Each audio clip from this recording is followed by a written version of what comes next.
Good morning, everybody, and welcome back to day 2 of the 2023 United States National Snooker Championship. We are getting things rolling here. It's the last day of the round-robin matches. We'll decide who gets into the knockout stage. So a few of our friends are going to be going home, unfortunately, but some will continue their pursuit to hoist the Tom Collins Trophy come Labor Day Monday. And in our featured match, we've got a couple matches. As those who joined us yesterday knows that we bounced back from a couple of tables. We have CCU hailing from Washington State going against Rachel Vig, and our featured table will be Ajaya Pradhakar, who is the head of USSA, the president, also the president of PAPSA, which is the Pan American Snooker and Billiards Association, and he will be going against Han Shi Ji. It's David Burney in the booth alongside with Christian Youngers. And here we are. We hope you guys are ready. We're glad that you're tuning in. Feel free to find us on the Ox Billiards channel on YouTube, Facebook, or Twitch TV. As well, there's the St. Gabriel Embassy Billiards Club channel on YouTube that you can check us out there. Feel free to subscribe and like that page. And if you have any comments or questions, we're here. Feel free to let us know where you're tuning in from. And game on. Enjoy yourself, everyone, today. It's going to be a lot of snooker action here. A lot of moving and shaking. All right, so big match here, I think, between Ajaya and Han. This is, I believe, let's look at the group stages real quick, but I'm pretty sure this is going to decide the group leader, from what I understand. Both of these players, I think, have 4 points and have won both of their matches so far. Actually, no. Oh, I could be wrong. Sorry about that. No, it looks like they've both won their matches. Yeah, they so, did. Okay. Yeah, both of them should be moving on, obviously, to the knockout phase. Yep. But whoever wins the match will be a bit higher seeded. And this is a good start here by Ajaya. Very strong when he gets into the balls.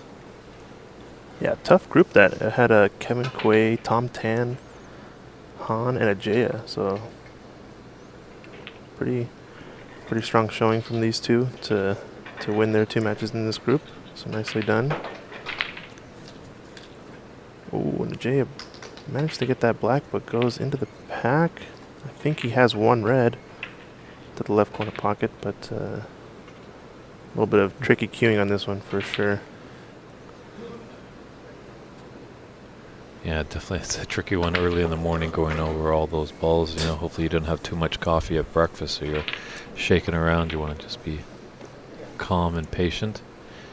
But obviously in these first matches, it's good to have the first strike and get that arm going, which Ajaya has been doing.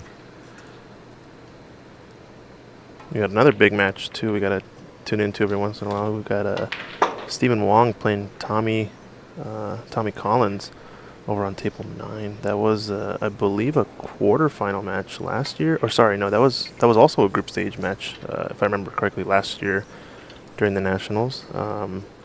They came down to it. I think defending champion Stephen Wong would have gotten eliminated had Tommy defeated him in last year's group stage, and he wouldn't have had a chance to make the run he did into the brackets. So another classic matchup.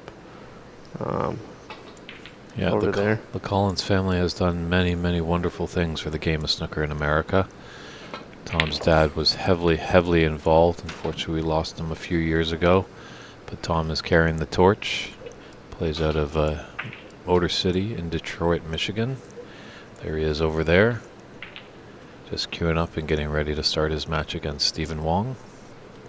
But you can catch all the live updated scoring on cloudsnooker.com. as these players do have tablets at their tables. As you can probably tell with our scoring, sometimes they update the scoring on those tablets and that directly results to us on the stream. So sometimes they don't have a player just standing right by the scoring software, so it takes a little bit to update because usually the scores update after the break is done. But when we move into the knockout round, we will be getting referees, we will be getting scorekeepers at the table, so we'll have updated scoring for for all of you wonderful people that are tuning in to this classic tournament. Been running for quite a while. You got two-time champion here at Jaya Pradhakar trying to punch his card into that knockout round with a high seed if he can get a win. Another big match happening over on our, I think, table 2. Looks like it's Alex Newstead and Nitin. I don't remember Nitin's last name. Nitin Mehta, yeah. I believe they're the other two players in the Tommy Collins Stephen Wong group, and we'll get a look at the group stage right now in a bit, just to see kind of where the groups are at, because a lot of matches are going to be decided, or a lot of group stage matches are going to be deciding who advances in the tournament after this first round today. So a lot of big matches coming. Yes, the man in the booth with me, Mr. Christian Younger, says he tuned in probably late yesterday, saw that he had won his first match. So Christian, you're looking pretty good to get in the knockout round, although you have 2 matches today, and those can always be tough challenges. Yeah, a little dicey yesterday, but we managed to survive. So Jay off to a pretty strong start. Looks like he's definitely looking more comfortable with the 2 players so far. Yeah, and he definitely has to have that mindset, as we have talked about before. As much as he is the president of this company, he needs to switch that off, and he needs to switch on his player hat. I think this is the first time I've seen Han. I don't know if Han was at last year's championship at Ox Billiards. Don't think he was. I believe Han is a local player here at Embassy, if I'm not mistaken. Yeah, he's sporting the colors. He's got the nice Embassy patch on his waistcoat. That's right. All the players have definitely come dressed to play.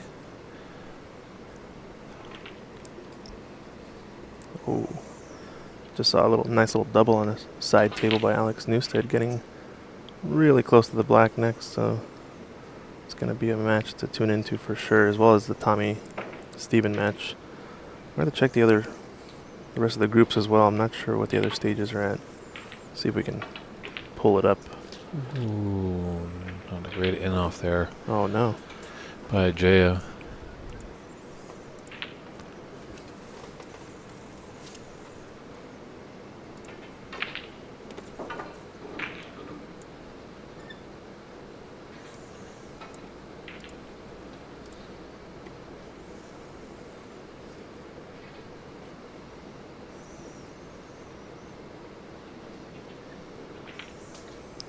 I'm just seeing if there is a pathway.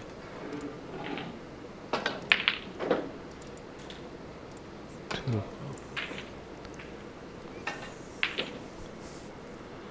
didn't really have a shot down to these reds down at the business end of the table.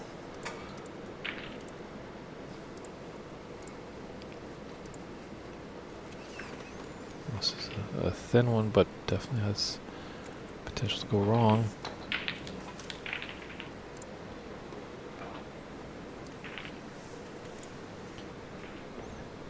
KP, we had a wonderful amount of 64 participants. KP in the chat room is asking how many players were here. And I actually believe they even had a waiting list. So that's really good to see for the sport in the United States of America. A lot more people are getting interested in this great game. So, and I know that you're talking to a lot of players that do have to travel quite far to find some tables. So if you're of the entrepreneur type person, opening up a snooker room in America might not be the worst thing in the world.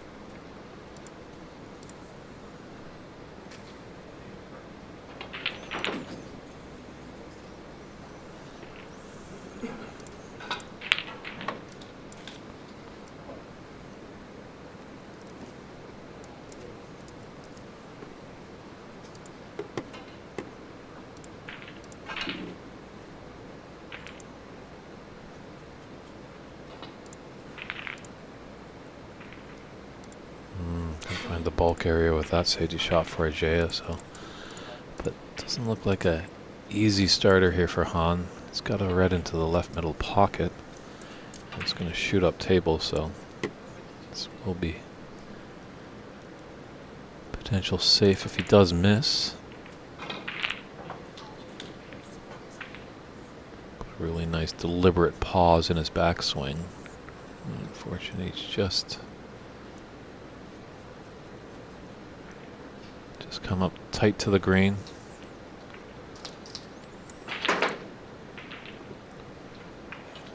Comes up just a little less pace, but unfortunate after that red that he got tight to the green, wasn't able to make the pot.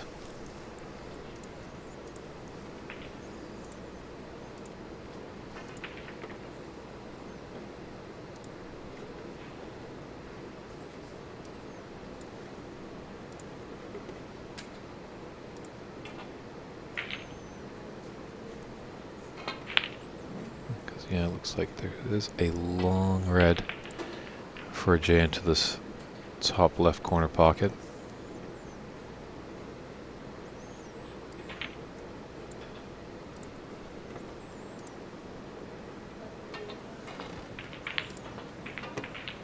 It's blue obstructing his view there.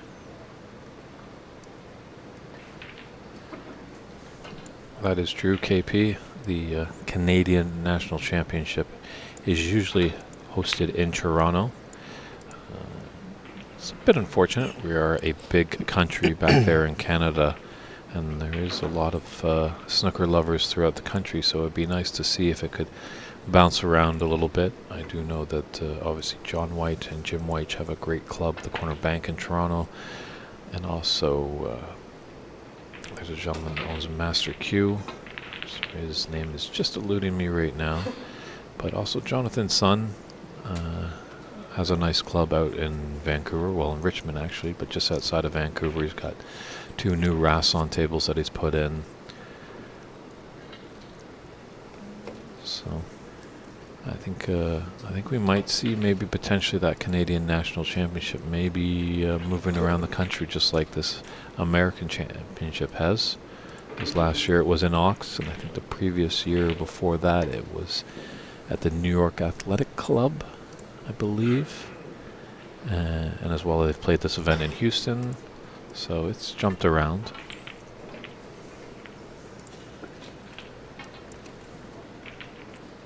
Carter, thank you very much, Ray Fung. Carter is the gentleman that owns Master Q in Toronto.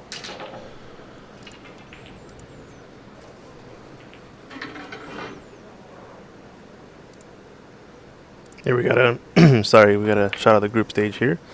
The groups that I was alluding to earlier looks like Stephen Wong's group. He is at 2 match wins. Alex Newstead and Tommy Collins both have 1 win, and Nitin is sitting at the bottom of the group. So pretty big matches to decide the group. It's kind of between Alex Newstead and Tommy Collins whether who's going to advance if Stephen ends up at the top of the group. This next one to Patrick Gigi and CCU's group. I don't know the other 2 gentlemen, but looks like CCU's the top of that group right now, 2 wins in his favor.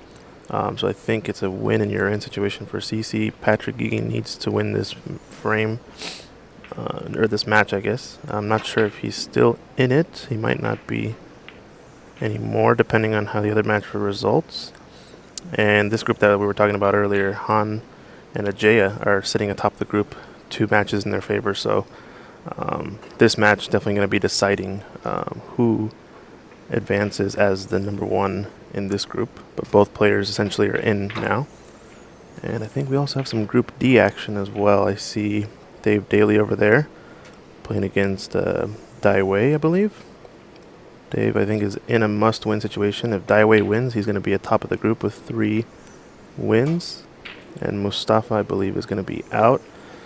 So, yeah, big match. Dharma and Dave kind of going up against it to see who advances in that group.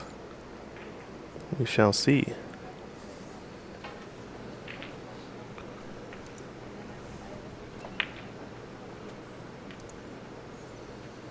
A little bit of a look at our side table as well. CCU playing against Rushil Vig, 21-3. don't know if she was on a break. It looks like that was a safety, so score is accurate as of right now. But let's get back to our main match. Yeah, Ajaya with a 22-6 advantage early on in this first frame, best of 3. KP, there are a few American coaches out here. We are going to try and get, hopefully, Ajaya Pradhakar into the booth tomorrow just to get an update of what is going down in the American scene. But definitely check out the United States Snooker Association's webpage, and hopefully they have a list. If not, you can always probably reach out to them via email, and hopefully they could be able to locate a coach in your area. But also I know that the WPBSA does great work over in England, and they're always welcoming wonderful people to come over and learn the techniques of coaching.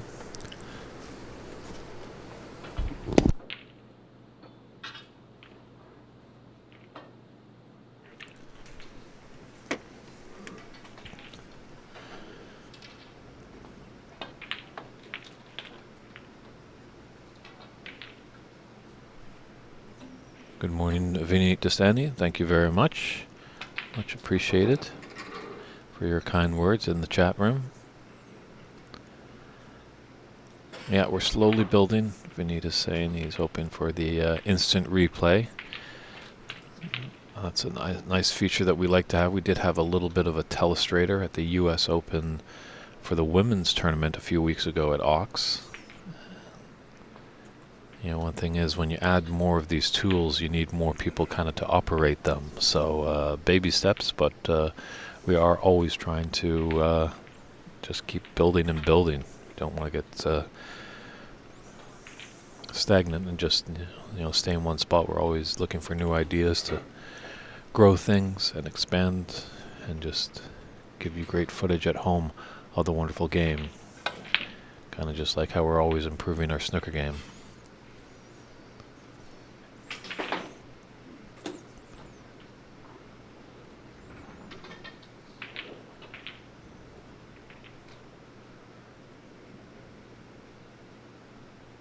So, Jay with a thin red to the middle pocket. I'm just wondering if that black will cross into the... Yeah, so thin that it probably is going to be tough to hold for the black, and I just don't even know if that black goes past those two reds into the top right corner.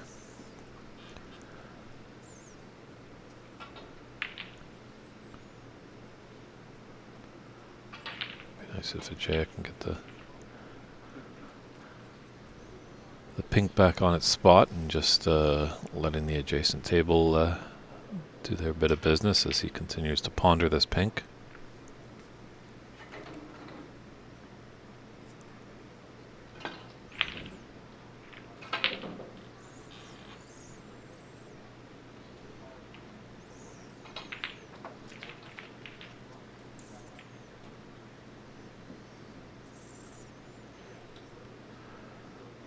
Got some tricky bridging, but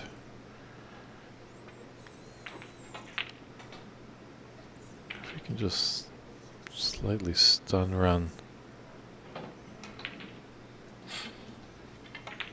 that red in, he should be onto the pink into the middle. Or is he going to take the lower of the two reds?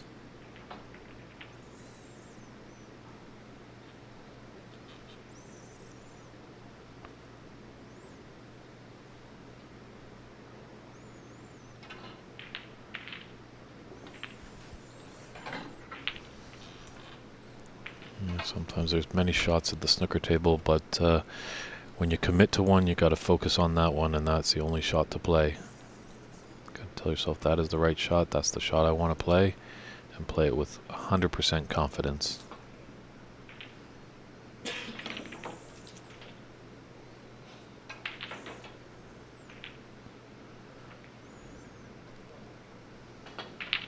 I wonder if he just couldn't get down on that. Just a hold for the pink. He's got a tricky yellow into the left middle. And if it was to miss, he's going to leave Han in.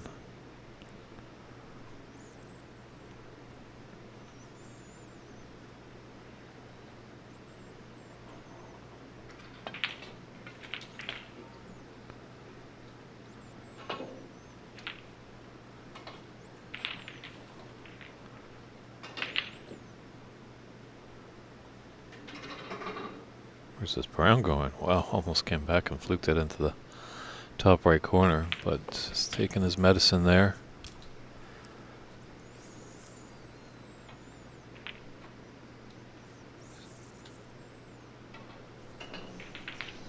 Looks like I could clip off this red just below the black spot, take it on the left side, come 2 cushions, and come pretty much back to where his cue ball is.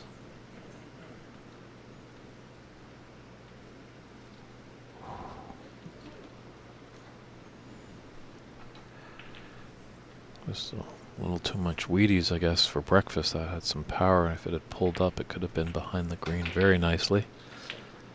But now with this brown over the top right corner pocket, it's going to be kind of a little safety battle we're in store here.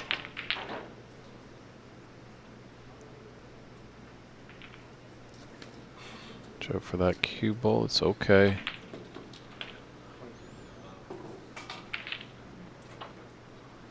Wry smile there by the 2-time champion.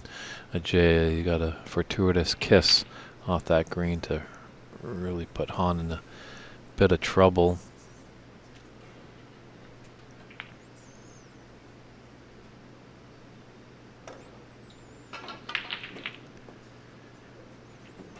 And might just play a little containing safety here.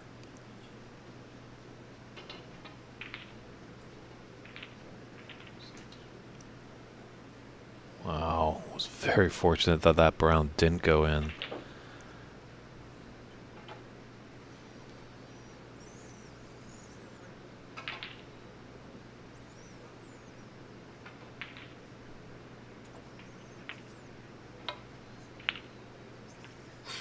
So, a little awkward here. Definitely has to be mindful of all the balls he's cueing over them. Want to be steady.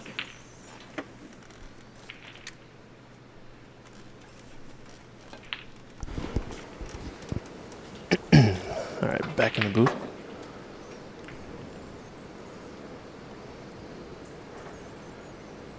So what do we have here? Looks like a J is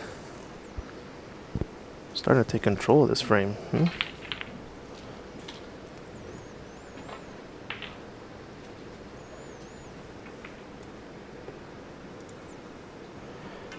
This brown upsetting, taking over.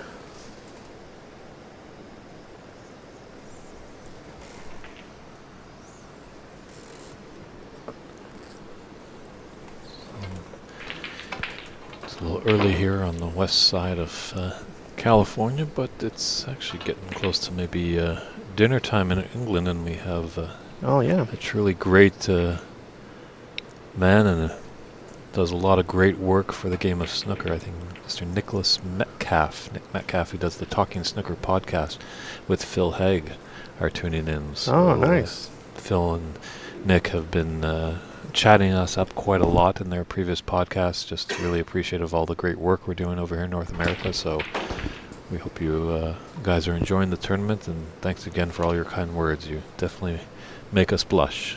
Yeah, shout out to Talking Snooker podcast. Some good stuff. Go check them out. And on that note, like and subscribe to the video. Come give San Gabriel Embassy Billiards Club some love. We're here in Los Angeles area, San Gabriel, if you don't know. Embassy Billiards, great spot. Ton of tables, 9 snooker tables. Go check out Embassy on YouTube and Ox Billiards on all of our socials as well. A little collaboration with this live stream and the U.S. Nationals. So far, so good. A lot of good action yesterday, and we're going to be seeing some results today, some of the groups. So a lot of drama left, that's for sure. Godfrey Chan, who's a great supporter of the community up in Vancouver, British Columbia. We do have a couple tables live. We're going to be focusing on this match right here, as there's a lot of importance, as the winner of this Ajay Han match will be the top of their group, whereas it seems like CC is in quite command of his group, and that's our other TV table, as you can see there, and CC has quite a commanding lead in that first frame. I think it looks like they just re-racked, so it must be end of the first. Yes. Maybe just haven't updated the tablet, but players are keeping track of their own scoring, so a little bit delayed maybe on our scoring in the stream, but we will get the results. And D Kiss of Love.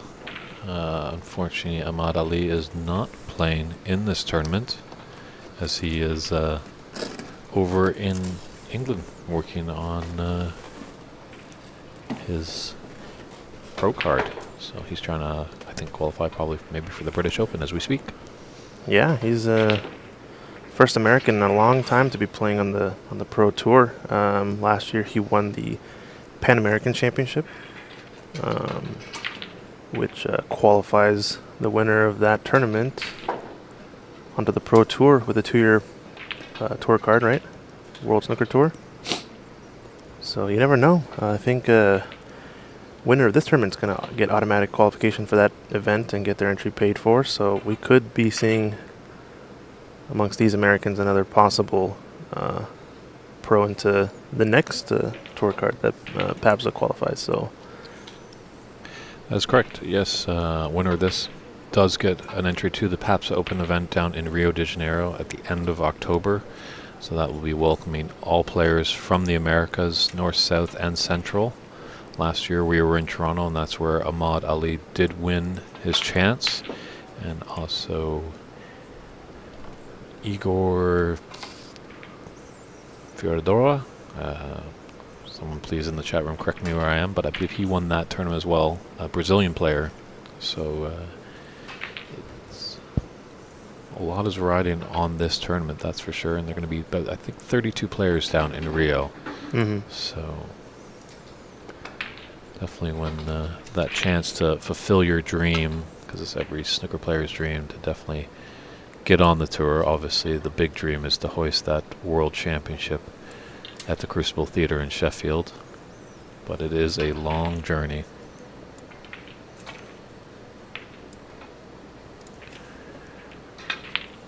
So here's a little easy red here, but this first frame has definitely got a little messy here. yeah, this brown spoiled the party for sure. He's trying to get on it now, ideally, but there's nothing really. There's no window for it, I feel.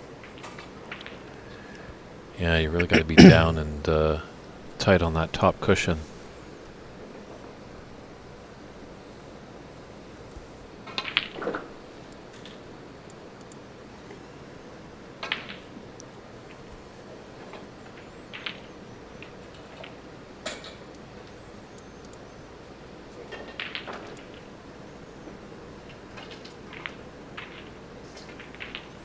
Oh, tough miss there. He's trying to get as many points basically as possible.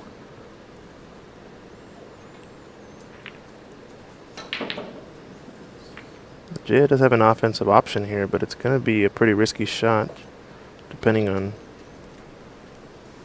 how or if it misses. It's going to possibly be leaving a opportunity for Han into the same pocket. Looks like he's going to play the safe option instead. Yeah, smart shot from Ajay. They're trying to develop the table a little bit, but, you know, in a more positive way, pushing that red up table and giving a chance for putting some pressure on Han to not leave that red. Yeah, table seems a little slow, someone said in the chat, but I believe they are playing with 68-11 cloth, so a little bit more of a club table, as you could say.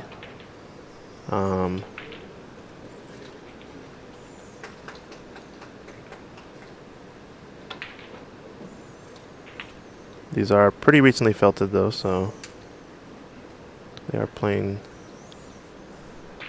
smoother than your average club table for sure.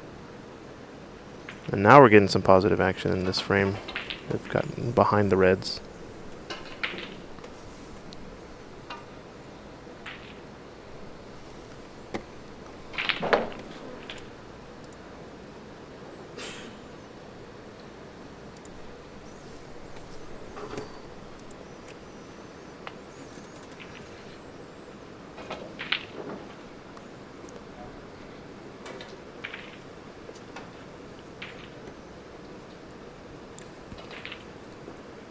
And here's a pot on.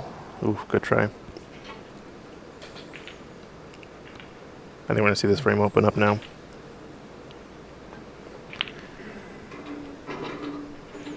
Yeah, Han has a... Looks like probably either one of these two reds goes, the two that are close together. Don't know if they're actually touching.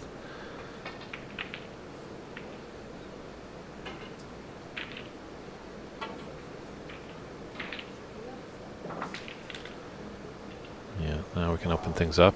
Now we can get rid of that brown. You know, the game's tough enough with 6 pockets. It gets increasingly tough when you have only 5 available. Tenzin asking, can you put the match Shakib from New York Queens at the TV table? Unfortunately, I don't have control over who's going to be going on the TV table.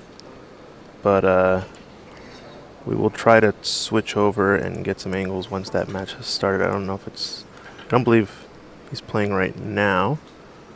But yeah, tune into the chat and post your comments, and we'll try to get some match updates or check out those games that you guys want to see.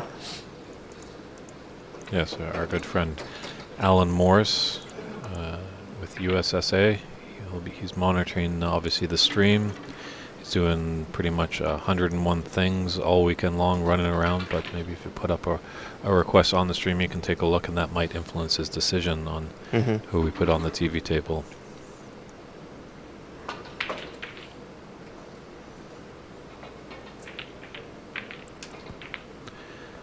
But, you know, sometimes even better yet, come out and help out behind the scenes, and that really, you know, helps put your say in. As oh yeah,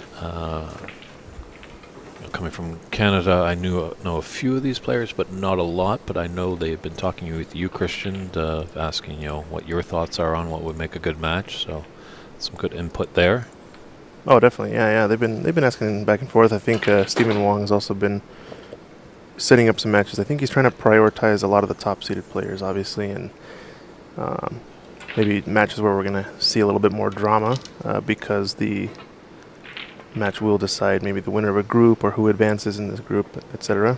For example, this one, number 3 seeded Ajay in the tournament, previous champion, USSA president, playing for top of the group against Han, so this was kind of a no-brainer for our main TV match. We've also got the CCU match, which he's number 2 seed in the tournament, it looks like. Yeah, Ajay, not a bad player. It's not like we're showing favorites there that he is the president and we have to do our duties there. Yeah. You know, Ajay has won this event twice.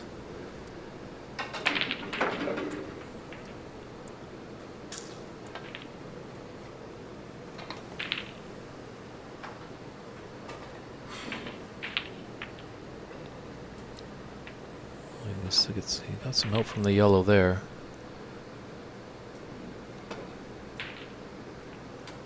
You can see defending champion Stephen Wong, and on the far right table, looks like Angus, Liu, and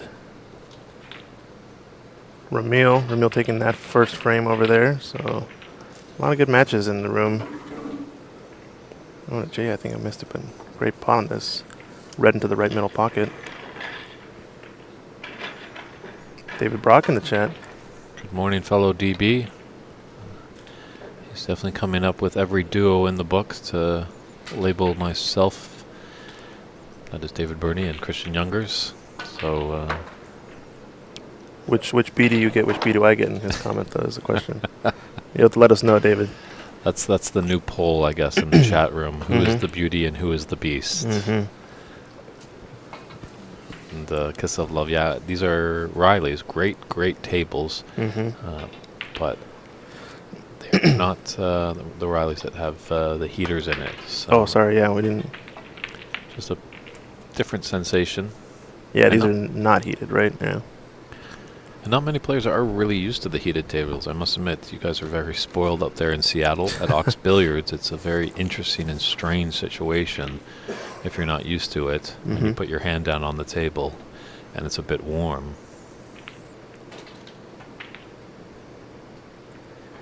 Yeah, David Brock, we're going to get Darren Taylor over here into the booth. I'm trying to convince him slowly. I need that sweet, sultry voice that he provides into some of our match commentary.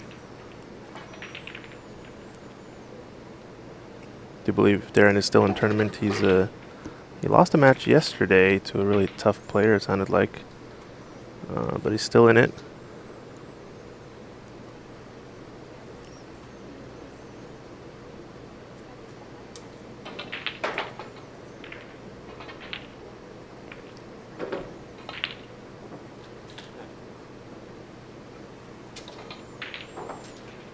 Oh, nice pot there.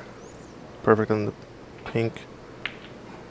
Yeah, good angle to stun up for the last red that's on the table, and as we've seen so many times in these matches, that it all comes down to the colors. Yeah, you can almost screw this back a bit as well and avoid even contacting the cushion. I think on a slower, more reactive table, you might opt for that option sometimes. Ended up going to go, like you said, stun one cushion. And ran into the red with a fortunate cannon. And he's on it into the green pocket.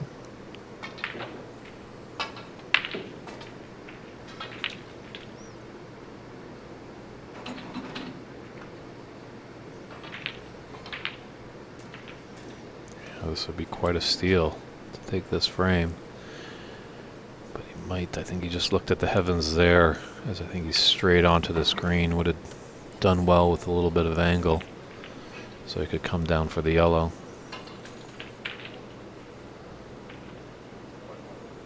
Yeah, it doesn't like it. It looks like it's going to have to put a big stroke on this to come screw back off of the right long rail. Come across the left half of the table.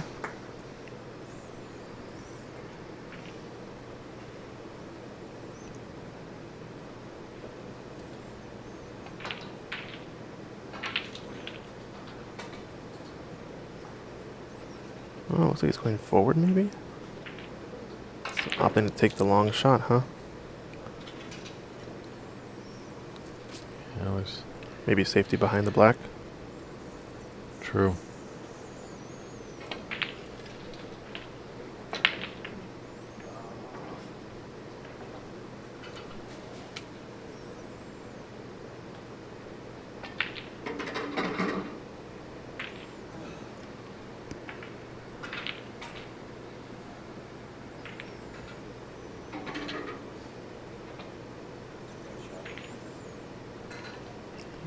Cannon into the black. It's going to make it a little bit tougher to be safe. Yeah, looks like a J. I could clip off this yellow on the bulk side and safely create a lot of distance, as shots are always tricky when there's a lot of distance between cue ball and object ball. Ooh, yellow's going to go a little far. He needs black to rescue. I think he's there. Yeah, tap on the table from Han. Don't know if that's what Ajay was quite playing. I think he hit it a little bit on the thicker side. But this might be a cushion first opportunity.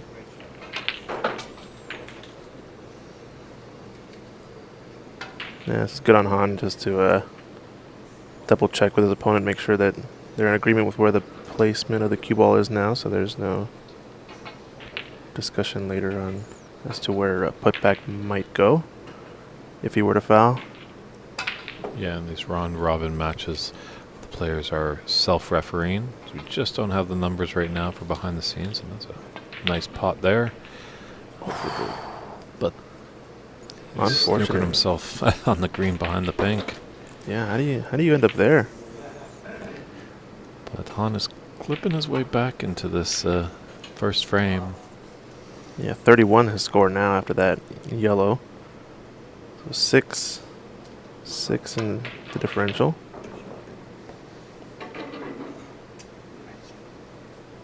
And good morning to Arsalan Yami up there in Canada. Arsalan's a very strong player, very likable player. He always comes into the room with a big smile on his face. So I'm glad you're tuning in and looking forward to seeing you out this year. at some various events back in Vancouver.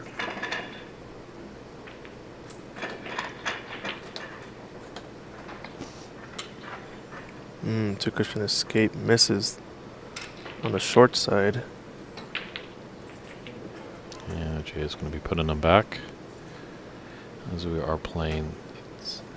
In the round robin, it is 3 attempts, 2 putbacks for the foul and a miss, and then when we get into the knockout round, it will go back to professional rules where it is unlimited attempts until we reach the snooker's required stage. And as well in the round robin, if a player is trailing and needs more than 4 snookers to win, it is a concession. It's going to want to widen the angle and actually overcorrected this time, hitting the black. So an expensive foul there. Yeah, it looks like pretty accurate respotting of the black there from Ajaya. So now he just basically needs to split the difference. A little bit of overcorrection on that attempt. Should be a favorite to hit this pretty full, I imagine.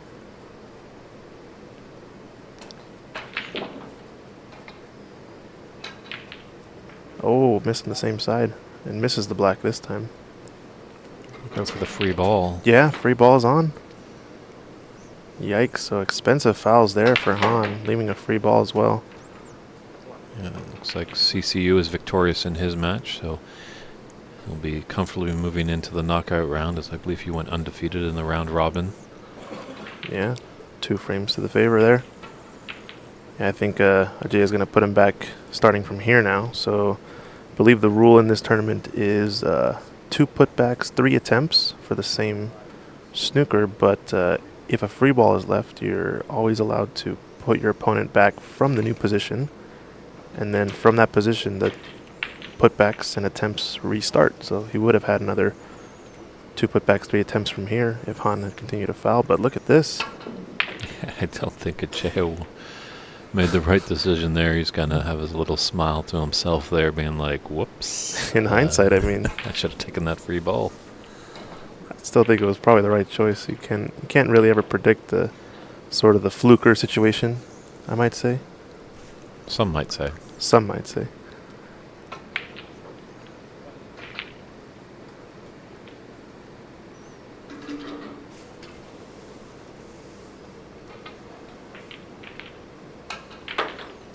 And now I think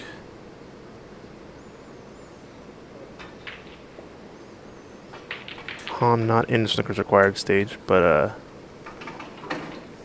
No, 24 in it and 25 on the table, so green is Ajaya's frame ball. yeah, he definitely wants to get some foul points just to make it a little bit easier.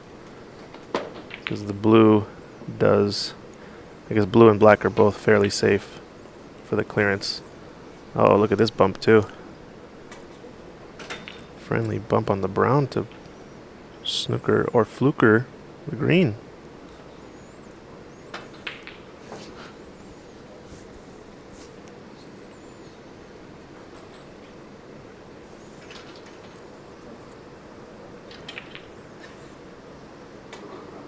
It's a good opportunity here to go cushion first and get behind the brown depending on how he hits it. Oh, he went wide. Not something I feel like we usually see on these kind of more club tables. Like normally you see that with the slicker cloth where it slides a little bit more. True, and the result of that shot puts us into a snooker's required stage, so Ajaya cannot be put back, but has a medium shot here. Yep, that should surely seal the frame now. Multiple snookers required for Han, although players are allowed to continue playing until 3 or more snookers are required. The match will end automatically, right? Or 4. Yeah, one's okay. So once 4 snookers are required, match must end, or the frame must end. But up until that point, players are allowed to continue playing. Yeah, and I think sometimes as we need to just to start to educate a few more of the players. There is, as you know, we all have alluded to, that nobody likes to lose. But sometimes it's just the frame is out of your grasp. It just make the concession, wipe your feet and get back in it and jump into frame 2. Han is fortunate that the black is kind of just off the cushion, so he doesn't have to make a pinpoint precise safety shot. I'm watching on our side table some really good ball pocketing from Ramil and Angus over on their match on table 10. It's been fun to watch just on the side. You're making all our viewing audience jealous. We'll have to go take a look. Let's see. Can we get an angle? Angle of the dangle. But it's free admission down here at Embassy Billiards. We're in San Gabriel, California. If you're in the area, feel free to come on down and say hello. There's a shot of Angus and Ramil playing. We've also got Stephen Wong and Tommy Collins right next door as Ajay gets ready to take his shot on this table. A lot of big names in the room.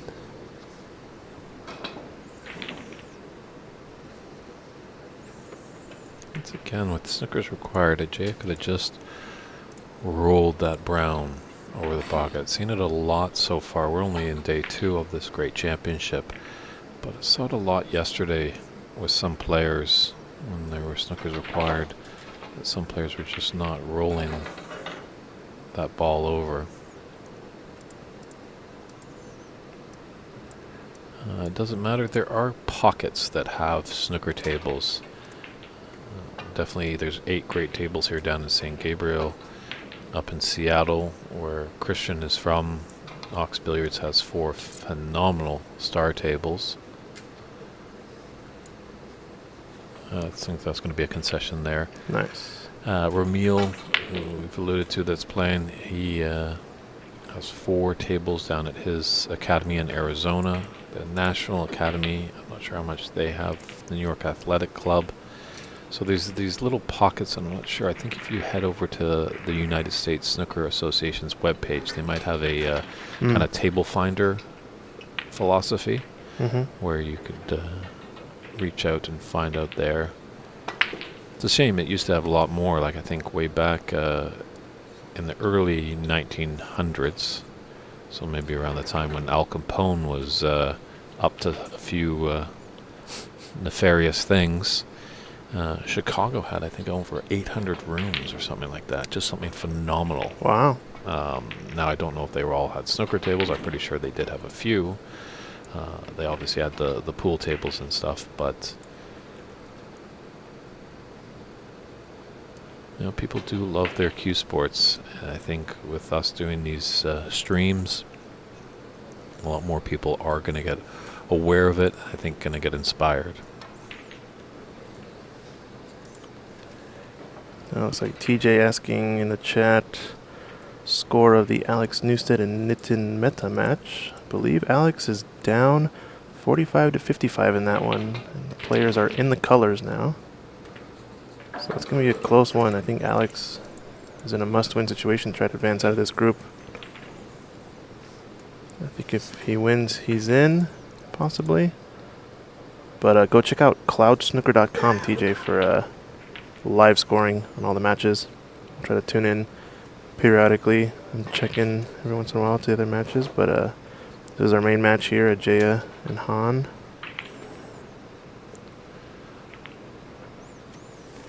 Well, Marvin coming all the way from Canada. This SGV. Not sure what that is, but this place, it is close, I think, to Alhambra. It's near Del Mar Street as well.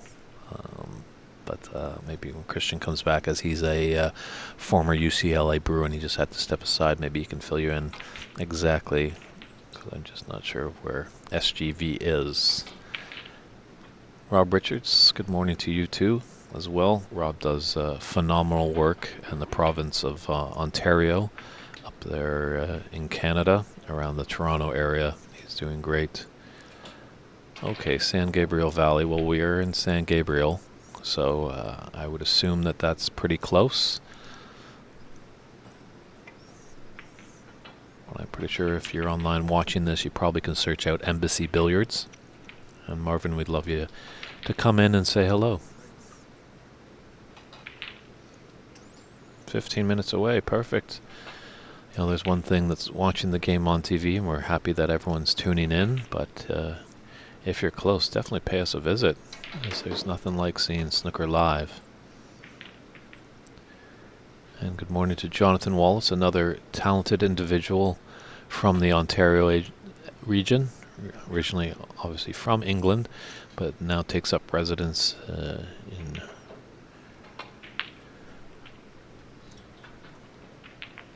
a little town just outside of Toronto. John Wallace and David Putty are both founding members of the Canadian Q Sports Academy. So I know we had a gentleman that was looking for some coaching. If you're close to Ontario in Canada, definitely feel free to reach out to them, and maybe they can get a coach. And I think we're just continuing to grow and grow and grow, and hope to see you as well here this afternoon. 570 Megan. You may come by this afternoon.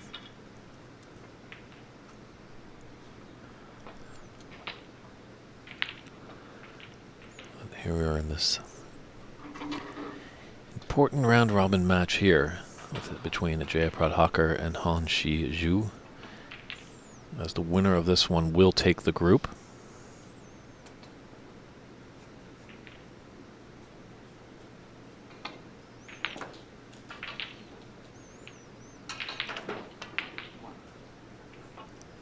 Jaya took the first frame, but sometimes that's just a wake-up call. You know, you're not fully awake in these early morning matches, but you lose the first frame. Quick matches, your back is against the wall, so you kind of want to dig in and go at it.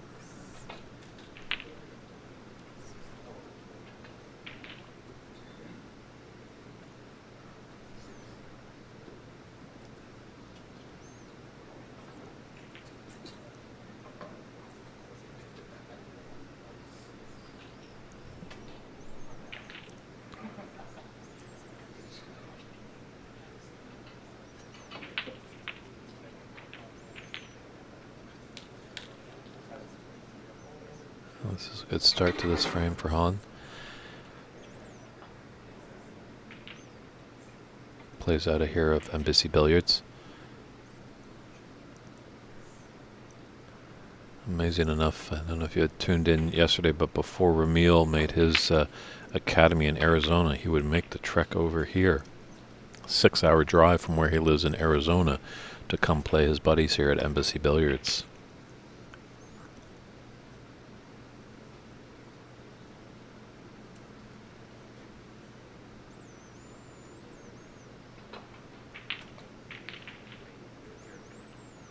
Rob Richards wondering when I'm going to step from behind the mic to the table. Ooh, we'll have to see about that. I think you've already beaten me, Rob, as my high break is -7, so.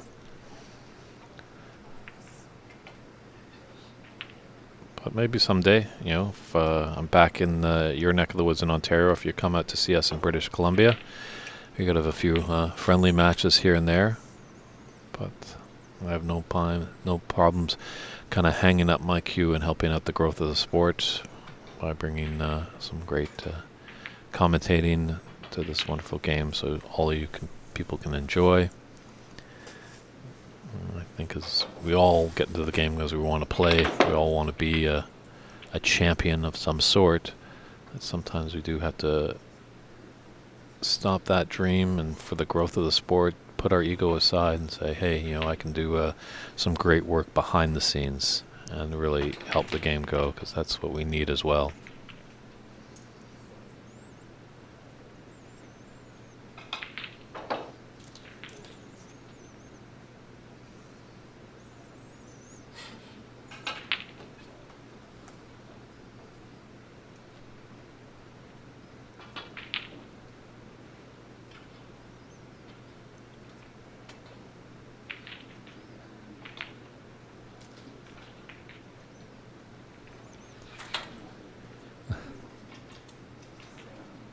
Just smiling and shaking his head.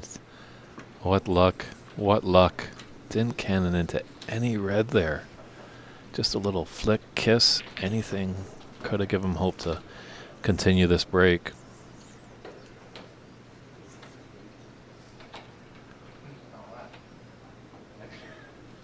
Good friend Charles tuning in from down there in Texas, I believe. Charles, thanks for the update on the American player Ahmad Ali over on the pro circuit.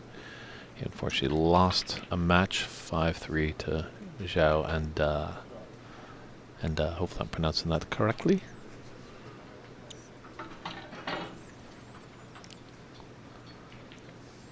So a great shot there by Ajaya, and a good tip for the youngsters or the newcomer to the sport. You know, you don't want to force the issue.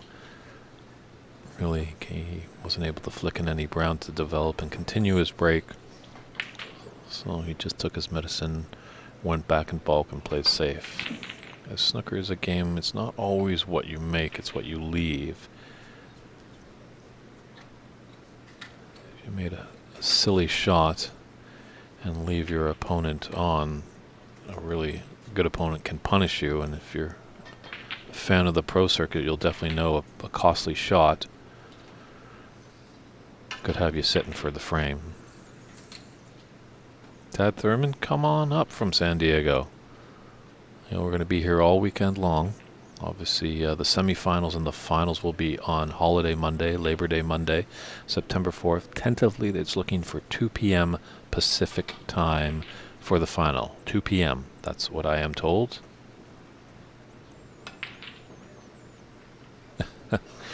Thanks for tuning in, Ahmad, over there. He's making a little correction on his match. So, Ahmad, who has won this championship numerous times, we do miss him in the room, but we appreciate him being a trailblazer over there, waving the stars and stripes on the WST Tour.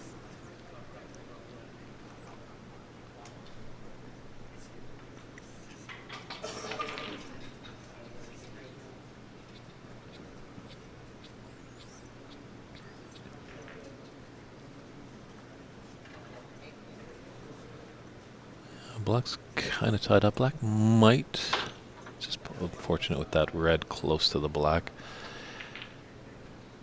If it goes into the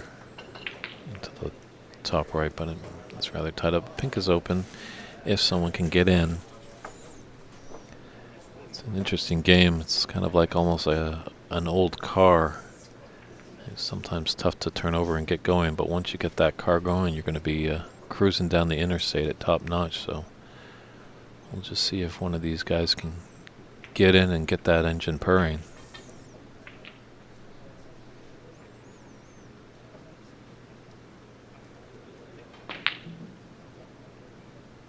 Oh.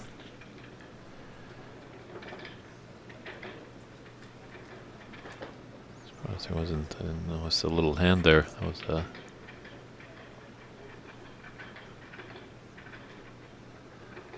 fluky little shot there by Han. Didn't get into the side and was able to find the bottom of the top right corner pocket.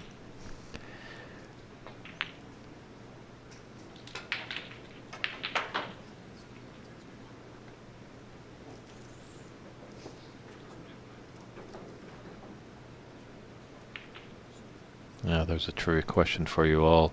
There was a player that would laugh at his opponent's face when he made a fluke. Does anyone out there in the chat room know who that gentleman was?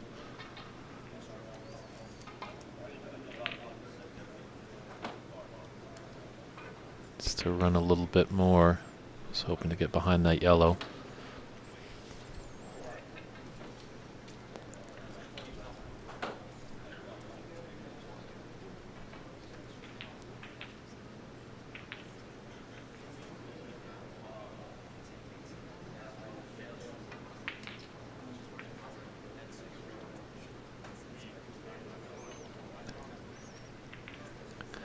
Paul, great to hear you tuning in from Bristol.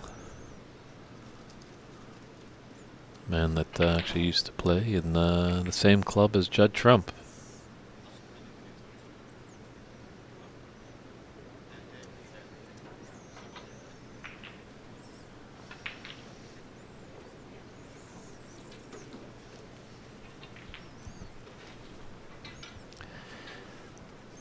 see which player can really take advantage of that yellow. And it's in a great spot for snookers.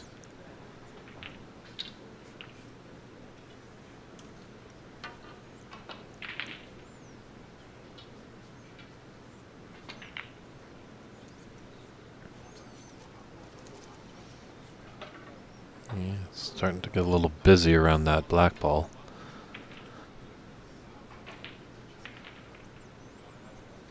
Arsalan is asking, any big breaks yet? Well, Ajay Pradhakar, who's at the table right now, is leading the tournament with a high break of 69. So a few days ago that Sargon Isaac, a favorite, a past champion of this great event, 3-time champion, had a century. And as well, Renat Danka, a strong player from Chicago, had a century kind of in a practice game on the 31st, just before the tournament started.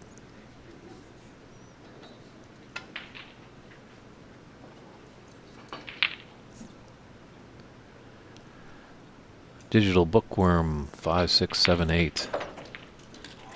These are 12-foot tables. That's a little unfortunately for Han. Sometimes get focused so much on the pot you don't even think that the in-off is a possibility.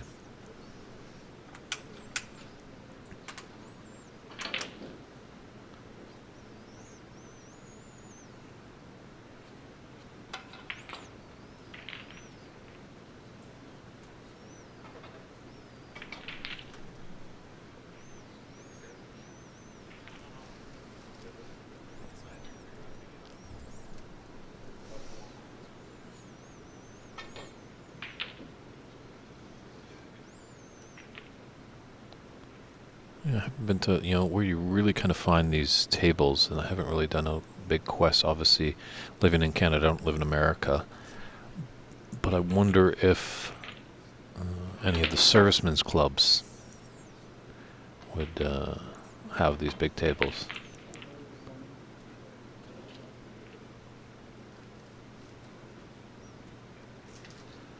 AJ, I'm hoping that we see a few centuries, and definitely there's the capable of it. I think just with these round robin matches, you come out of the gate tight. As you if you lose a frame, your back's up against the wall and you lose one more, you've lost that match, and that's really a mark. As we know with these short matches, anyone can really there can be a lot of upsets. So I think when we get into the knockout, when we have a bit more expanded match time, you might see a few players open it up a little bit more in the earlier stages. Dave Priest asking about what has happened to Canadian snooker. Yeah, it's. I think I'd have an easier time finding the Holy Grail to find out an answer to that. Just I know there has been obviously some talk that 9-ball became very big. I think exposure as well. I can just say from my personal experience, thoroughly enjoyed the game, or what exposed me to the game was there was a sports network in Canada that did play snooker back in the late 80s and 90s. They'd kind of do a highlight package where they'd show a century by one player and show a century by another, and then kind of have a maybe tactical frame affair or something like that. They wouldn't show the long form matches that we're used to today. And there was this young little Scot that was just pawning them off the lampshades. That gentleman was Stephen Hendry. And so that inspired me. I never really picked up a cue, but I did have an interest in cue sports, as I have a background in golf, and I think they're very similar. And then, but unfortunately, it did, I think, come down to dollars and cents, as we alluded to yesterday. Now we have the internet with streaming possibilities. There's ESPN 55. How many numbers are they up to now on ESPN? Probably Christian, who's in the booth with me, can answer that better, but there's a lot more avenues to see the game, and I think when people see the game, that's when they get inspired. So yeah, that could have been a little downfall in Canada. It could have, I don't know, it could have just been, a artifact of a generational talent, just a shift in talent from Canadian athletes to different sport, possibly, just interests, etc. A lot of it has to do with inspiration, getting youngsters into the game and inspired to play. So hard to follow up when you had the Titans that were back then. I think it's a visual thing. Like, you come from America, you're going to see American football, you're going to see baseball, you're going to be inspired to play that. Myself, hockey is everywhere in Canada, so there is like pretty much, hockey is always on the sports networks, in the news. So people are definitely, young kids see it and they're like, I want to do that, mommy and daddy. So. Oh, our great friend Louise Foster, all the way from Scotland. Oh, Louise is here. Nice. Hello, Louise. Has lots of good fun with her at the Women's Open back in Ox a couple of weeks ago. Yeah. Good to see her in the chat. It was a fun time. World Women's Snooker. Blame video games. I like that too. Yeah, I always thought, the best Q Sports players probably... But the player that has the most potential to be the next world champion or the next Ronnie, he's probably out there playing esports somewhere, honestly, if we're thinking about just kind of the skill set that it takes to be elite at this type of sport. Kind of lends itself to high amounts of visual attention, very fine motor skills and judgment. Kind of mind games as well, so it's a lot of those things kind of translate to video games as well, I think. Obviously, the parents would be like, they can give them the video game and that will occupy the child's mind and stuff like that. But now, there is a change, there is a push in the culture of Q Sports to get away from the, old style of the smoky-filled rooms, dark settings, and stuff like that. Oof. Hopefully we can work on that, mom and dad won't drop them in front of the Nintendo or PlayStation, and hopefully drop them off at a snooker room, because they... it's a definitely great sport that shows sportsmanship to kids. There's respect issues, there's timing issues. When you have a match, you got to show on time, you got to respect your opponent. As we really pride ourselves on that, you'll see a lot of players, they're happy to win, but they're not really rubbing it into the face of their opponent. So this is a great game for youngsters to learn, because you're going to learn a lot of life skills that you'll need later on in life. You may not be running away with the World Championship in Sheffield.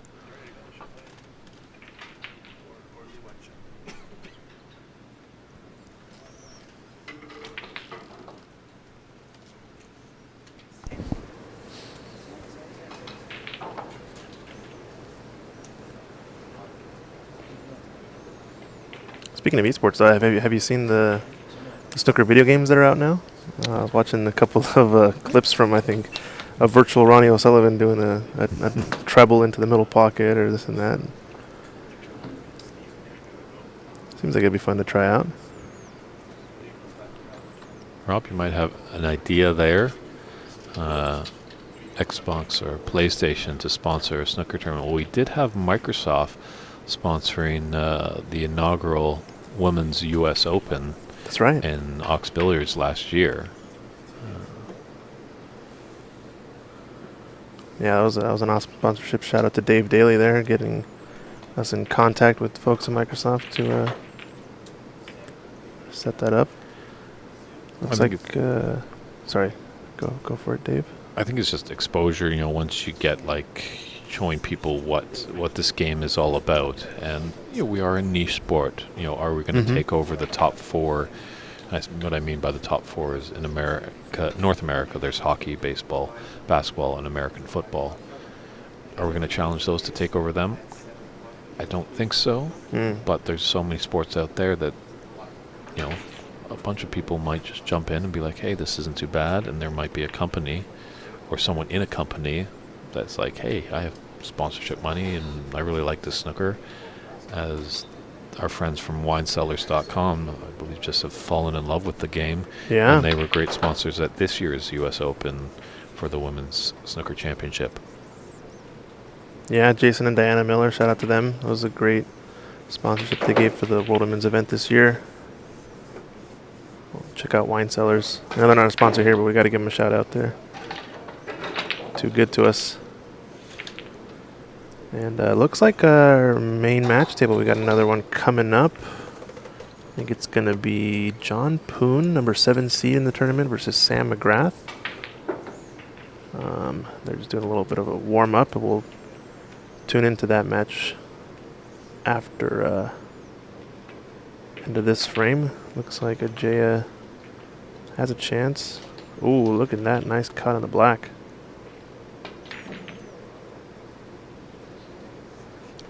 And he's back in it for sure in this frame. Yes, KP is absolutely correct. This is a very difficult game.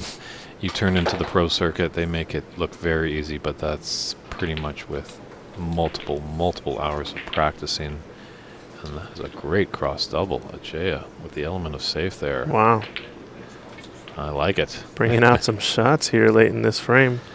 And I know Uncle Social is, saying that like this isn't of the standard of the professional scene. It is an amateur tournament.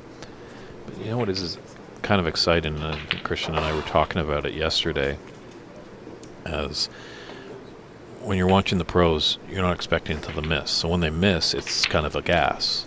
Whereas in the amateur side, these guys are going to miss their fair amount of shots, but when they start building up a break, you get really excited and get behind them. So I find that's the excited thing to see in the amateur game. Oh yeah, definitely. Now Ajaya leading in this frame. I didn't see what the break was, but it looks like he must have had a 20 to 30 break there. 47 up now over Han's 25. So pressure on Han here. And as well, it's just the exposure, as we say as well. There's a lot of top amateurs, but a lot of them are coming from the UK. And it's been in their system for so long. Our good friend Simon Barker, who fitted these tables a few weeks ago leading up to this tournament, I was having a conversation with him in Sheffield when I was at the World Championships this year, and he's telling me in his league in Sheffield alone there's about 150 players. 100 of them pretty much can make centuries. Wow. Now that's just in Sheffield. Then there's Leeds, then there's Manchester, then there's all those little towns over there in the UK, and they can do it. Just because they have the exposure. Us in North America, we couldn't just turn on the TV and there's snooker. We kind of really had to search out. Even so, it's even tough to sometimes see with certain platforms to get the pro events over here in North America. Definitely, yeah. So hopefully, Christian with his talented technical work here and great camera work, obviously. Yeah, we're trying. And we can expose and get people inspired. We have had some new viewers, so that's great to see. Yeah. Thanks for the kind words, Dave. We're just trying to show off the game, what it deserves. It's a great game to watch, great game to be a part of. True. I'm in a happy place. I don't need to be anywhere else right now. I think Ajay is going to be cleaning up this frame now. Surely he's already got his frame ball down, so I think that is going to be match set point. So Ajay will be top of this group, but for all the Han supporters out there, don't worry, he should be moving on, because he'll have a record of 2-1, and Ajay will have a record of 3-0. And the other two combatants in that pool will be fighting for the third place. So we'll see those two in the knockout rounds. Maybe we just might pop over to our match between John Poon and Sam McGrath. Talking about tall players, Sam is definitely a tall drink of water. Oh, yeah. So. I still think the tallest must be Darren, right? Yeah, we'll have to see about that. Yeah, put them side by side. Darren Taylor, definitely an intimidating character for sure. A very nice man. I was talking with him yesterday after we finished the day, and really appreciative of all the work that we're doing. Very kind. Son of the great David Taylor. But when you come into the room, Darren's a tall gentleman, doesn't have a ounce of hair on his head, so he kind of looks almost like a Bond villain or someone that Arnold Schwarzenegger would battle in one of his action movies. Yeah, definitely. We'll have to get it, see if we can get him in the booth. I've planted the seed in his brain so far, so hopefully he's interested in joining us here in the commentary booth. It'd be a fun time to have him. And we're going to get some match updates. Looks like Ramil managed to take out his match against Angus over on our side table on table 10. So I think he takes the group with that win. And I don't know, but I think Angus might be eliminated now. The group that is very interesting to look at right now is Stephen Wong and Tommy Collins. They're playing on a side table right now, and I believe Tommy took the first frame in that match. Yeah, 1-0 Tommy Collins. And Alex Newstead and Nitin Mehta are in the other half of that group, and Nitin with 2 losses I think is eliminated, but if he manages to beat Alex, I think he'll eliminate Alex from the group, and Tommy and Steven will be playing for the first spot in that group. So a little bit of drama left in Group A. I think Steven is guaranteed to be in, though, regardless of what happens. Uncle Social, I think we're working on it in America. They've never had the rich history. Obviously, myself coming from Canada, we had rich history with some great players coming from there, so it was kind of in our peripheral. Obviously, it has seen better days than it has now, but Canada's in the regrowth, and I think America's in the growth stage of this. This is something new to the people. Maybe there's a few people that did know of the game of snooker, but not many. And now with these streams and with the internet, you can find pretty much anything that suits your desire. And I think it's just going to give time. As KP says, you need dedication and patience for this game to play, and I think also to get it going in certain places. It doesn't happen overnight. I have said, the pro scene, wanted to go to Turkey, and it took them about 3 years to get a tournament going there. So things just don't happen overnight. And we are definitely seeing, I think we're definitely seeing a lot more viewing numbers for our events. So that's always a good thing. The numbers are continuing increasing. So people are interested in this game in America. So, Rome wasn't built in a day. They didn't get to the moon on the first Apollo mission. So keep with us. We really appreciate you tuning in and giving the feedback.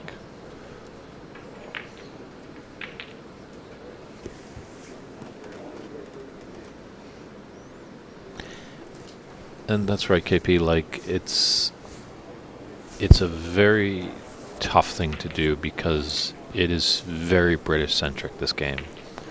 If you want to do well in this game, it's pretty much moving to Britain. And that's a difficult thing to do for someone from Canada or America. You really have to put the commitment level in, as we're seeing that Ahmad Ali is doing it. Very strong player. But this is no disregard to you, Ahmad, if you are still listening. He's a great play over here, but there's just such a high level of talent pool over there that it's going to be tough for him. But it's always tough in the beginning. But if he can open that door, inspire some young Americans, then he'll do the job. As we see more and more, many more female referees. And talking with Michaela Tabbas, she's a friend of mine.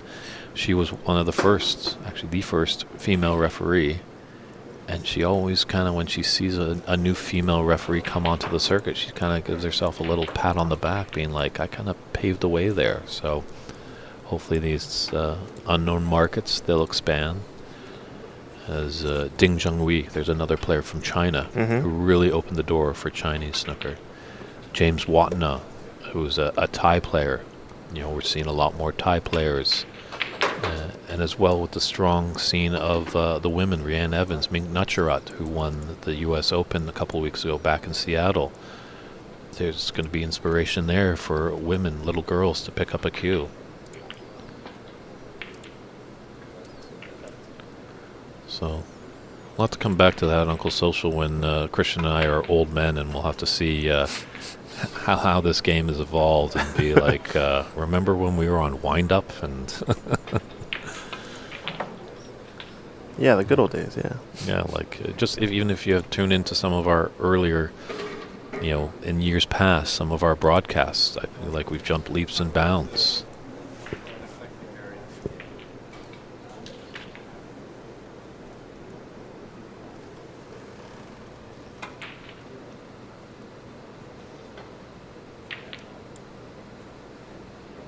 Well, thank you very much, AJ. I do what I do, and I don't know what it affects, so good to hear that things are being felt out there, and we've got a really good thing actually going, I think, up there on the southern Canada and BC, and with our friends in Seattle. We're kind of creating a good family, a good back and forth, and maybe a border battle might happen or something like that. Maybe. I think there's talk about it. I'm not confirming anything because these things do take time and money. Mm-hmm. But there has been loose discussions about having a little match there, and maybe it might expand. Speaking of upcoming events, here at Embassy, they do have a big visitor coming over, I believe, around Christmas time. So if you guys are interested, Tepchaya Unu is going to be coming to Embassy Billiards later on in 2023. Reach out to Stephen Wong if you want more info on that. It would be a pretty cool event to see him over. One of my favorite players for sure. I don't know about you, Dave, but extremely really cool. exciting. Really cool to watch. Mm-hmm. Definitely quick, fearless.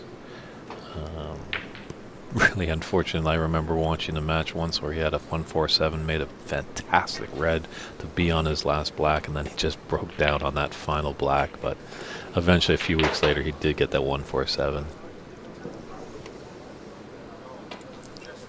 It's kind of a little messy first frame here with John Poon and Sam McGrath.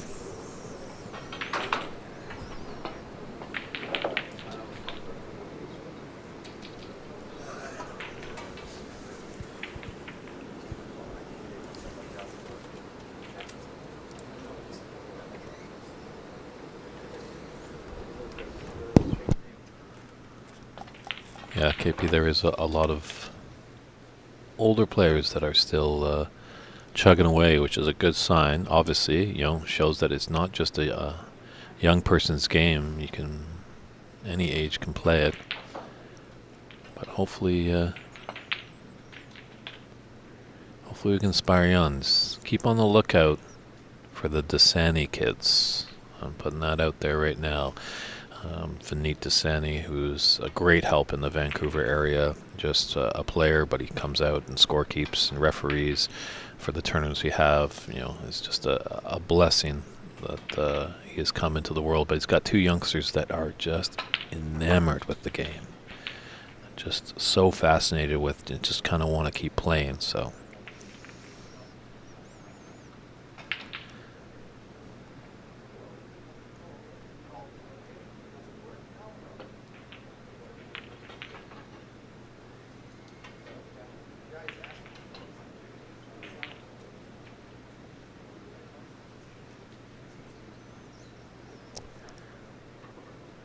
I'm wondering what you mean there, KP, when you're saying Canada would split into two like they used to. That might have been before my time.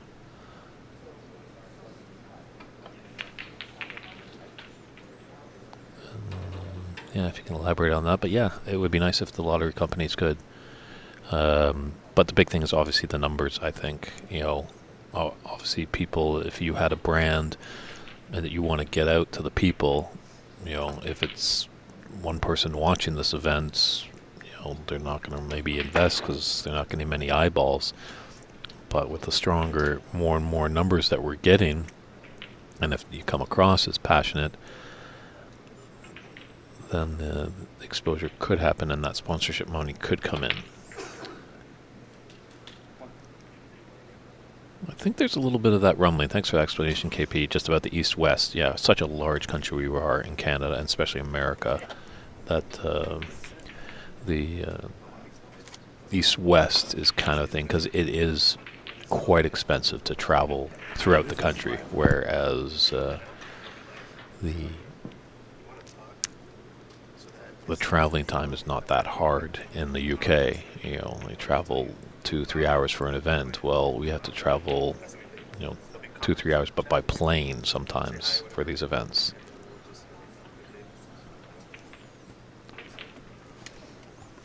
I think there is a plan, definitely, to get some more amateur and global events going. With talking with Jason Ferguson over there. Does want to get more kind of open amateur events and all good stuff like that. Now, fresh off the early morning table, I have a great guest here, a man of many talents, quite a potter, quite a player. He's coming all the way from New Jersey, the Garden State. It's this guy, Dharma, as they know him as Bob. How's it going, Bob? Fantastic. Thank you for having me. No problem. Nice to be here in California, sunny state. I guess that's what they call it. No, is it Florida or this? Yeah, Sunshine State. I think it's Sunshine State, Florida. Okay. Yeah. Anyways, I just made a lot of Californians unhappy, I guess. Well, usually there's a lot of sunshine in Southern California, but actually today it's a little overcast, so. Maybe so. Let's get back to the game. So who do we have? We have John Poon. And Sam McGraw. Do you know these guys? Yeah, I actually played Poon last year at the championship in Seattle. So yeah, very good player, very nice guy too. And how's your campaign going this year? Have you punched your card into the knockout round, or? I just got through, I think. So made it by a hair, but got lucky. So yeah, very nice conditions. Difficult table, so it's getting. It's tough to adjust. And what's the scene like in New Jersey? There's obviously a lot of talk. We hear some of the people in the chat room just wondering, where do we find tables in America? And you're coming all the way from New Jersey, so where do you play out of? I play this place called Elite Billiards. They're in Edison, New Jersey. So they have one table, actually. So it's hard to get a spot there to play. Always lines out the door to play snooker because they have one table. For now, that's the only place that I know in New Jersey that has a table at this point. So, yeah, that's the only place. So, if you want to play snooker and you're in New Jersey, Elite Billiards. Okay. They're not paying me or anything. In fact, they will, yeah. Well, maybe that first class ticket is in the mail from eBilliards. I don't think so. But probably charge me a fine when I go back. That's great to hear that the people are lining up the door. So there is definitely the interest there, the wanting for it. I guess just someone's got to dig in and maybe open up a good room. Yeah, I've heard a lot of people. There's been a buzz around that 3 or 4 places are going to open in Hoboken, I think, with 6 or 7 snooker tables. But we'll have to wait and see what happens. I think it's been 3 or 4 years I've been listening to this, but let's see. True. Seems yeah, but a lot of interest in the East Coast at least. I think it's purely because of the diversity there on New Jersey. You see a lot of Indians, Chinese, showing interest in snooker. So that's most of the demographic that I've seen that plays on that side at least. So nice little scene there. And a lot of people have tables at home too. Okay. I can't turn up over there and play with them though. Nobody invites me.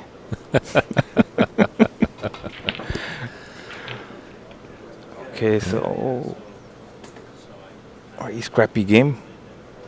John Poon and Sam McGrath. Do you know these guys? I remember John from last year, but Sam I do not know. There's definitely one of the taller competitors there. You know, like I like his nice little like mustache goatee. Kind of, I don't know where he plays out of, but kind of could be like a Texas Ranger almost. Yeah. Give him a Stetson and be off to the races. I know he could also pass off as French, I think. No? No? Who? What? Sam McGrath. Sam McGrath. Yeah. Maybe. With the stash and everything. Okay. Maybe. No? Who knows? Maybe, yeah. Where is he from? No, I don't have the paperwork right there, but someone ran away with my schedule sheet there. But obviously you can find out all the information on all these great players at cloudsnooker.com. Fantastic. So who are your favorites this year?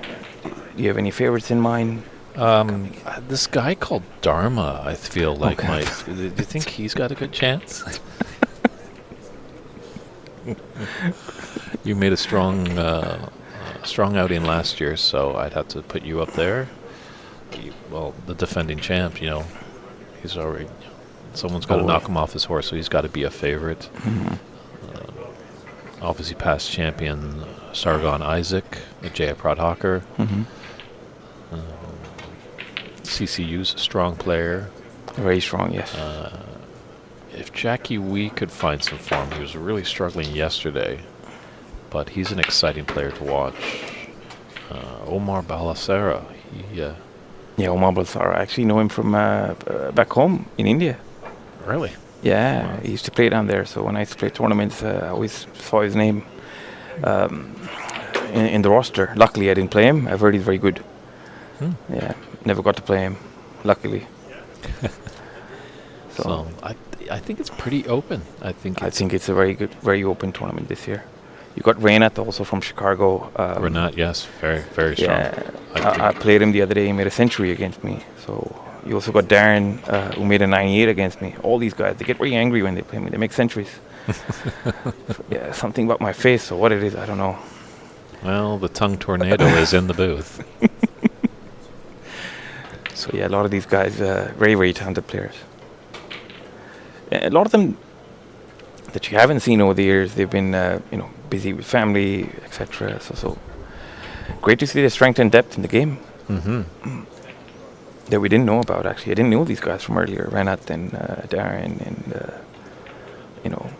and you see them play. They're making centuries. So. And now you've always got your lovely manager with you, your wife, when you travel to these events. Yeah. Do you guys have any youngsters? No, we don't. We're working on it. Okay. Hopefully, yeah. Hopefully, and then hopefully, as they come out, they'll have a cue in their hand. Yeah, and the process is fun too. Sorry, very cheeky. But yeah, as I was saying, a lot of talented players, playing. You don't know about them, but yeah, nice to see their strength and depth in the game.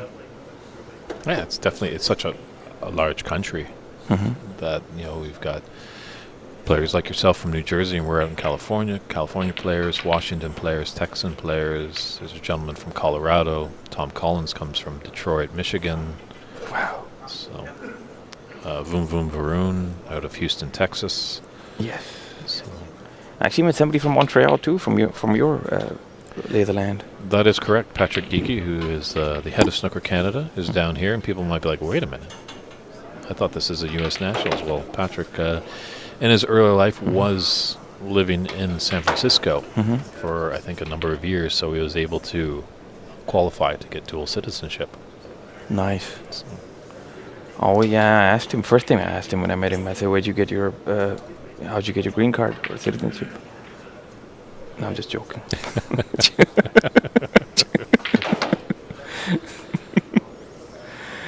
Yeah. So let's see, long pot here. Oh, almost gets it.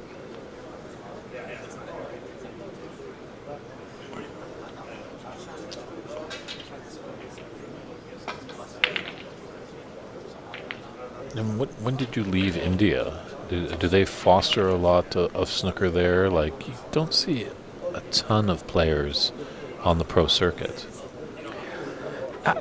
There was a point where there were a few players. The scene's definitely there, but snooker's not very accessible. In the sense, in India, there are a lot of clubs where you can go play. So they're essentially sort of sports clubs where you need a membership and access, etc. Memberships are very expensive. They can go up to $100,000 actually, and there's a waiting list, etc. So you have a ton of sports. Where you have snooker, you have table tennis, you have squash, as they call it, cricket, badminton, all those games, and you also have snooker. So most of the players actually play over there. So it's tough to get access to a club and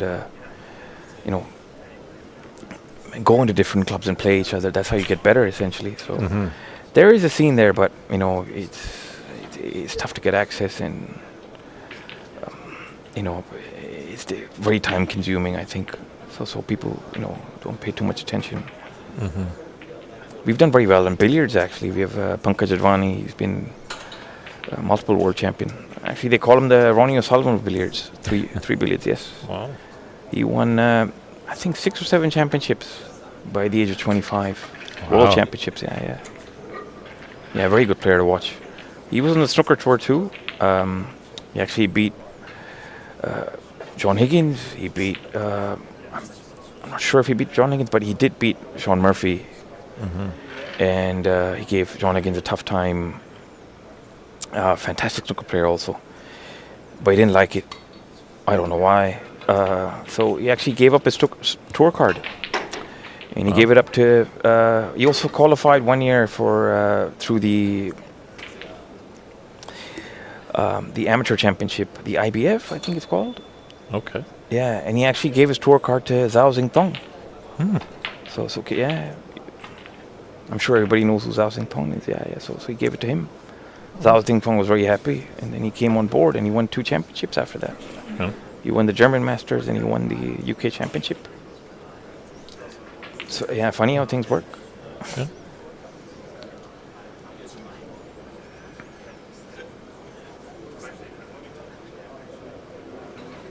So thin cut here. Oh, he doesn't try it. Oh, he didn't try. I'm surprised he didn't try it. Yeah, definitely a nail-biting first frame, 39-37 with Sam McGrath in the lead. That's a nice shot. John Poon's very, tactical, very smart in the safety department, from what I remember. Might prove me wrong now and sell this out. No, he hasn't. See, as I said, nice little shot by him.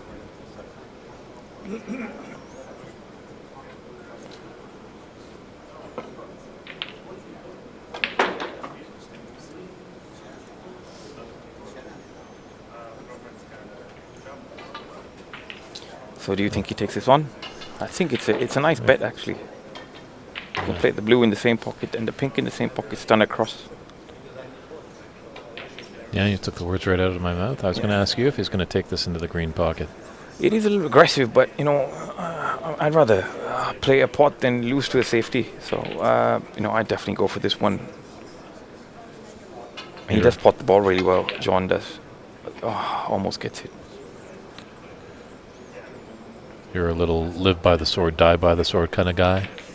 Not live by the sword, keep it in the holster. Yeah, I mostly die, but try my best.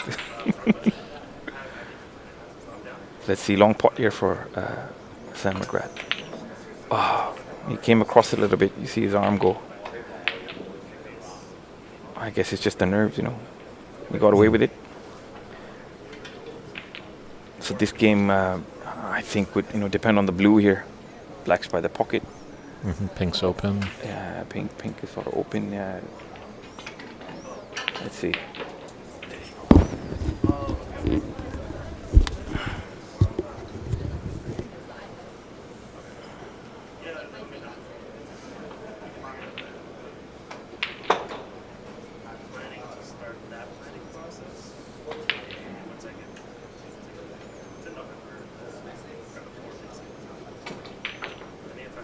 Let's see what Sam has in store now. I think he plays it safe. It's too risky.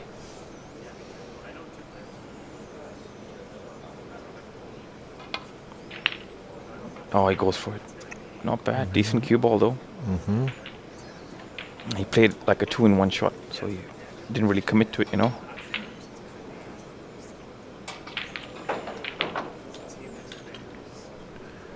Yeah, we're here at Embassy Billiards, San Gabriel, California. It's the 2023 United States National Snooker Championship.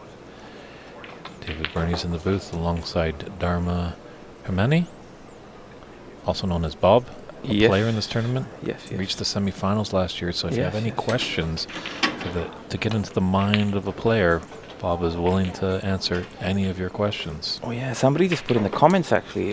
Ispreet Singh. Yeah, he's a new guy on tour actually from India. He actually used to play in one of the clubs that I used to play at. So it's fantastic to see him come through.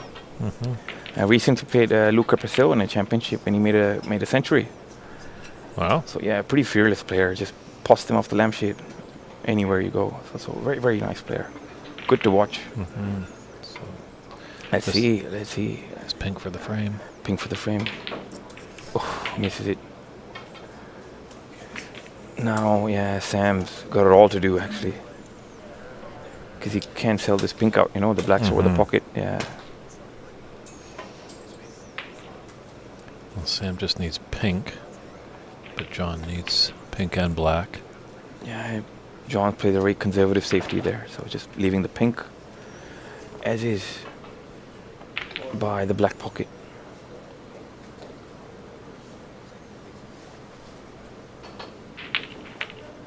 Try the cross double.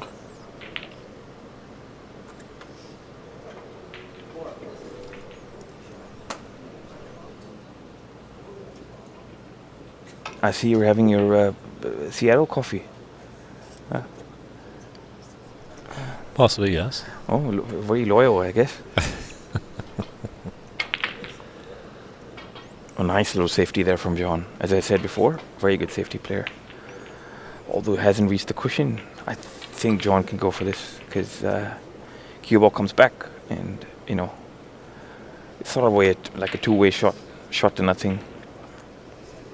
Let's see what he does. Might prove me wrong. Yes, you've proved me wrong many times while I've been in the booth. Almost gets it. All right. I think John will go for this.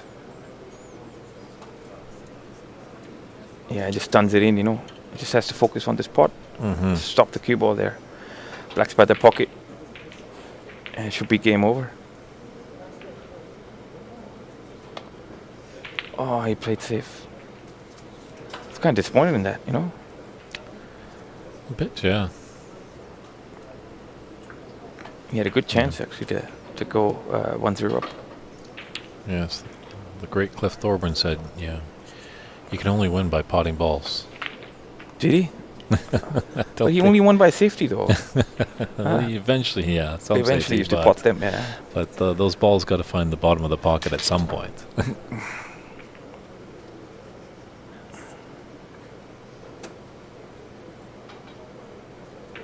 So I see a lot of comments actually coming in. I see a lot of people watching, yeah. Mm-hmm. We've broken a century here for viewership. Wow, I think, John got very lucky there. May try the reckless double, I think, you know. Let's see, I think Sam has a good chance at a double. Very Yeah. good chance at a You double, know, playing yeah. the thin cut into the corner. I think cut. Oh, he gets a thin cut. My goodness. Yeah, you can't really tell from the box, you know. Maybe I should play this game. I know, you should. So Sam McGraw takes that first frame, best of 3. Very exciting nail-biting frame there. Tension, pink and black. So it's a nice little game. So while they set up for a frame 2, we'll just kind of jump over. As we have, actually that's not a Jay and Hunt. We do have Varun and We also have Charlie here. Oh, is that her name? Francis is Francis, playing yeah. on Francis, TV. yeah.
bonus coverage over here. Got Callan Visovan against Varun Raheja. Yeah. Raheja, thank you. Yeah. So, Callan actually monstrous spotter of the ball. Mm-hmm. Played him last night. Didn't get too many chances. Yeah, I played him last evening actually. Didn't get too many chances. So let's see how he is in the match. Yeah, I think actually Callan originally comes from Romania. Yeah. They call him the Romanian monster actually, because of the way he pots. Look at this. Yeah, look at this. He doesn't even look. See. And he's I think he's probably one of the tallest competitors here. I think you said that about Sam too. Yeah, maybe we'll have a basketball match a little later. I think he ran out of position, but nice little 21 there, I think, from him. And was quick too. He's very quick. Varun might have his hands full here in this match. Very feisty player, Varun. So let's see, a lot of will to fight and, win. So let's see what he does. Yeah, and Varun in the past year has had a little bit of health issues and stuff like that, as I was talking about earlier, like more of the physical nature. Oh, is he? Yeah, he had some stuff, so he was just wasn't a great year for him, as he was laid out a little bit. Was just dying to play snooker, so he's really happy that he can be back in this championship and competing and actually playing. So yeah, I know Varun, actually, a very passionate guy. He just bought a table, actually. He bought a star table at home. So wow. I'm sure he's been practicing. Let's see how he does here. He has to play tight this game because Mr. Romania, he pots them from everywhere, and he plays at a blistering pace. So. Yeah, and for a tall guy, he gets real down on it. Wow. Yeah. Look at that. That's what I said. See, even if a ball, he strikes the ball and he knows it's going in.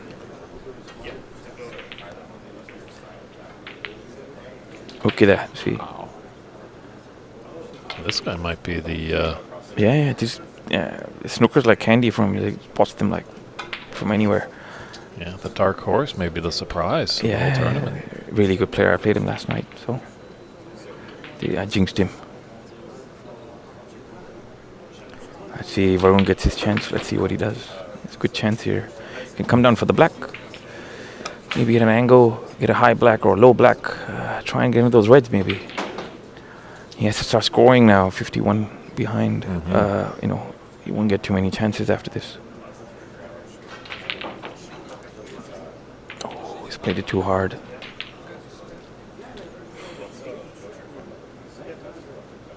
Yeah, too hard.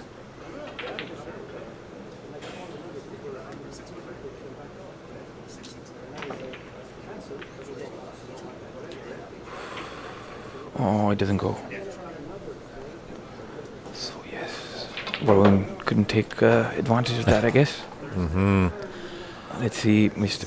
See a plant in there? I think there's a plant. Maybe it's the manufacturer one. I can't really tell from here. But if it's on, he would have taken it.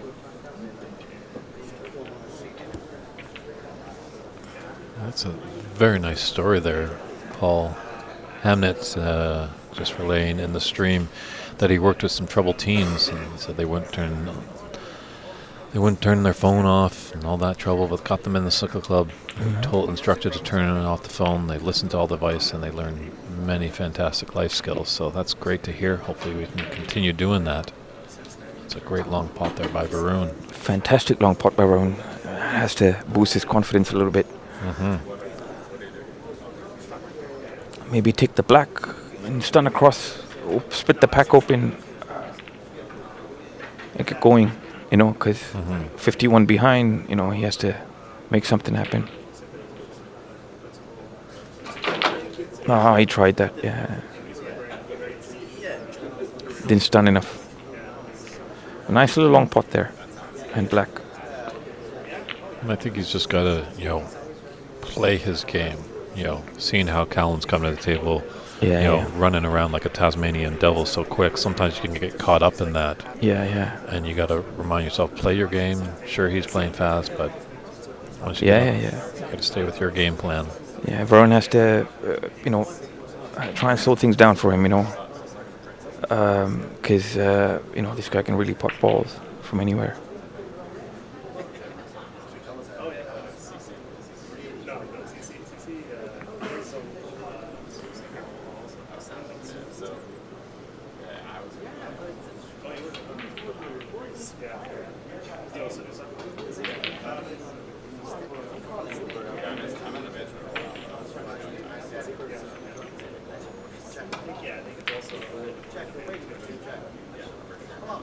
So you live out of Seattle or Canada? Canada, Vancouver.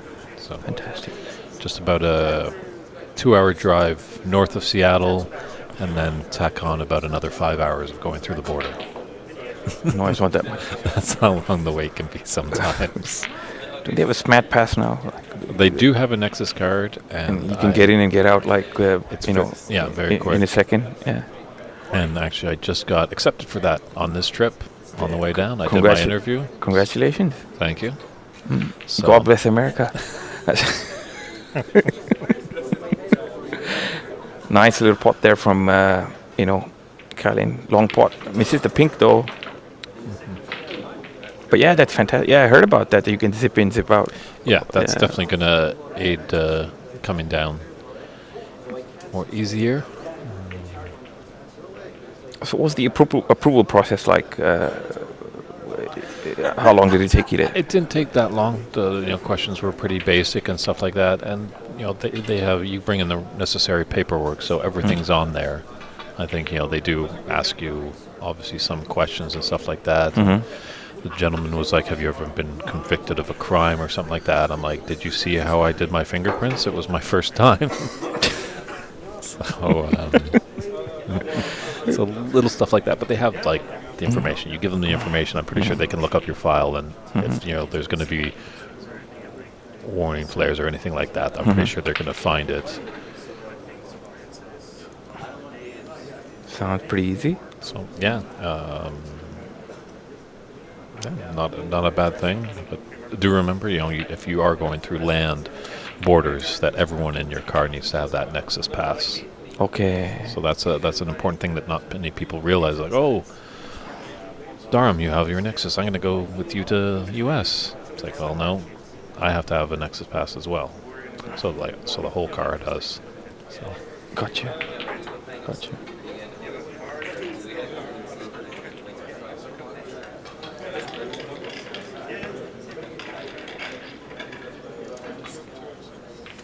So Varun can, Callan can really nurse this lead, play a few safeties and just, I think he has control of this frame now. yeah, pink's really safe. You put another safe color, as there is 42 in it, and there's 59 on the table. Yeah, I wouldn't be playing this if I were him, but, he's taking a red off the cushion. It'll help Varun a little bit.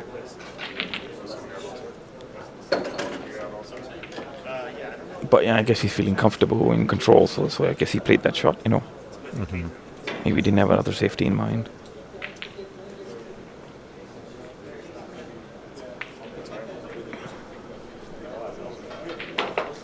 We also have Charlie, right, from your club in Ox. Charlie Brown? Or Charlie, who? Which Charlie? Charlie. There's Francis. Francis, sorry. Okay. Yeah, Francis, sorry. I'm not sure why I called her Charles. True. Yeah, Not my club, too. She plays at Ox. She plays out of Ox, but Ox, Ox yeah, is yeah, not yeah. my club. Okay. Mike Dominguez is the owner-operator there. Fantastic guy. But totally understandable.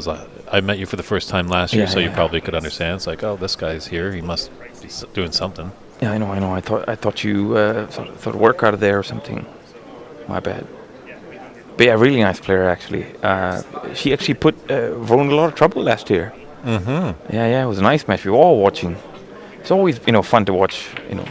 Battle of the Sexes, I guess. Mm-hmm. Kind of Stirred that a little bit with a great female player from Canada, Marianne McConnell, who played in the Women's U.S. Open in Seattle a couple of weeks ago. I was talking with her. I'm like, maybe we should, like tennis did it, maybe we'll do a battle of the sexes in snooker. Maybe you against Cliff Thorburn. She's like, sign me up. Let's do it. Fantastic. That would be nice to...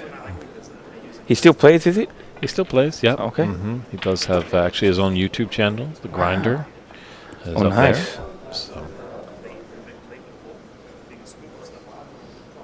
Must be slow, in slow-mo. Oh. Sorry, that was a bad one.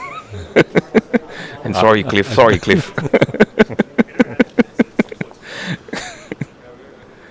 Well, this gentleman is in his 70s, so, things kind of slow down when you get old. I've seen him on TV. Still looks very good. It's true. Going over to England and seeing them and listening to some of the Brits, they're like, I don't think Cliff Thorburn ages. Yeah. I agree with them.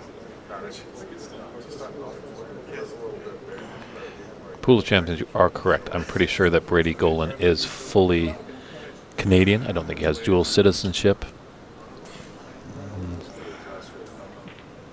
Brady is an old-fashioned kind of guy as well. He's not really onto the technology, the websites and stuff like that, but he does play in some tournaments back in Vancouver, so I might just ask him the next time I see him just to see if he does have dual citizenship. But I highly doubt that he does, as this tournament is only open to Americans, citizens, and green card holders. Yeah, and I think there's also a clause wherein I think you have to be a resident for, 5 years non-stop to play in this tournament. But it's great to see that they open it up to green card holders also. That's why we're seeing, I guess, 64 players. And I think hopefully we'll be getting a Jaya Pradhakar in the booth tomorrow, who's the president of the USSA, and see what kind of great events are coming up, because I know they're talking about maybe more a U.S. Open event, where if we get a U.S. Open, that's open to both sides of the border. So some of us, our friends from Canada, can come down. Yes. Yeah. I was talking to him this morning, and he said he might have. I think he had 80 people sign up for this event. Wow. Yeah, and he had to say no to a few of them. Very disappointed people, actually. I'm sure. Lovely event, lovely room. I think we have to thank, Wong here. Stephen, yes. Yeah. He's put a fantastic event up. Varun was going for that one. Yeah, everyone really struggling to make something happen, I guess. Trying banks, trying long pots, trying everything. I think he needs to stay calm, and just wait till his chances come, because his chances will come, Well, Callan just needs one red for his frame ball. Yeah, I'm surprised he missed that one, actually. And hopefully, if there are some players that are listening that did, in fact, get that no, it's not that we don't like you. It's just, it's tough putting on these tournaments. We like other people better? That's what it means, no? Oh, no. There goes Bob again, putting words in my mouth. No. I think there was a cap, I spoke to Ajay, weeks before, and he said, he's going to stop entries by a certain day. But he already had 64 people, and that was the cap. So... and that's good to see. So you signing up, all you players didn't get in, that's going to expand their mind. They'll be like, maybe we need to have a lot more players in the tournament as their interest is going. Yeah. Or maybe potentially that we start seeing some qualifying tournaments. Maybe so, or a pro tip from a semi-finalist. Maybe sign up early, because I signed up on the first day, and then by I think day 10, 12, it was done. 64 players done. Yeah. So you got to sign up early, otherwise the spots come at a premium. It does seem now. I think a lot of people are finding, like before, maybe in the past, it's like, I'll get to that email, It's not really going to sell out. But as we're seeing, the popularity in the sport is growing, and you got to get on it. As I'm about to run a qualifier for the BC Open back in Vancouver in a couple of weeks. Wow. And it's already sold out. So people are emailing me, and I'm like, sorry, I got to put you on the waiting list. Wow. That's awesome. Oh, little foul there actually from Yeah. Cullen. I think he might be put back. I'm not sure. Varun can try this red actually, stun it in, maybe check the black in the other pocket. Let's see how he feels. I'm definitely. He might be on the defense because it's obviously a few points behind.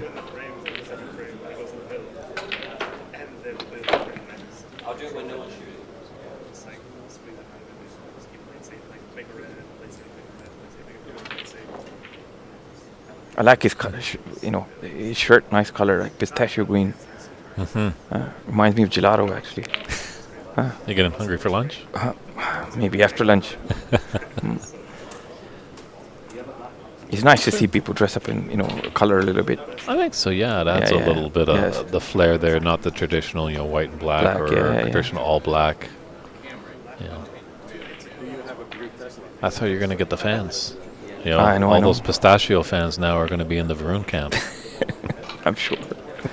Wow, nice little stun shot there. Beautifully played. Hey guys, sorry to shout during your shot. If you guys can just take 2 seconds, I'm sorry. Does anybody have a black Altima with a Ted Baker suit in it? Sam, can you borrow a sec?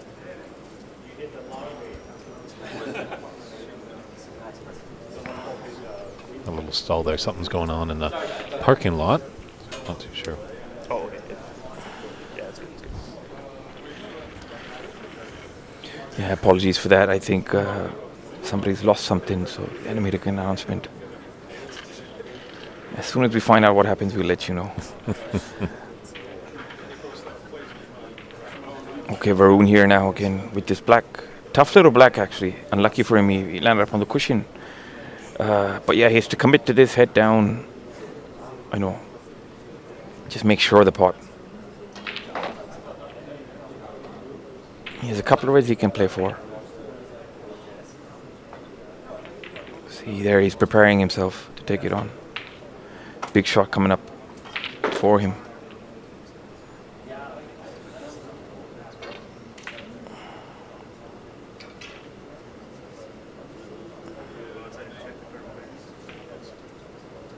Looks there. Fantastic shot. Beautiful shot by Varun.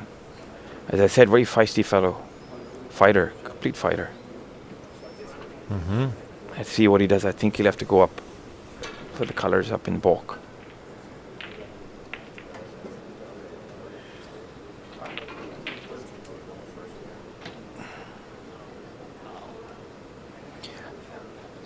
I think 30. Yeah, I think he has to take a brown minimum, then he can tie. But let's see. Tough spot to be in. Yeah, with that black, it's a 55-23 advantage. So there is 32. So definitely plenty of points on the table there for Varun to get back in it. And would be quite a steal if he's able to take this first frame. Yeah, he can play for brown. Oh, he's played for black, I think. High black, I don't like these, I twitch on these actually. So let's see, maybe Varun's, I can learn something from Varun if he makes this. Be mindful of that pink. Yeah, again, head still.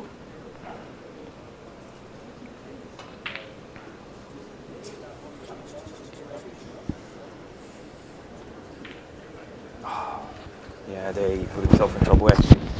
I would have gone for the brown. Much easier. Or even maybe sneak behind the blue. Yeah, he could have done that too. Sorry, that's maybe the Canadian grinder in me talking. Been watching Cliff Thorburn videos, I guess. It's in our blood, The maple syrup just makes us a little slow and oozing.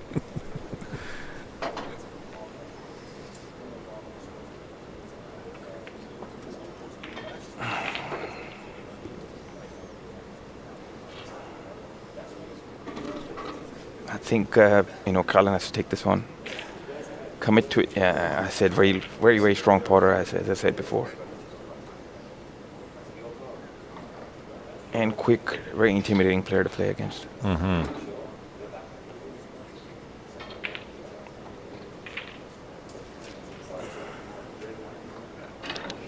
Yeah, I think this frame's done for Varun. Might be disappointed there actually because he had a couple of chances, after Yep. that excellent wrong break that he got. Obviously, He should have gone for the brown and then. Yeah, the run out was going to be tough, obviously, where the pink is, and then Yeah. obviously the yellow and green. Yeah, maybe. I think I guess he's carrying on.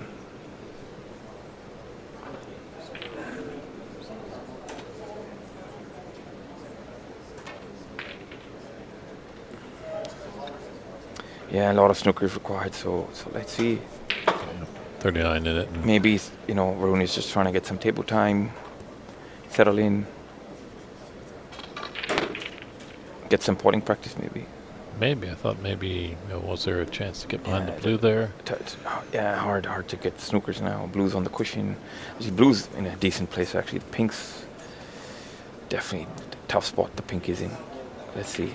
I don't think he should carry on too much. Get on to the next frame. I may have got him. I'm not sure.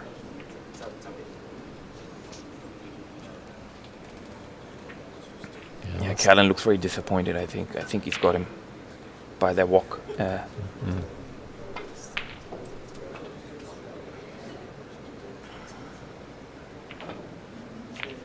Oh, so he gets him. Yeah. Tough break for Varun.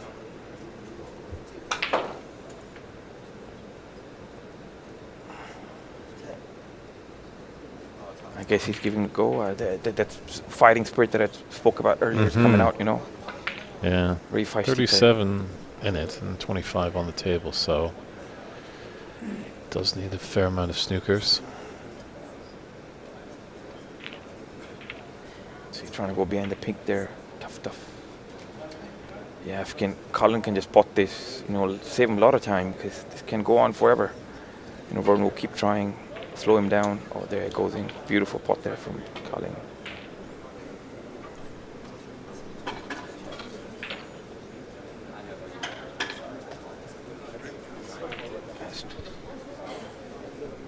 He got sloppy with that, I think.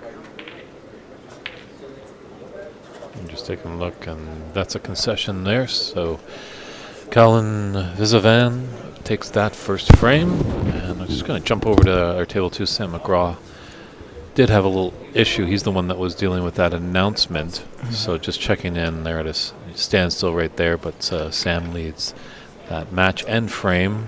1-0 in the frame count, 25-21 in frame two. Hopefully he can sort out everything with the issue. I think there's something in the parking lot, maybe with his car. But stick around with us. We will coming up with frame two with Varun and Callan. Fantastic. Thank you for having me on here. You've got to go practice, Bob? Dharma? Lunchtime? Gelato? Yeah, I'm going to go back to the wife, actually. I'm going to try and have a practice on her patience. Well, I talked to the manager when I came back to the booth. She's like, all is good. He won. Yeah, she's snookering you. All right, guys. Cheers, man. Thank Been you a very pleasure. much, Cheers. Dharma. Good luck in the rest of the tournament, and Thanks all the a lot. best. Cheers. Take care.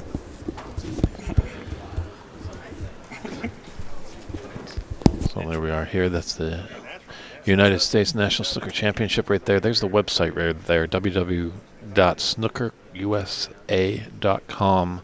That's where you can find out all information about upcoming events with everything. And it looks like we have a little pause in the room, so we'll stand by and we'll be right back.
All right, ladies and gentlemen, sorry about that.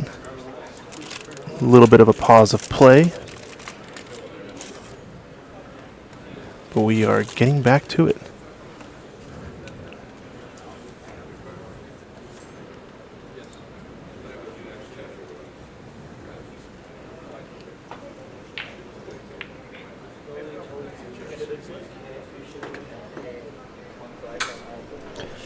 Yeah, I actually did a little detective work there, Christian, and found out that a little fire alarm got tripped up in the room, actually. So Just a little pause. Right, And good time to take a group photo, too, right? So we went outside Exactly. and everybody had a group photo. mm-hmm. So still cooler heads have prevailed, and we're going to get back to it. So, All right. So what are our matches at? We've got John Poon and Sam McGrath, looks like, on this main match table, and then Mihai and Varun. Looks like they're in their second frame, about to get started. yeah, as I've heard, goes by Callan. Goes by That's- Callan. That's Okay. what, he's good friends with Romil. Oh, very cool. Callan's a long distance truck driver. So when he's driving across country, he pays a visit to Ramil, and then over here at Embassy, and then on his way back, he goes sees Ramil. So balls are starting to find the bottom of the pockets, and the action is resuming here at the 2023 United States National Snooker Championship live at Embassy Billiards in San Gabriel, California. 64 players. It's moving day today. The round robin will come to a conclusion that will produce 32 players for the knockout stage that will start tomorrow at 9 a.m. Schedules all keeping correctly that the final will be going down on Labor Day Monday at 2 p.m. Pacific Standard Time. So that's 2 p.m. on the West Coast. But definitely keep us tuned in, and if there's any updates or any changes, we will let you know. Oh, we got Stephen Folansky. Stephen Folan over in the Facebook chat. How's it going? It's a pretty nice room. We got some sweeping shots of the room here. 8 tables over here in the main area, and they've got one in the back, kind of in a private room. So 9 tables to run this tournament. All 6x12 Riley Aristocrat tables. Playing on 6811 cloth. Pretty sweet stuff. Looks like all the players are back now. Action getting started, and I think our second table's just kicked off. Second frame. Callan versus Varun. Ready to go. Yeah, I think you're for a treat, Christian. I know you're attending to many of your other duties, but with Dharma and I were watching this match, and Callan is no nonsense, really. He just gets on with the business and goes at it, and Yeah. hardly even lines up shots sometimes, it seems like. So Oh, all right. Any high breaks so far in the first frame, or just a back and forth nothing action? really, like High offense, high flying. Yeah, like short little breaks there by Callan, and then he left a chance for Varun to a sniff of a hope, but unfortunately Varun was able to make it happen. It was going to be a tall task, but these two players, a little discussion about something. Get on with the play. Well dressed, both of them. Showing a little bit of color. Oh, yeah. A little bit of green from Varun, a little bit of blue from Callan. Yeah, it's nice to see. As we were saying just before that fire alarm got tripped off, that's going to help your fan base. As way back in the 80s when it was big, there's a lot of colorful characters and colorful wardrobe, and I think a lot of fans actually cheered on players by what they wore and what colors they had. So Okay. Well, Dave Burney's always got the best get up on. We call this one the what is it? Is this the Joker outfit? The purple vest. hey, you guys come up with it. I just wear it. Looking good as usual, Dave.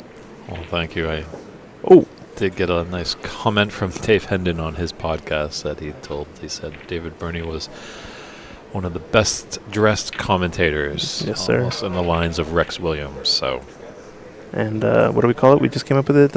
You said the Velvet Voice of Vancouver. That was another one, right? Oh, we have to I talk like to that. Ernest from Houston, the Dutch assassin. He did come up with something. I know a friend has labeled me the velvet tongue at some point, but hey, we can leave it up to our great viewing audience. In the booth we give players nicknames, but if you have any nicknames for us, feel free.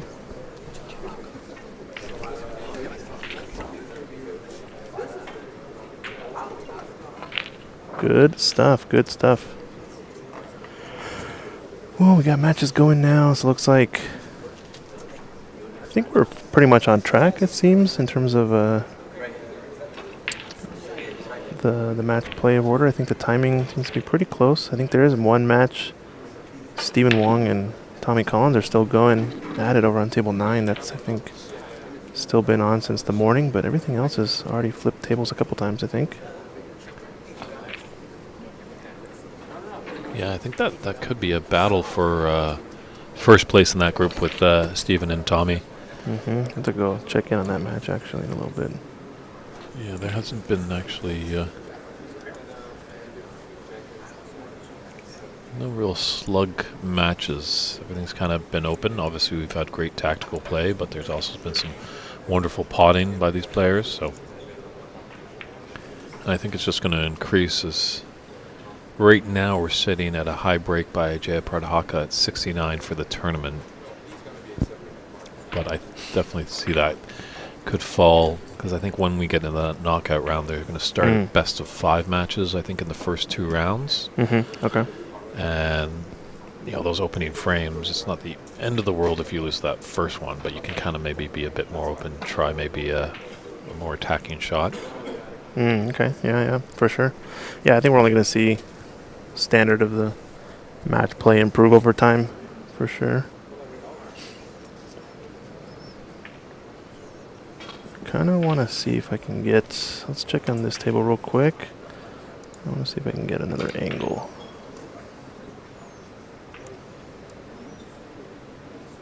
Thanks, Mickey Singh. They're labeling us the best from the West. So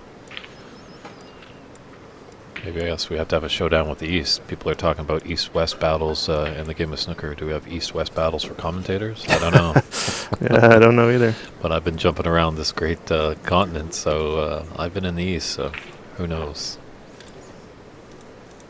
Let's see. So it looks like, 1-1. Stephen Wong, Tommy Collins. In terms of frames, believe you can see Stephen's in a tough snooker here. I think missed that shot. Oh yeah, look where those balls are. That's just really putting a slug to that frame, really slowing things down.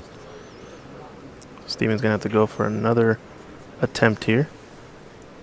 He's actually down in this frame in the decider, 37-2.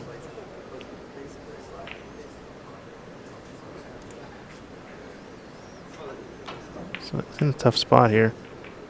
And there's the contact with the red, but he's going to leave a shot.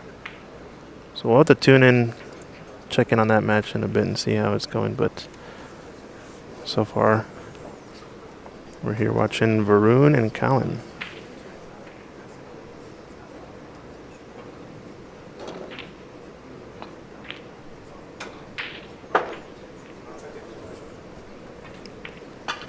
It's probably one of my favorite shots when this goes in. Just kind of the slight screw and just pop this up into the corner pocket. And has he made it? Just a little bit overcut. And if you watched Varun there, his head didn't move until it hit that jaw on the pocket. You watch a lot of these more accomplished players, like we have a wide range of abilities here, but the more skilled players, they really keep their head down long on the shot.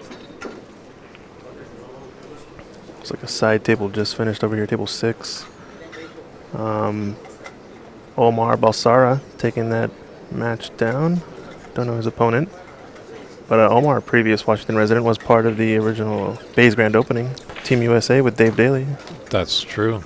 Him, the Tiger, and Dave Daly took on Gary Wallace and Stephen Fulham, Yeah. who's in the chat room. We really had lots of fun there. Lance Bromlin was down as well, manning the stream. I was in the commentary booth. I think really everyone was excited. There was a lot of good energy in the room that night. Snooker is here, really top-notch class joints. Very odd that it was on February 29th, so everyone's going to remember that day. And then 2 weeks later, the world shut down. And kudos to you and Mike and that team at Ox, because that must have been seriously deflating. And to just wipe your shoes, dust yourselves off, and come back.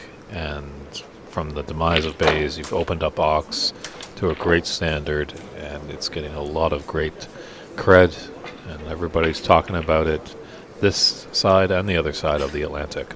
Yeah, so far so good. Just keeping in line with our goals, trying to elevate the standard of Q Sports in America and everywhere else.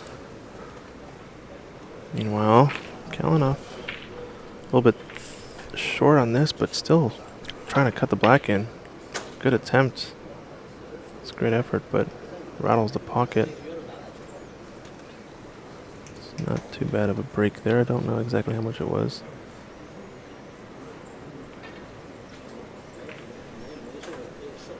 Oh, just a red, I guess? Just a 1. Oh, 13. There we go.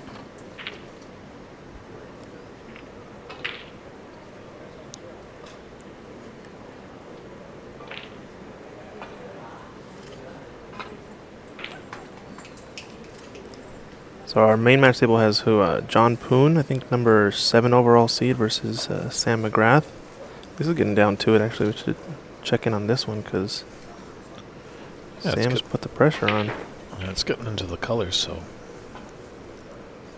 This could be last frame if Sam steals this one. Yeah, definitely noticed we were at this match in the early on in it, and it looked more of John wasn't as aggressive as Sam was. You know, there was a couple shots that both Dharma and I were wondering that John could have taken on, Potts taken on, and the missing it wouldn't have given him that much trouble. But he opted for the safety, so being down 1-0, I wonder if he's going to switch up the game plan. And it's a bit of a tricky spot here, actually.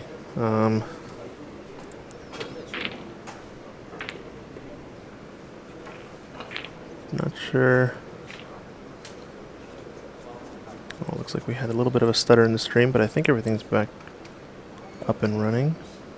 True. KP Hopefully was, sorry, got you out there, Christian, but KP was talking about focus, but on our vantage point, looks pretty good. KP, I don't know how the focus is out there. Anyone out there on the stream, feel free to let us know how the picture is, how we are sanding, if we're a little bit unclear, quiet, too loud. Yeah, might need to refresh your pages, but I think everything looks to be working correctly now.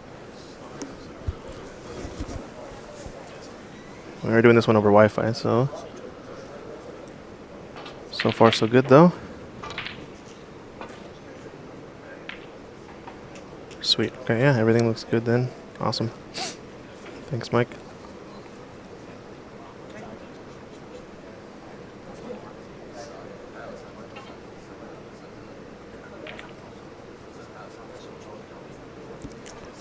Brendan O'Donoghue, if you're looking for Andy McCluskey, feel free to go on cloudsnooker.com.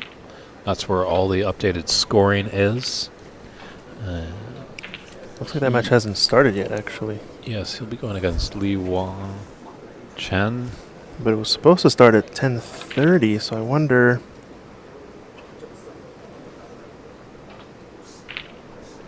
I wonder what the policy is on late matches, or player doesn't arrive. Imagine there's some sort of disqualification at some point if you don't show up to your match. True, yeah. I think I haven't seen. I should probably get on the mailing list for when the championship rules come out. But usually, it's if you're not there at the beginning, it's a 1-frame penalty, and at 15 minutes it's another frame. And obviously, probably in these short matches, 15 minutes late, it's going to be match over and lead to a walkover for your opponent.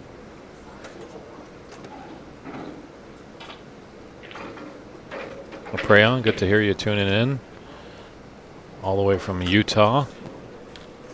Salt Lake State. Oh, actually, sorry. I think Liwa Chen and Andy are playing. They're actually in the back room. That's what it is. Yeah, cloudsnooker.com has a score. Sorry, I needed to get it up to date. But it looks like Liwa took the first frame down over Andy, and they're 37-40. Liwa is down against Andy in the second frame, so that must be a close one. Unfortunately, we don't have vantage point to see that one, but there's a separate room with a private table, basically. So Yeah, it's a real nice club here, and that is the one table that we can't see. But go to Cloud Snooker for updates there, and you will get live scoring, so you can see it as that match progresses. Here we got John Poon at the table trying to fight back and take this frame to force a decider. yeah, a couple other match updates. Looks like Francis Cho is down 17-30 against Amitabh. Looks like Corey Sykes is up in the first frame over Jack Kung by 10 points. And it's on the colors, and I think Jack is in a deep snooker in this. Corey looking good to win the first frame there.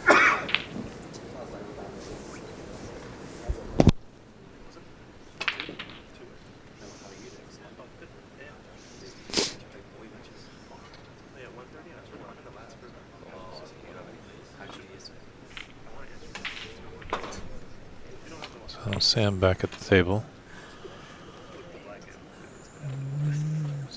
Just needed, I think, to roll a little bit further.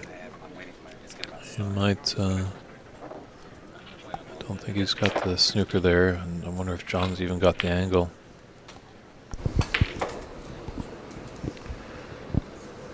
I'll pray on. There is a trophy, a great. It's entitled the Tom Collins Trophy.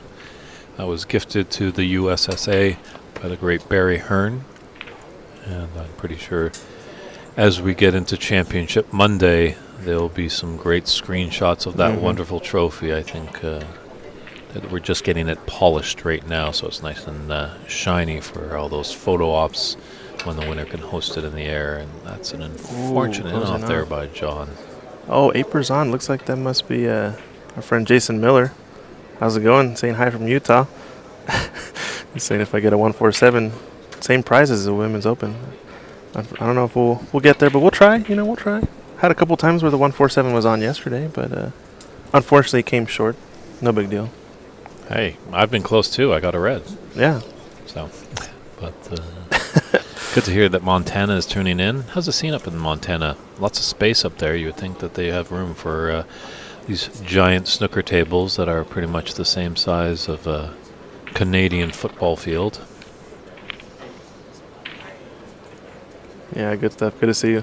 Yeah, I think later on in the tournament, hopefully we'll get the trophy out in the open here so we can get a good view of it. Imagine for the final they'll obviously put it on the side or something, but we've got the Tommy Collins trophy, right, you talked about earlier, and I think that's the traveling trophy, that'll be going to the player, but that'll be, transferring hands every year. And every year I think the host location will be giving, a personal trophy to keep for the winner as well. I think the runner-up has a trophy, and I think there's also a high break trophy out there from what I remember seeing. So we'll definitely have to get a good look at those on the stream. Probably tomorrow, I imagine. I can't remember on that little advert or the poster you have. I don't know if they had a picture of that trophy if we put it up there. Yeah, that's it right there on the right. Yeah, a little overlay, tough to see, obviously, the trophy there. But as the weekend progresses, we'll get a nice, good-looking shot of the trophy for all you people. So John Poon's back in this frame now. Able to put the pressure on Sam. You have to wonder if the pausing of play had anything to do with shift in momentum in this match, possibly. I wasn't here for the first part of it. I know you and Dharma were talking during that time. It was cool to get Dharma in the booth. Seemed like he had a fun time.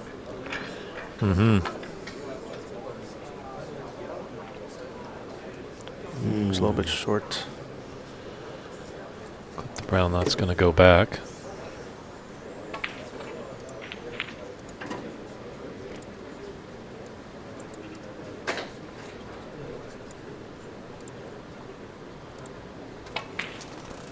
So, second attempt.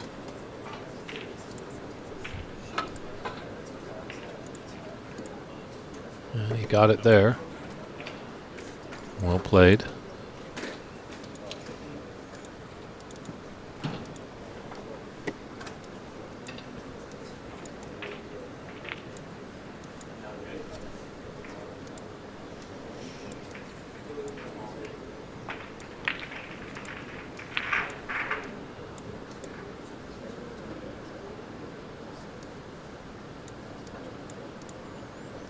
Nice shot there by John. His safety is definitely top notch.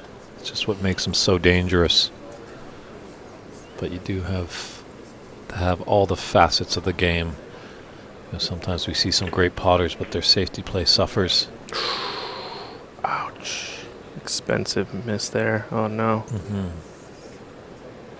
It's a tough shot there because you just got to gauge the deflection right, and you know that ball's going to have to swerve back in a little bit.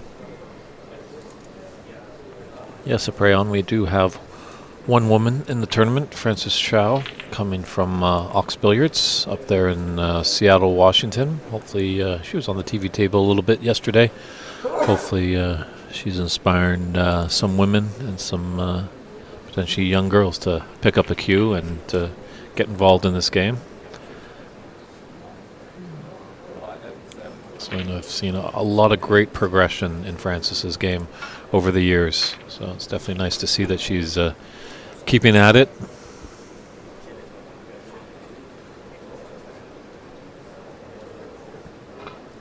Yeah, it's a good point. Free ball was on. I think they might have put back the white a little bit off to the right of where it actually was, but good hit there from Sam, but 22 the difference. 25 on. It's going to be a tough hill to climb for Sam now.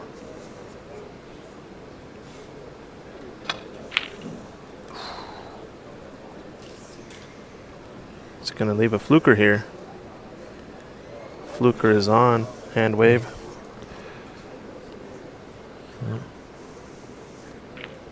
This makes the great thing about this game, the sportsmanship. You know, raising a hand when the fluke has happened. Fluka Snooker. I think there's another free ball on too. I imagine John will take this though, because one cushion escape off of that green. You imagine that Sam is a favorite and this black is nicely positioned. Yeah, this is spinning a little out of control here for Sam.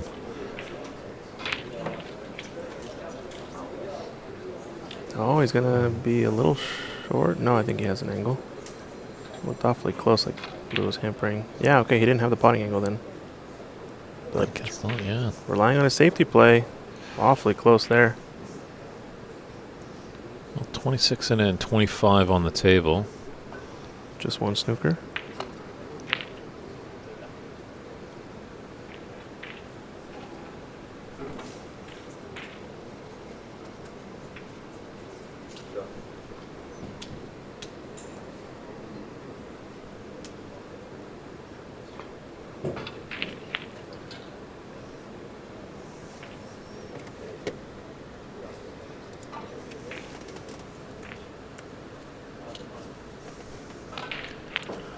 That's true. Buck Moose, we were talking Sam McGraw, he's got the kind of mustache goatee, needs a little Stetson. It looks like he could saunter in from the range almost, just with his demeanor and look. But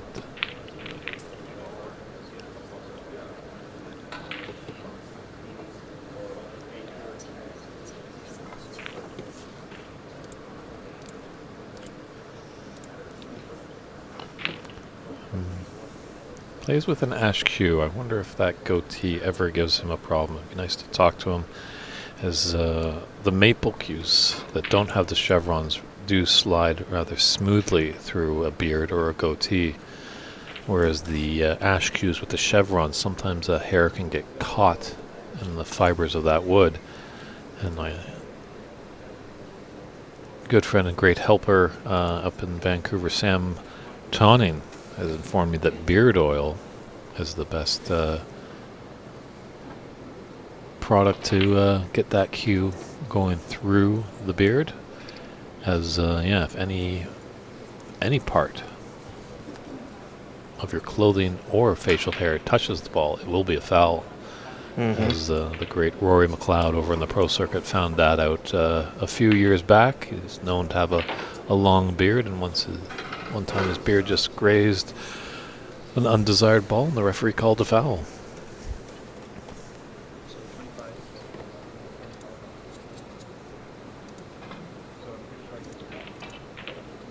So now we're in an instance where it's having a little debate here. There's a lot of action going on, and I think they need to go talk to some officiating, because I think they had a little issue with the tablet and stuff like that. So we might just go over to our other table and see how Callan and Varun are doing. Varun's up against it, but he's got Callan and a snooker here.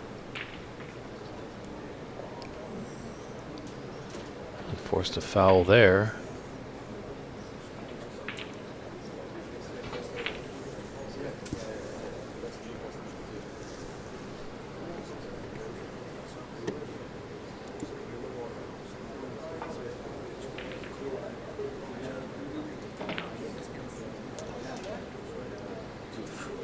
Is this the kink in the armor? Callan, very strong potter, very quick player, but just having a little trouble here when he's left in a snooker.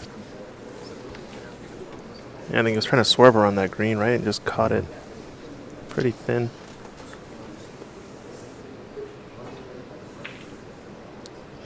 Yeah, so I think sometimes a lot of these American players do come from a pool background where potting is pretty much the prime directive, whereas obviously it is important, but this game is called snooker. It's not called pot ball, so you've got to be aware to put your opponent in the snookers, and you have to have a good knowledge of getting out of snookers.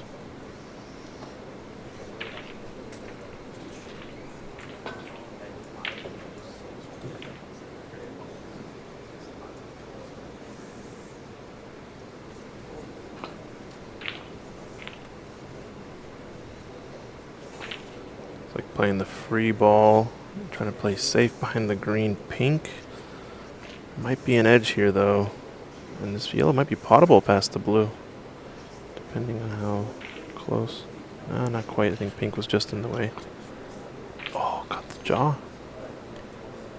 Yes, as the rule states, when you do nominate a ball for a free ball, you cannot snooker your opponent on that free ball, so you cannot roll up to it, and sometimes it can be a bit dangerous if you hit a rather reckless shot, and if your cue ball goes spinning around and that nominated free ball ends up in a path blocking your opponent to their object ball, that would be a foul and then a free ball back to that player. Dangerous snooker attempt there. Oof, very close. Always good to get a copy of the rules and just read it before you get into this game, because there are some few nuances, things that can come up. They don't come up all the time. Oh, It's a Christian Younger special, right? we don't have to talk about that, Dave. Don't worry about it. I don't think folks were tuned in last night. That's not a big deal. I'll have to live with that one for a while, I think, now. Hey, a win is a win is a win. A fluke is a fluke is a fluke, too. Sure, yeah. But I think we were discussing off camera with our good friend Dave Daly that, you're not just smashing that black and it's going around 8 cushions and then finally finds a hole. You did have safe in mind, and I think there was a safe in mind on that yellow as well, and it just came away. And that's how it goes, right? so John Poon has taken that third frame, so they're in his decider, but we'll probably come back to that when this match concludes, or when this frame concludes. Hopefully for all the Varun supporters, Varun can nip this one. There's 15 points in it and 25 on the table. Yeah, he's not out of it yet. Oh, Jason's saying over in the chat about so the free ball rule being that you cannot snooker behind the free ball, but there is a rule where you can actually snooker behind the free ball if it is the final pink and black on the table, right? Correct. So you can roll up on the black if the black is nominated as a free ball when it only is black and pink remaining, because otherwise how would you be able to play a snooker, right? That's true. So priority always to the ability to snooker the player. We actually had an instance of this, I think, in Seattle Open this year. If you go back and watch that live stream, Varun Juneja versus CCU, I believe, or In the final? in the final. No, I think it was either the final or semifinal. Varun went for a black. I think it was the final. Yeah, Varun went for a black snooker attempt. Or no, it was a free ball like that as black. He went for the pot. He rattled the jaws of the pocket. No, sorry, he wouldn't go for the pot. He played for the safety behind a different ball. The black rattled the jaws of the pocket accidentally, and then just barely rolled in line with the cue ball and the next ball on the table, and he actually ended up fouling with the no snookers on the free ball rule. It was pretty wild because the intention was never to play a roll up on the black, but how it rolled around the table, very unfortunate.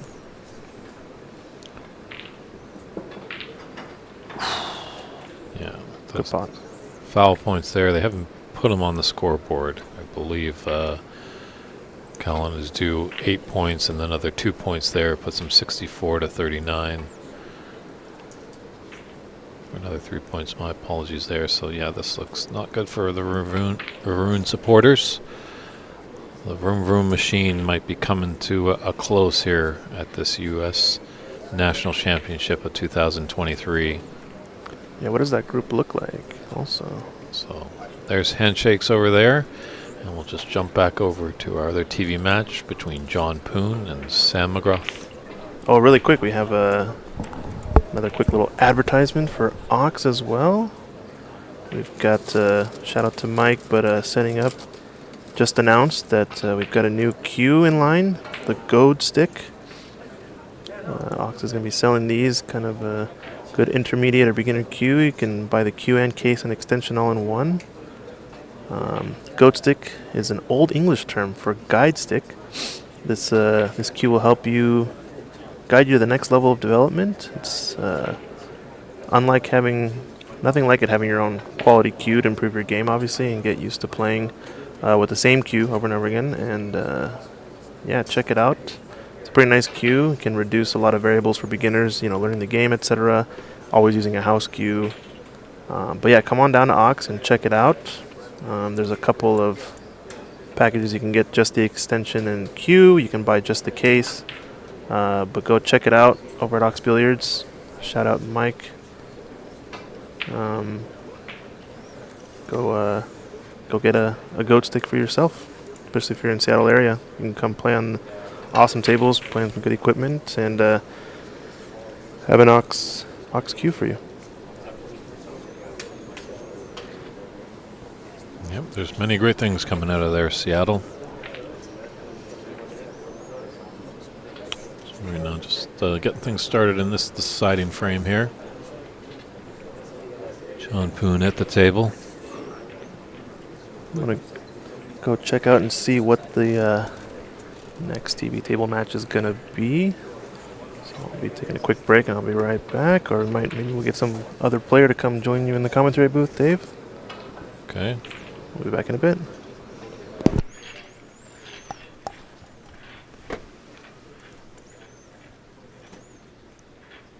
I'm surprised that John didn't take on that long pot. It's early on in the frame. The black is open up to both sides, but Sam has come around with a very impressive safety shot.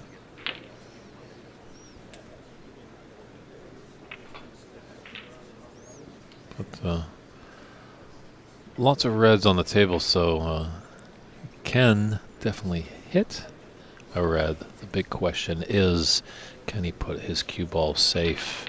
Because that black is open for both pockets. Some reds are spread out, so.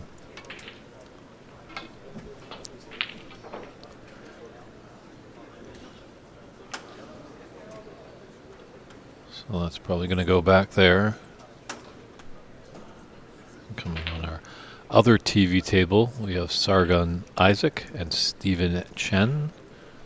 We're just going to get things set up there, and we'll be bouncing back and forth to that.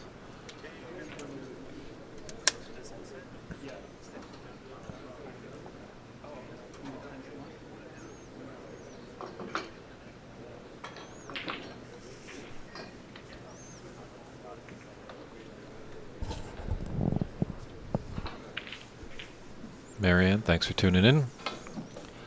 Marianne comes from Canada, is a well-accomplished cueist in all disciplines, whether it be snooker, 8-ball, 10-ball, 9-ball, 1 pocket, 3 pockets. Not sure about 3 pocket, but the pool side I'm not too familiar with, but know that Marianne is quite an accomplished snooker player.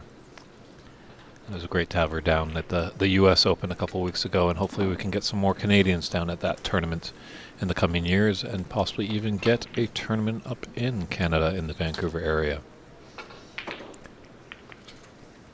That's going to hurt too for John.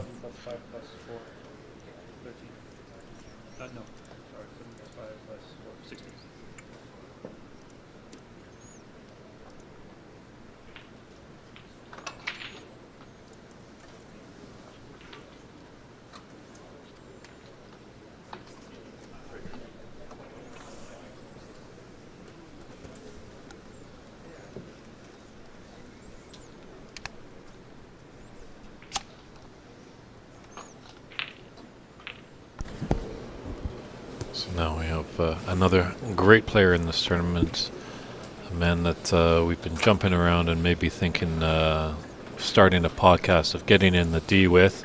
It's Dave Daly. How you doing, Dave? I'm doing good. How are you? Sounds good. Sounds good. Doing well. Doing well. I don't know if you'd say great player. I'm already out. Well, that's up to the judges. Oh, wait a minute. It's a playing game. It's not up to the judges. This isn't figure skating. No, exactly. Yeah. But so how are we doing here? First frame? Deciding frame here was Sam McGrath and John Poon. We do have Sargon Isaac, 3-time champion, battling Simon Chen, but they're just going to get things going up. When they get started, we'll kind of bounce back and forth. Okay. Are you glad you came down to La La Land here? Oh, definitely. Yeah, no, it's amazing. You know, like I said, even though I didn't qualify out of the group, it's great to meet everybody again and watch the different players and the different styles and learn. You know, some are going to leave early being knocked out, but I plan to hang around and continue to soak up the experience and watch the play. Keep you company, Mr. Bernie. True, there's lots of great players here. You not see like a plethora of centuries, but I think we're in store for maybe a few. Will they be on the TV table? Who knows? Oh, I'm no doubt we'll see a few. Looking around the room as it gets out of the group stage and into some of the knockouts, like I say, looking around the room, there's some very good players.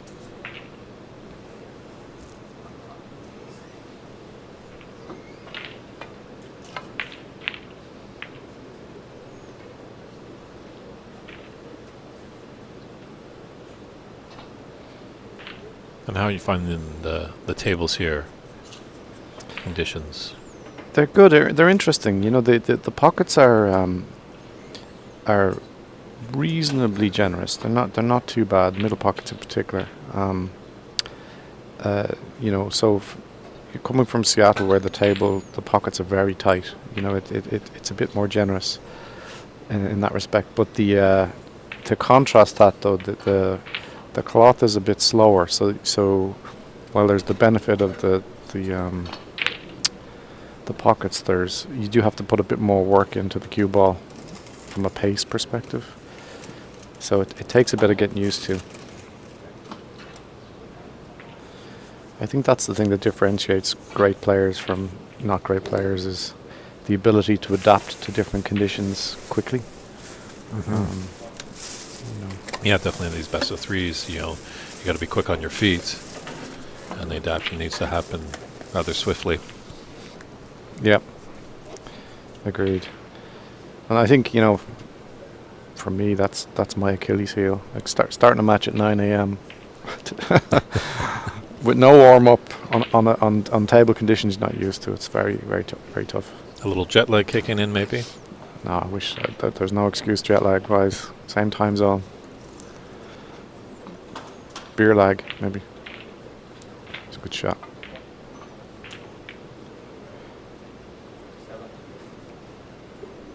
Yeah, he's going to have to pick away at these. Could be a good chance for John to crawl himself back into this.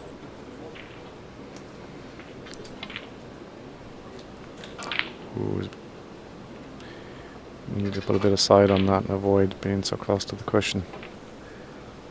And now he's got the middle one.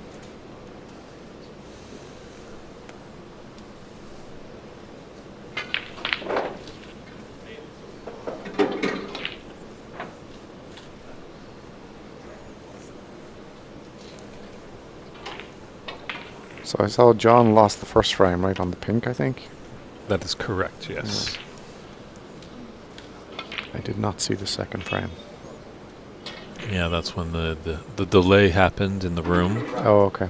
And I wonder if that just rattled Sam a little bit as he was leading that second frame, but then John came back and stole that, and John is kind of motored ahead. He's obviously the higher seeded player of the two.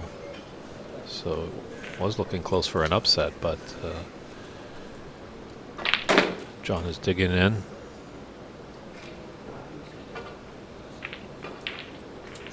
If you can hold it together here, this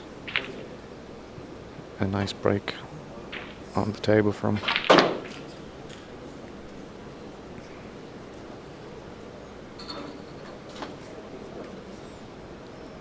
That two blacks and a blue so far. True. This is a free shout out. Anyone that wants to come and help us out with the tournament volunteer scorekeeping, it's the best seat in the house. Absolutely.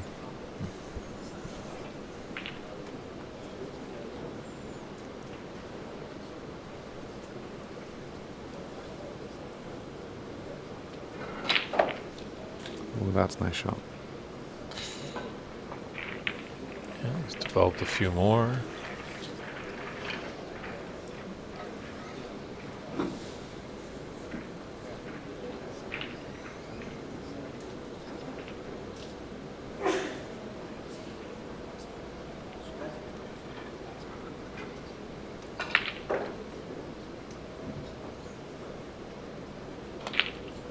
Ooh.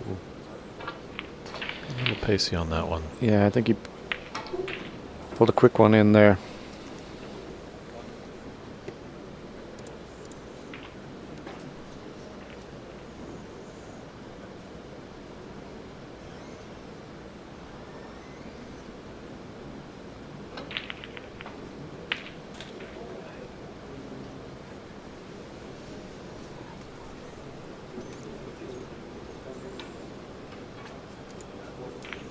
Sure shot of choice here, Dave. Are you liking the blue, or are you thinking the pink maybe? I'm guessing the pink doesn't go past the yellow. I can't tell from this angle, but from not, because he would have ended up on that red either way. He could have ended up on that red either way. So my guess is it didn't go past it.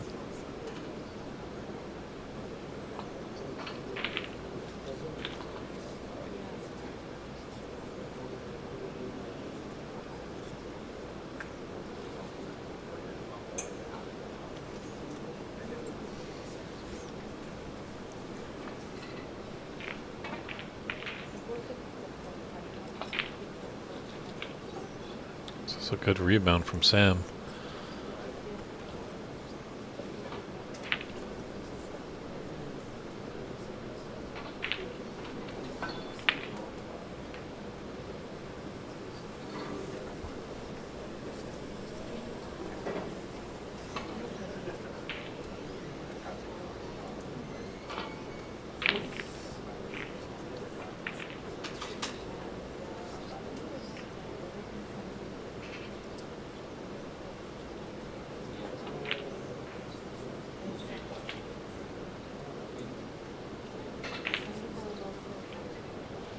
A little further than the black than he would have wanted to be here with this shot.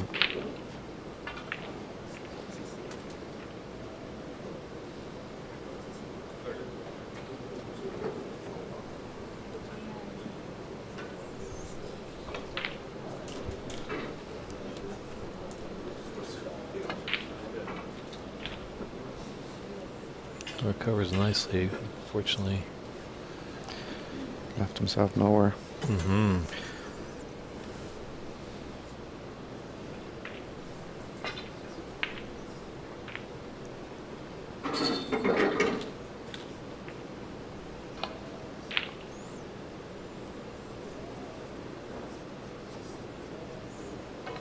Tried to recover on that long red, but unfortunately he's left it on, so good little sparring match. Some nice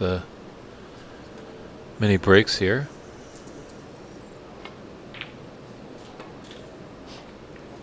I think I remember from last year, John could play pretty quick.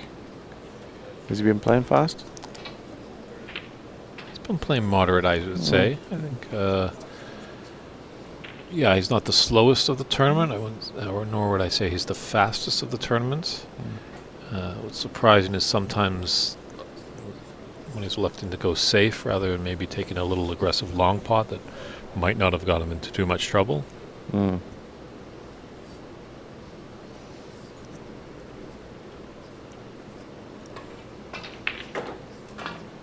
Is that a facet of the commentating curse right there? As you thought John was a quicker player, but I he's know, having a real now think. yeah, exactly, yeah.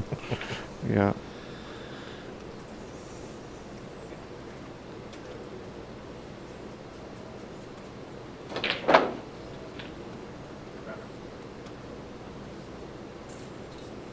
Yeah, I'm not sure if he's still there, but earlier today our good friend Nick Metcalf was tuning in from the Talking Snooker Right, podcast. okay. Very cool. It's a global game. We've got people tuning in from all corners of the earth on the stream, which is great to see. And people playing from all corners of the earth too. It's interesting. It's the US nationals, but there's a lot of dual nationalities. True, but don't worry, government officials. All these players have their citizenship or green cards. Absolutely. That was a good shot. Oh, unlucky. He might still have that red into the middle.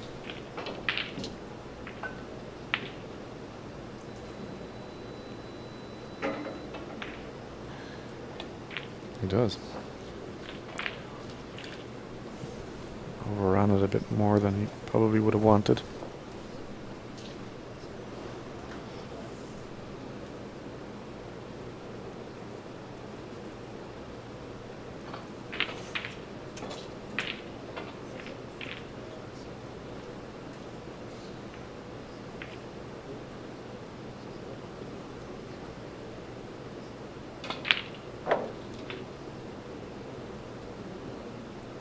Uncle Social is wondering about how we could market snooker in the U.S. I think this is a good start, obviously. Getting more events onto a live stream. So that's definitely giving exposure. And you know what? I wonder about a potential maybe shootout tournament with the time frames. Yeah, I mean, I think, the more tournaments we put on and the more we stream them, that's definitely creating awareness. The other thing, of course, we're doing is trying to bring some of the professionals over from the UK, which we've been doing for the last couple of years, and that kind of exposure is creating awareness, and we're starting to see the commentators in the UK talk about the fact that the professionals have been coming over and putting the UK, the US on the map in some ways. So I think compared to 2 or 3 years ago, we've already come a long way, but there's clearly a lot more that needs to be done.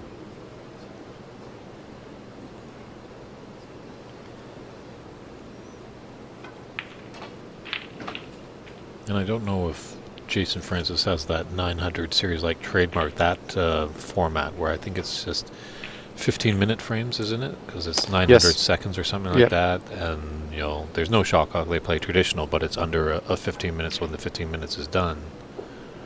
Yeah.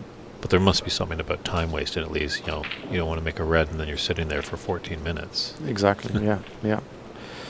So Uncle Social, we have already had Judd Trump over.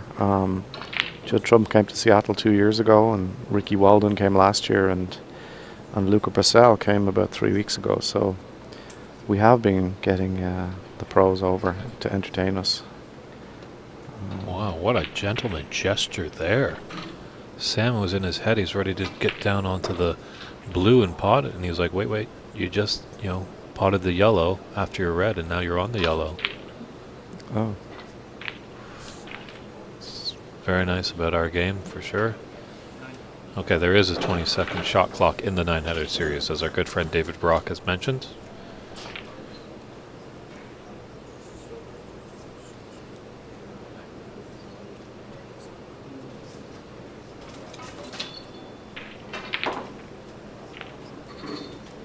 So, 2 points in it. There's 27 on the table, so we're just going to let this decider play out. And don't worry, all you Sargon Isaac fans or Simon Chen will jump to that TV table after this one comes to a conclusion. But this has the makings of a real nail-biting final. Or finale, shall I say. Final frame. I forgot my French-Canadian and back in Canada.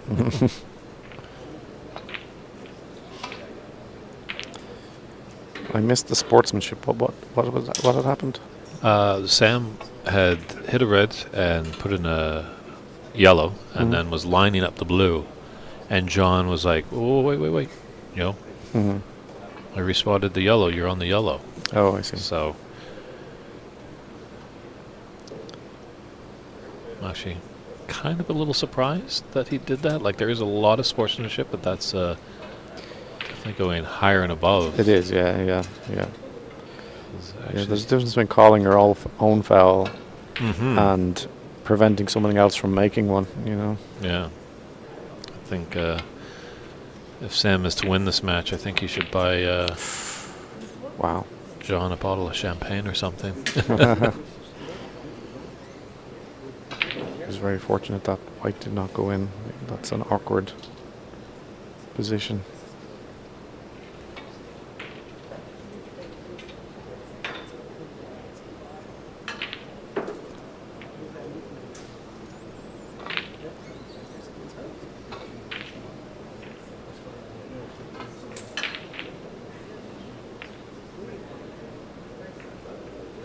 This looks good.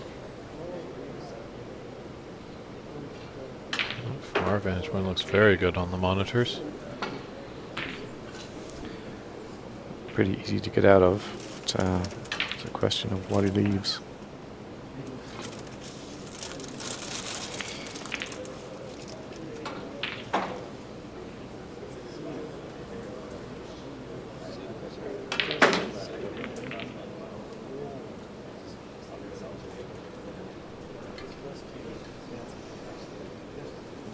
Cool Social's asking, do you think that they might have a top tournament in the UK and invite US players to compete against the world's best to promote the sport? I almost think it might be The other way around. Yeah, bring the top players over to America Yeah, and face that. exactly.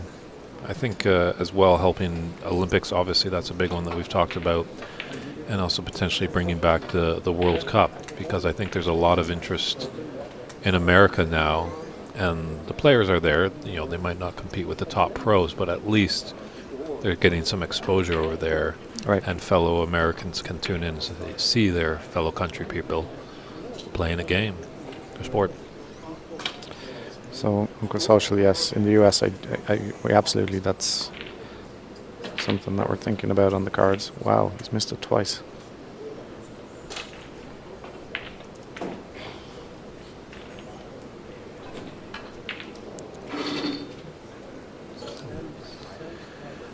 Third attempt here. You were in the tournament. Was there any specification? Was it a worthwhile attempt on the third, as this is his last attempt in a foul miss situation? They didn't specify, but again, back to sportsmanship. I mean, Yeah. it's expected that on the third attempt you do the same as you would in the first two, and you give it your best efforts. You could be a bit. It could. I've never seen it happen though. Yeah. Thankfully, I've never seen a case where somebody clearly didn't try and left themselves in an advantaged situation. So,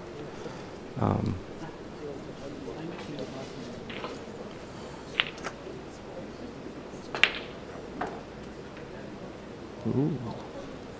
Map take it.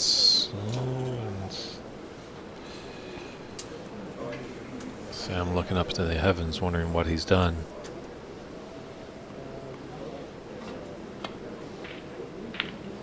Oh. He jumped up off the shot there. There's clearly tension. Popped up like a Pop-Tart. He did.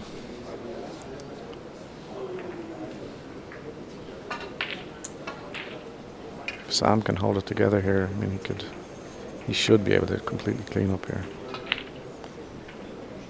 Oh. Tension of a decider. Yeah, that's just nerves, yeah.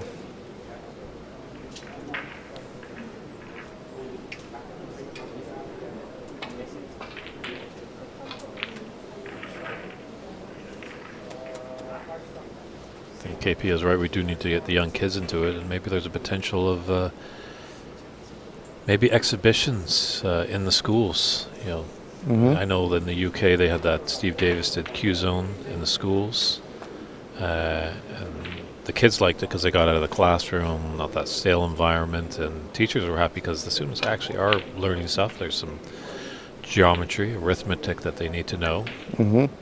So maybe in the future in North America we kind of plan to do something like that. Absolutely.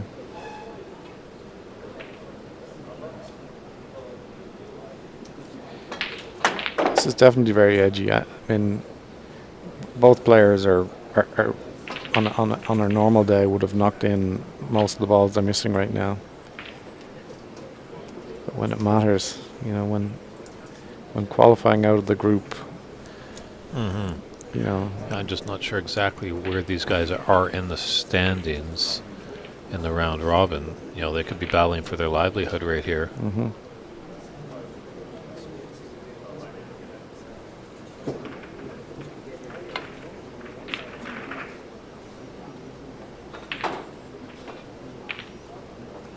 Yeah, that's a good point, KP. He's saying we need the older pros to give their time once a week to help promote kids playing, and maybe on a Saturday morning. I think that is...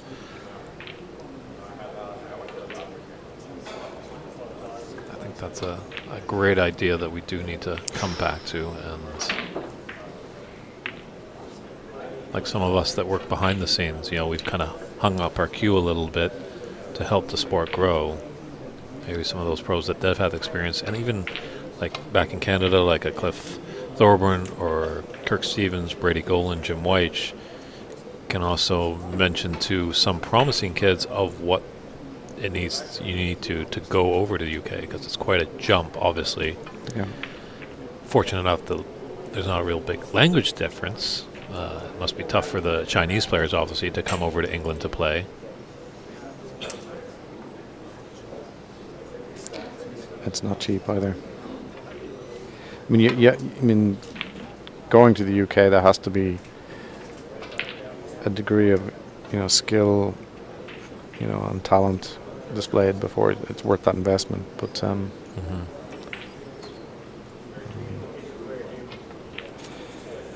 but as somebody in the chat mentioned, I mean, it's hard to engage the youngsters now. There's so many other distractions that, you know, keep them from the likes of this game.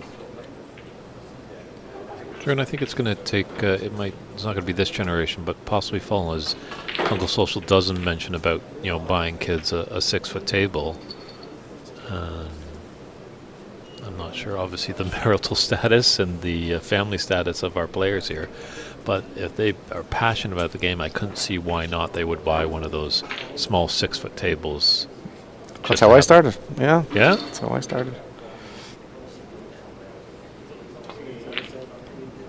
Ooh.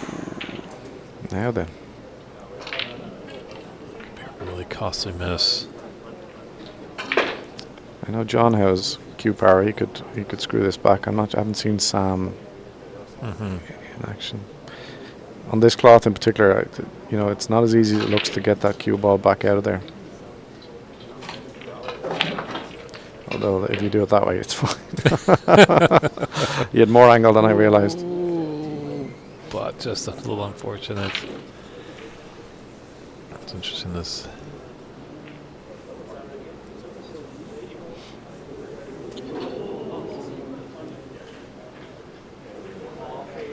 don't think they've nominated a touching ball or anything like that, so.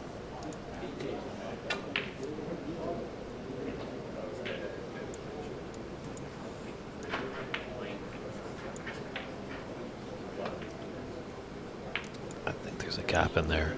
What do you think, Dave? The fact that he's thinking about it, there must be, because if it is a free ball, free ball, touching ball, I mean,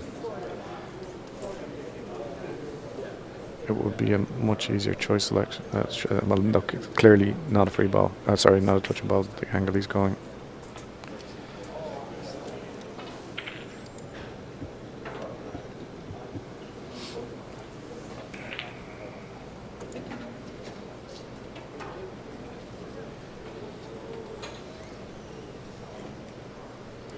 So 10 and an 18 on the table.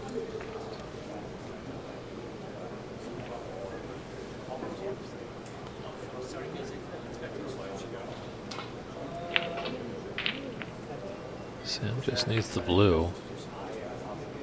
That's not John's best shot of the day. No. It would have been better to leave that on the cushion for sure. Yeah, John's another player. Jackie we saw struggling a little bit on this table yesterday. Just wasn't able to find the gear, and he's a very exciting, well-skilled player. So this TV just adds a little bit of nerves. John or Sam would have liked to have that one back. Oh my God, yes. That last shot that John had, he did kind of break out the black.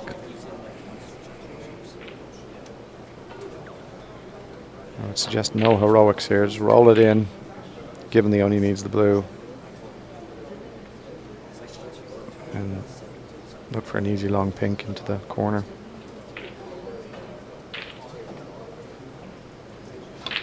Oh, interesting. Worked out well. I'm not sure I would have done that, but it worked out well. Gutsy shot. Mm-hmm. But it could pay off here. This would be quite a steal here for John. Pink and black to take the frame and match. Was that his plan a few shots previous to break out the black?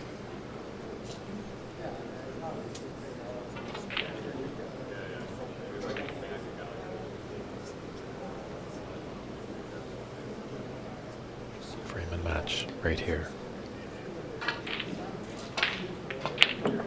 Ooh. Don't know if I would hit it that hard. No. Obviously didn't want to just roll it in because it could sit in the jaws, give it a bit of pace, but that might have just been a bit too pacey. Yeah, that hopped. Leaving a tough long red for Sam. Or black even. Or black. Pardon?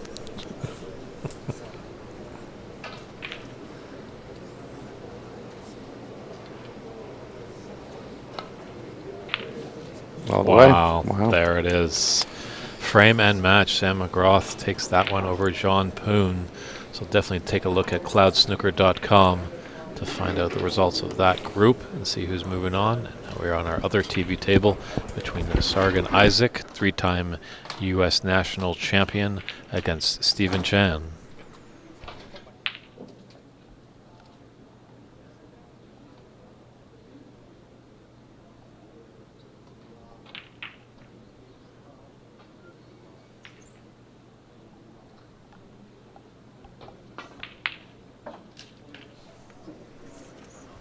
Very nice long pot there by Sargon. Sargon must be on a long, hefty break there. Because it's 23-14. I don't think it's been that nervy, but we'll see. Obviously, with those tablets, we don't have the up-to-date scoring. All right, so Dave Daly in the booth. Pretty cool having him in.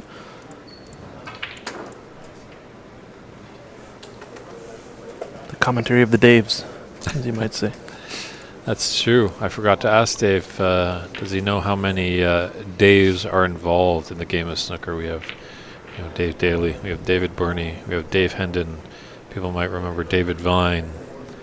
So Christian David. Youngers, thank you very much. Stretching. That's a middle name. In Mexico, it's one of my first names. So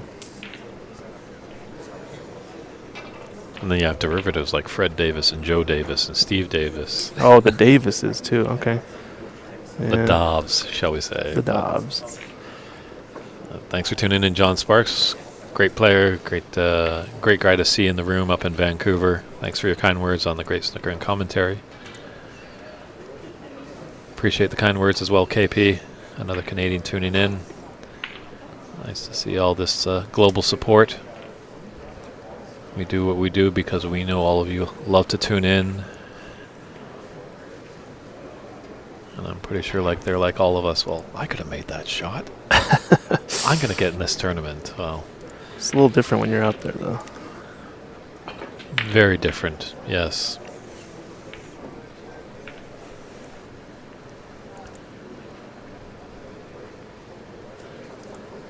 Like I'm pretty sure like both Christian and I, when we're in the booth, we don't miss a shot. Oh, of course. I think I've never missed a shot from the booth. Mm-hmm.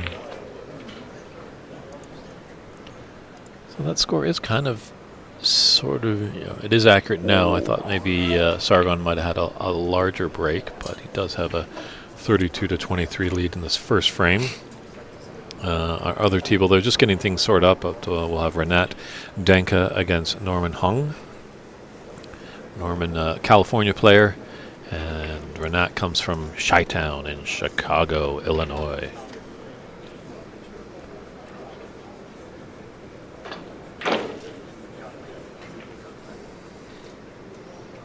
Yeah, a lot of past champions in the room. So we'll see if someone will add another trophy to their cabinet, or we'll get a new champion this year. Definitely time will tell. This is the final day of the round robin. So after today, the knockout round will be set. 32 players will be in that knockout round.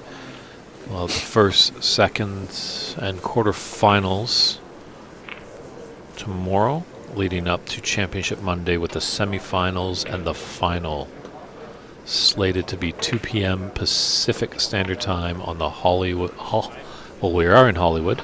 We're in La La Land here in California, but the holiday Monday, I should say. Holiday Monday, Championship Monday. Pretty good stuff. I've always wondered, they call it Labor Day, but nobody's working. Except us, I guess. Dudunch. The Comedy Store and the Laugh Factory aren't too far away on Sunset. That's true. Yeah, you wanted to go check them out, right? You are a comedy connoisseur Of sorts. of sorts, yeah. Hmm. Enthusiast, you might say. A backer, yes, for sure. Come Ah. on. We all like to laugh, right? Of course. This game can put us into tears, so it's good to have a nice comedic break from time to time. Yeah, definitely. Good speed on that kick shot from Sargon. Almost got behind the brown. Would have been devastating for Steven.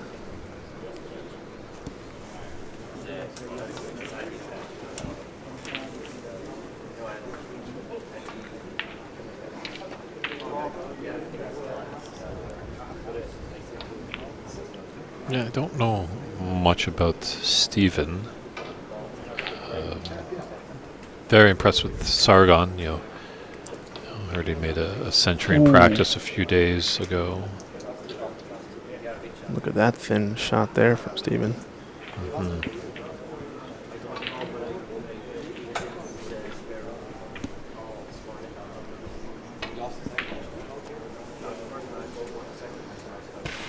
Well, right in front of us, just keep watching Darren Taylor just knocking ball after ball in. Pretty impressive to watch him play as well. David Taylor. Sorry. There's another one. Darren's father, David. Oh, Taylor. another David. Oh, Yeah. yeah, there you go. Just gotta start keeping track. You gonna write these down? Get a little ticker tape or something.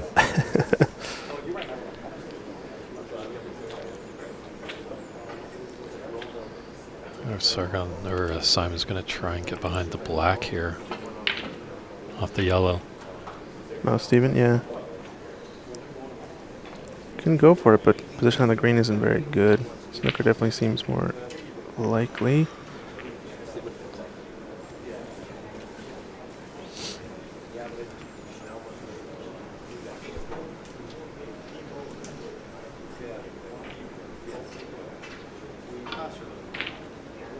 Oh, watch out, cue ball. Yeah, pockets are tight enough. That's not going in.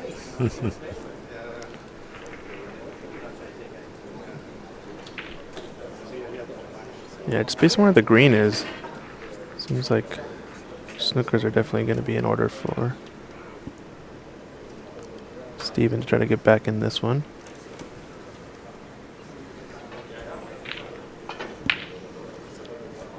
Come on, black. Just a little pacey. But a good effort. Yellow's rather safe there.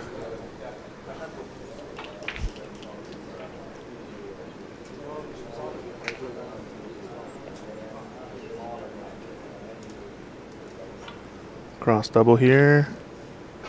Oh, hit it a little bit on the thicker side. I think he wanted it a little bit less.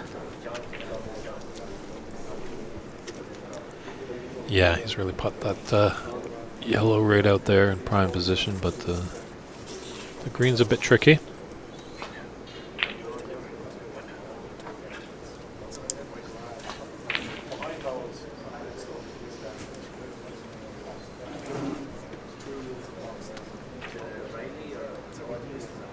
But he might be able to get around behind the black here. That's what he's having a look at.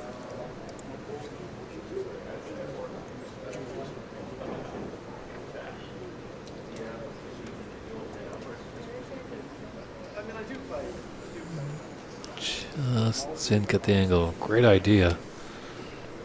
Yeah, he keeps trying to use his black to get behind it, I think. It's only a matter of time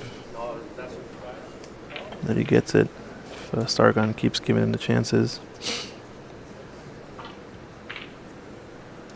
And Sargon says, let me try at it too.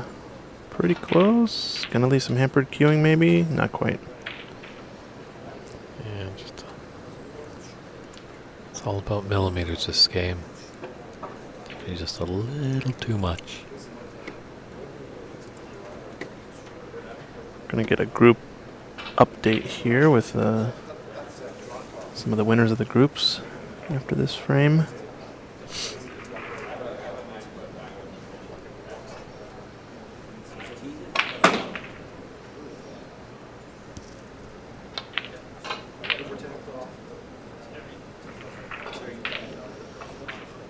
Oh, does Sargon take this thin cut into the top right corner on the green? Really tricky. The cushion, pretty good. Pot is on. Yeah, could have done without that cannon into the blue with the green.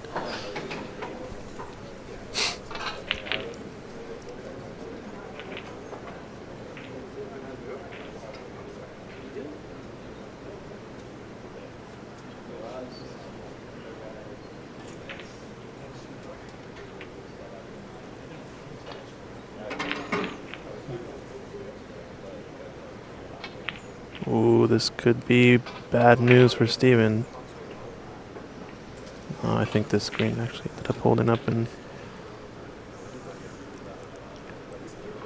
a strange enough way. The snooker might still be on. I'm thinking just a stop shot and miss the green-pink cannon. Yeah. Could have had an easier leave for a snooker, but If he can hold it there, this looks pretty good. How's the speed? Yeah, not bad, very not bad. nice. Sargon not needing the snookers. 7-point lead. Means that he doesn't need pink or black. Seeing as how the pink is pretty safe, you imagine if he gets a good look at this green, he could be getting to the snooker require stage, but missed there from Steven. Now makes it 11-point difference. And so close there. Yeah, I'm not surprised here actually that Sargon's coming back to the table. He is Yeah. With and green and brown would mean Steven needs all three in order to tie. okay, so he is putting him back. So brown really frame ball for Sargon or blue. And all are out in the open, so.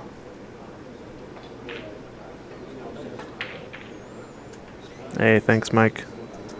Ox Billiards comment over on YouTube.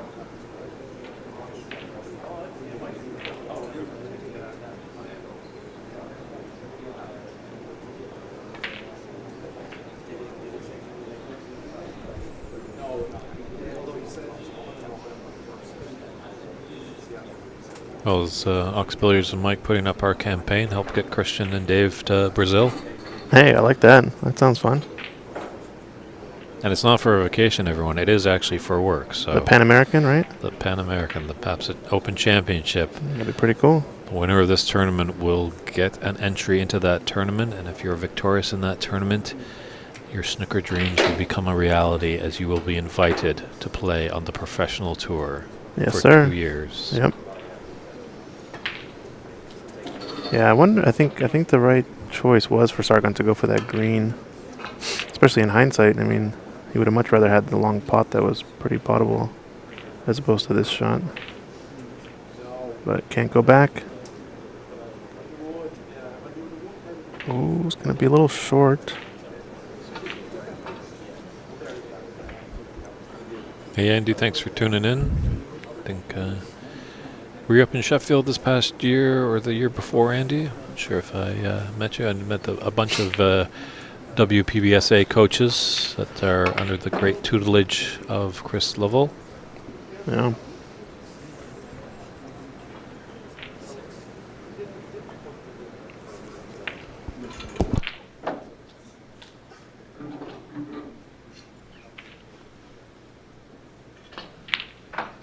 Wow, what a green. Yeah, what a long pot. My goodness. We'll see how this Oh, plays no. out. Oh, he just got there, I think. I think he's okay. Almost snookered himself on the black.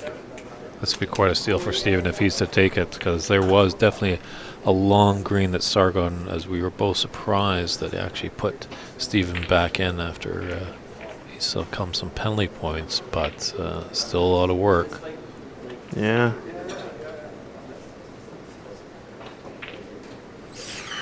Tough miss there. I think he only needed a pink. He would have gotten the clear up.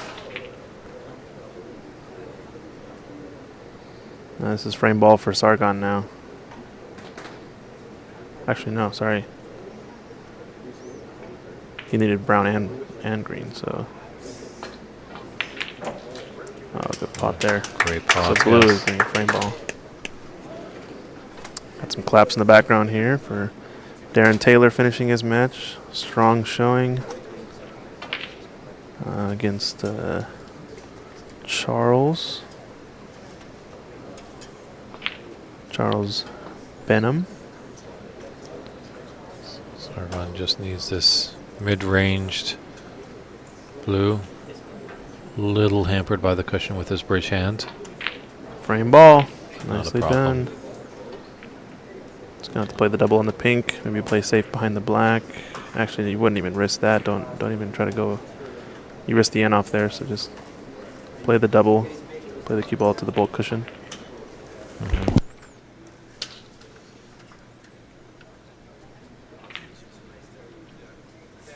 And he watches that nicely go in. Nice pot there. It's got a. As Sargon clears up these balls, it's got a little bit of an update. We have a new high break in the tournament. Darren Taylor just finished his match with an 82 break. So it's the current high break of the tournament. 82 from Darren Taylor. Nicely done.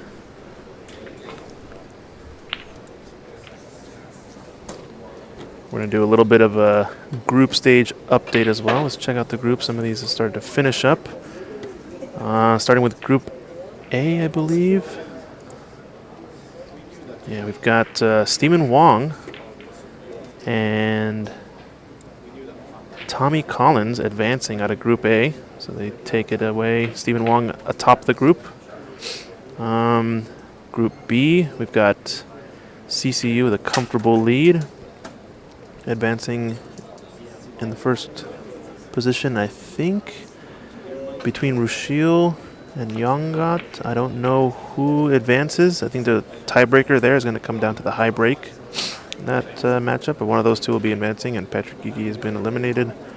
Group C, Ajaya Prabhakar ends up in first place, and Han ending up in second, as we saw that first match of the day earlier on the live stream table.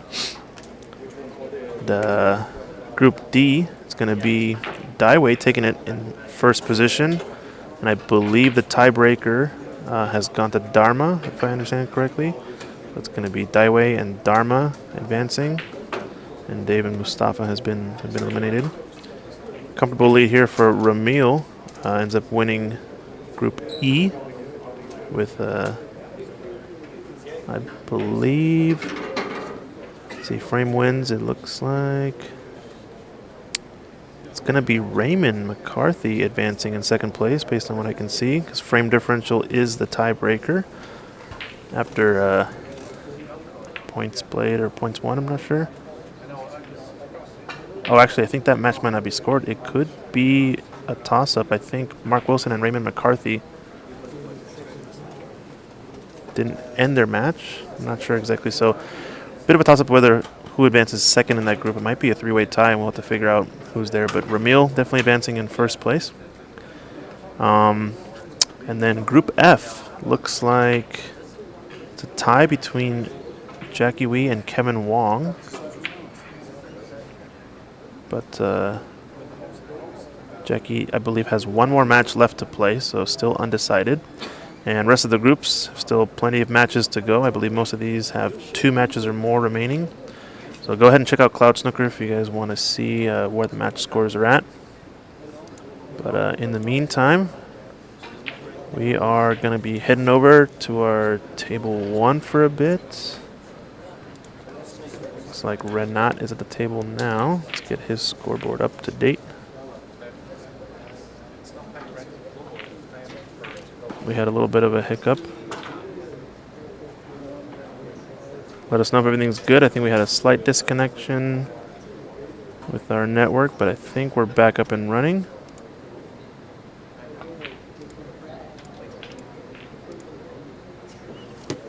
And main match table, Norman Hung, Renat Denka. Renat, not a seeded player, but definitely one of the favorites to go deep in this tournament. Hailing from Chicago, Illinois. I think Sargon and Steven are getting ready to kick off frame number 2 on our second table. Yeah, there's like a break off there, but Renat looks like he's on a pretty good break here, so let's see what he can do here.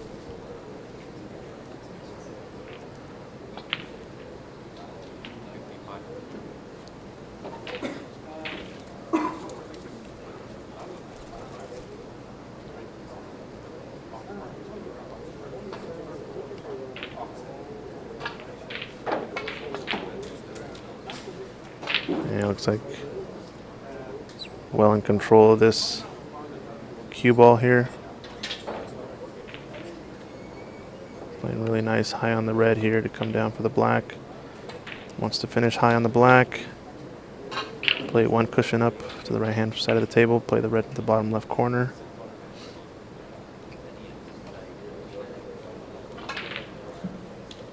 Yeah, KP, Renat definitely a strong player in this field. Some folks have him as the favorite to win it all. Some folks don't know him too well, but we'll see how far he gets in this tournament. So far, he's had a pretty good showing. I believe he's won his first match at least. Don't know about his second.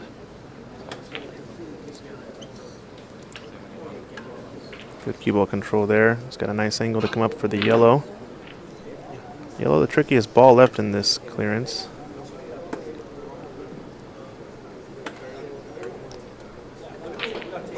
Do we know what Renat is on? Not exactly, unless the microphone picked it up. I don't know if Norman is calling out the break or not, but don't believe we know what his current tally is. This yellow going to determine whether or not he can clear up, though. It's probably the toughest pot left. And knocks it in. Green goes into the yellow pocket. It's looking like a decent chance here. No such thing as commentary curse, I don't believe. Not when Renat Danka is at the table. He's just so smooth, so pure. Yeah. Always a treat to the eyes when he gets on the table.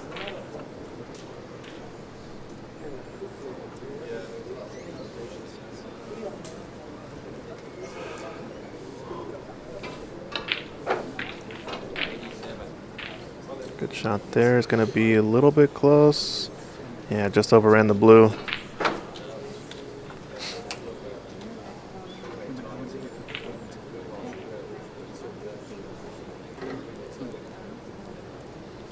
He's going to have to go in and out of bulk here to get a chance onto the pink. Oh, he's opting to roll it, actually. Oh. Trusting his Yeah. mid to long range potting. I mean, based on the score line, I think he's definitely sealed this frame, so he's kind of just playing it safe, trying to get a high break maybe. Yeah, nice shot. And it looks like he is on a century. Quite possibly Stephen Wong has just come over and Yeah, told we're us. gonna get an update on this break, but I think it is a big break. Nice job there from Renat. So we'll just get an update on the exact amount there. A 105. Wow, for Renat 105. Danka. There you go. So Nicely done. I think Darren might have thought his 82 was a little bit safe for a bit, but yeah, a 105 break.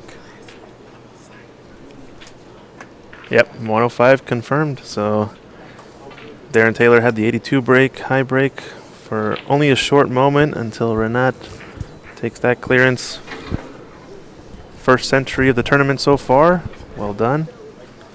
As we said, he is one of the favorites, I think, to win it all, but he's going to need more of that in order to win this tournament, that's for sure.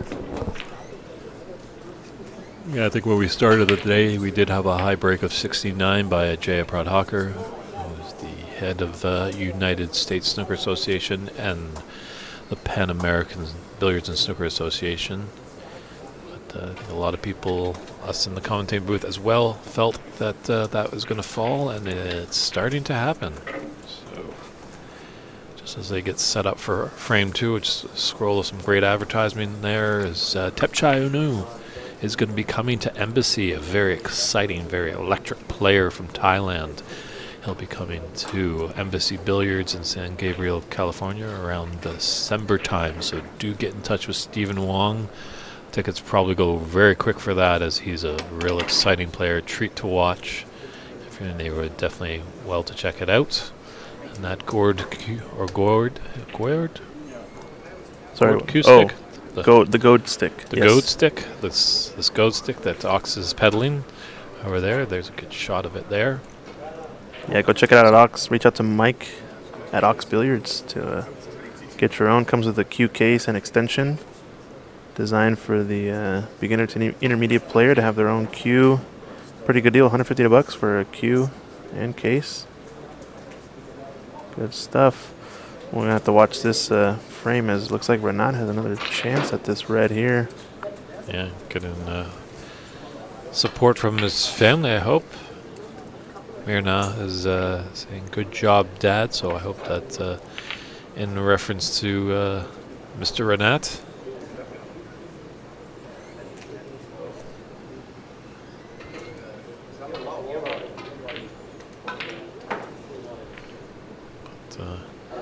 Norman has just got to remind himself, hey, that was just one frame. You know, you need 2 frames to win this match.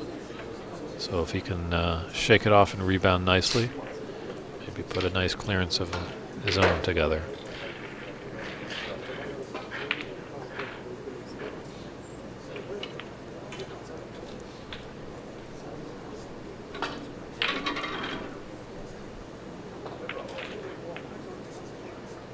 I mean, 147 is technically on still, right?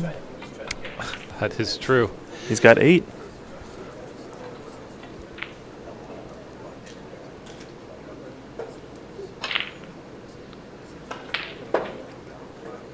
So Christian, you were just talking last frame about the commentating curse. Yeah. I think you might have just been susceptible there. What do you That mean? red did not go down. No, The no, 147 is now out. no commentator curse. I called it in the previous. What do you call it? Life? No, the previous frame. I told you, no such thing as commentator curse. Renat's a favorite to clear this up, and he did. So I don't believe in those commentary curse. I don't know what you're talking about, Dave. Remember that yellow on the cushion? That was what the shot came down to, Yes, and definitely. we called it. Big shot to give that possibility for the century, and he did. And you know, he just rolled it in, so he knew kind of what was in sight. Mm-hmm. That yellow goes down. The rest of the color balls were putty, shall we say, in his hands.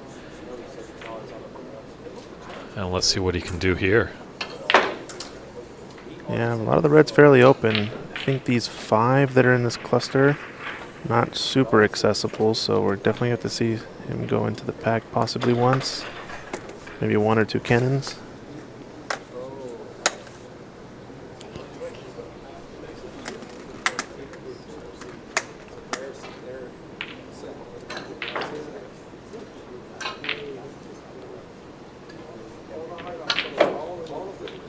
Good stroke there.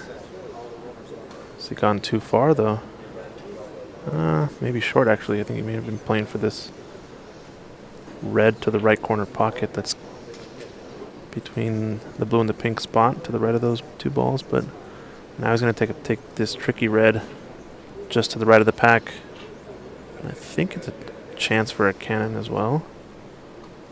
Only problem is it's not guaranteed. Look at the black.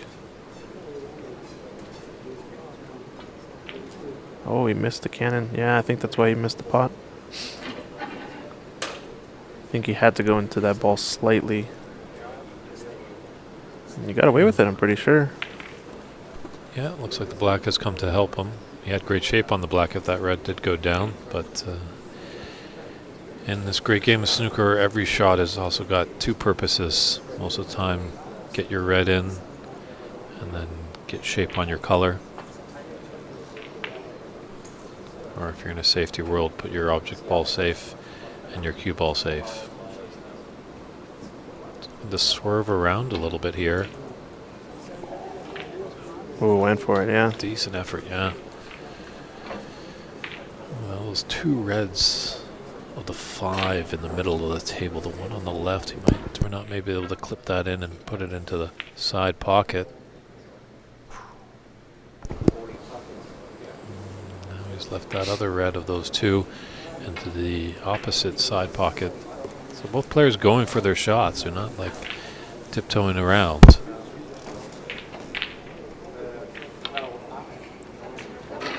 Good pot there. See if Norman can string a couple of colors together here. And never easy when you get a century against you, but it's not out of it yet. Yeah, that's, I think, old news there for Norman.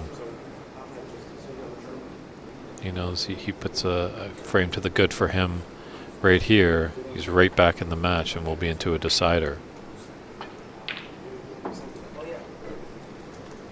He's got an awfully thin back cut, this middle pocket on this red. A little risky.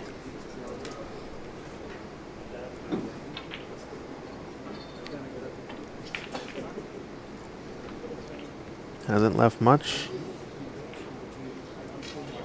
And a lot of red spilled up tables, so not many places to play safe. Might think about thinning the right edge of this red to the right corner pocket. So he's going to take this and screw back off of this red, or play the cross double. No, he's just going to play this backup table. Yep. It's the only red he can really leave if it rolls too far. Not knowing much of Norman. But Renat's got to watch out for that. I think maybe he's played Norman a few times before. Norman is from here in California. Possibly Renat might know his ability because that last shot that Renat took, was kind of reckless and a little bit careless because he left an easy red for Norman to get in, and you're gonna, if you leave it to some of these even stronger players in the tournament, Renat could be sitting for quite a while. So maybe it's time for Norman to prove me wrong and really punish Renat for that last shot that he had. No such thing as commentary curse. Just as there is such thing as the fluker.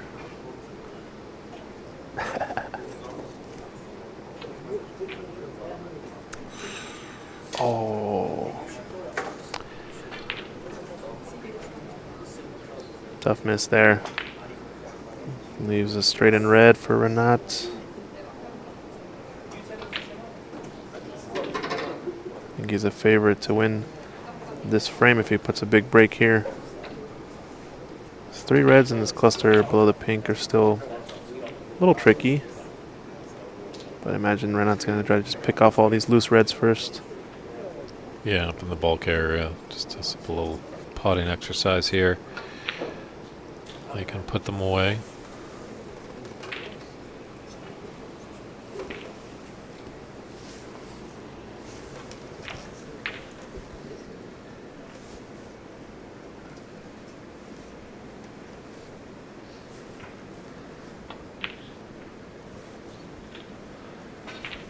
Let's run a bit. Oh.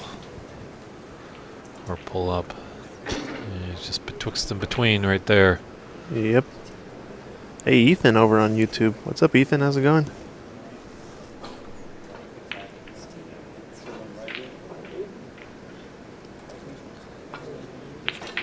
So that's end of break there for Renat. Had the opportunity to really score a lot more heavilier, but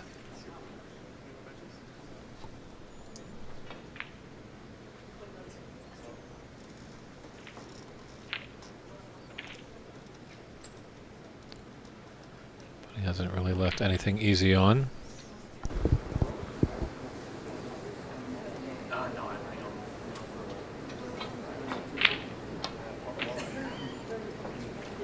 Oh, nice starter there by Norman. Is he going to punish Renat for?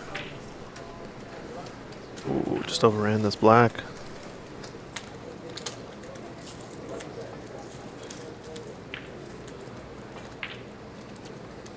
Back cuts are always tough. If you nail them, you're definitely playing well.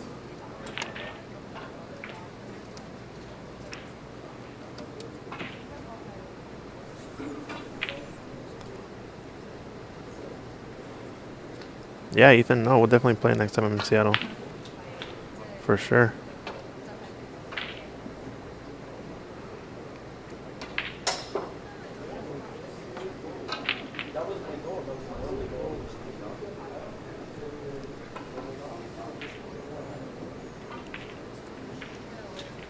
It's like this red, sorry, it's red in the top of the stack that's here is potable into the left middle pocket. Might have to play for blue since he doesn't want the pink. Ah, pink will spot, I guess. Might have to spot underneath those 2 reds since everything is blocked up. Yeah. I think he made the mistake there. I was thinking he should roll forward for the blue because spotting the pink is not ideal for clearing up the rest of these reds. I think it's going to create a cluster that's going to be have to be cannoned into. Because he easily could have just rolled forward another 2 feet, played for the blue, opened up those reds maybe, play for one of those 2 reds up into the bulk end pockets. But now a tricky little spot.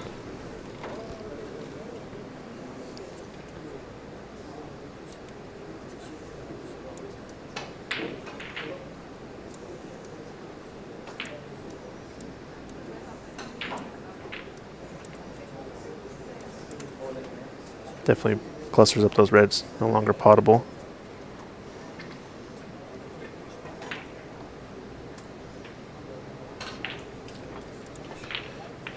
This is going to open everything up here.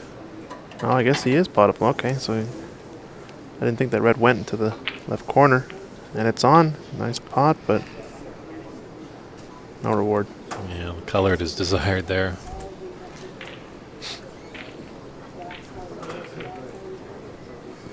I think I'm 2 available tables till my next match, so I'm gonna have to take a break here pretty quick and get someone else to jump in the booth with you, Dave.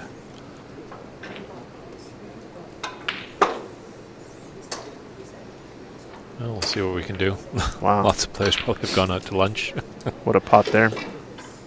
If not, you can always solo it. Channel the great Dodger broadcaster from just down the road, Vin Scully. He actually worked a lot with Don Drysdale, but in his later years, I think for almost the last 15 years of his career, he broadcasted Dodger games all by himself. Yeah. Wow. And worked for the Dodger organization for over 60 years. So, Vin, us commentators in the booth, salute you. Yeah. Definitely one of the best. The inspiration, right? Yep, his throat is on my wall. Well, that's looking strong. The good recovery on that green pot, long pot on that. To clear up another few balls here. No sentries on anymore in this frame, I don't believe, but still chance of a big break. Don't know how many more he needs for his frame ball, but he's looking pretty good here. Feels like he's potting balls from almost anywhere.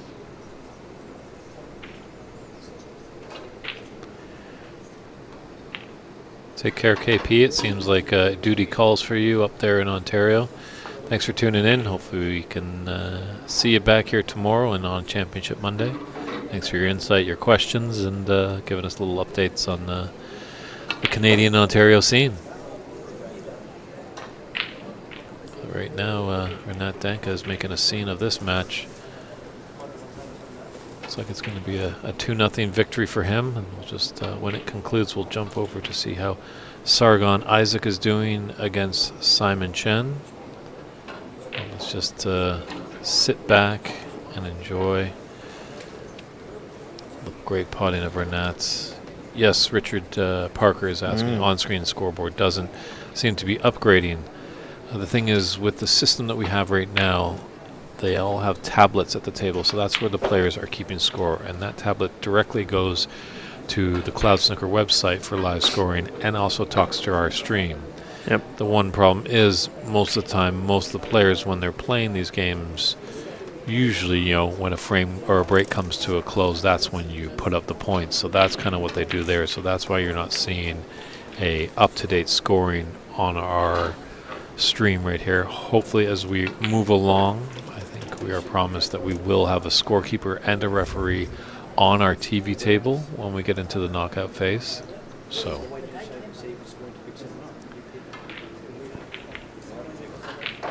yeah, hopefully in coming years we can kind of get that fixed, as it can make a little tricky work for us as well in the commentating booth, as sometimes when there's snooker required and how many on and how many in it. So Yeah, we're not looking strong though here. Great match for him. Probably a big confidence booster to solidify the high break so far in the tournament. And this black to top off the clearance.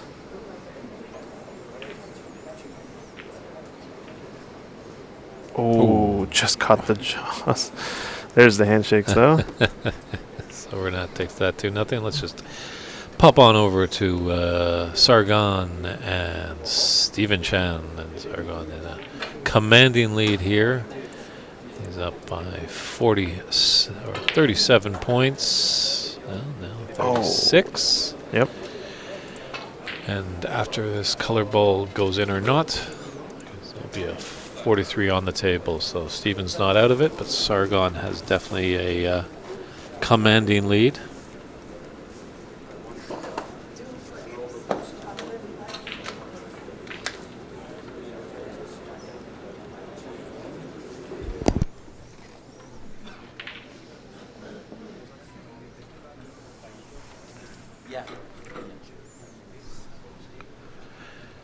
It is the 2023 United States National Snooker Championship here at Embassy Billiards in St. Gabriel. The stream is free to watch.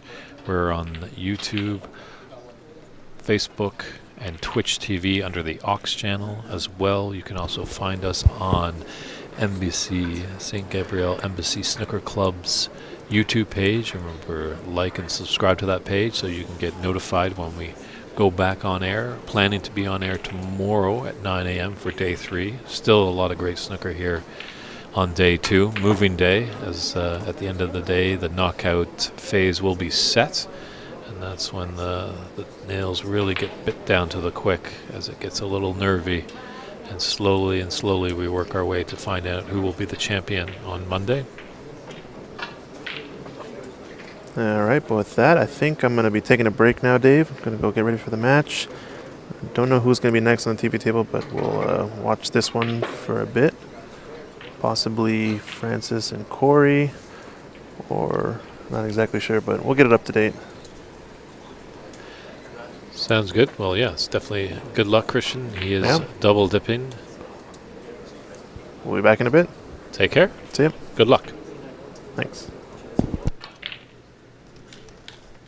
Oh, great shot there by Stephen.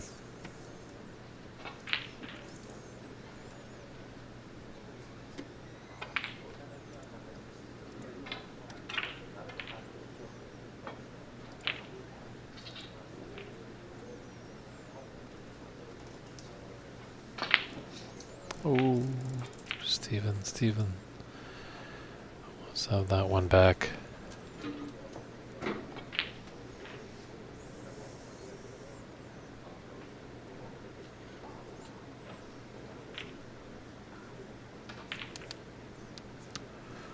Walls as well are starting to create in the bulk end of the table.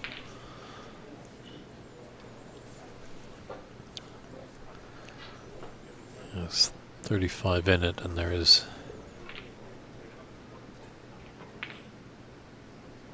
35 on the table.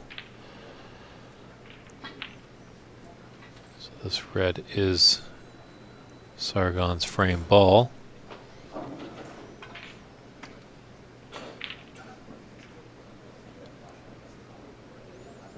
Giving it all the hope in the world.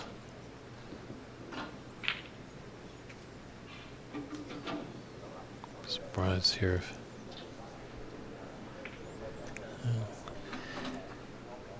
Yeah, cross double is there. Hopefully, most of the time with cross doubles it is predominantly a shot to nothing with safe in mind. But if it goes in, it's going to shoot his cue ball up into the bulk area, and he does need that black. So being aggressive to take that on.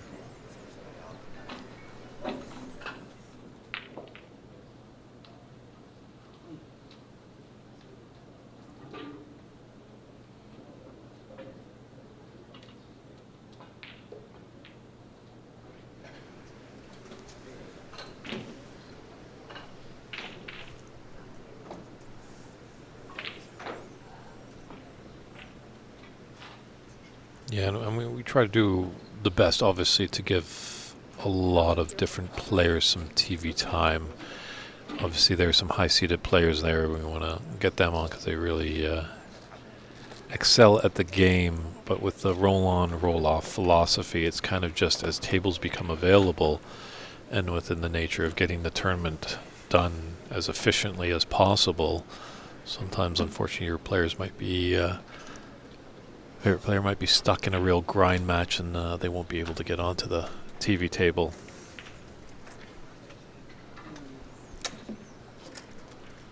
But hopefully, as much as people really start to enjoy the streams and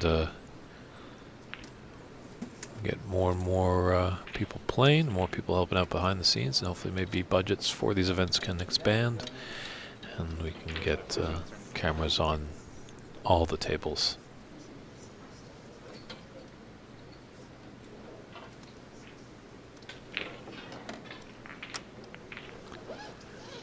For sure, it's a bit overcast today. Yeah, rather not too bad for warmth, but maybe a little humid, and that might just be one of the reasons why these tables are playing just a little bit slow, as a lot of have noticed, and we've noticed in the booth. They're not as quick as they could be.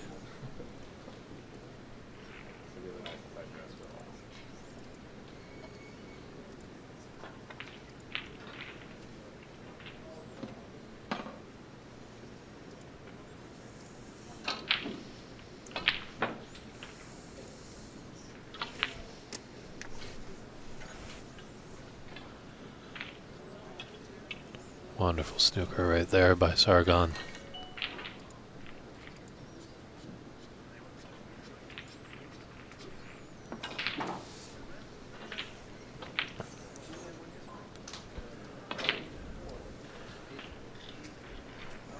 Sargon's also got to be thinking, if you can put a ball safe, that'd be nice. The yellow, or not the yellow, the pink is so safe, but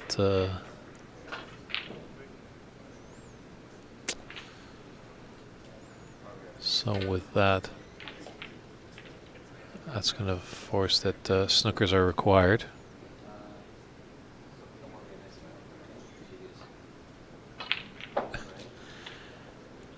Richard Parker, Canada, David, it's either one is fine.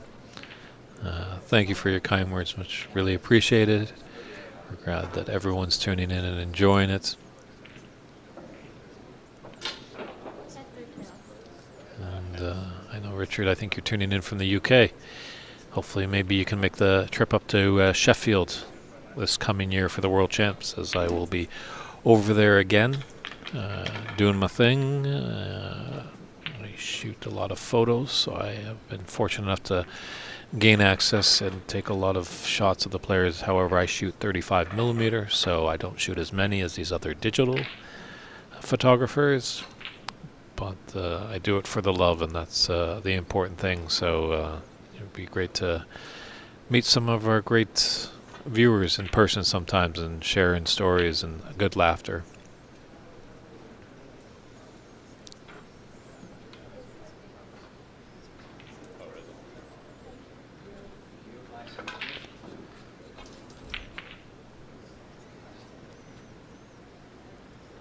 I think Sargon just waiting for the adjacent table to take his shot. Says it is a beautiful room here. They've got 8 tables in one room, snooker tables that is, and then they've got the one private room for tables. Almost a very nice treble there by Sargon. But it is, when you have the row of tables, it's a little tight on the side, as you can see in that camera point there. They're not really tight together that you're waiting for hours on end to take your shot. Obviously the ideal atmosphere likes it to be a lot of space, but space costs money, and we're just fortunate enough that there's a beautiful room here in Southern California that has 9 snooker tables. Renat, actually just in our last match we saw, has the high break so far of the tournament with a 105, and he won that match 2-0 over Norman Hung. And Renat won yesterday, so he's 2-0 in his group. If you want any updates on the standings, check out cloudsnooker.com. Cloudsnooker.com is where you'll find all the information of this great tournament. I think that's pretty much going to put the nail in the coffin there for Simon. That red puts Sargon to 61, to Stephen with 21. So 40-point difference. I think he's just going to clean up this red, or brown I should say. I am not colorblind. It was just a far away shot there. As that is actually, for all you trivia enthusiasts, that's one of the things you can ask a referee. If that's a red or a brown, if you are colorblind. But you must state that you are colorblind before the match. If not, then it's actually a foul, because you aren't allowed to ask the referee that kind of questioning unless you have the affliction of colorblindness.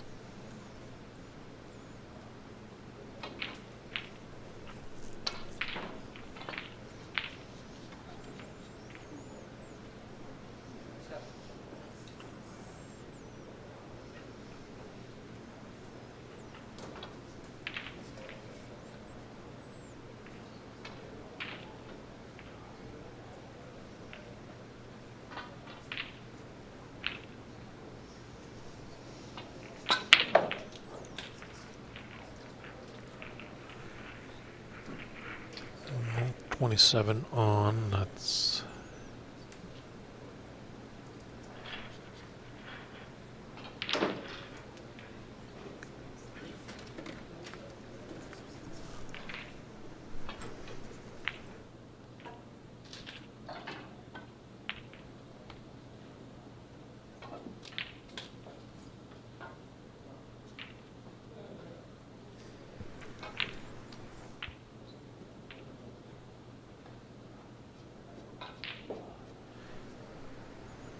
so actually I think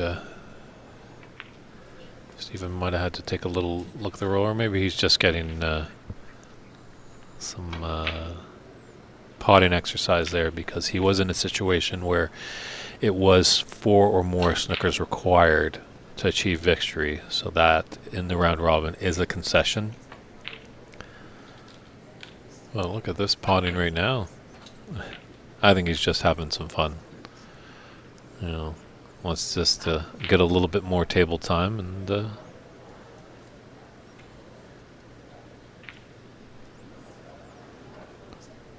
very nice wardrobe there by Stephen, enjoying the shades of blue.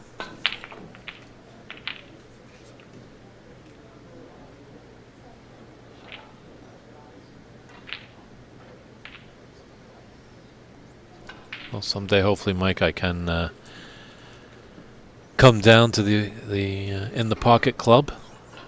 You guys are doing great work down there. Got to meet Carl a few tournaments ago, last year's Seattle Snooker Open.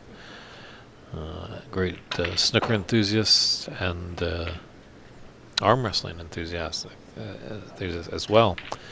So that concludes this match as Sargon takes it 2-0, beating Stephen Chan. I think Sargon might have one more match today. We'll have to take a look at Cloud Snooker to see where he stands, but 2 wins in a group is always a good note to be moving yourself on to the knockout phase.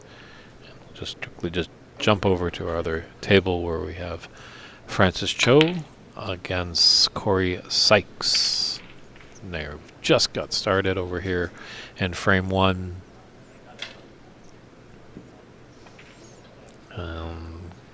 Going back to In the Pocket Snooker Club, Mike is putting up a $10 triple dog dare.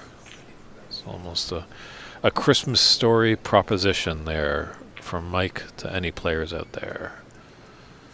Oh, that was a tough miss there, Francis.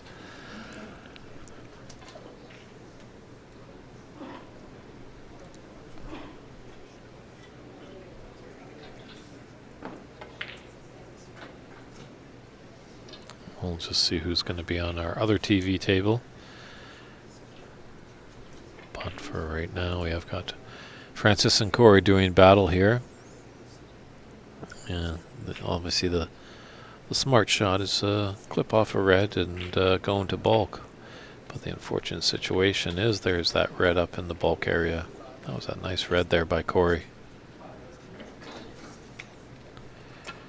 As he cues, it kind of maybe is probably got a pool background. As we always notice, sometimes those pool players chalk their cue kind of giving it east to west, shall we say, whereas a snooker player puts their cue kind of north-south, up and down when they chalk their cue.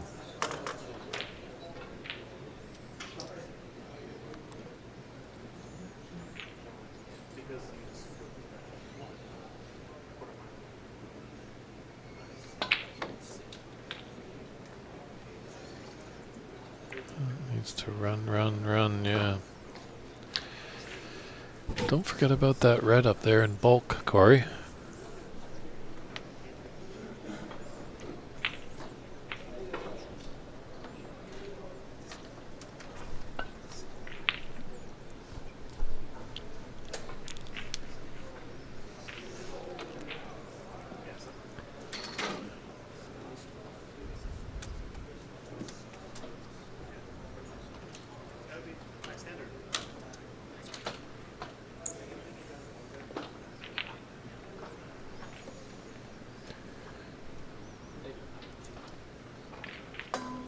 Let's see where the path is. Oh,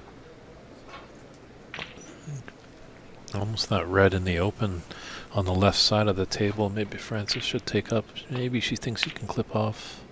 Oh, playing aggressive, going for that long pot. I have to say, watch out for Francis in the coming years. Yeah, she is rather new to the game. She's been playing a few years, but definitely when she gets more and more of a snooker brain intact, she's just really going to be unstoppable. And she's very fortunate that she's got great conditions at Ox. They really foster their players down there.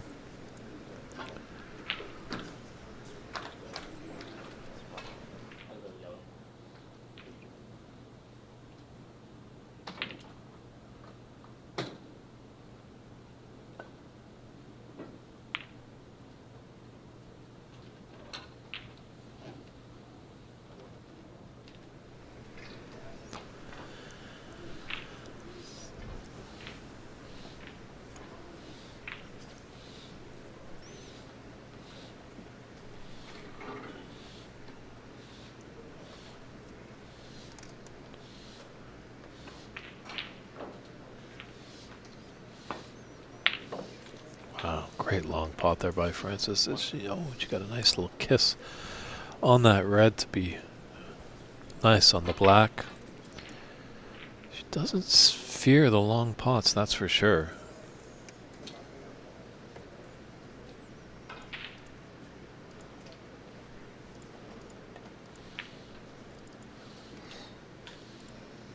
Let's see what she can do here. Hopefully she can build up something nice.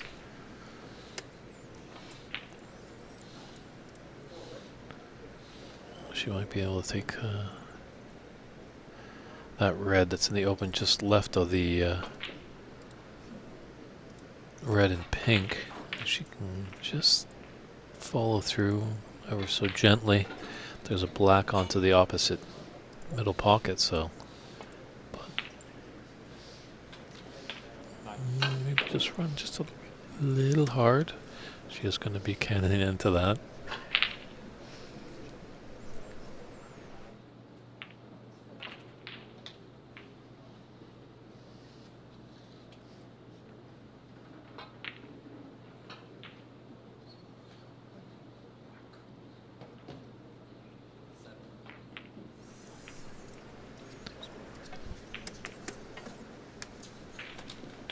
This is looking good here for Francis. Just got to keep the composure. Well, might just have to get a little bit of the extension or use the rest. A lot of these players now come with all the tools of the trade, the mini butts, the telescopic extensions.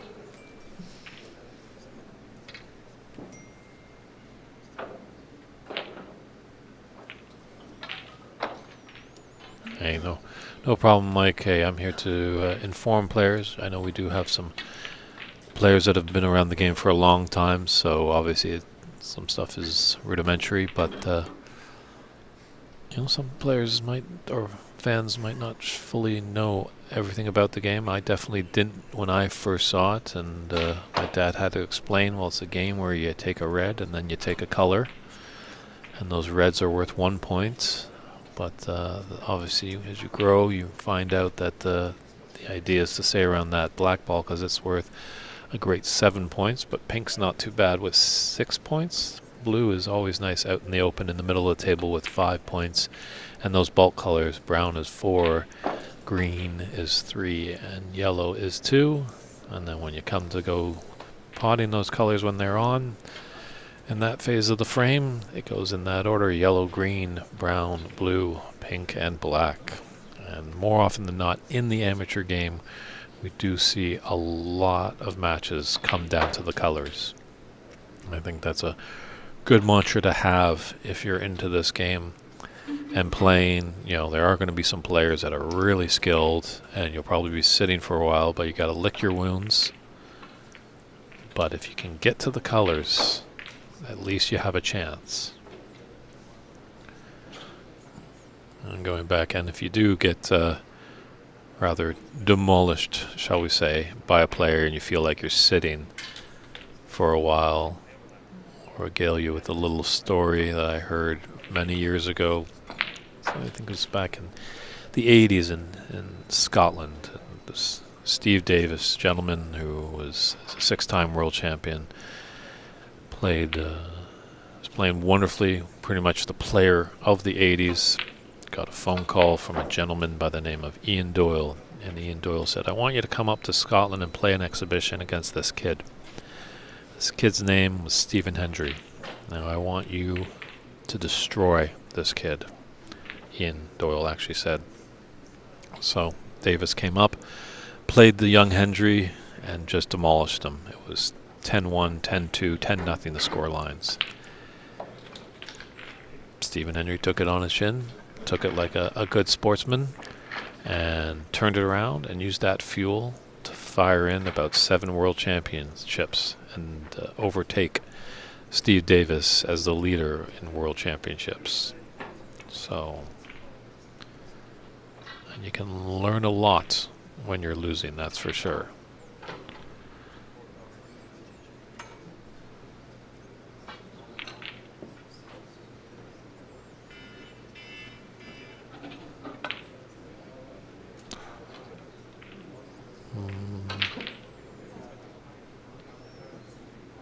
Yeah, I don't know if he needed that much pace. He did need to go up and down the table, but when you are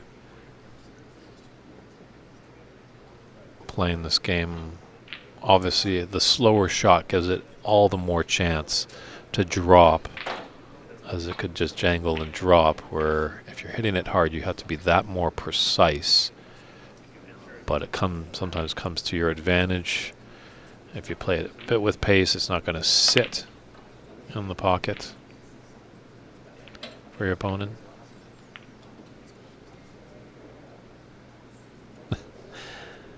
Thanks, Richard. Yeah, who knows how that would go? Because obviously, yeah, when we're kids, we don't really like to lose, or if we're starting, losing is always tough. But maybe, hopefully, we can all remember that story. And if we do see a youngster that isn't doing well and did get beat heavily by an experienced player, hopefully we can build up the fire in them and say, hey, you're going to show him someday, or her.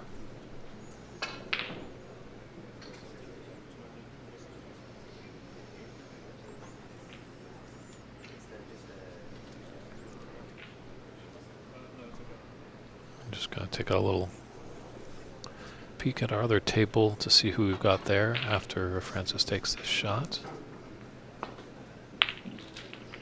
Well, we might just stick around and see what she can do here after a fantastic long pot. She's got the long potting. Once she starts to get the control of that cue ball, I better look out for her in the years to come.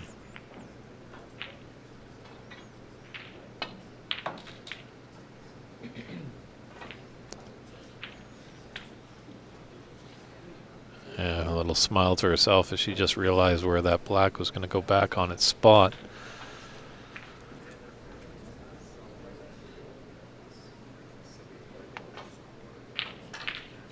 Fair enough, Richard. Good call, as he's mentioning that he has a teacher, and kids can be tricky. You're just not sure which way to support them. So if you can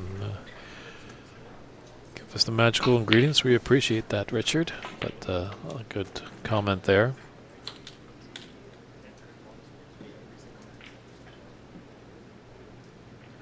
So over on table 2, we have the big man, Darren Taylor, taking on Vijay Sundaram. This is actually kind of a David versus Goliath battle here. Not sure of Vijay's ability yet. This is the first time I've seen, obviously, Darren Taylor, the son of the great David Taylor.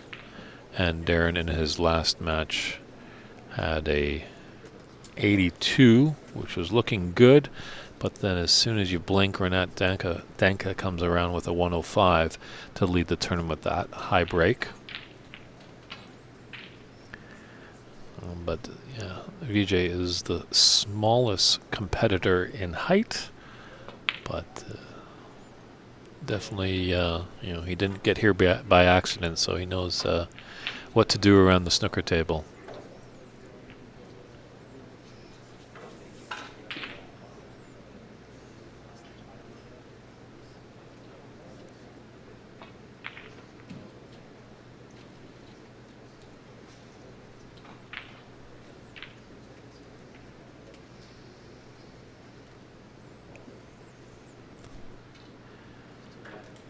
Short little break there, but the experience of Darren there shows that if he's not got anything on, might as well just to run back into the bulk.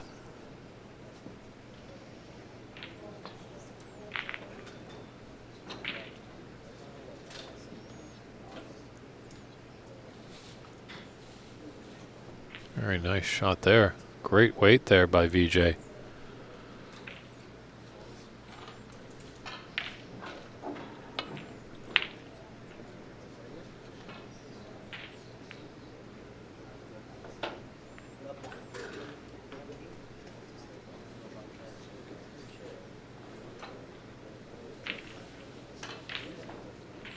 Darren lives in the Arizona area. He does a lot of great work with Romeo. Both of them are really doing great things to create exposure for the great game of snooker in that state.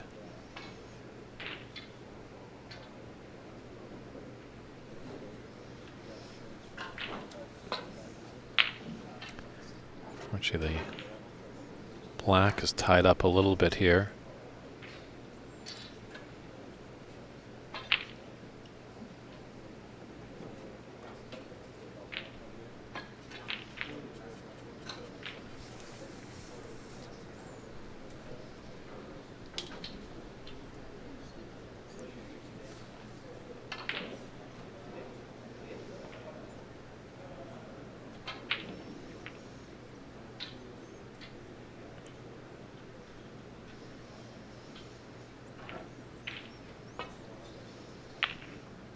So some long reds for Darren, just coming down to take a look.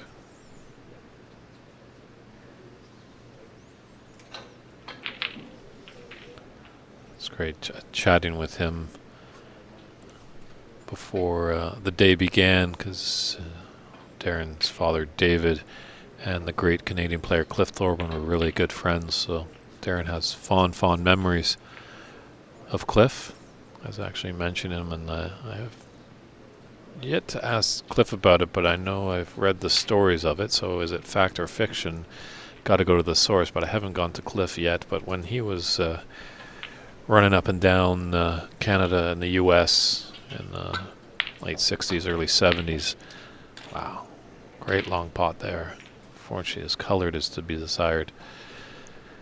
But Cliff was hustling throughout North America, and actually at one point for one match he actually did cut the famous Thorburn mustache just so he wasn't recognized and play the part of the hustle. So snooker players will do a lot to win, but within the rules they'll be generally, sharking is a pool thing, and it's very discouraged here. It's a gentleman's game. You win graciously, you lose graciously.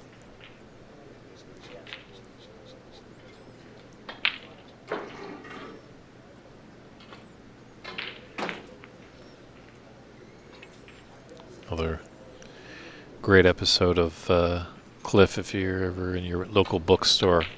He's got a book called Playing for Keeps, kind of tells some stories from his past, but I was actually rolling around in stitches on the floor when I was reading Mordecai Richler, a great Canadian author.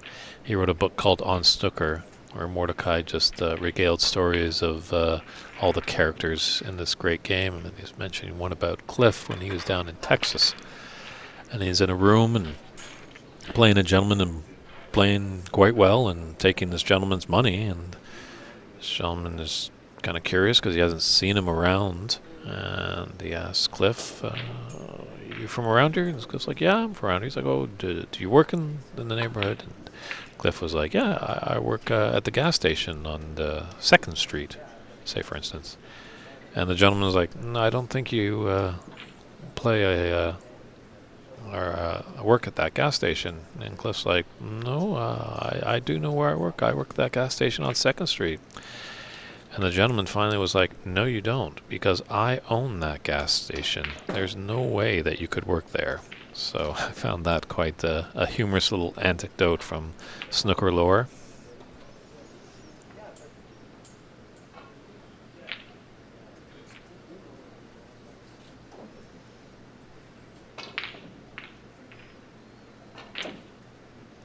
Yeah, Mike, I think that's a good point. If you can turn that thrashing into motivation, if you can kind of break into a thing and kind of say, do you want to feel like that again?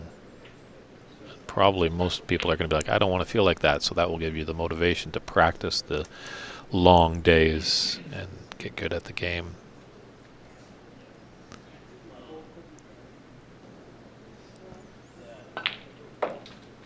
Yeah, Hendry Hendry and Davis were kind of tales of two different cities. As much as they were similar, you read about, obviously, Hendry modeled a lot after Davis. Davis really wasn't a mixer with the players, very quiet, almost robotic, as some of the players said.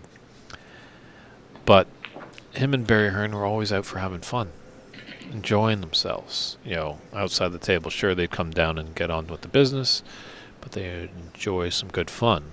Where it sounds like with Stephen Hendry and Ian Doyle, Ian was very tough on Stephen, criticizing him a lot. Almost sometimes they would have heated arguments. So it's gauging the individual when you're a coach. You got to see kind of what works, because not everybody reacts the same to the same things. So always good to find a coach that works with you. As I've had a few lessons from the great Nick Barrow, and really we found a dialogue that I could understand, shall we say. So that's, as much as, some coaches might have large resumes with many students, but if you're not understanding or you're not kind of getting it, you don't get the dialogue, the language that they're saying, it might not be a match made in heaven.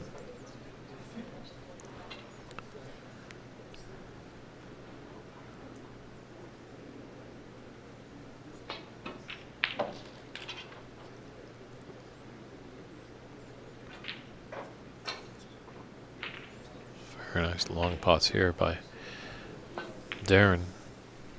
Could do best to get kind of free up the pink, the black.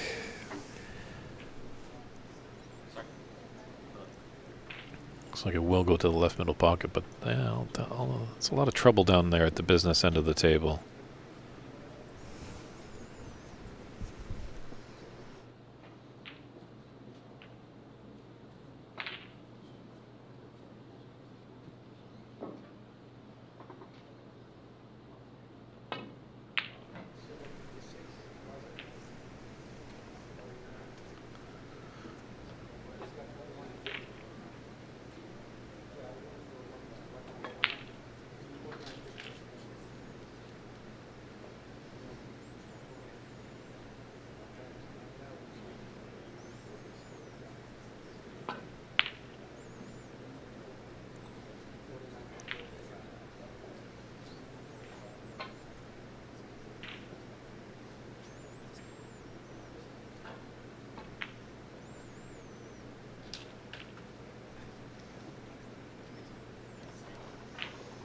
I've been happy with a little flick on the back black to kind of dislodge it from those reds.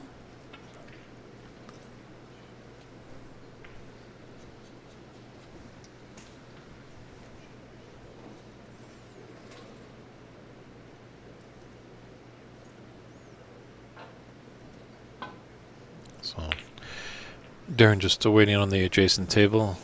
The gentleman is just eyeing up a blue to take on. As it looks like Darren will be taking a blue himself. He's got the right side of the blue. Unfortunately, the gentleman on the adjacent table missed the blue. I don't think that's going to be the case here with Darren.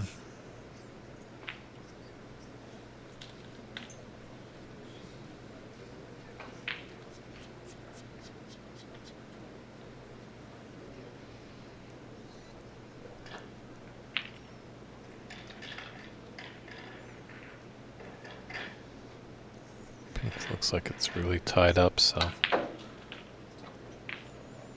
gonna have to come up for the blue.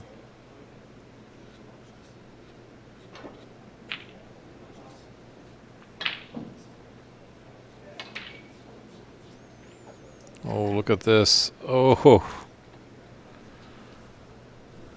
flukes can happen in the game. Here's a hand by Darren just to acknowledge it. Probably one of the most memorable flukes in Canadian snooker history was that fluke that Cliff Thorburn had against Terry Griffiths way back in 1983. And after that fluked red went in, Cliff went on to take 15 blacks with 15 reds and clear the covers to be the very first player ever to make a 147 at the Crucible Theatre. That is pretty much snooker nirvana for all you new viewers to the game. You really can't get much better than that. 147 points is pretty much the maximum amount of points that you can make at the table in one visit. Obviously, people do talk about the 155, 155 points, but that involves a free ball, and those are extremely rare. Whereas 147s used to be very sparse. Now they're happening a bit more often than they used to, but they still are equally as exciting. I can tell you, I was in the room once at the 2018 Masters, and I was watching Liang Wenbo. Unfortunately, Liang has not been a rather savory character and is dealing with a lifetime ban.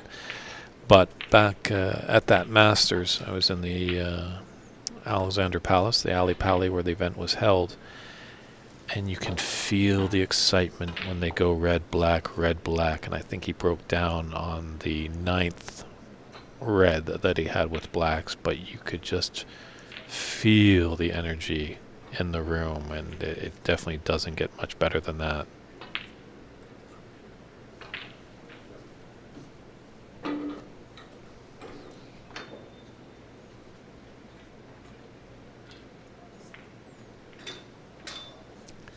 See, there's some talk about Ronnie O'Sullivan in the chat. Paps has aligned himself with Ronnie, as Ronnie is soon to launch his coaching app, I believe it is. I think there's about 10 hours of footage. But head over to Papsa's website. That's www.papsa.org. As they have a deal there. If you sign up, there is potential that Ronnie may come to a club in North America or South America. Not sure how that works, but you can sign up. I think if you sign up in a certain amount of time, there is a discount on it. I think it's called the Rocket Method. So definitely take a look at that. Some exciting stuff that's coming down the pipe. Kind of a lot more exciting stuff as well on both sides of the border here in U.S. and Canada. Is kind of the season's kind of kicking off. I think we're going to be expecting some more U.S. tournaments. We know that the Seattle Open will be in March at the Ox Billiards. In February, the British Columbia Open will be going on there. Also up in Top 147 in Richmond, British Columbia, they have their annual Christmas party shootout tournament in mid-December, so that's always lots of good fun. But so keep tuned to papsa.org, snookerusa.com, snookercanada.com for all great information on wonderful tournaments and events that are happening in snooker in the upcoming season.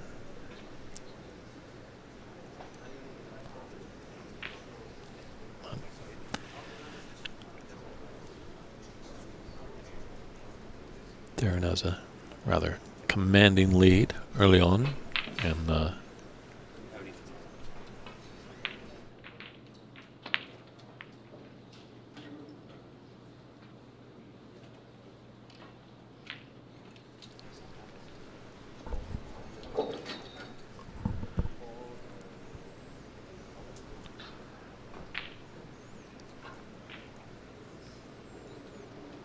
yeah, there's just 24 points in it. Lots of red still on the table, so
yeah. Fortunately, I kind of just look up from my position, and that red is not going to go past the blue for VJ there.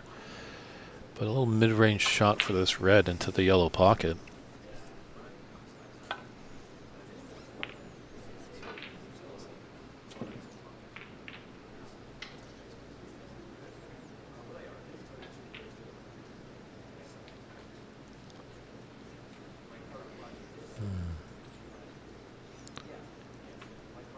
Not sure if I'm fully committed to the shot he's taking here.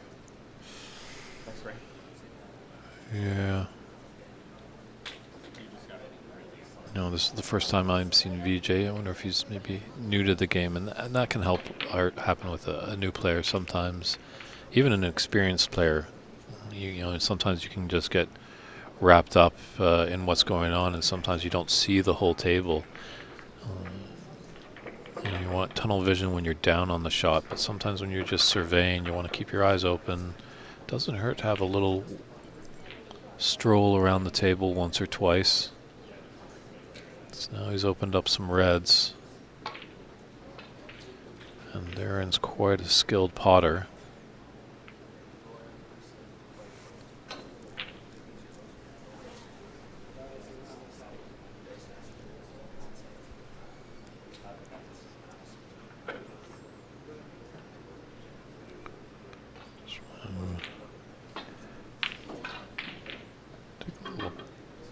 Pop over to table one just after Darren finishes up this break. Just want to see who took the first frame between Francis and Corey.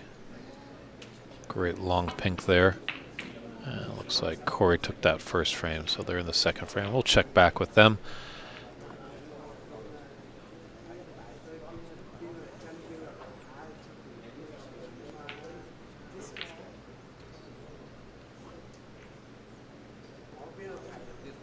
That's the tough part about this game, is all VJ can do is just sit and watch. You know, it's that that long red. Don't know if he saw that red is still up there in bulk. I thought maybe he might take that one on, because at least if he misses it, he's not going to be leaving a lot. And with that, the red that he did decide, he's kind of opened things up here a bit, and Darren's doing what you're supposed to do. You should, if you get an opportunity, you need to punish your opponent. Don't let them back in. Probably the only sport out there where you really can watch your opponent progress to the winning line and there's not anything you can do about it. Tennis, it's a stroke back and forth. Golf, you're kind of pretty much playing, unless you're playing match play, but in golf you're mostly playing the course. And maybe you're doing a little bit of leaderboard watching from time to time.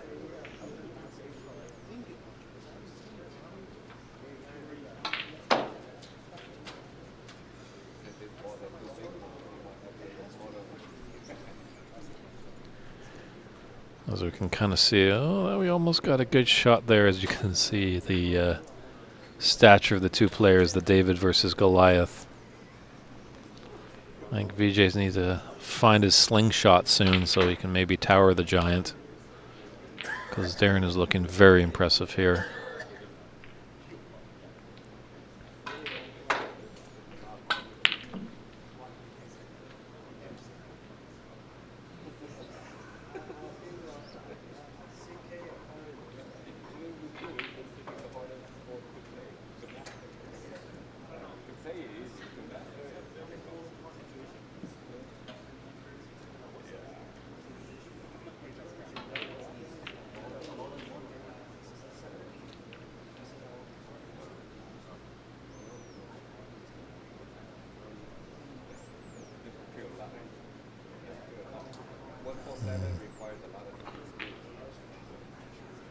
It's close, but he's coming in quite confident to take on this red.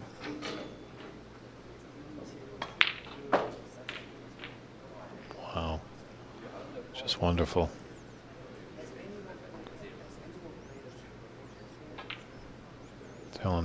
Theron Taylor could be a surprise here.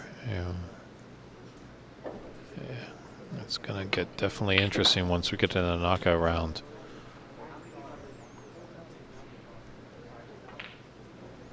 So, up by 53 with 35 on. That probably should be a concession, as there's more than 4 snookers required.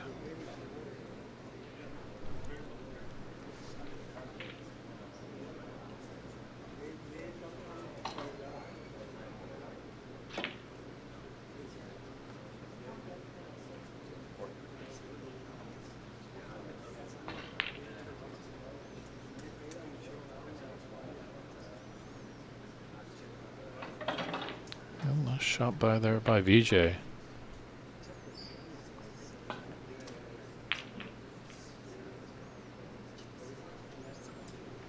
One of those important things.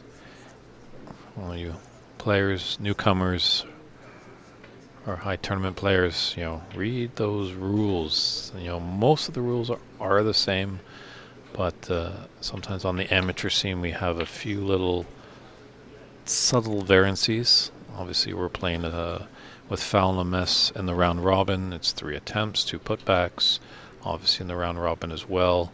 If a player is in a situation where the more than 4 snookers to win, then it's a concession.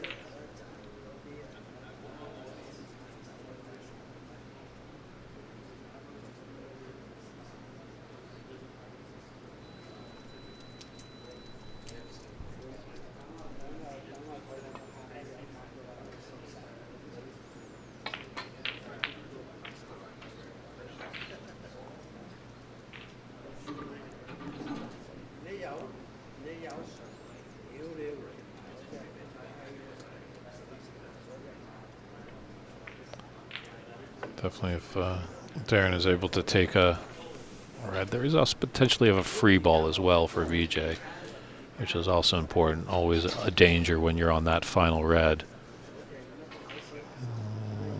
Just a bit too much of a bounce here. Just with a commanding lead, Darren can be quite fluid with that shot, and I didn't see him missing it, which he didn't. So this should be first frame to Darren Taylor.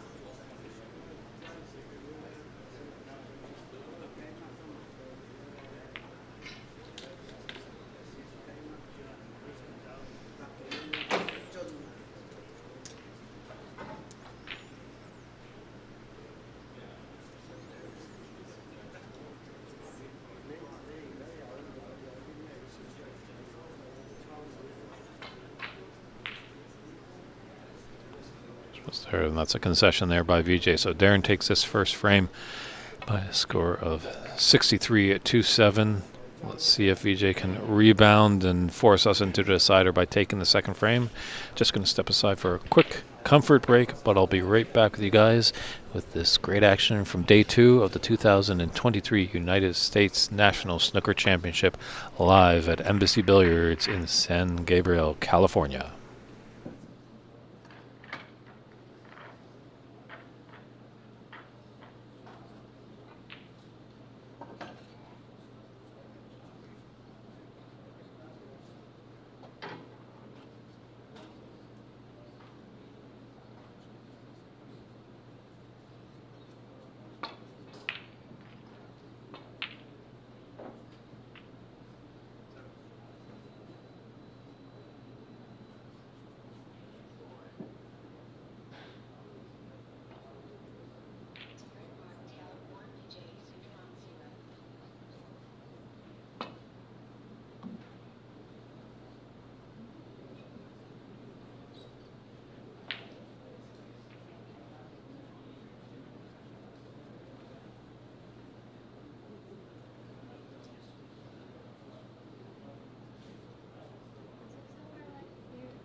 And we're back here. Frame 2 just started up between VJ and Darren. Just going to pop over to our other TV table. Let's see how Francis and Corey are getting on.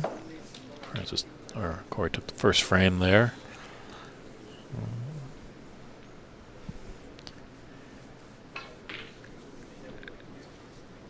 It's red, so definitely opening up. Hey, over there to our good Scottish friend in the snooker shed. It's kind of fun YouTube channel. Our friend over there that runs the snooker shed. Glad that you've tuned in. Hopefully you're enjoying this 2023 United States National Snooker Championship. We have multiple places where you can find us. If you search out Ox Billiards on YouTube, Facebook, or Twitch TV, that's where you can find us there. And as well, there is the St. Gabriel Embassy Club snooker page on YouTube. You can find us there. Subscribe to that, like that. Even the Ox one, subscribe and like to that as well. You'll get indications of when we come on air.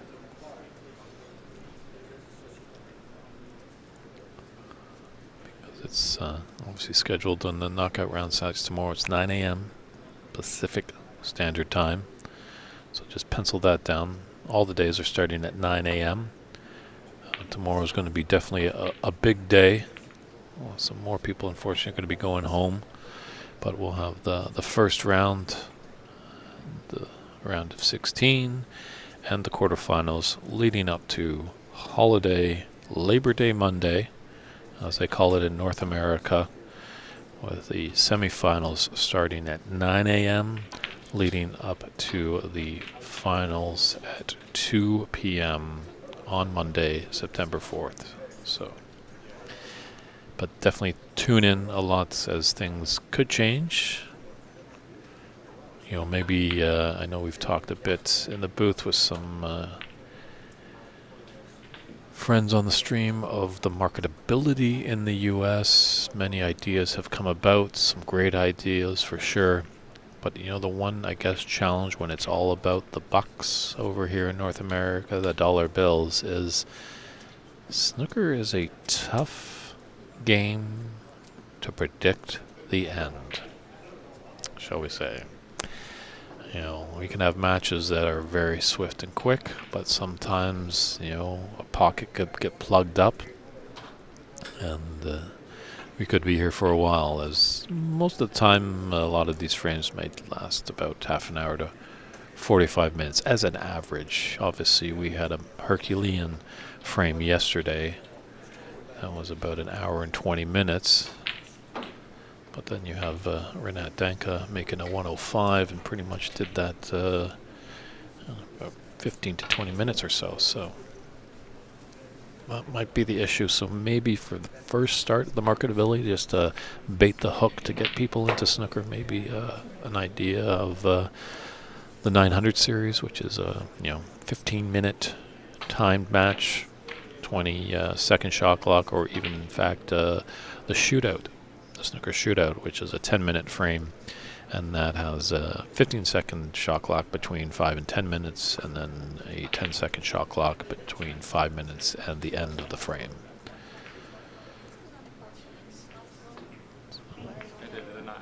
But it's nice to see that we have got good support from Canada and America. Obviously, there's great support throughout the world, and our good friends across the pond in the UK and in Europe. But they definitely know what's going down. They've had it in their blood for so long, where snooker is rather new in America. Canada is on the regrowth. So let's kind of all pull up our socks and see what we can do. Let's all work together to grow the game.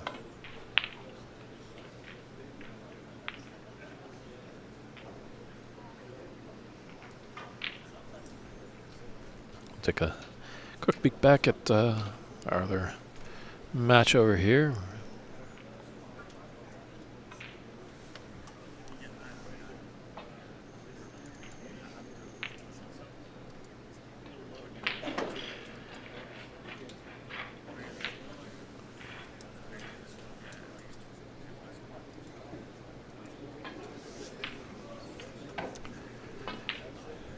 So VJ got an early lead in the second frame.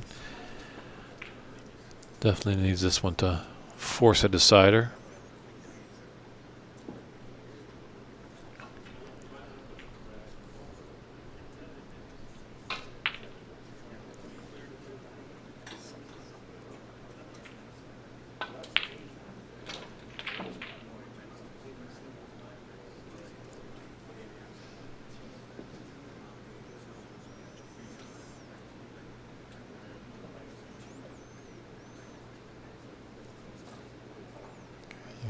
Just gonna clip off this red on the right side of the table.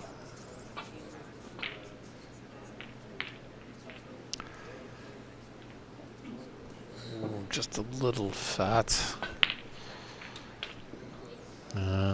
VJ, we're in Hollywood. Time to call up Doc Brown. Get the DeLorean to pull up. Let's get back in time. He wanted to be a bit thinner on that safe shot.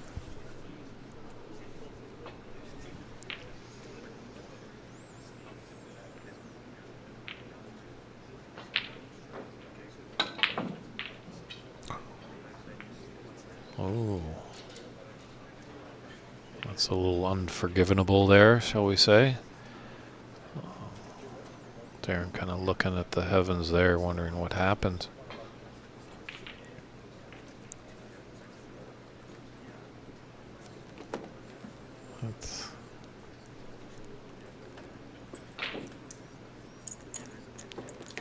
Looks like there's a little gap here. Very nicely done by VJ. Our reds open up, so let's see what VJ can do.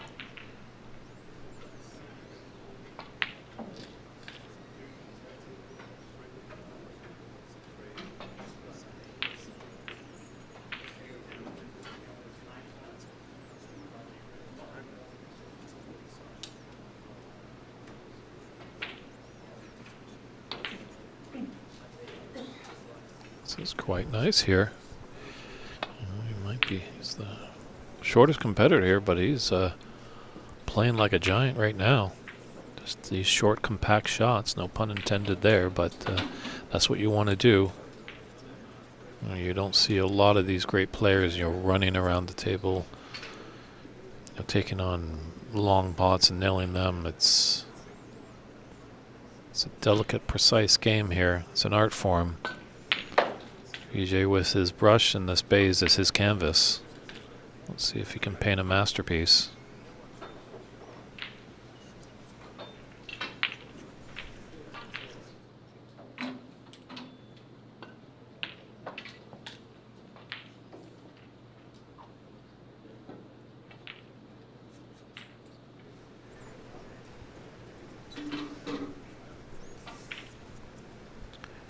Just having a look of where he wants to be after this black.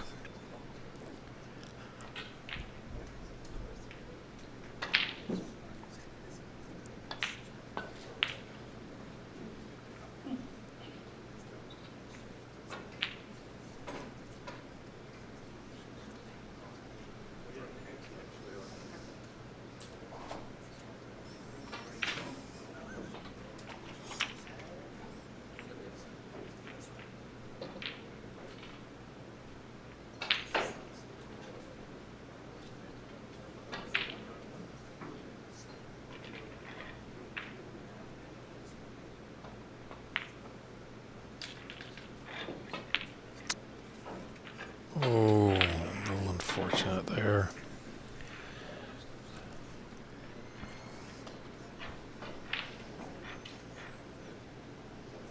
Might be able to.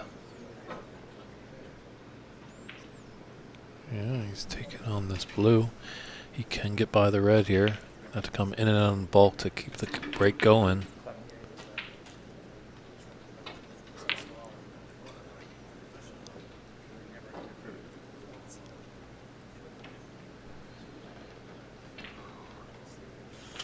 Now that arc of 3 reds there in the middle of the table. There's 2 below it and the one to the right. Does he have the angle to kind of just take a pseudo shot to nothing here? Clip that red, get it into the top left pocket, and come back up for the blue, get the right side, and then come back to the table. Yeah. All went back to that red he had previous when he kind of just went out of position and was in between black and blue and had to do a lot more with the cue ball than we had seen previously in this frame when he was making those short little impact shots.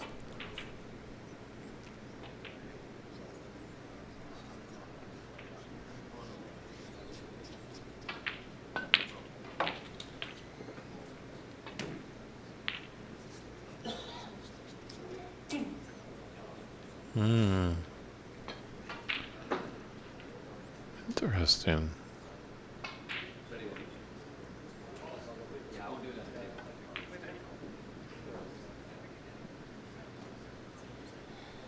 I know Darren was feeling a bit comfortable in frame 1, feeling like he had a stranglehold there. But VJ is coming up and like kind of showing what he's made of, so strange that he took that pot on. Darren, as he's given VJ another chance to put a good break together.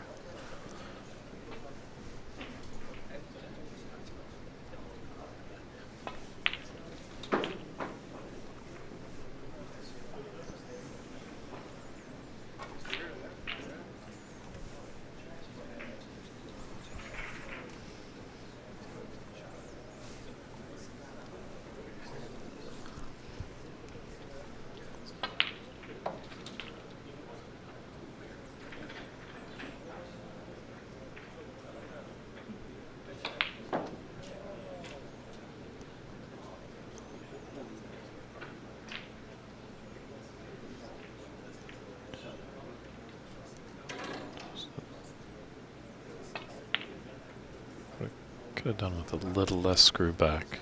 I think could have been a bit more straight on this red, just to follow through beyond the black. shot to open those up, but this is it's got a bit of distance. Unfortunately, Richard, I do not know how old VJ is. I do think there is an age limit. I think you do have to be 18 years or older to be in this tournament and be a U.S. citizen or possess a green card to play in this tournament.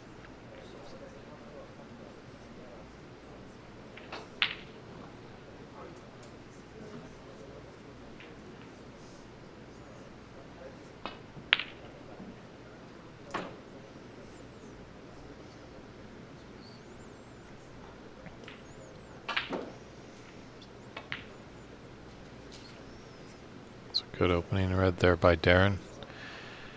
Trailing by 44 points right now, but could do well to get the black back on its spot. It's gonna have to go up and down and all around.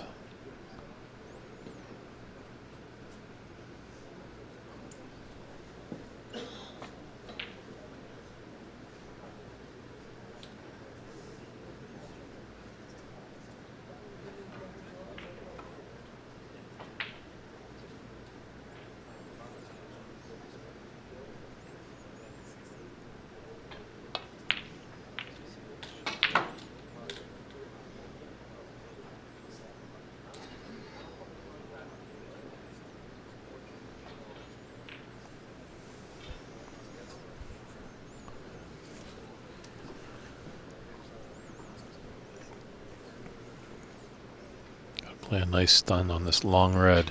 Difficult. Oh, electing to use the cushion to come up and play for the blue.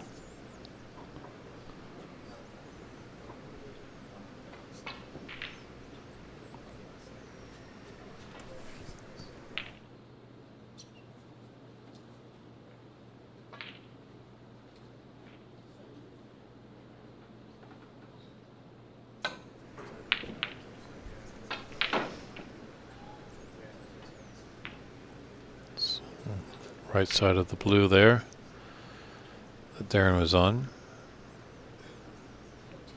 If you're, there's a shot of the yin and the yang of the height difference there of the two players.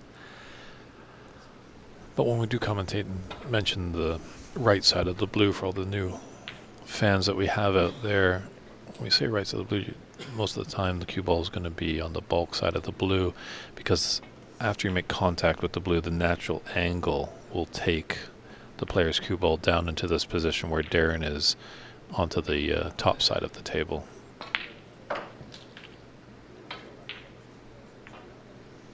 See now, once again, he's on the right side of the blue. Now the wrong side of the blue would be just on the other side of, say, that line drawing from the both middle pockets.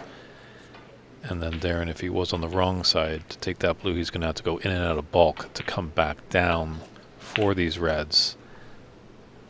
As you can see, that's a much easier shot to get on a red rather than going in and out of bulk as well. You have to contend with, most of the time, those bulk colors, and you could cannon into them, and that could spoil your break. So lots of things to think about when you're at the snooker table.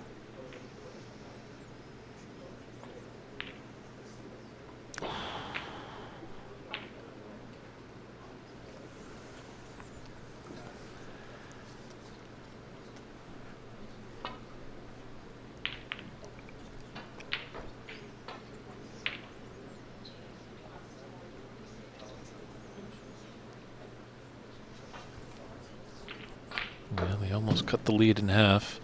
46-21 for VJ in the lead in the second frame, wanting it to push to a decider.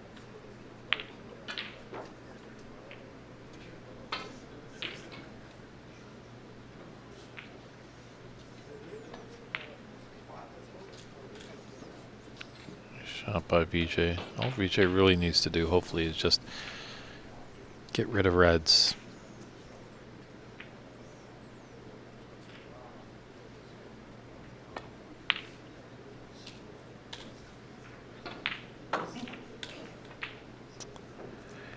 can see at that shot he was on the wrong side of the blue, just to illustrate the point, obviously showing that he had to go in and out of bulk there, and he's cannoned into some colored balls up there, so that's just put all the momentum out of the cue ball. And now he's left with a very long, very tough pot. I think you got to be playing safe here, because you might be able to just clip off the side and come around the back side of the black.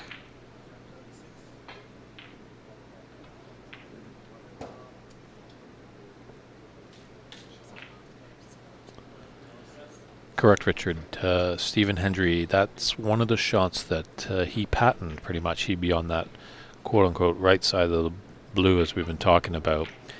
And Stephen would take that blue, drive it into the middle pocket, and then take his cue ball to smash open the pack, as he wanted to open the pack up as soon as possible so he could attack to have a big break.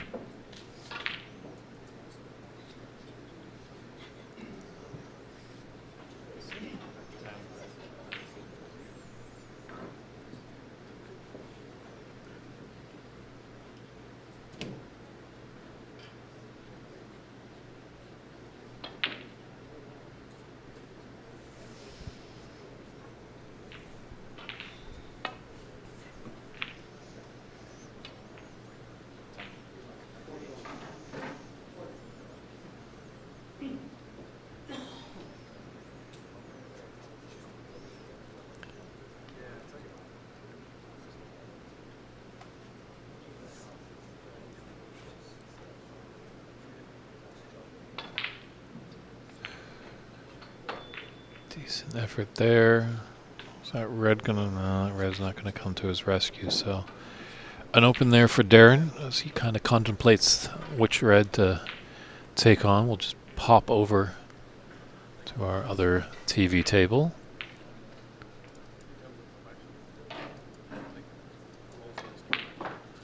Just see where we're at here with Francis and Corey.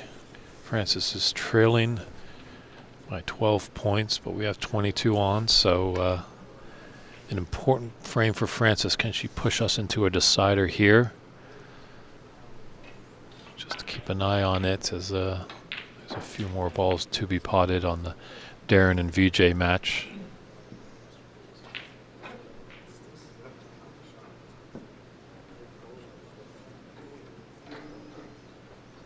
Sometimes when it gets tricky, you know, you get a couple of matches that get down to the wire.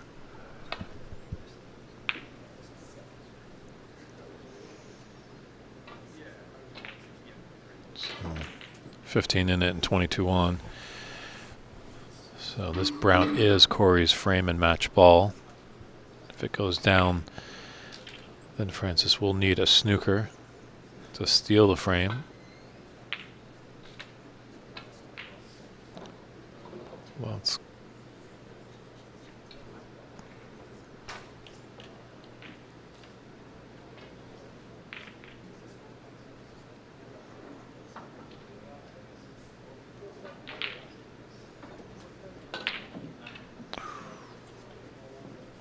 oh my, that's not how you want to win.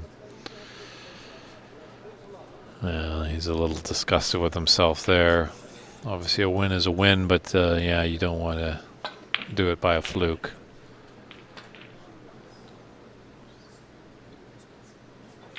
We'll pace there, didn't get the snooker. I think Francis is looking at the scoreboard, thinking about it, but with 24 and 13 on the table, well, 2 snookers are required.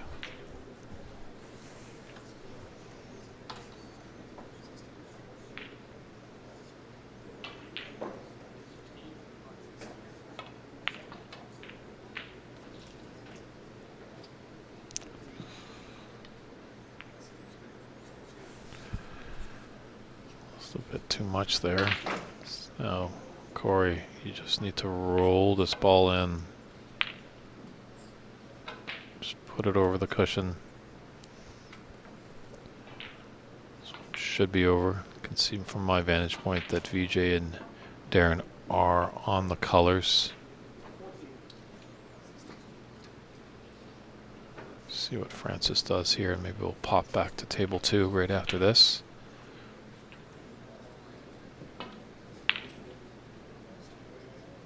Okay, what do we got here? Got 18 in it. There's 27 on the table. Darren's at the table. Brown is going to be a little bit of a pain, I think. Oh, he's got through there all right.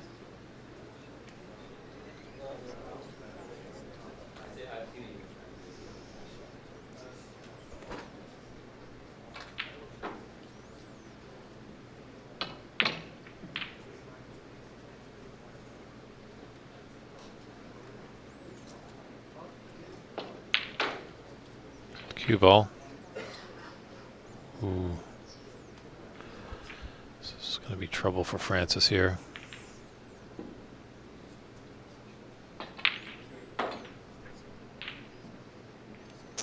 She needs to hit this. She might be able to put a little bit of serve, or maybe even straight and get a little thin nick on it.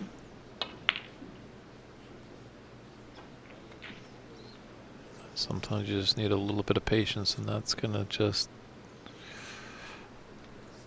come enough that there's a slight angle to cut this one in the middle for frame and match for Corey Sykes. Oh. Couldn't get it.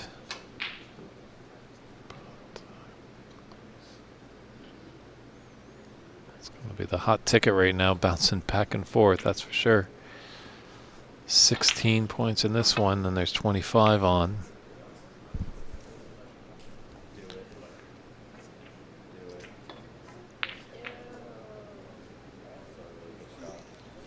I think that Brown's going to be the tall tale of that one. And Francis was able to get the snooker. Look at that. That's one that she needs.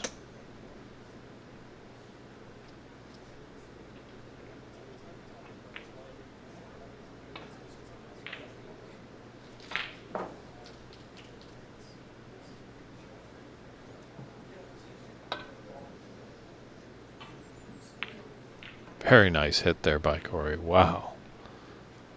3 cushions, solid contact.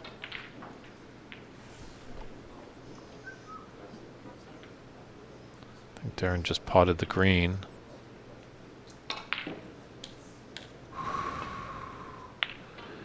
As Ken Doherty would say, it wiped its feet before it went inside. Rattled that one in. Can run out, he can steal the frame and match. Oh, and just as the distance over there, I just did see that Corey sank a pink, so he's won that match 2-0 over Francis.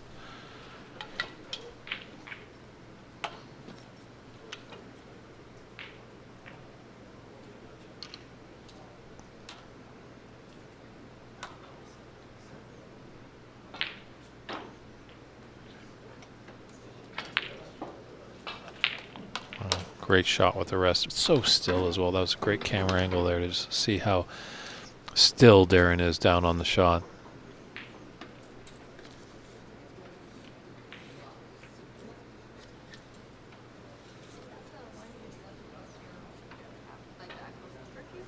Yeah. Yeah, I got this from Wow, frame and match. What a come from behind victory right there in that second frame. So Darren Taylor takes that match. He does have a pretty good break of 82, but he's no match for Renat Danka, who has 105 as the high break of the tournament so far. So both of our TV tables have come to a conclusion there, but stand by, everybody. It's a roll-on, roll-off philosophy, so hopefully we'll be getting 2 new matches momentarily, so feel free to grab a drink or something to eat, and we'll be right back. It's David Burney at the 2023 United States National Snooker Championships live at Embassy Billiards in San Gabriel, California.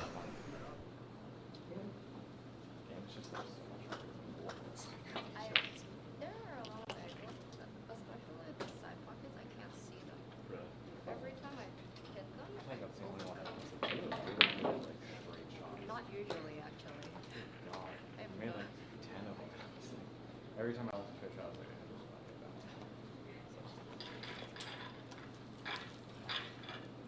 But like even the close up ones, the more angle there is, I start not being able to see the pocket. Really? Yeah. Because you know like before you hit the little side and it still goes in, but here you have to hit the very Like center. the center. And I think my default aim is that I'm aiming for the side. And that Really? doesn't work in snooker. I see. Yeah, that'll definitely not work out too well.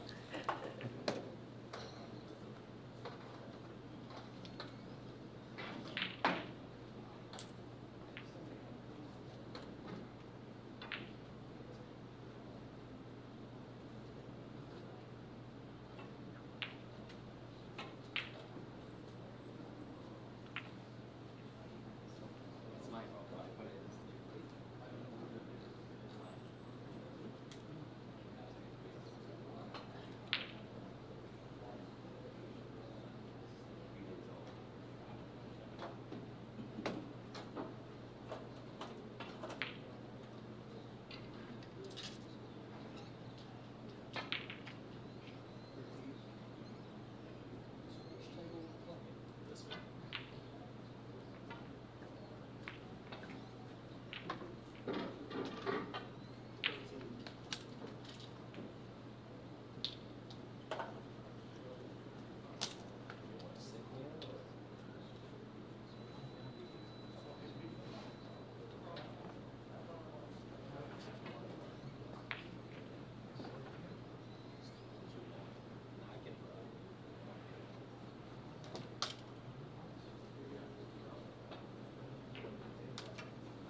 So as you can see, everybody, we on one of our TV tables we have Renat Danka, who's the current holder of the high break at 105. Will be going against Luzhu Shah. They're just going to probably do a little bit of warming up, and when they get ready, we will have that match for you. And on our other TV table, we're just finding out who will be rolling onto that table, and we'll get that one set up for you as well. So have some patience, and we'll get right back into it momentarily.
All right, welcome back, everybody. Sorry for that little delay. Hopefully you've been enjoying this match with Renat and Lu Su.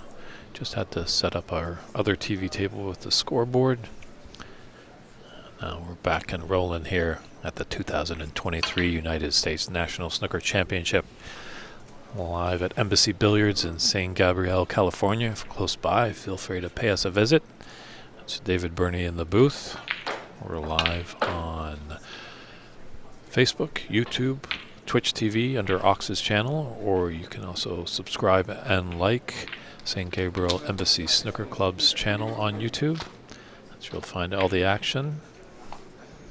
And you're in for definitely a treat here. As Renat, the man from Chicago, has the high run of the tournament so far at 105.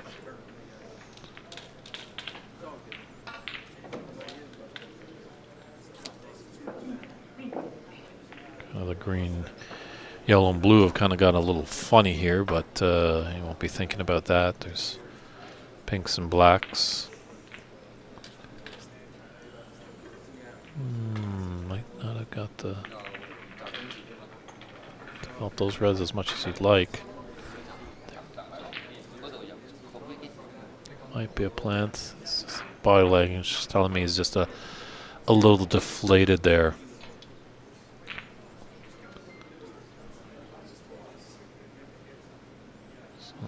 Definitely let us know where you're tuning in from on the stream. If you have any comments or questions, feel free to fire them our way. We'll do our best to answer them. And also there's a great community on the stream that's knowledgeable as well. They can have some answers. There's been good debates, good questions back and forth all afternoon long. It's day 2 of the championship. This is the end of the round robin phase today. By the end of today, we will find out who is in the 32-player knockout phase of this great tournament.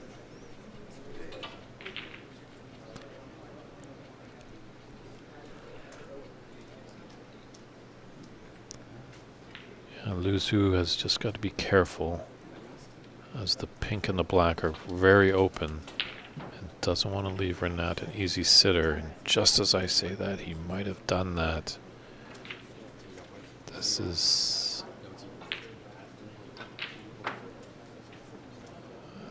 looks troublesome for the Shah. Let's see what Renat can do with this.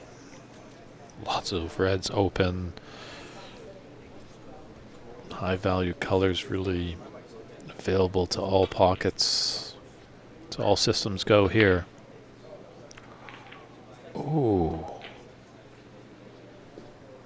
Well, I know Christian, our co-commentator, was saying there's no such thing as a commentator's curse, but I think there was there. I was relaxing with my popcorn and getting ready to go. Watch to see what Renat could have done, but unfortunately it broke down on that black. So Lu Zhu has got a break. Well, let's see what he can do. This is what you have to do. Renat's a strong player, but he's let you in, so you got to punish him.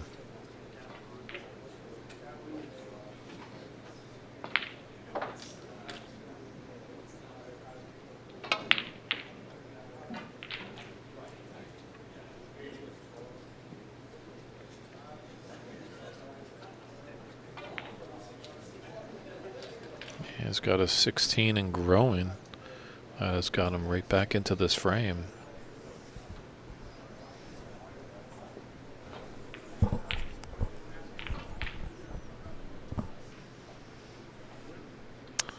Hey Chuck, it's still the round robin. It's kind of getting near the climax of the day. These are kind of the finishing matches of the round robin.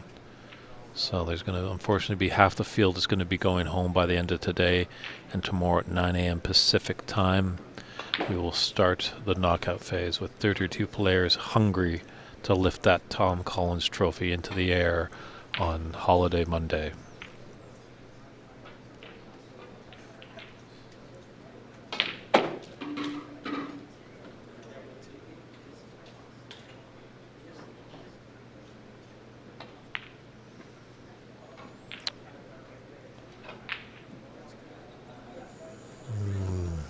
Missed it and didn't miss it well. Sometimes you can be fortunate enough and have a good miss in this game. But he's left that opening. Can't get his hand on the table, but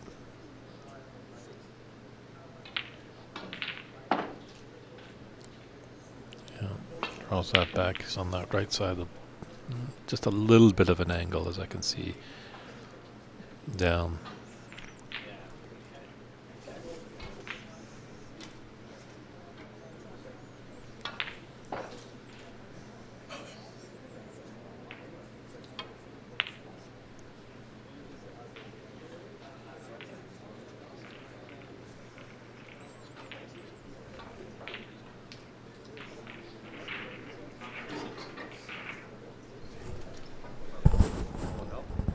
Okay. Yeah.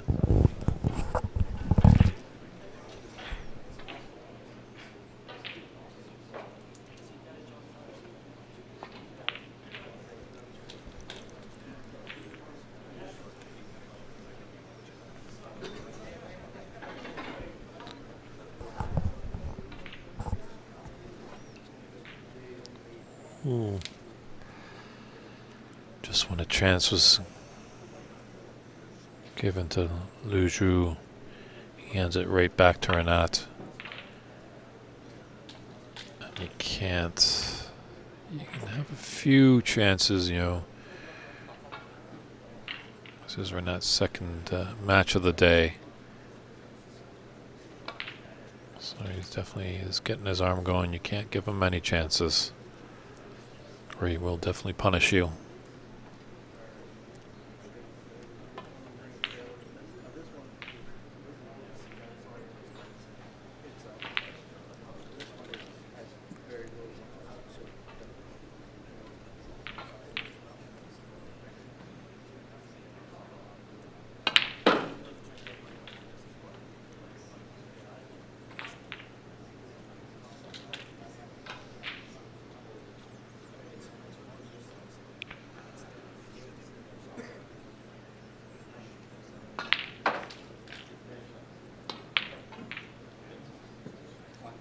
Just like a conductor with his baton, just controlling all the instruments with that cue.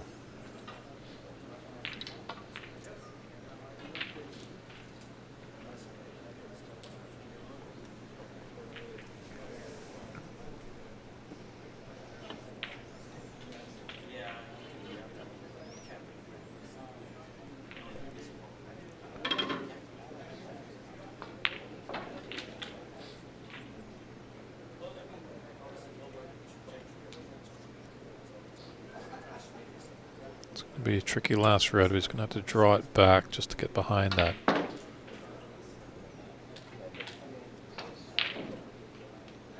Nice control. Give him a little bit of angle. Tough for the right-hander, though. And we're not ambidextrous. We're seeing more and more, definitely, players playing with both hands, but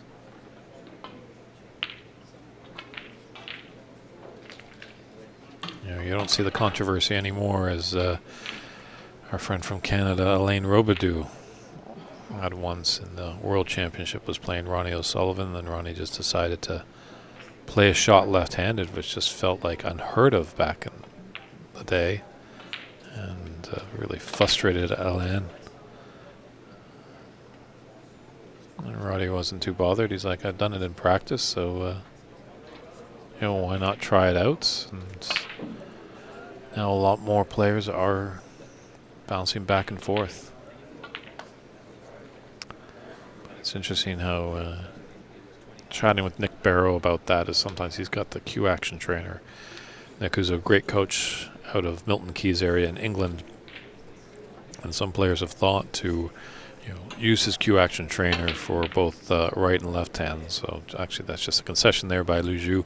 So Renat Denka takes the first frame. But to continue on that point, that players are using that cue action trainer so they can train their body to shoot right or shoot left, which is natural, and then that opposite hand use it there. And I talked to Nick about that, and he said it's not a terribly bad idea, but you're still going to need to use the rest. It's a big table, so you might limit down a little bit of the rest play, being able to shoot both hands, but there is going to be some incidences where you are going to need to use the rest. So, but it's all what you're comfortable with. It's the name of the game, being comfortable, being positive, clearing your mind, just thinking about the task at hand.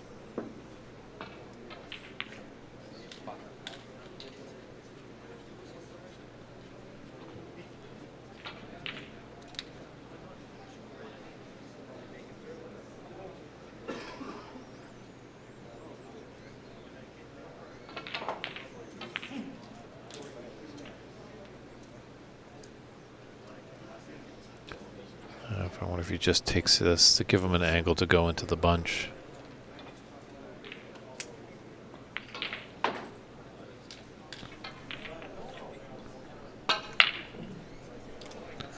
Yeah, this definitely looks like after this on this black he could disturb.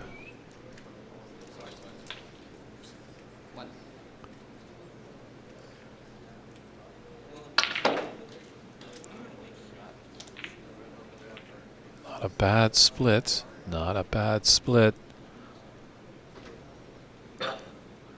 Fortunately, he's put a red to that side cushion.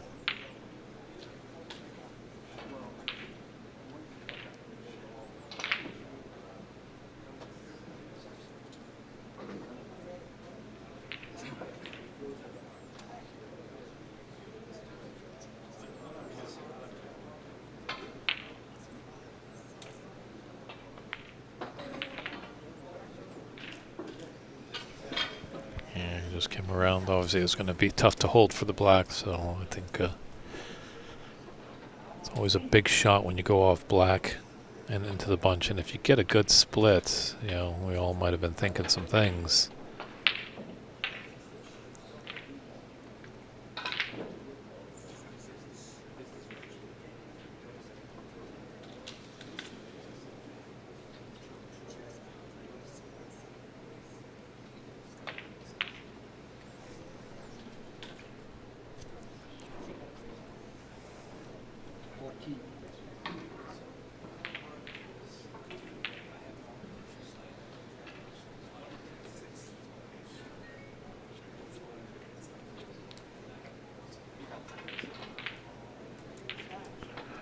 Roberto, there's many favorites. I would have to say the gentleman that's on your screen right now,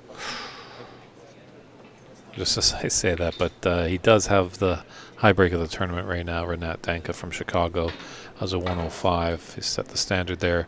He has definitely got to be a favorite. Stephen Wong, who is the owner-operator here at Embassy Billiards, last year's champions, got to be a favorite. Ajaya Pradhakar, two-time champion of this event, got to be a favorite. Sargon Isaac won it 3 times. Got to be a favorite there. Looking around, like there's a lot of great players. Dharma Himinen was in the Final Four last year. Could be a favorite. Darren Taylor, who lives in Arizona now, but his father was the great David Taylor.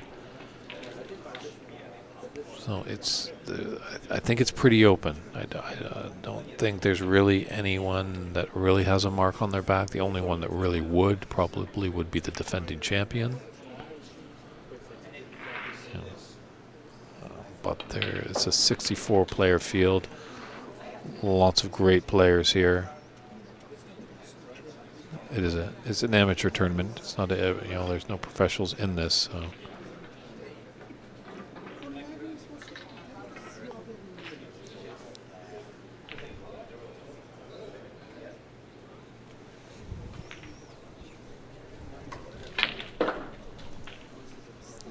So many.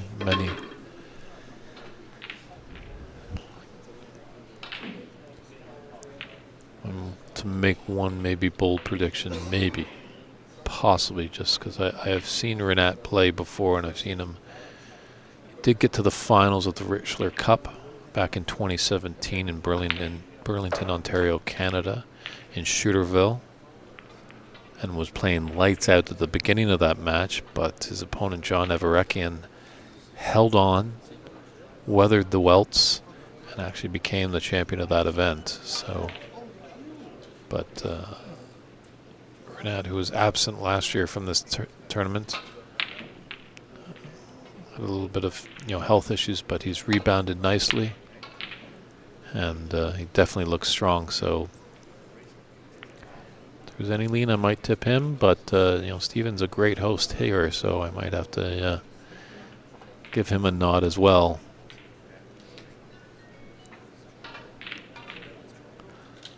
The only hiccup I would say with Steven is it's his club as well. Sometimes that might creep into the back of your mind a little bit. But Steven's an experienced player. Hopefully he can just, shut that out. And just when he's on the table, it's only just him and the table. He's just playing anywhere. Gotta stop thinking that it's his own club and, that the bathrooms need paper towel or something like that. He's got to focus on reds and blacks.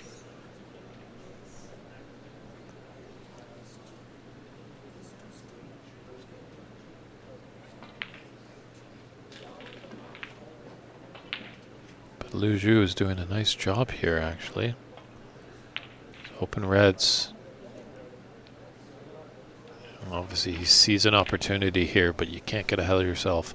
For any of you that tuned into the U.S. Open, I had the great honor to have An Yi in the commentator booth with me, and she was explaining her process that she definitely sees 3 shots ahead, but then when it comes down to the one shot, she's present, she's focused, and she's in the mood for just that one shot. She's got to concentrate on that one shot to continue on.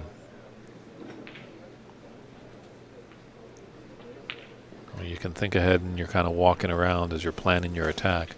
But when you get down on that shot, there's only one shot in mind. You can't let your mind drift a little bit about, okay, I got this red, then I'm going to go there for the black. You got to trust your technique.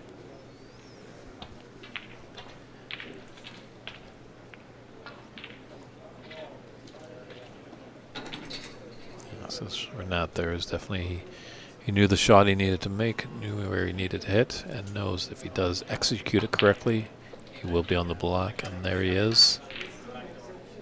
If he's just a bit high on it, actually.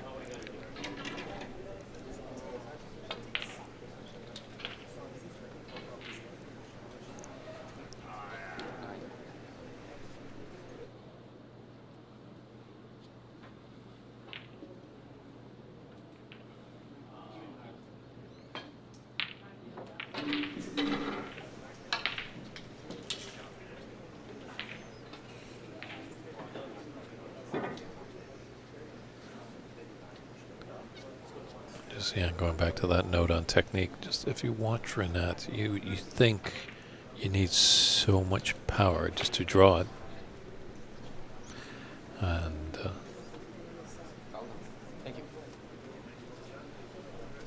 but it's just all about technique going through the ball.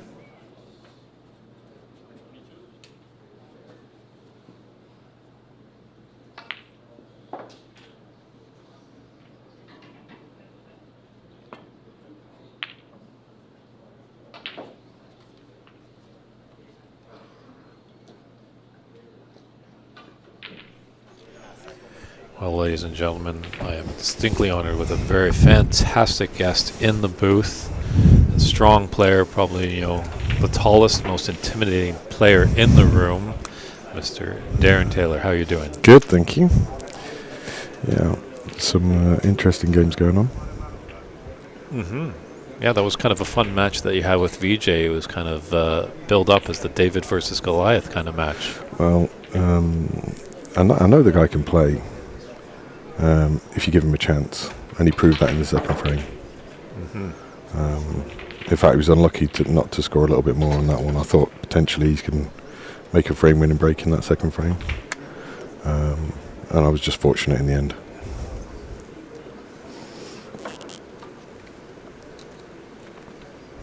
So have you played at this club before? I know you play out of Arizona. Mm-hmm. Yeah, I haven't played out of here before. First time in the Nationals. Fantastic. Okay, but enjoying it. Camaraderie's good. Everybody's very good fun. But this accent doesn't seem very American. Right. Where exactly do you come from? So from Manchester. Okay. Moved to Arizona about 7 years ago. So previous to that, I was in Dubai, Okay. living in Dubai. So very strong following for snooker in Dubai. So I was very lucky. In fact, I've been lucky wherever I go to have great practice partners. Dave Brock, as you know, obviously I practiced a lot with him more than anybody else, I think. We used to have to get kicked out of the snooker club at 2 o'clock in the morning.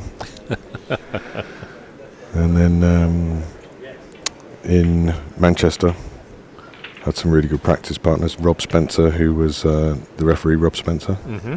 So I was part of his team in Manchester. We had, again, good people to play against all the time. And then in Dubai, it was great. And then here in Arizona, you wouldn't expect to be able to play snooker. But if it wasn't for Rommel, I wouldn't be playing snooker, simply because there is nowhere to play. And not only are we playing snooker, we're playing snooker on the best conditions you could possibly imagine. Mm-hmm. World class. So, and he's a great practice partner as well. Yeah. I got Rich, who's just qualified. No, he's got another match to play, I think. Rich Lon. Okay. He's from Manchester. He lives in Lake Havasu in Arizona. In fact, there's 4 guys from Manchester who are snooker players in Phoenix. Wonderful. Yeah, so we're lucky. And you've had a long history in this game, correct? I have, yeah. Yeah, I was, very fortunate to. Again, you probably wouldn't be playing snooker unless I grew up with it. But Dad had a long career in snooker, and a successful career in snooker.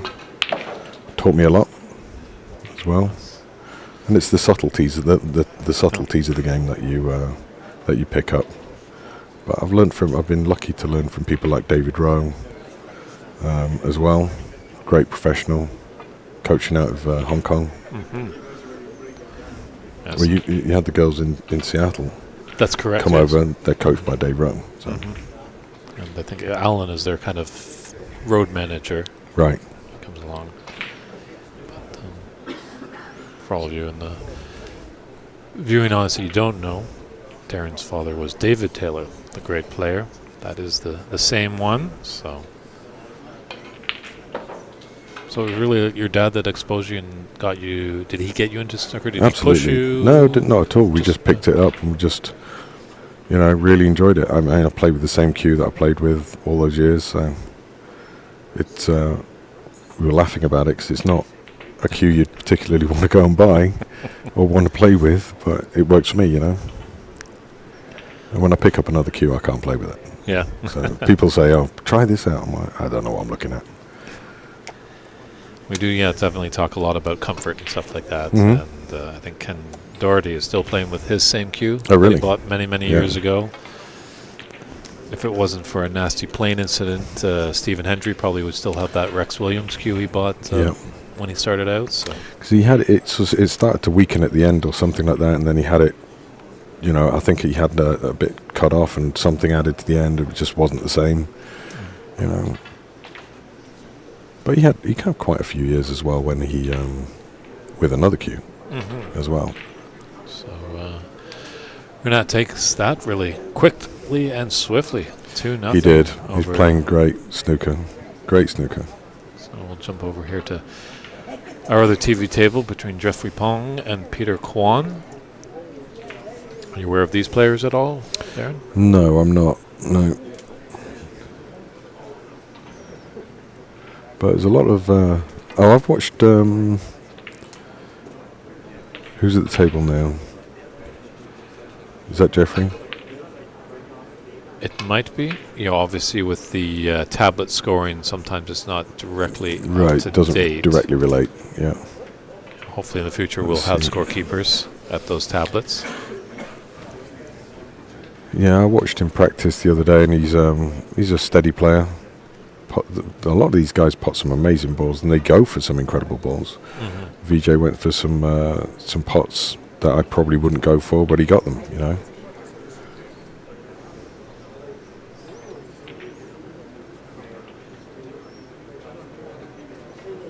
Yeah, he was definitely warming up the slingshot to tackle that giant in you, but he just came up a little short.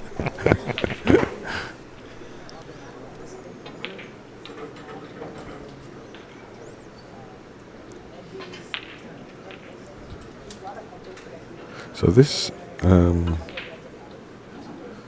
we're 0-0 at the moment. So it's going to be a tight one, this one. Very lucky we've got a few players here from Arizona, and I have to say that these guys, you go back 3-4 months, you wouldn't put them in this competition. Okay. But they're holding their own really, really well, and that's down to Romel's really worked with them. We both played a lot of practice games with them both, with all of them actually. But in particular, we've got Mike and Mustafa here, and we played a lot of practice rounds with them. And they're different players today than they were 3 months ago, you know, which is great for snooker. And to have a sort of good following coming out of Arizona now, it can only grow.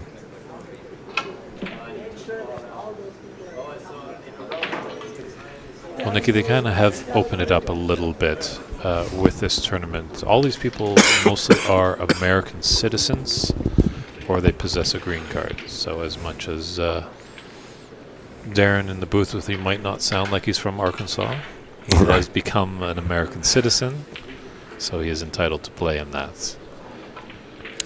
Yeah, and that's again for a number of years I wasn't able to play because I didn't have my citizenship, and this is the first year I've played, and the first year they've opened it up, which is great. So it gives a lot more opportunity for people to come in and play the great game. Definitely keep your eye on snookerusa.com, because I think they are planning to have a few more open tournaments. I know back home some Canadians are chomping at the bit to come down and play in some tournaments. A lot of them have watched. Ooh, that's good. A lot of Canadians have been tuning into the stream, and they really have been enjoying the look of this club. So yeah, let's just all work together to keep the game growing. Yeah, well, it's just naturally growing. I think, you know, there's more and more people, you know, more inquisitive about the sport, whether it's the pool players or whatever, you know, and that's what you want to try and encourage. You're always going to have people who look at snooker and it's like, this is way too difficult, and then you get those occasional people who be like, yeah, I really want to transfer to this, you know. There's so much more intricacy and subtlety to the game. I play both. I like 9-ball, but definitely this is my love.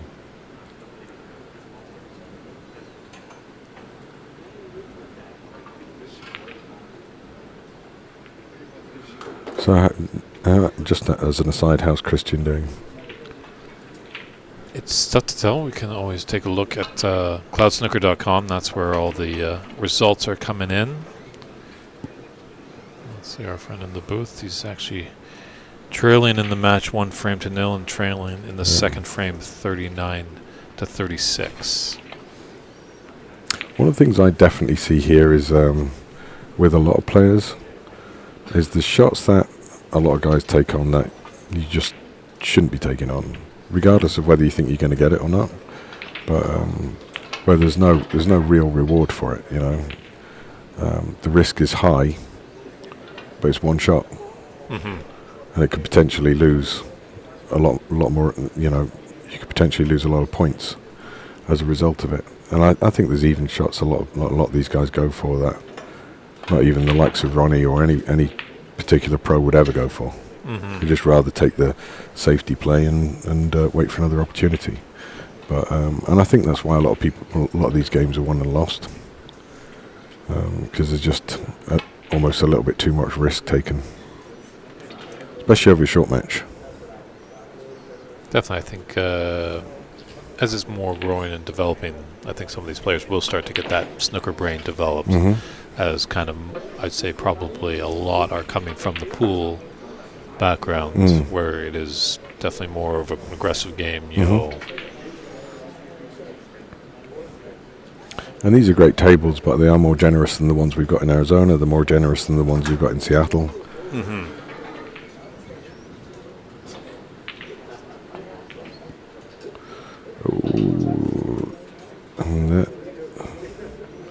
Well, this has gone down to the black.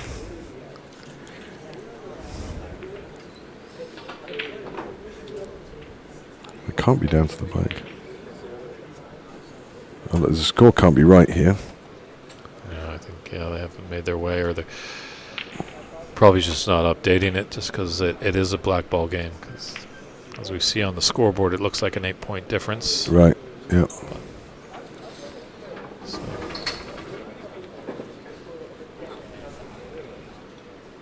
Let's see who was able to take that one. Because I actually don't know either of these players. I probably couldn't pick them out of a police lineup. Okay, Peter is the shorter of the players, man with glasses. And there's Jeffrey in all black. Yeah, so I was watching Jeffrey practice the other day, and he was he was on the next table. Again, one of these players that can pot off the rooftops. And it's just really the cue ball control that he needs to hone down to be able to improve.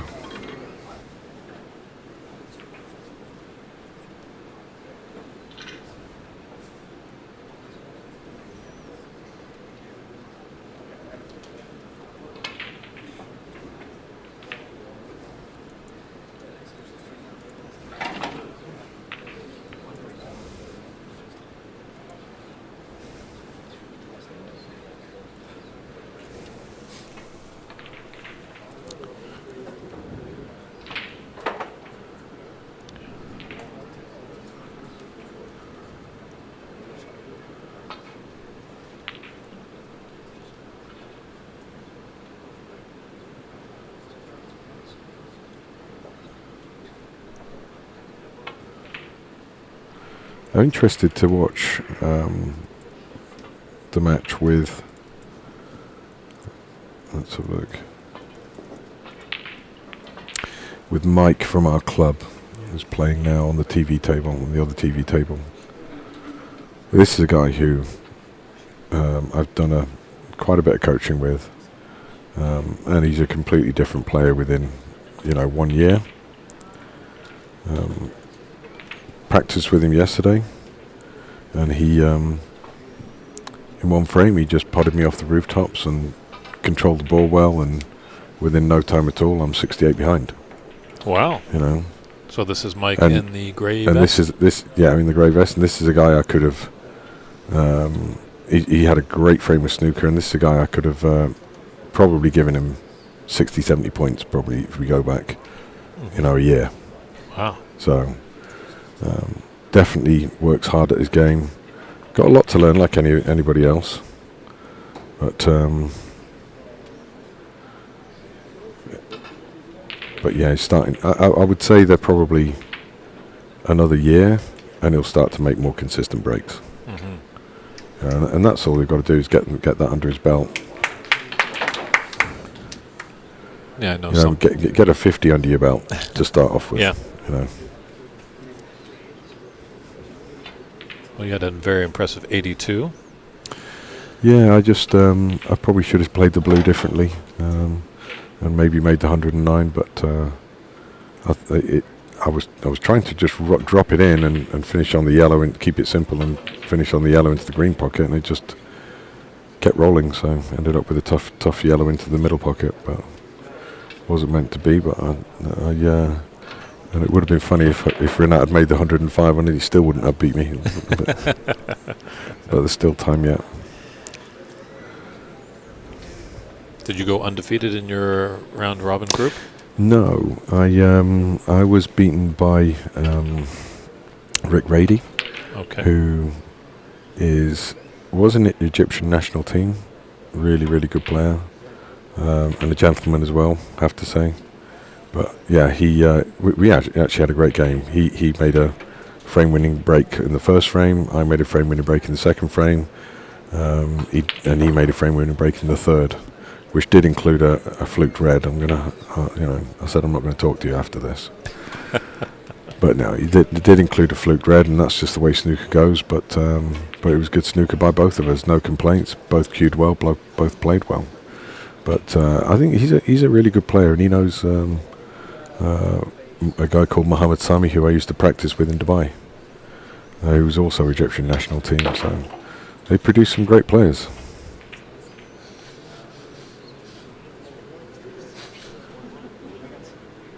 But yeah, I think he'll go a long way in the tournament. Actually, he's going to be tough to beat. His control around the cue ball, around the black ball, is excellent. Was very, very solid player. So I think he dropped one frame. Wow. Yeah, and that was the only frame he lost to me. But other than that, he's beaten everybody.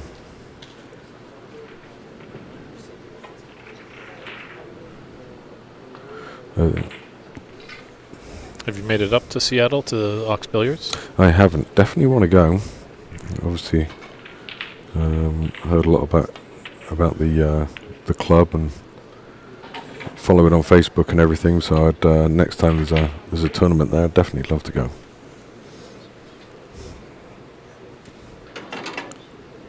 I've never been to Seattle either, so that'd be a first for me. See, that's a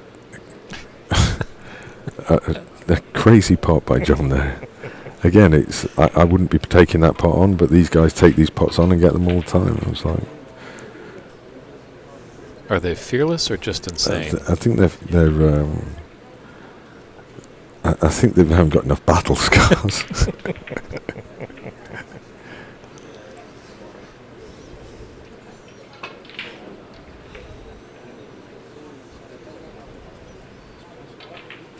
Yeah, I think they'll start to find out in these tournaments. Yeah, taking on sometimes that ridiculous pot, and if they miss, then they're sitting for quite a while. Well, yeah, I mean, especially if you're coming against a Sargon or a Nat, or you're coming against these guys, you're going to get punished. Mm-hmm. You're going to get punished very badly if you miss these crazy pots. Because 9 times out of 10 you're going to leave him amongst the balls. But just again with Mike here, you can see he looks like a solid player now, and just nicely controlling the ball around the black spot. I'm not saying he's going to knock in 60-70 break, but I would say another year and he'll start make much more consistent breaks, because he's learning every day, and he really, really works hard at his game, as they all do. And again, that is testament to Romil, and because without him, none of us would be playing snooker. Did you know Ramil before you moved to Arizona? No. No, okay. No. So I believe he comes by the way of Denmark. He was in the booth yesterday talking about that's where he kind of came about with the game when he was living over there as a young child. Mm-hmm.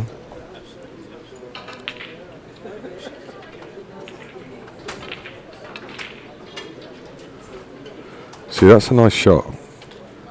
That shows that shot in itself. He's finished high on the blue. He's got he's coming round to have a look now to see what he wants to play next. And he never used to think ahead. He just pop one ball, get on another ball. Pop one ball, get another ball. But now he's actually thinking ahead. But that's called the commentator's curse, isn't it? Yep. Welcome officially, to the club. Welcome to the club. Yeah.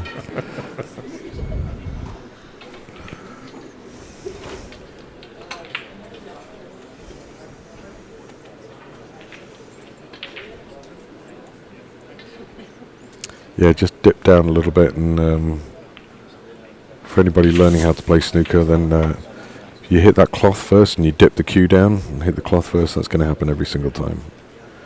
You can hit the ball at the bottom and make sure you hit it at the bottom. You're going to get the desired effect.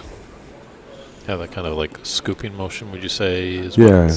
Well, sometimes it's a little bit of tension, so if they're aiming at the bottom of the ball, and just before they deliver the cue action, deliver the cue, just dip down. It's usually a bit of tension. Just dip down, hit the cloth, ball's going to jump. You're going to miss cue. So keeping that cue in a straight line, hitting the point of the cue ball that you want to hit is most important in any cue sport.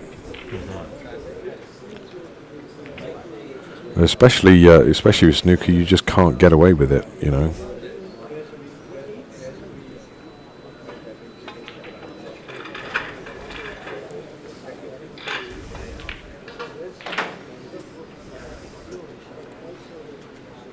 Are you familiar with John as well? Do you know who this player, his opponent, Mike's opponent? I had a brief chat with John, I only from being here. But other than that, he's from... he did tell me, actually. He's not from New Jersey, is he? Not sure. I know Dharma is from New Jersey. There might be a few. No, he's definitely not from New Jersey.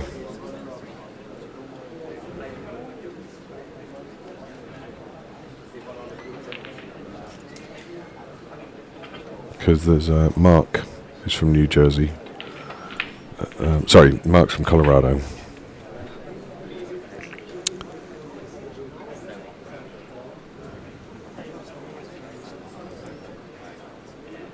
But same again here, he's in now. This will be interesting to see how he handles himself here, just runs through.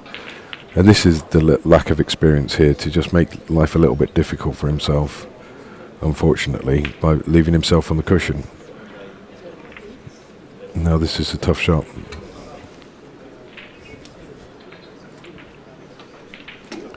Stabbed it a little bit, and cue action went all over the place, and that's the result of not putting the cue ball. You've got to make this game easy as much as you possibly can.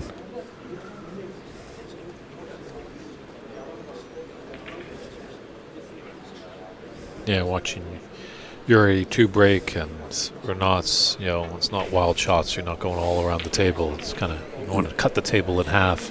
Yeah, you want to try and make it as simple as possible. Take as much pressure off yourself. You want to try and be as close to the object ball as you can. You know, the more you're, and it says it all. Like there was a shot I missed. I was on the cushion, cueing off the cushion, and I missed the yellow, and that was the shot I made difficult. But other than that, it was a pretty simple break. All the balls were pretty easy.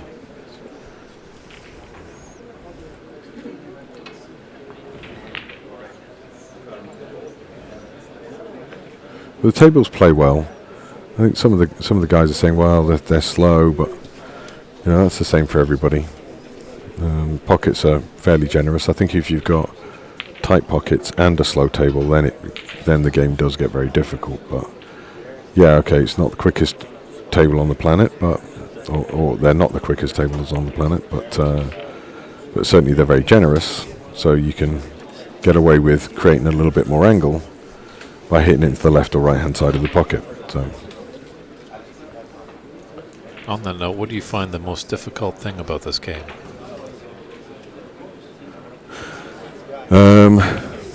Staying in the moment is the hardest part, you know. You've got to, when things are going wrong, you've got to keep your composure. You've got to keep your patience as well. It's the mental aspect is the hardest part that people struggle with, I think. You know, when the guy's at the table and he's 40, 50 points ahead, you've got to say, well, there's still enough points on the table. I still can win this, but it's sometimes people just can't cope with that and they give up, you know, halfway through. So definitely the mental aspect is definitely I think the bit I work on probably most, you know. It's a psychological battle with yourself, but it's also a psychological battle with your opponent, because if you can,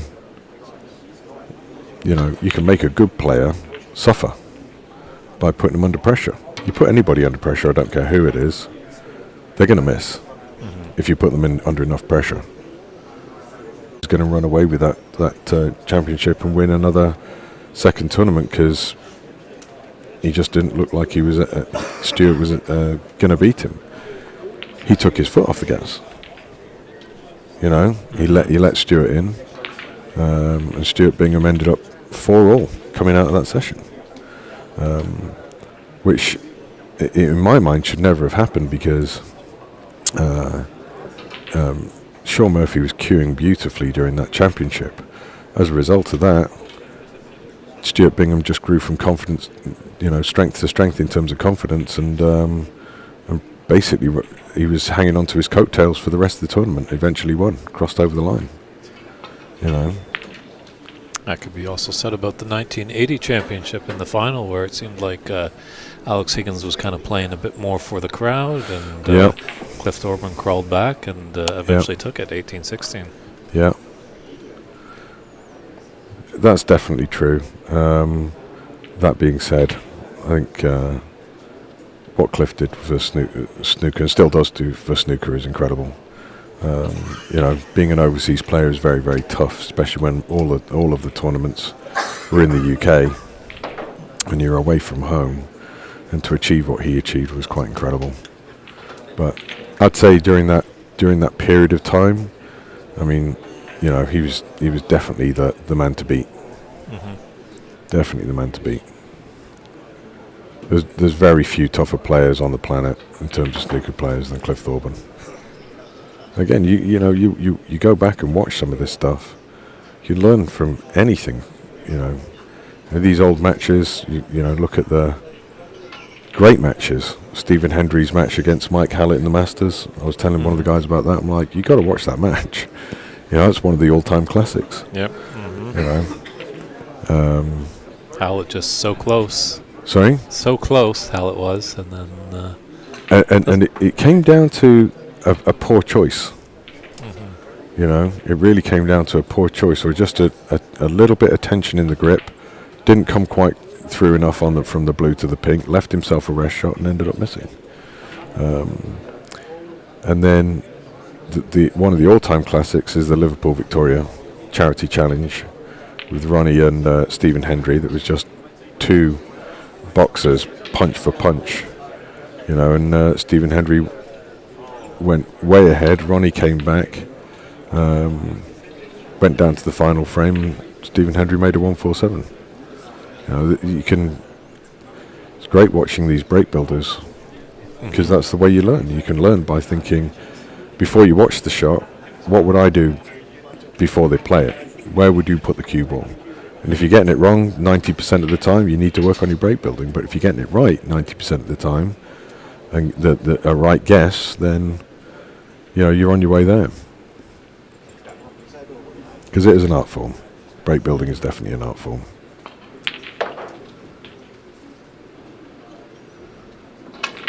So what's the best piece of advice your dad gave you? Stop playing snooker.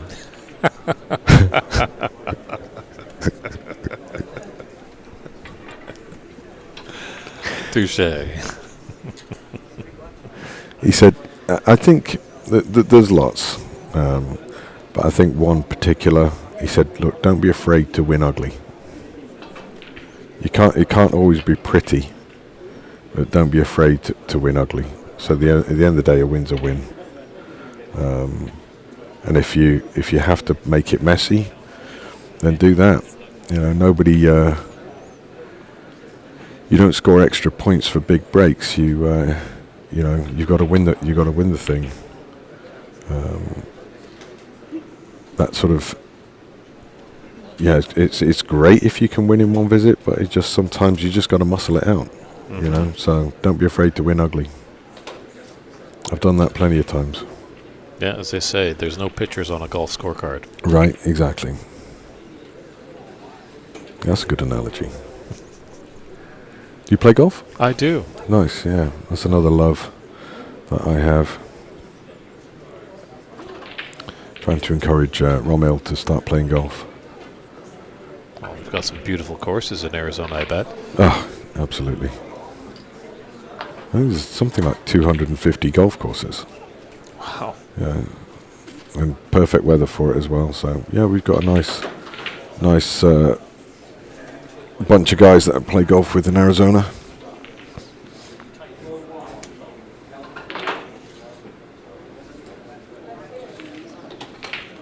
I mean, same principles apply, really. You know, still ball sport. It's all the mental aspect of hitting that still ball, and with anything at all. And again, this is another piece of advice: is just try and take the thought out, as much thinking out of the game as you can. That sounds pretty crazy, but the more you look at a pot, and the more you start thinking about it, the more you start thinking about missing. And I had a guy say to me, he said, "Look, I'm struggling with my angles," and I'm like, "Okay, well," I said, "What, you know? How do I align the ball? How do I look at the ball? How do I find out the potting angle?" And I said, "Okay, well, let's stand behind a shot. Just put a, you know, half ball angle on the ball." And I said, "Now stand in the wrong position." And you can't. If you played snooker long enough, you're going to automatically stand in the right position. So why do you need to think about it? Fair enough. Yeah. You really don't. You don't need to think this line, this line, this line, that part of the ball. That's like driving a car and looking at your feet and on the pedals. I like that. You know, you need to really make it automatic. If you stand in front of the shot, guaranteed 9 times out, well, you are going to be in the right line. So you don't need to think about it. You just need to trust your technique and pull the trigger. Sure, I think they say that snooker is a thinking person's game, but you don't want to think too much. You don't want to think too much. You definitely don't want to think too much. You definitely want to visualize more and think less. It's like golf. You look again. If you think about Jack Nicklaus, he never played a shot without visualizing first, seeing himself play it. And I think if you can see the shot, see it before you play it. I would say, don't think about it before you play it, because too many times people think about what can go wrong.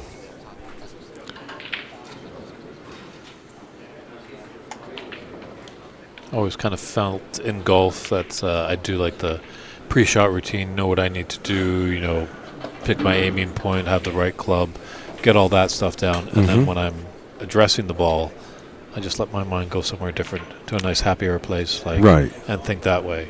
That's a good point, because the thinking, you know, a lot of people misunderstand what I say by that, because they'll say, well, what you have to think.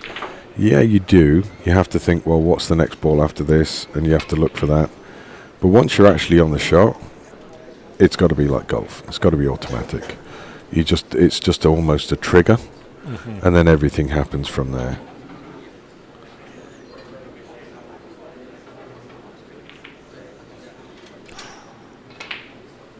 Yeah, you've almost got to let the body take over. So he's got an opportunity here. It's close, 36-37.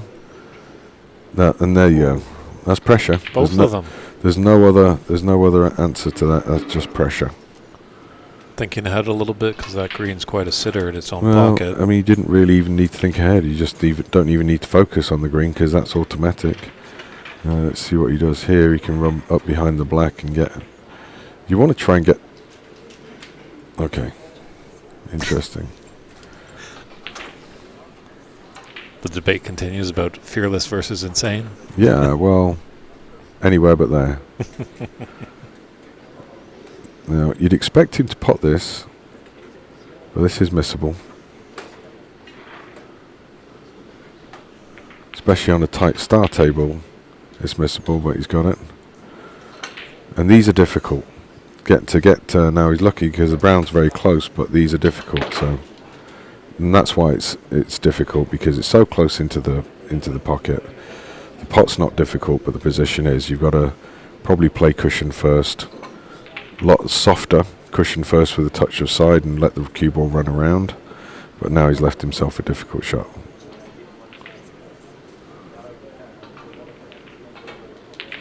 He's managed to get it. And he's on the blue. He's not perfect on the blue.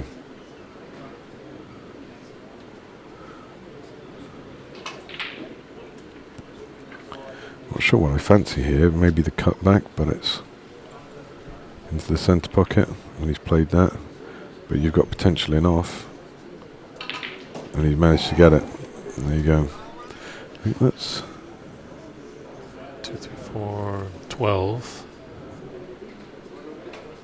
yeah. So his opponent needs a snooker now. Now, this is the one thing you don't do. This is the one thing you don't do. When you've got pink and black and your opponent needs a snooker, good lesson for everybody. Don't let the cue ball run around the table. Yes, push the pink over the pocket, but don't allow the cue ball to run around the table. And now, his opponent now has the points that is required to be able to pop pink and black and win the frame. That's experience. I know you sometimes hear some people talk about that that's not the way to play, of just rolling your object ball over when the snookers are required. Well, it depends. I think it depends what stage you're at. I think if you've got, all the colours on the spots, or all the colours on the table, and your opponent only needs one snooker, why would you roll a ball over the pocket? Mm-hmm. I don't want to give him the points because he only needs one snooker. But in the instance of just the pink and black and he needs a snooker, you're going to put that pink as close to the pocket to make it as difficult as possible to get the snooker. But now he doesn't need one, so he's playing the wrong shot here because he's putting topspin on the ball. Whereas he should have been certainly putting bottom on the ball and coming down for the black. Well, you never know, he might pot this. But I would cross double it, push the bulk. I'm going to give up. That's it. I'm done. Yeah, that was quite an impressive shot by John. He is fearless or insane. I'm not too sure which one right now, but I was right there with you with the cross double. The white cue ball goes up table. Yeah. It's nice and safe, but Yeah. wild long pot there by John to steal that first frame. From where he was to pot that ball. Yeah.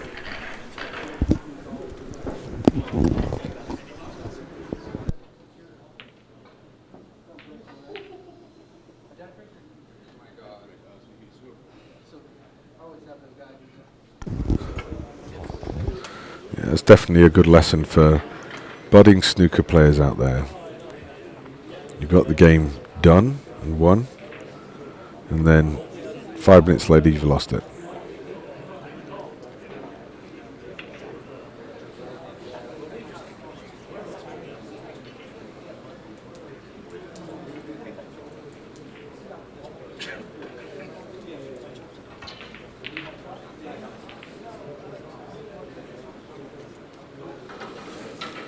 And this is where Mike's really got to hold himself together now to be able to say, right, okay, I made a mistake. Let's forget about it. Let's just try and win the next frame.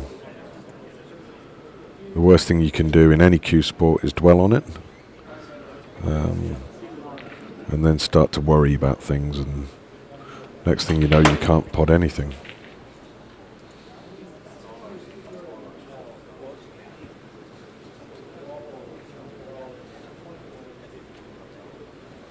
Yeah, I think Mike's just done the right thing, actually. He's just gone off to just get himself together again and gather his thoughts and just say, right, okay, let's just win the next frame. But certainly he should be 1-0 up. And I think he needs to win this to qualify, I think. I'm not too sure. Quite possible. Yeah, we can look at cloudsnooker.com, that website there. Has all the stats, all the places. So while they're getting ready to get into frame 2, we'll just take a peek over there online and see how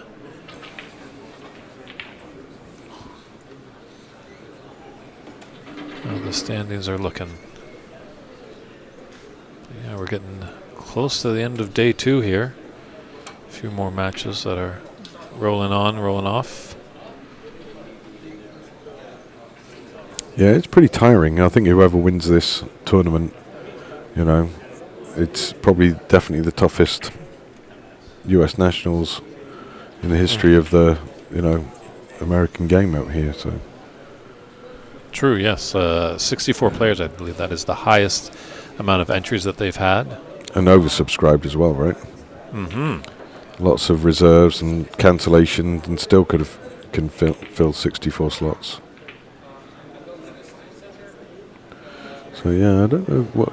Let's have a look at his group. So he's actually leading his group, is he? No, unfortunately, Peter Kwan. But it's funny, on the Cloud Snooker site they have, because they all play 3 matches, but they say the 3 matches have been played here. Right. So that can't be right. So the internet is lying to us again. But it looks like Mike's up against it because he hasn't had a frame 1 or a match 1. So interesting. It looks like at least John has 1 frame 1 in the group.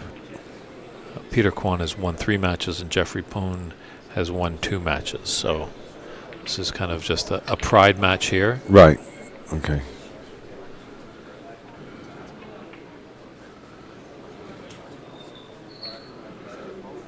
So what's your snooker history? My history? Oh boy, that's a loaded question. Is it?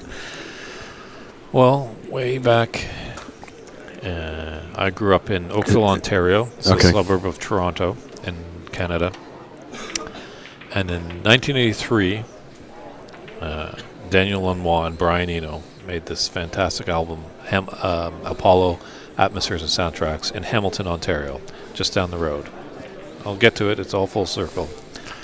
So I was amazed that maybe I could have stumbled as a little boy walking beside them, but I don't think that ever happened.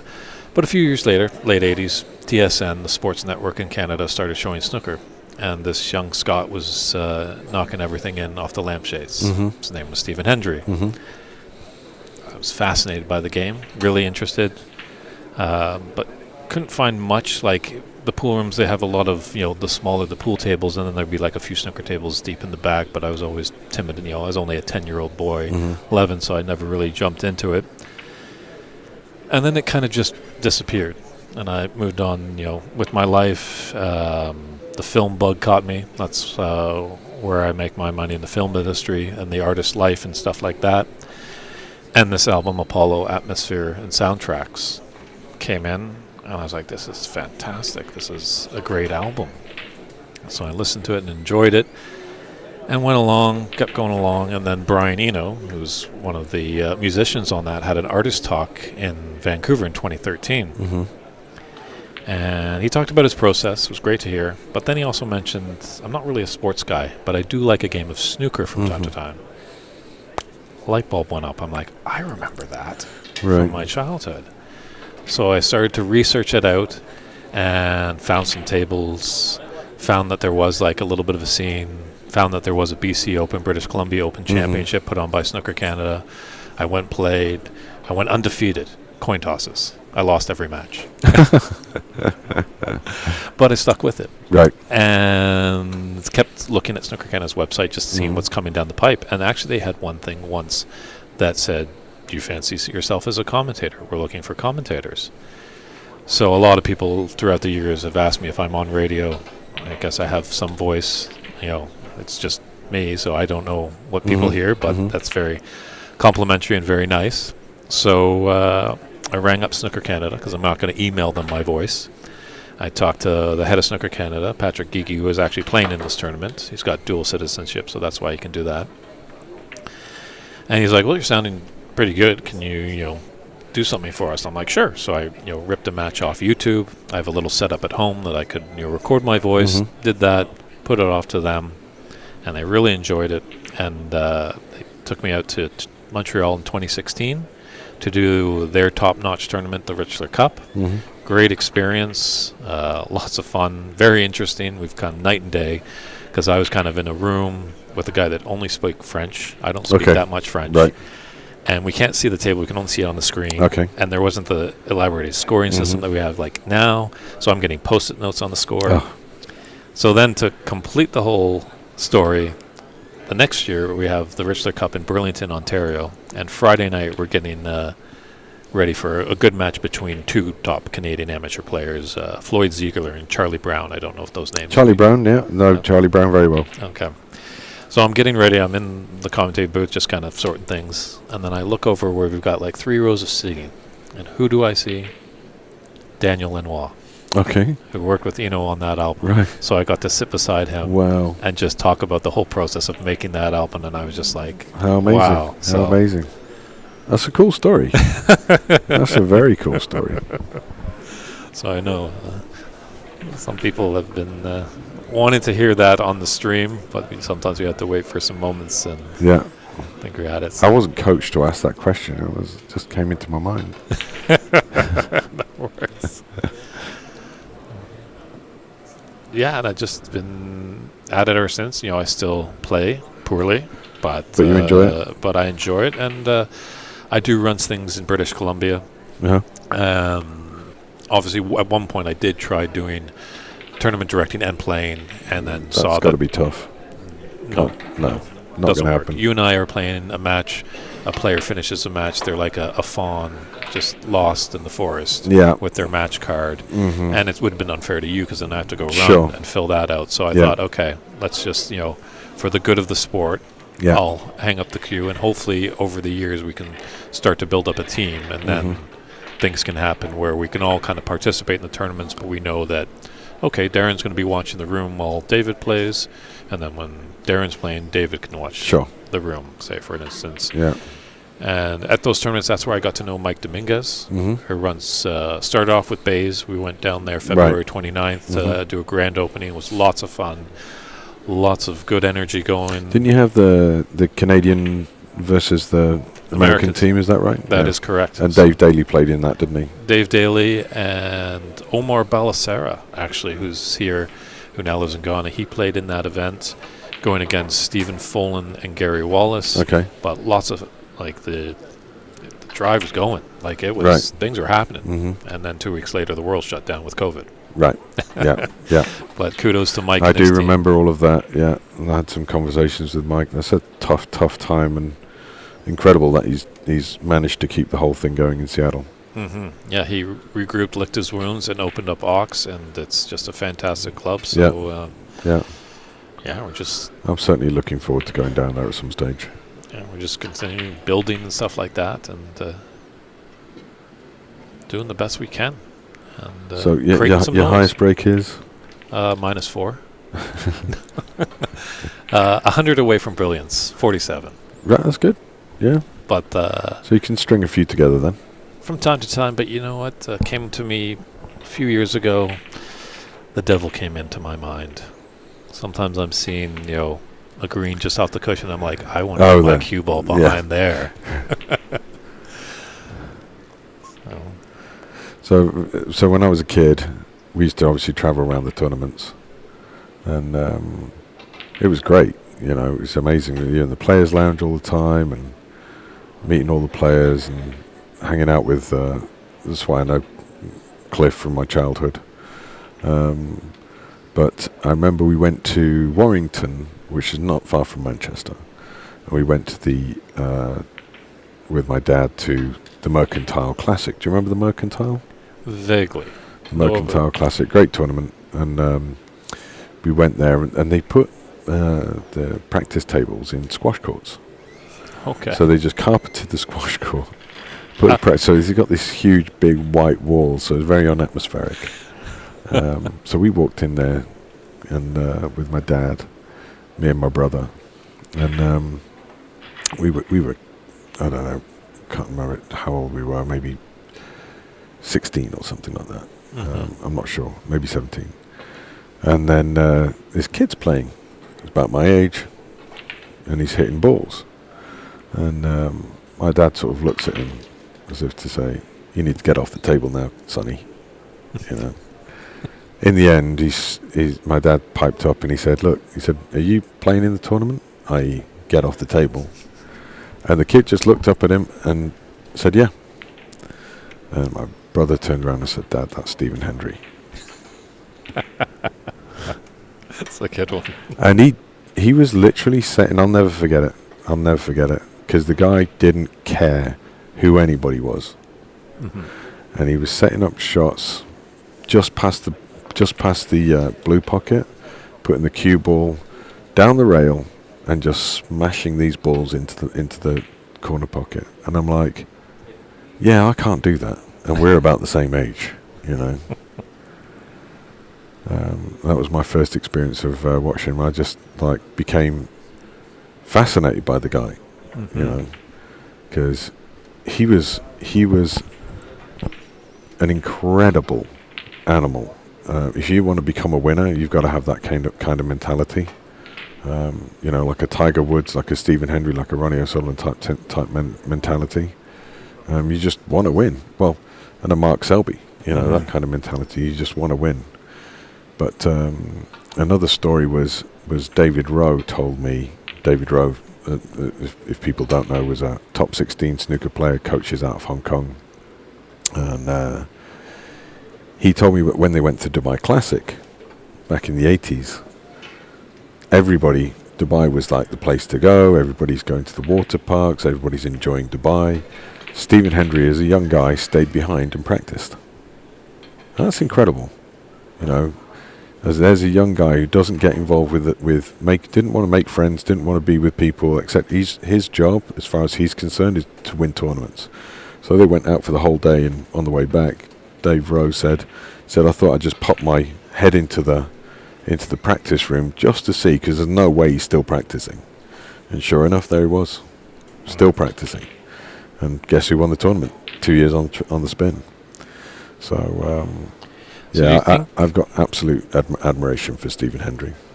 Do you think it's that dedication, or do you think there's some natural ability that has come in there, or is just that drive to win and just putting in the time? No, I think he had a lot of natural ability, but as we know, that's not enough. You got to have the natural ability, but I'd say let's take Jimmy White's lifestyle and Stephen Hendry's lifestyle. There's a reason why Stephen Hendry just beat him every single time. Correct, yeah. You know? Nothing against Jimmy White at all, but I'm pretty sure he didn't have the same approach to it off the table as Hendry did. True. You know, the fact that Hendry would say, do 10 lineups without missing, and if he misses on the 10th, he'll start again from number 1. Yeah. Try doing 5 lineups without missing. You know, True. I've done that once, and I'm pouring in sweat. I mean, it's that hard. But 10, to do 10 without missing, your confidence just grows and grows and grows. But there's not many people around who can say they can do that. You know, top class pros. But he just did. If you're gonna compete, you need to do what everybody else is doing. If you're gonna win, you need to do something different. That's a good way of putting it. I like that.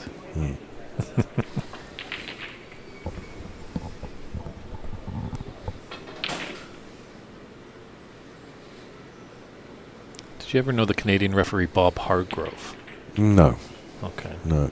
He, I think he was at the Northern Snooker Center Oh, right. a while back. Like, this is going a while.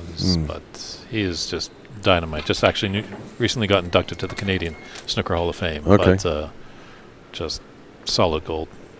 One of the top guys.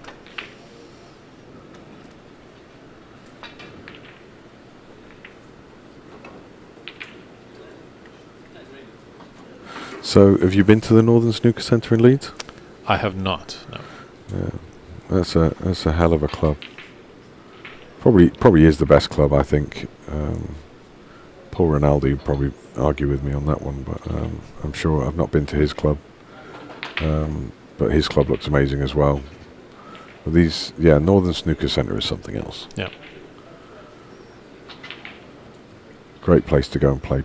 It wasn't too far from Manchester. Used to go and play the pro-ams there, and never got anywhere in those because the standard was so incredibly high.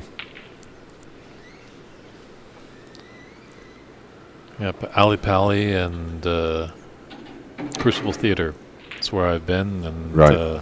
Yeah. It's definitely a bucket list for a lot of snooker people, isn't it? Either one. We were talking about it the other day. Watching the Masters in Ali Pali would be incredible. Another little story. I joined a snooker following called Q Stars, which is still going, run by John Hunter out of the UK. He's does an incredible amount for snooker. He's one of those unsung heroes. Any relation to Paul? No. Okay. No. Just checking. Very good, very high quality snooker player himself, but has just stuck with the coaching over the years and built up. I think Dave Brock plays in some of these Q Stars tournaments. And I remember going to a club, and they were like, "Oh yeah, you're gonna have to watch this guy. This kid's gonna win the world championship one day." There's a kid on a box, stood on a box and taking his little box around and putting it down. It's in Keynsham Snooker Club in Bristol, and his brother was doing the same. It was Jack and Judd Trump. Yeah, they took the box around and to be able to reach the table. Well, you look at Jack Trump now. He might give you a run for the money for tallest person in the world. Yeah, he's really tall. He's really tall. But he was a really good player. Yeah. Yeah. Yeah, really good player. Almost thought basketball might be his bread and butter. Yeah, I think what he's done with obviously with Judd obviously helps. Mm-hmm. It's a difficult relationship with your brother, you know. Sometimes if you might not see eye to eye on things, but clearly it works. And I never had a brother. I'm in the middle of two sisters. all right, okay. Love them to death, but it would have been nice to have a brother. There's some kind of bond there, as much as I do have friends that have had older brothers, and it was tough sometimes, you know. Growing up, the older brother would rough me up a lot. Right. Yeah, beat me up. Great. Again, 27-19.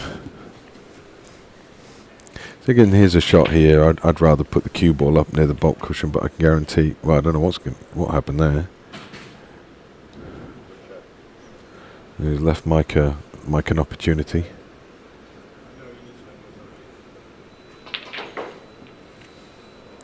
Should be able to drop this in and either finish on blue into the opposite corner pocket, you would think. Yeah, potential of canyon into that pink. Yeah, I think if he drops it in, he should be able to leave himself, but played it quite firm. He said either way, you're going to be on a colour, one way or another. If you play it too firm, and I think one of the things is I see a lot of people playing shots which are 50-50, which you know, if you can go for it and not leave something on, then fair enough. I think that's probably a good rule. But it's usually a do or die, all or nothing kind of situation. But Mike's got a shot into the centre pocket now. Can just no colour is obvious here.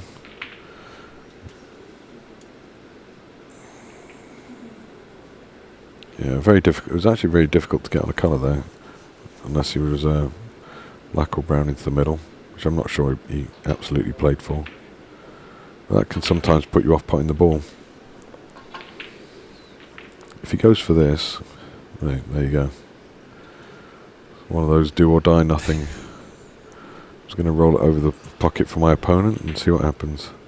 Now this is what I've spoken to about Mike. He's already getting down to play this shot without thinking, where do I want that cue ball to guarantee position on a colour? And he's not even thinking about it, you know. He just wants to get down and pot the ball and hope for the best. And snooker's not about that if you want to continue to break build. You've got to really have a plan of just exactly what you want to do. And for me, I favour just dropping it in, finishing on the pink into the middle pocket. You've got the yellow into the corner pocket if you do, giving yourselves options. And playing into an area rather than something specific. So let's see which is what he does here.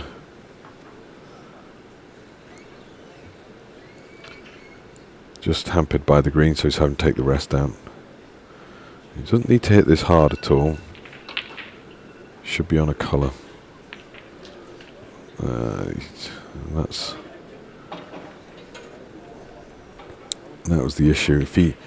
Either way, if he plays it just at medium pace, he's going to be on a colour. and he still is on the green, the brown or black. But I can drop the black in, roll the black in. Should be onto the red into the middle on the left-hand side. Again, just needs to roll this in. It's difficult. He's queuing down a little bit, so I'm not too sure what he's doing.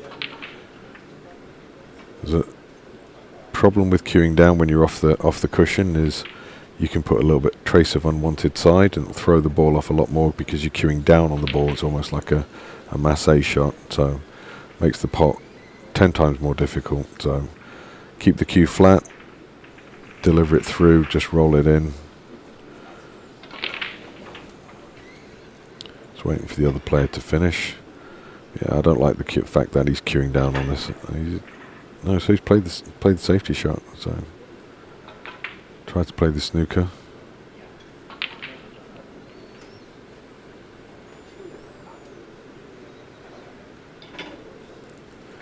Yeah. I'm not going to predict what's going to happen next.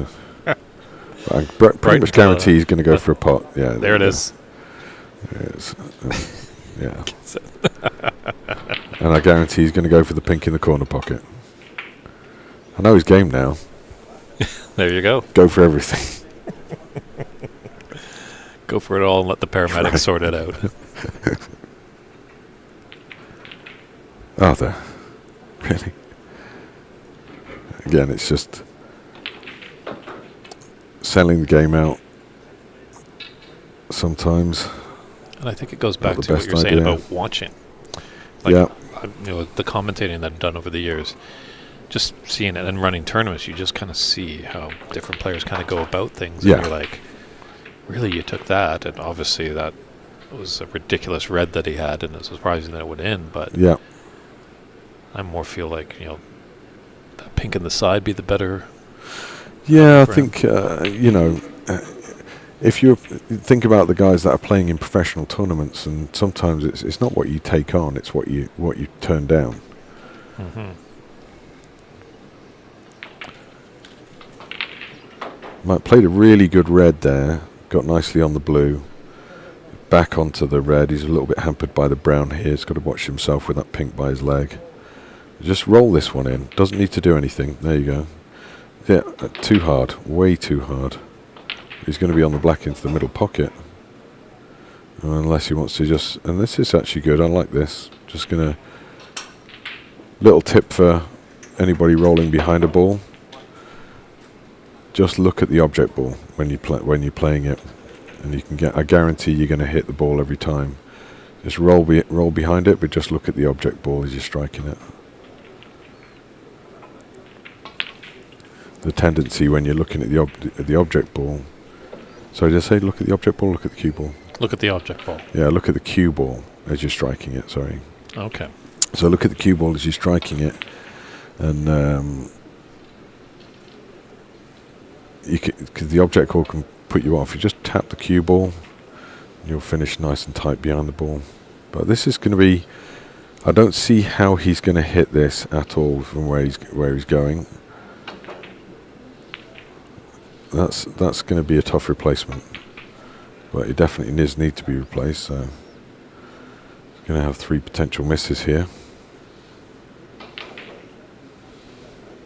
What do you think about that ruling that we have here? Like the three attempts on a foul and a miss. I think it's absolutely the right thing to do. I think having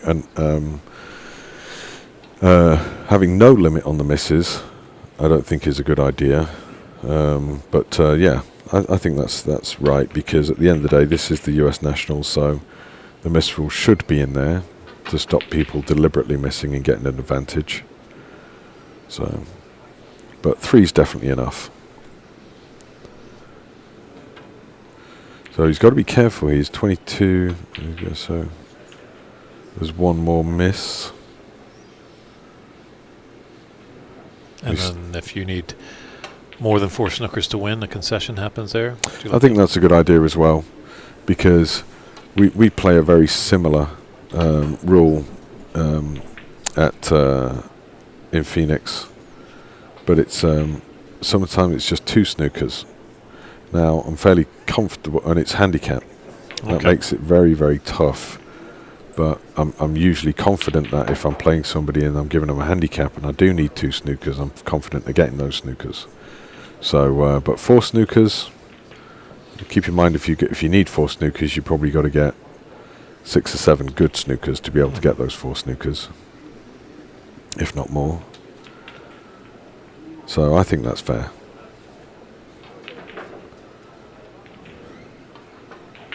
It's unlikely somebody's going to get 4 snookers and win the frame. It's going to happen on a rare occasion. My best ever was 7 snookers. Was that our match last night? It was in a league match, and I think it was Rob Spencer. I'm not sure. It's like was like, look, just give up, dude. You know, and I'm like, I think I can do this. Just the way the balls were placed. Yeah. Anyway, as I kept getting the snookers, I got one snooker. I got 2 snookers. The guy wasn't worried. Wasn't phased. Wasn't really, but he wasn't really paying attention, and he was still being a bit cocky. And I'm like, let's just see how he changes if I continue. 5 snookers later, he was sweating, eventually I didn't need any snookers. Got him in a snooker, and then the misrule applied, and ended up winning the frame. So. Never give up is the lesson.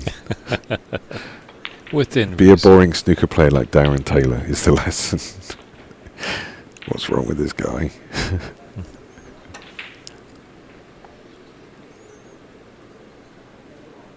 Yeah, some of these guys like the Renats and Sagans of this world, they just cue the ball so sweetly. You know, you watch them.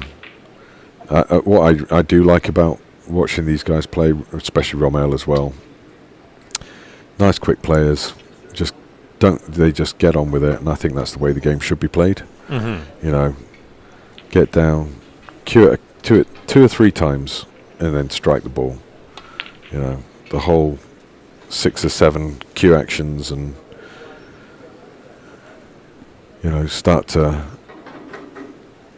and the slow play kind of thing. You know, that can definitely. You know, you don't need to rush around the table like Ronnie, but and I certainly not a rushing type player, but at the same time, just get on with it. Yeah, I'm not going to name this gentleman, but I had a qualifying match last year, and we were Go on, playing. tell me his name. No one will know his name. You won't know his name. He'll know his name if he's listening. But it was a qualifying match to get into the BC Open. It was the final. It was a best of 5. Took him over 6 hours. To do what? To play the match. 6 hours, best of 5. So you got to win 3 frames. That's a horror story, dude. That's horrible. 6 hours. Mm-hmm. That's. See, there's got to be somebody there who's going to say, look, you know, got to warn the guy.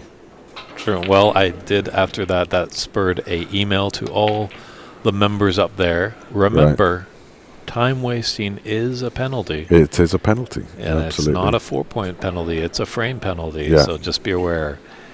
And I think that just reminded some people. That's almost. Well, I've never heard of anything like that ever. I did have one situation in Dubai, and there was a guy, and every single frame. It's hard to believe, but every single frame was an hour. And if it wasn't a straightforward pot, no. If he's going to potentially leave something, no, doesn't. And he beat some really good players 3-0. Wow. He wouldn't, and it was an hour-long frame is definitely the longest competition frame that I've ever played. And he beat me 3-0. Wow. And I wouldn't say he was a great player at all. Just would spend a lot of time looking at the ball and looking at how he's going to thin clip off, and it didn't go for a single long pot. Mm-hmm.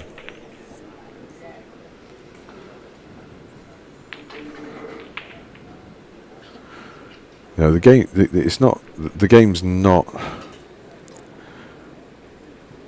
I'd say I like to watch people who are going to attack. I mean, Hendry made a full career out of being probably the most attacking player on the planet. You know, crazy at some of the shots that he'd go for, but he was confident of getting them at the end of the day. So.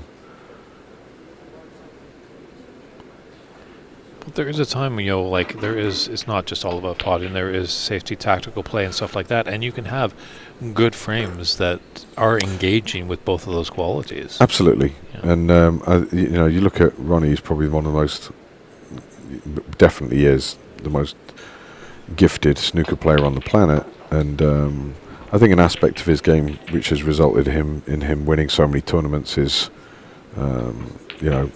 learning that safety side, or certainly honing down that safety side, and knowing you can't possibly just pot every ball on the table every time. So there's a concession by John, and Mike will force us into a decider.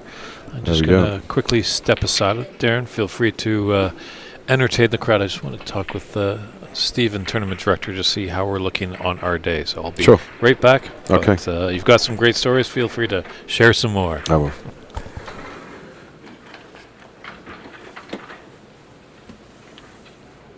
So we got some comments here. Let's have a look at these. Gentlemen just tuning in for the day.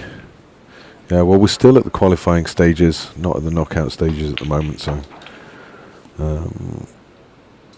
likely favourites for the title. And I would say there's a few likely favourites for the title, but it was very difficult to predict because there are that many good players here.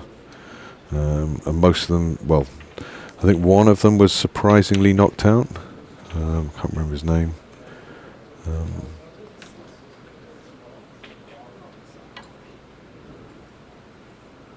So there is a comment here. This is not fair for people who are immigrants and don't have citizenship and want to take part in the tournament. Well, this is the first year that we've had.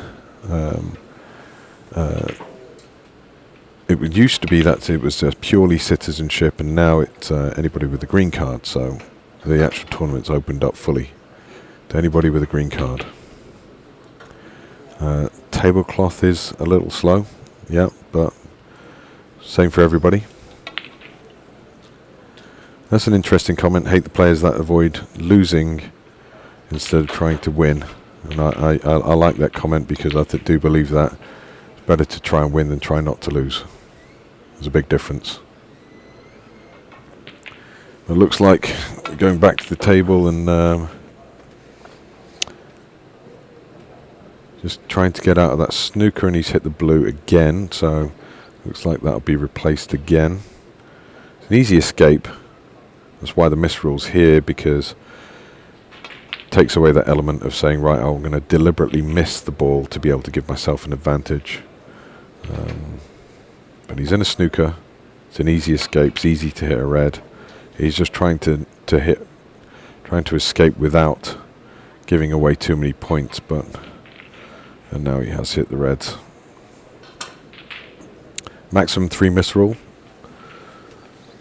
Mike's faced with a bridging over a ball, but it's a relatively straightforward pot into the centre pocket.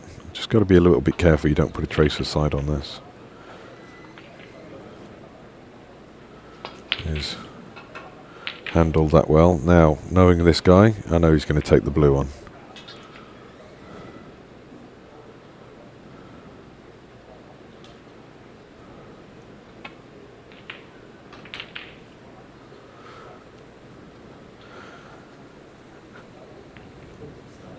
Wasn't too far off. Put a little bit of a quick one in there. When I say look, put a little bit of a quick one, it just means he, on his backswing, he just didn't complete the backswing fully and went forward, so just instead of keeping it smooth.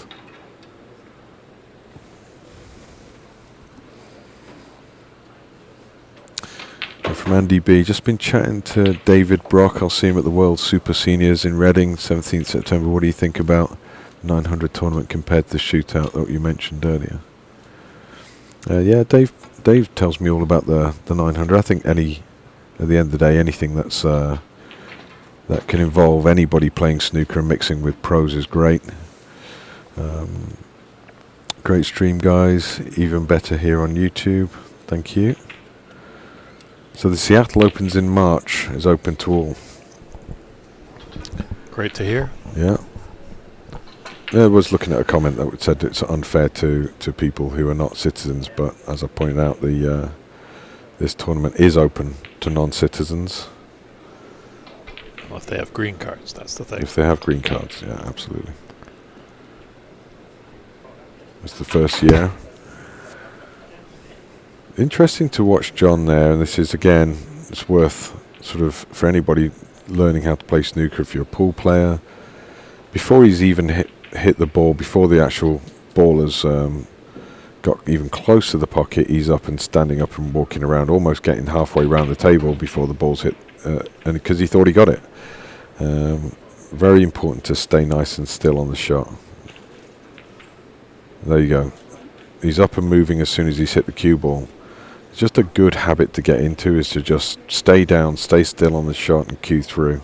It's definitely a bad habit to get into, to start moving on the shot. Let's see what he does here. There you go, he's up. The ball's going in, but that's not the point. You know, if you're going to be a good snooker player and you watch any of the likes of the John Higgins, the Steve Davis of this world, the Sean Murphys of this world, you know, they stay down, they stay still on the shot. Any great player, any top class pro, for that matter, any top class amateur, they'll stay down on the shot. Yeah, it's almost like stay down until you hear the pot go in. Yeah, I mean, it's just, for that extra second, what's the point in getting up? You're not going to save you any time. That split second, you might as well just stay down on the shot, even a split second longer, and that's it. There's no benefit to jumping up and walking around the table. So if you're a pool player, definitely you'll find that if you can stay down on the shot a little bit longer, you're probably going to pop a lot more balls. He's in trouble in this one now. Nothing else to go for but the blue, and play a safety shot up near the yellow pocket.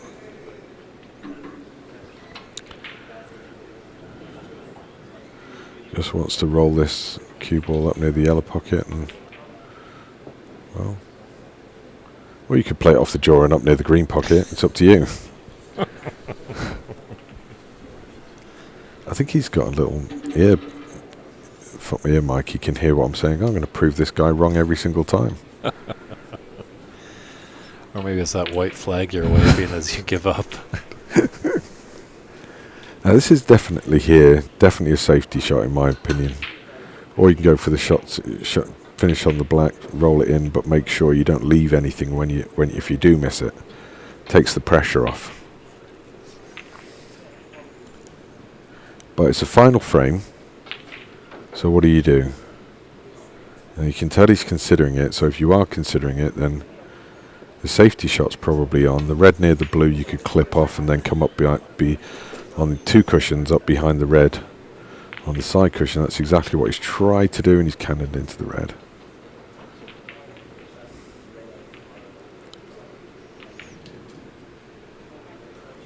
So knowing Mike, I know he hates losing. So he'll be trying his hardest to win this, even though they're just playing for pride.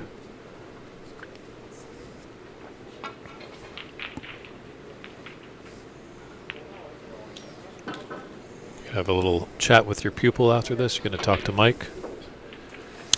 We talk a lot about snooker all the time. There's sometimes I think one of the biggest things we do is while we're playing, I'm like, right, stop a second. You're aiming at the top of the ball. Why?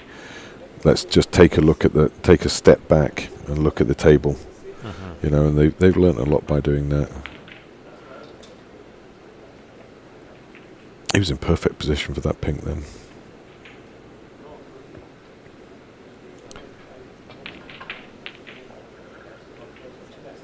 Some of these situations are just not straightforward. This isn't a straightforward situation. I like that. You know, he's just contained the situation. No real safety shot. He's just played a containing safety. That's something he never used to do. So all of these things are a good indication of improvement.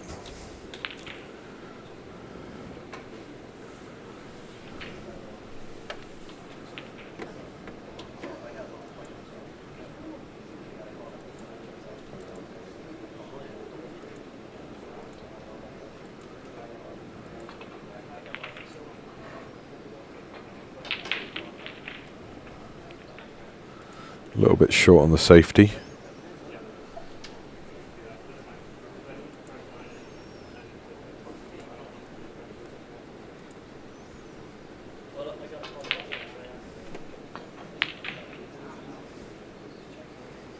He's been a bit fortunate there, John.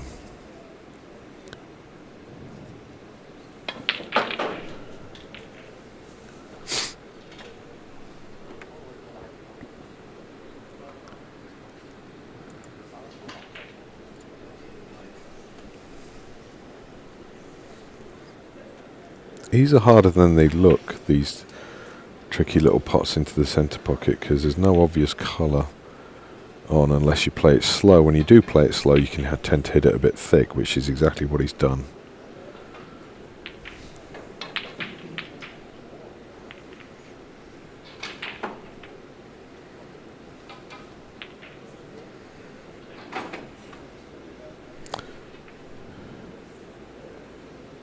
Well, he just touched the yellow. He owned up to the yellow, and that's a foul.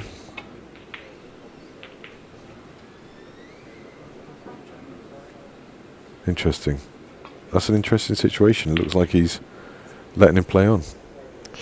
There have been some interesting incidents in this tournament, that's for sure. We were watching a match with John Poon and Sam McGrath, and Sam had taken red, yellow, so now they're on the colors, and Sam started to line up for the blue. Right. Just no, but John said, hey, you're on the yellow. Okay. So very generous, I'd have to say. I wouldn't be telling somebody what ball to play. I'm going to take the foul points. So that's your problem, not mine. Mm-hmm. But then I'm a horrible person. I wouldn't say that. Stop putting words in my mouth. Well, you haven't spoken to Dave Brock about me. Oh, David Brock, we've heard many things. No, I agree. Fortunately enough for you, we would have never met David Brock. Right, yeah. You're my friends now. They're not his friends anymore. Well, no, So us DBs got to stick together. So he, it's very common, I think, in pool, that if you touch a ball, you can move it back. It's one of the things that when I start playing 9-ball, it's like, they move the ball, and it's like, I'll just move it back. There's no, surely that's part of the game. It's a foul, right? Mm-hmm. But apparently not. And I think that's probably what, and that's something I'll definitely be talking to Mike about. I'm like, sorry, but the rule is if you touch a ball, don't let the guy off. It's 4 points.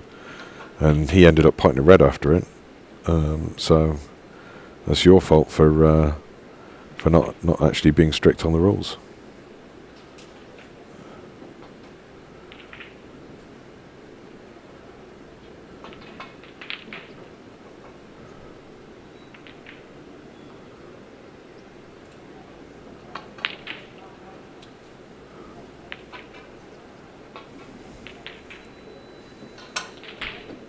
One of the biggest things we've worked on is 6 reds. So not playing a full frame of snooker, just playing 6 reds, because 100% of all frames of snooker are won and lost in 6 reds. Mm-hmm.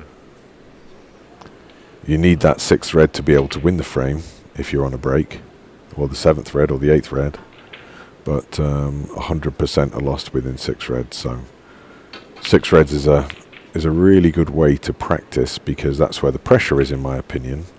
Especially for the majority of games will come down to not only the 6 reds, but they'll come down to the colours. But practicing with a practice partner 6 reds, I'd highly recommend it. If you can make 50, 60 points with 6 reds on the table, that's it. Make 50, 60 points with 15 reds on the table, you haven't won the game yet.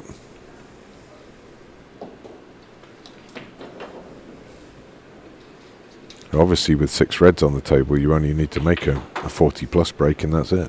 It's over. True. But it's those bread and butter type situations when you've got the balls open. Ray Reardon was a classic. For those of you who don't know Ray Reardon, he just touched the yellow there, by the way. So that's a foul 4.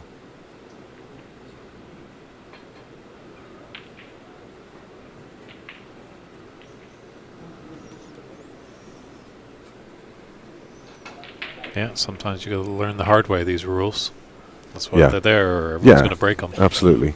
Yeah, Ray Reardon was, in my mind, one of those guys back in the day, back in the 80s, who had that classic sort of mop-up type mentality where you leave him 4 or 5 reds left on the table and the colours on the spots, he's going to mop them up. And that is where the pressure is.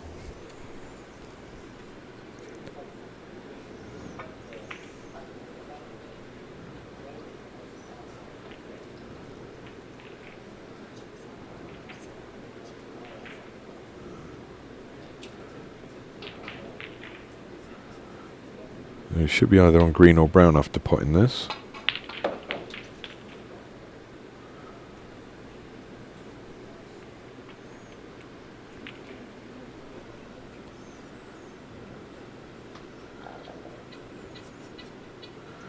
There's a nice way to come across the table and finish on the black if you want to.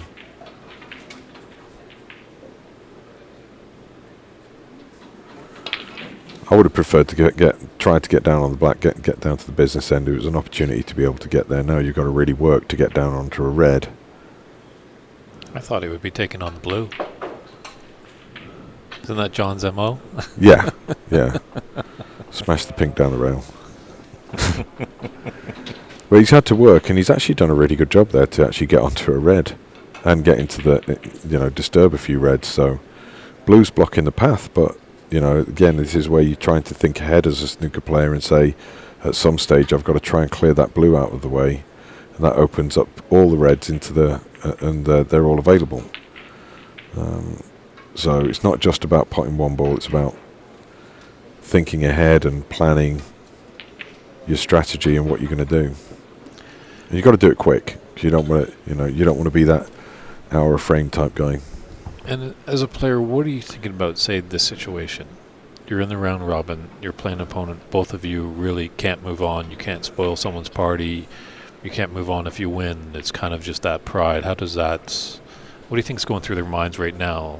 They've probably seen the standings. Certainly from Mike's point of view, I know how much he wants. This guy will play snooker 24 hours a day if he can. And he loves winning, which I love. That's great. And he knows the more he improves, it doesn't matter if it's for pride or not, he just wants to beat the guy. And that I like, but I would say, judging by both of them and their body language, you're going to have to drag them off the table right now, because they both want to beat each other, which is great. As long as you're friends afterwards. Got some more comments here. What's this? Ronnie O'Sullivan and Earl Strickland on YouTube playing pool. Earl blames humidity. Yeah, that sounds about right. Yeah, Marcin, well, there's a lot of equipment that needs to be brought in, unfortunately. So we do have another table going, but I know Darren does a lot of work with Mike, so we're going to just be keeping it on this table. We'll probably jump over to our final TV table.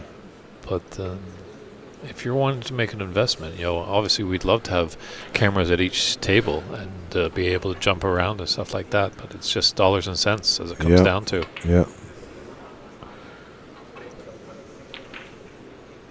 It's great to see so many people commenting, though. Clearly watched by a lot of people, which is great. Some good debates and some we have some new fans that Mhm. are unfamiliar, so it's good that we're educating them. And then there's also as well some seasoned vets. Obviously, David Brock popping up, giving his 2 bits Yep. on what's going on, and he's helped also some other viewers explain some rulings and stuff. So Yep. it's a great community.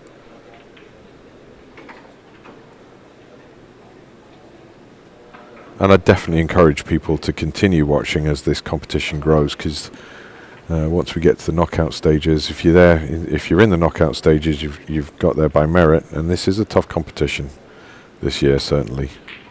There's some very, very, very strong players. We're practicing at night time, and there's some sizable breaks going on the practice tables. So the standard's high. And I think that's going to translate nicely into the knockout round, as some of those strong players like yourself, with now a best of 5. Yep. Kind of can get a bit more attacking, where these best of 3s, you lose that first frame, you're up against the wall because you lose another. That's a match loss, and that's not looking good to carry on your campaign. Right, agreed. And it's a good point that just single frame can make all the difference, right? Because like you say, you will lose one frame, and all of a sudden you're starting to think, well, this is going to make a huge difference. I could not make it into the knockout stages. Whereas you just got that little one frame cushion, it does make a big difference. And we can switch over to the other table if people want to. I'm not stuck on this. I can still see it from here anyway. Well, we're in a decider here. Are there TV matches kind of just in their infancy? So, I don't want to turn away. I don't know what shot Sean's going to take. Right, exactly. So again, this is a situation where he's got 3 reds that are available, really. The other 2 are tied up. But it's where you just got to mind your work a little bit. If you get this, the first pot's very tough. But that's a great shot. But now he's already down without coming. I want him to come around and have a look. This is one of the things we've been working on. Just come around and have a look where you want the cue ball on the left-hand side of the table. But that's good. Shows good control. So now he's going to pot this red, but what's going to come after? How are you going to get on that red ball over by the side? He's coming around to have a look where he gets on the blue, but which angle does he want? Rather than just thinking, I just want to get on the blue, how am I going to get from the blue to the red? And he start thinking ahead. So he can, this is good.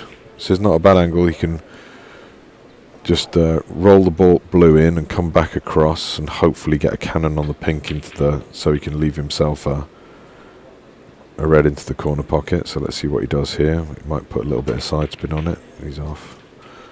Okay, so he's going to try and play that down. I would have preferred to play across and leave myself on the cushion, to be honest, and give myself a choice of the 3 pockets on the right hand side of the table. To each his own. This is a tough shot. Queuing down with the rest. So he's elected to play the safety shot. It's okay. That's good. it doesn't look like Mike feathers that much. No, he doesn't, and that's okay. I tend to, try to. I feel that if I feather the ball, it just keeps me relaxed, keeps me moving. It's almost like, that little waggle before a golf shot. Mm-hmm. Rather than that, if I watch a golfer who's just absolutely stationary, all you're doing is building up tension. Whereas I feel that those waggles just release the tension a little bit.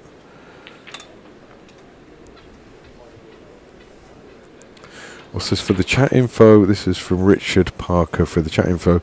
Earl Strickland massively complained Steve Davis was slowing down a game by going to the toilet. Also abused the referee, Michaela Tabb. Davis later admitted he did it deliberately. Well, I think Earl did his best to get inside people's heads as well, so I think it's a little bit of taste of his own medicine. It was a long time ago, so I think everybody's forgotten about that now. Until now. Until now. And I think actually he did bring flowers the following day for Miss Tabb. Oh, did he? I think I remember seeing that he realized that he was a bit out of line. Right. There's no need for that. Right. So in turn it makes the viewing more enjoyable, spreads the channel, builds the game of snooker, absolutely.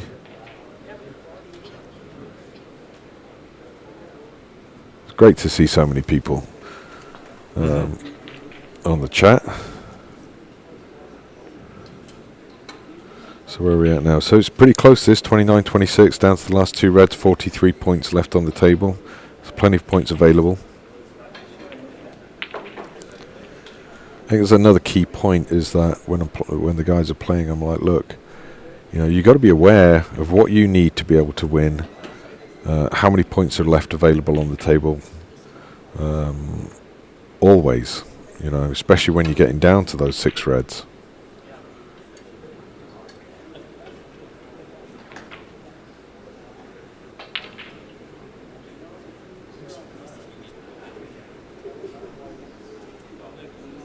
It should be an automatic thing, you know.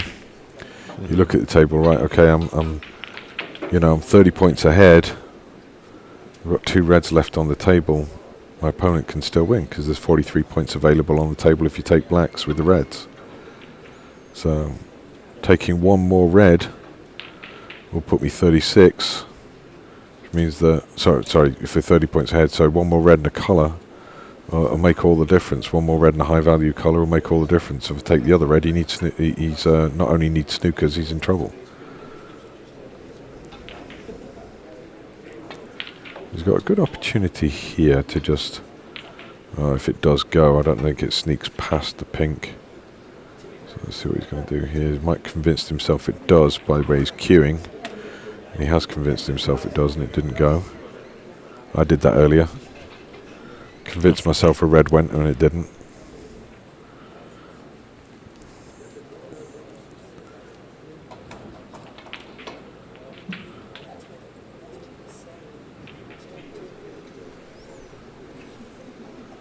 Not a lot he can do. It's a great little shot here. You can just dolly the red up to the other red and leave the cue ball on the left hand side and just use the brown and yellow as a snookering ball. And he's tried to do that and I think he's got it. There you go. I would have played it closer to the red, but that's okay. I think he snookered him on both balls. Unless he can swerve around. He's definitely a snooker because he's just putting a chalk mark there to be able to make sure that he puts the cue ball back in the same place. Something we've been working on. I'm like, if you're in a miss situation, make sure you know exactly where the ball is so you can get the consistency. Never going to hit it from there because the yellow is always blocking the way. Maybe escaping from snookers is lesson number 453. Do you guys ever use the paired-on cue marker, which has the little notch in the middle, and you can put a little bit of tailor's pencil? You go mark the cue ball, okay, roll it away, and then put a little mark in that notch. Right. Kevin Patrick, one of the head referees in Canada, showed me that trick, and I think it's quite okay. Yeah. A handy way to do it. I actually talked to Brendan Moore in Sheffield this year. Yeah. And he's like, well, you're kind of inferring that they're going to miss then if you're marking the ball. Right. But then I was like, I didn't want to get into the debate. I think it's about the accuracy of replacement because especially if I'm playing, I learnt the hard way, you know, I played in a competition and when the miss rule sort of first came out kind of thing, I was first playing the miss rule and we didn't play it in the club, but I played in the competition, played the miss rule. And my dad was watching and he said, you put the cue ball back in 3 different places.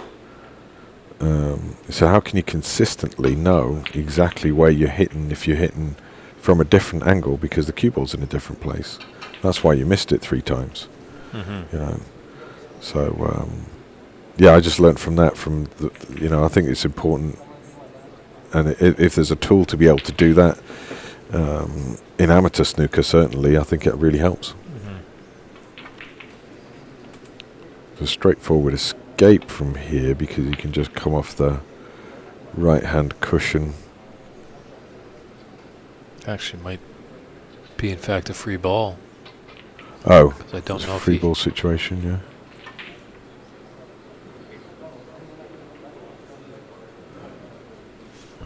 Just while they're chitty chatting, let's just take a look at our other table over here. Yep.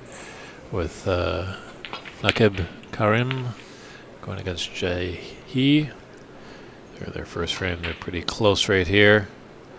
But let's go back to... Yeah, just coming off. But so it was a free ball.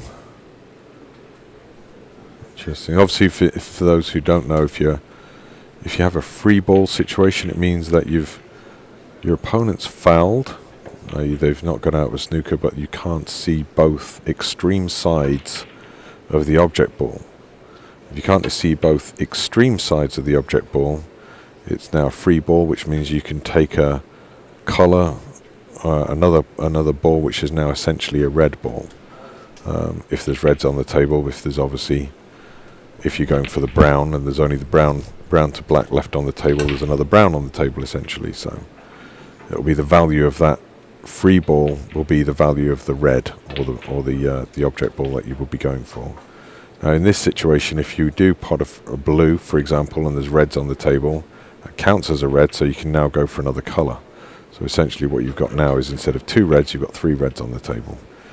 And if you understand that, good luck.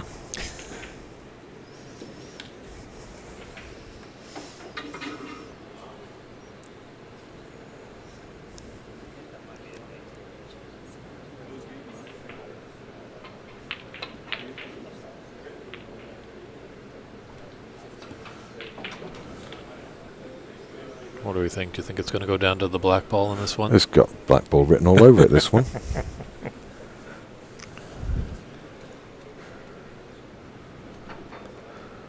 This is one I would be tempted to go for with the position of the green and...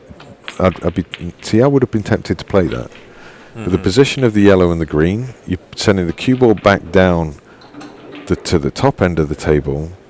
If you miss the red, chances are you're going to snooker your opponent on the yellow and green.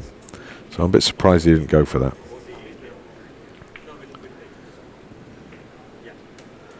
The 36-38, yeah. We're looking at a black ball, aren't we? It's getting exciting. Oh, he's rolled it in. Look, dead weight. Look at that. Wow. The bravery. If he's got I can't really see from this angle. I don't know if he's got an angle to be able to top spin through and finish on the yellow into the opposite pocket. He didn't quite have it.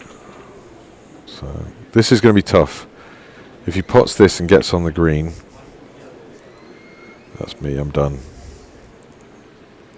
This is not easy. Well, actually, looking at the angle, he could play the cannon into use the brown as a stopper, pot the yellow, just cannon into the brown. Just make sure you don't leave the brown on the side cushion. And a little bit firm. Pull the brown away from the side cushion. See what he does. So he's potted the yellow, pushed the brown, exactly what I said. It had to happen at some stage. That he'd listen to you? That he'd listen to me. Had to happen at some stage.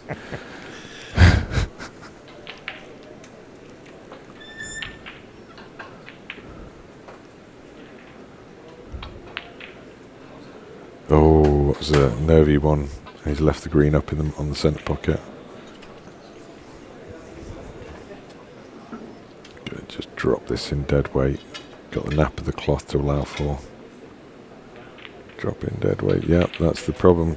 Nap of the cloth will pull it, and you'll hit the ball thicker if you play it that slow. So you've actually got to allow for the nap and aim thinner than you would normally, because the sort of grain of the cloth will pull the cue ball down to the left. He's left it over the middle again. Look at this.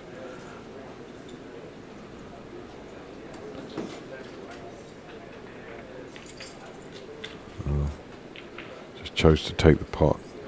Now, if he's listened to me in the past, he should find himself with the cue ball up near behind the black, because that is the shot right now.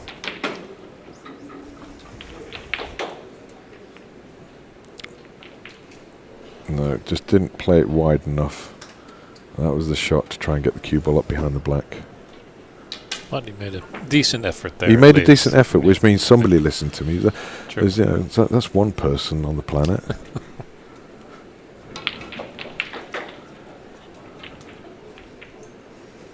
Oh, what a pot. He's going to find himself snookered, I think. As it rolls on. There we go. Now it's getting tense.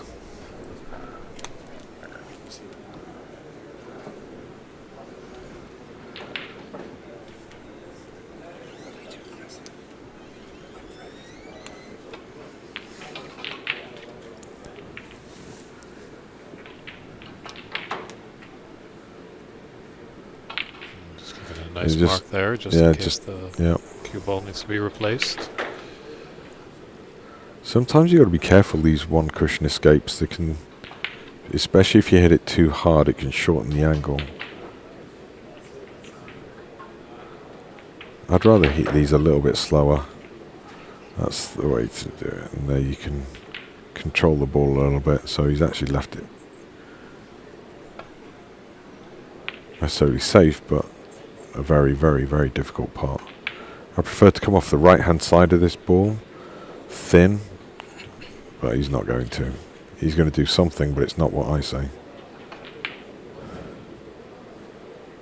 I don't see the merit in going for the pot here. I'd say play off the right-hand side of the blue, blue off the side cushion, leave it on the bolt cushion. Cue ball naturally travels up, back, down towards the pink and black.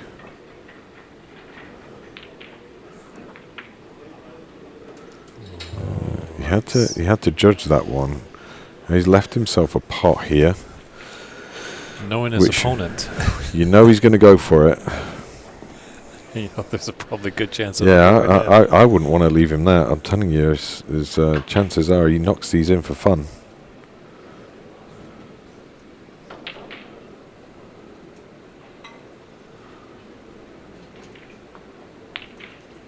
Nope, not this time. Jumped up all over the place. So has he left Mike a chance? Well, he has got a chance. This is going to go possibly dangerously near the centre pocket with the cue ball. Bridging over, you're going to have put a little. The cue ball's going to go wider because you're digging down on the ball. It's a tough shot, very tough. There's a cue ball. I think if he'd have got that, I think he would have been okay. Dare I say it's relatively safe.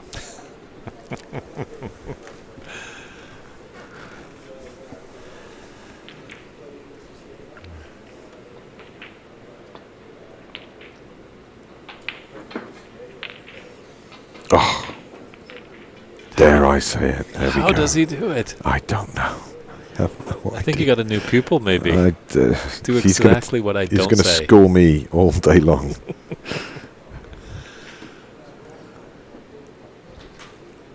So 9 points. No, sorry, 14 points in it. So Mike needs a snooker, and he shouldn't be in this situation because he's taken his opponent for granted, in my opinion. So just trying to roll the pink and control the white ball. Make sure he doesn't. You can get a snooker from this position. It's not easy, but now he's pushed the black over. That's going to make life very, very difficult. So for anybody watching snooker, John actually, Mike needs a snooker. So John should just be rolling the pink as close to the pocket, making sure the white doesn't travel around the table. Yeah, we've seen a lot of that actually over the past 2 days here, where it has come down to a one snooker situation with pink and black on, and some of these guys are giving it the gusto on that pink and not just rolling it in. It's surprising, actually. Yeah.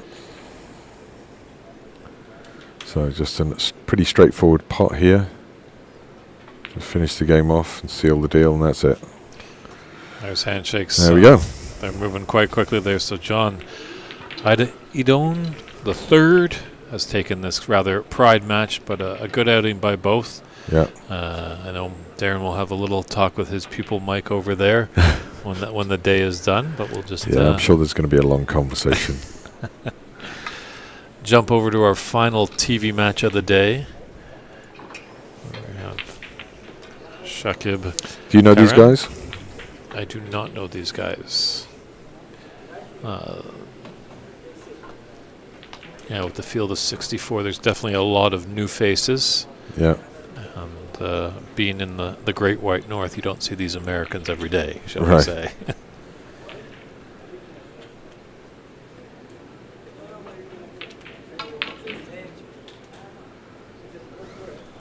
And we'll just take a look at the Cloud Snooker webpage. CloudSnooker.com is your source for all things related to this tournament. You can find the results of the round robin, see who's going into the knockout round, and probably by the climax of all the matches that are on the table right now, a little later tonight, the knockout side should be set with 32 players. This was a good shot he played here. There's a lot of so it's actually quite difficult to. He doesn't want to play the red that's closest to him, so he's playing the red furthest away.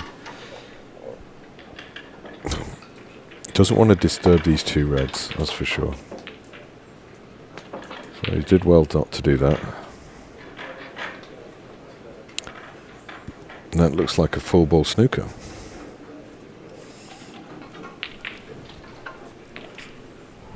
You can just clip the red.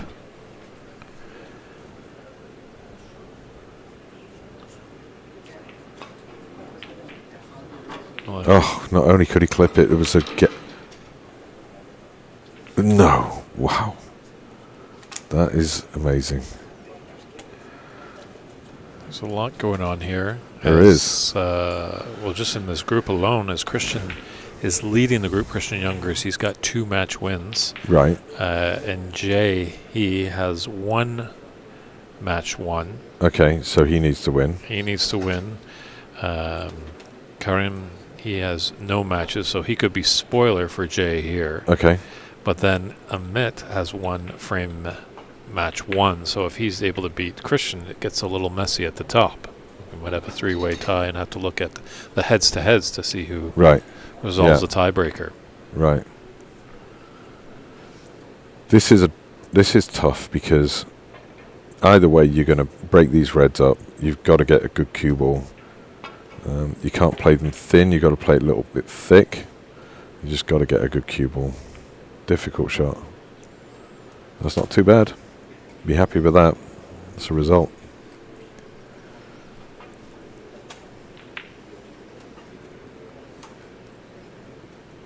Taking this red on by the pink. You know he's going to be taking this red on. And to be fair... Would you? Yeah, I probably would, because if you can get close into the pocket and rattle it and get the cue ball back up into bulk. Yeah, see? I got one right again. Now, got to be snookering somebody somehow. Little roll up to the green, stick the cue ball behind the blue, I would think. There we go. Now, this is tough. If he has got, looks like he can do the one.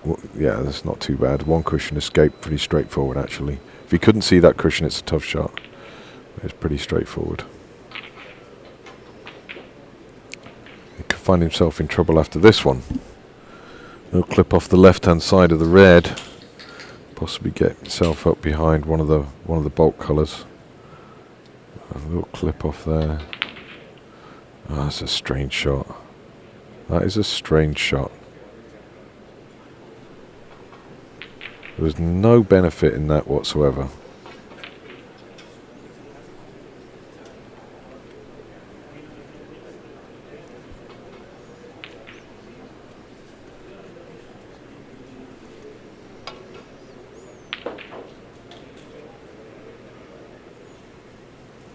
This one's a tight little affair right now.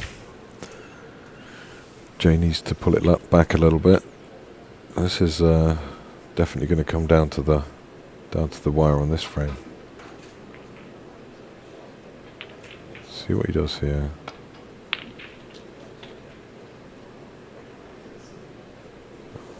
Mm.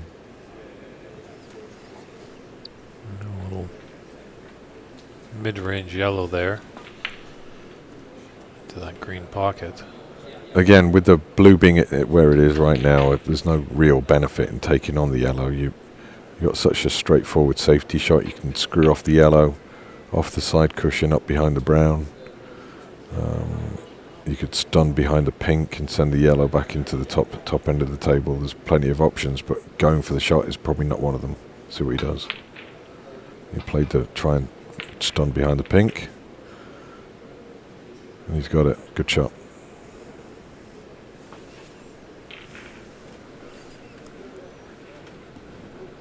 This isn't easy. You might be able to swerve around this.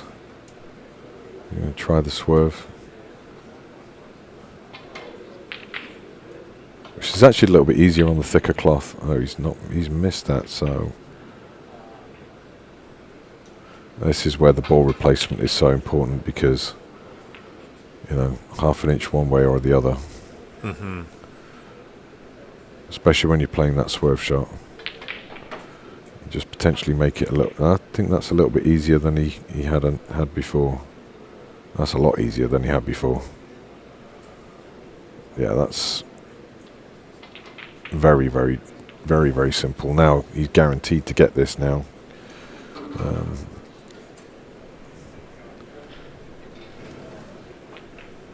Because now he can swerve it. Yeah. It wasn't put back in the right place. It's something I strive, like, make sure you know where that is. That's vitally important. I didn't think he could hit it with the swerve, but now he gave himself a little bit more of an advantage there. Don't think he did it deliberately. I think he just didn't know where it was.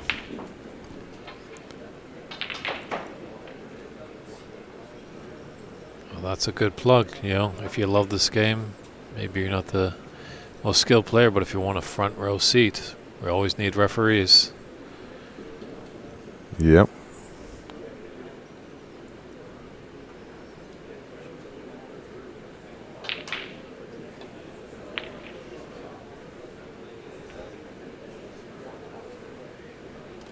Yeah, Dave does quite a lot of refereeing when he goes to tournaments. I always say to him, I don't know how he does. I did it when I went to PABS. I was exhausted by the end of it. But the match I refereed, because I was playing, but I was asked to referee, and I was like, okay, yeah, it can't be that difficult. Was that in Houston? Yeah. Okay. But the standing on your feet for such a long time, and especially if you're playing and you're practicing at night, yeah, you can add to your fatigue, definitely.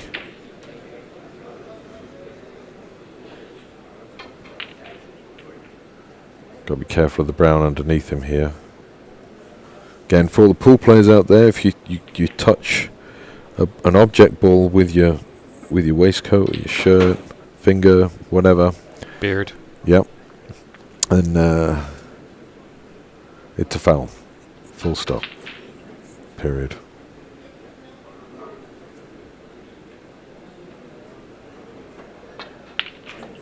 That's a great pot. What a great shot that is. Bridging over a ball. Got to cue that sweetly. That's a great shot. Another one required. If he stuns this green in and just drop the brown in down the rail, just probably got to go forward 3 or 4 inches. But he should be able to. If he plays it low on the ball, just cues it nicely. It's a tough shot, but again, Wow. stunned it in, went 3 or 4 inches forward. Perfectly played. That was perfectly played. I don't care who you are. If you're a top level pro, that's a great shot. That's a great shot. And another difficult shot here. Just stun off the cushion. You got to be accurate on these shots. Back down for the blue. You want to be really a little bit further down on the table with the blue, because you got the pink is available into the corner pocket, into the yellow pocket. But main thing is pot the ball.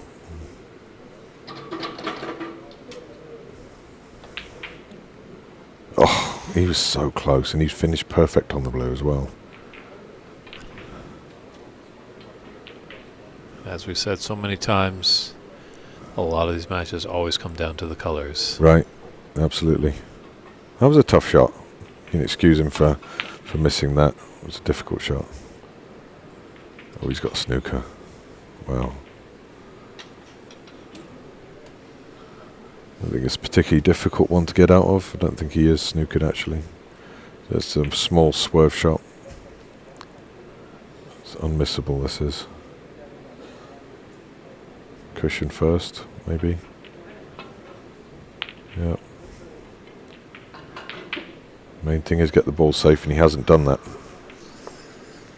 So if he's straight, he's fortunate. His opponent's fortunate, but if he's not straight, he's got an angle to be able to get on this blue.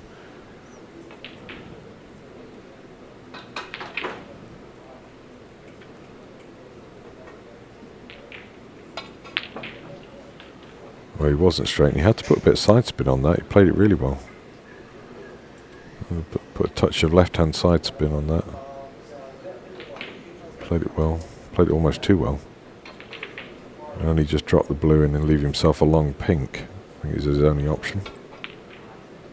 Oh, he's overcut that by a long way. So this is a nice angle. Just roll it in. Should be able to either bring the pink off or come behind the pink, or bring it off the cushion. But it's a perfect angle. Don't have to do much with the cue ball. But it looks like he's striking down on the ball, which is unusual. Let's see what he's got planned. There you go, there's the angle. Oh, he's hit the pink full. If he comes behind the pink, he's perfect on that into the yellow pocket. Well, you know he's going to take it on, right? I don't know if that's a reincarnation of John, but... well, in fairness... He only needs the pink anyway, so I think if you're going to take it on, screw the cue ball back into onto the bulk cushion, and make sure you absolutely, the worst case scenario is you rattle this pink in the jaws. So screw back onto the cushion for safety, just in case you miss it.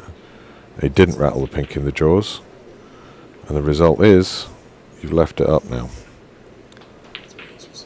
Didn't hit the jaws of the pocket. First frame going down to a black ball. Yeah. Very important match for Jae Hee.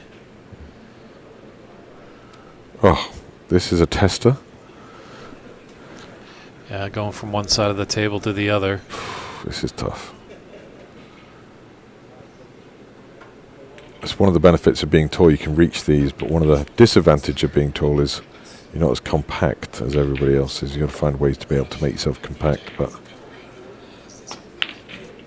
oh, he was so close. He was so close. Yep. It's exciting stuff. Mm-hmm.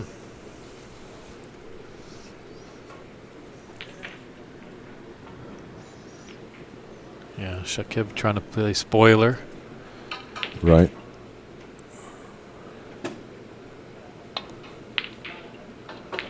Yeah, it was a hard shot again. Oh. Now, looks easy, but believe me, this is a tough shot because you've just got to trust it. You've got to pick your line, and you just got to roll it in. Don't hit it hard. Give it every chance of getting in the pocket. Just roll it in.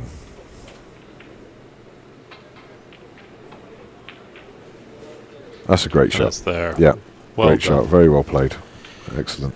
Jae Hee takes that first frame of a best of three. Yep. Needs one more to make it interesting in Group P. Mm-hmm. They're in the final group. We are in the final batch of matches here at Day 2 of the 2023 United States National Snooker Championship. It's David Burney in the booth, and I'm joined by the world-famous Darren Taylor, as David Brock tells me.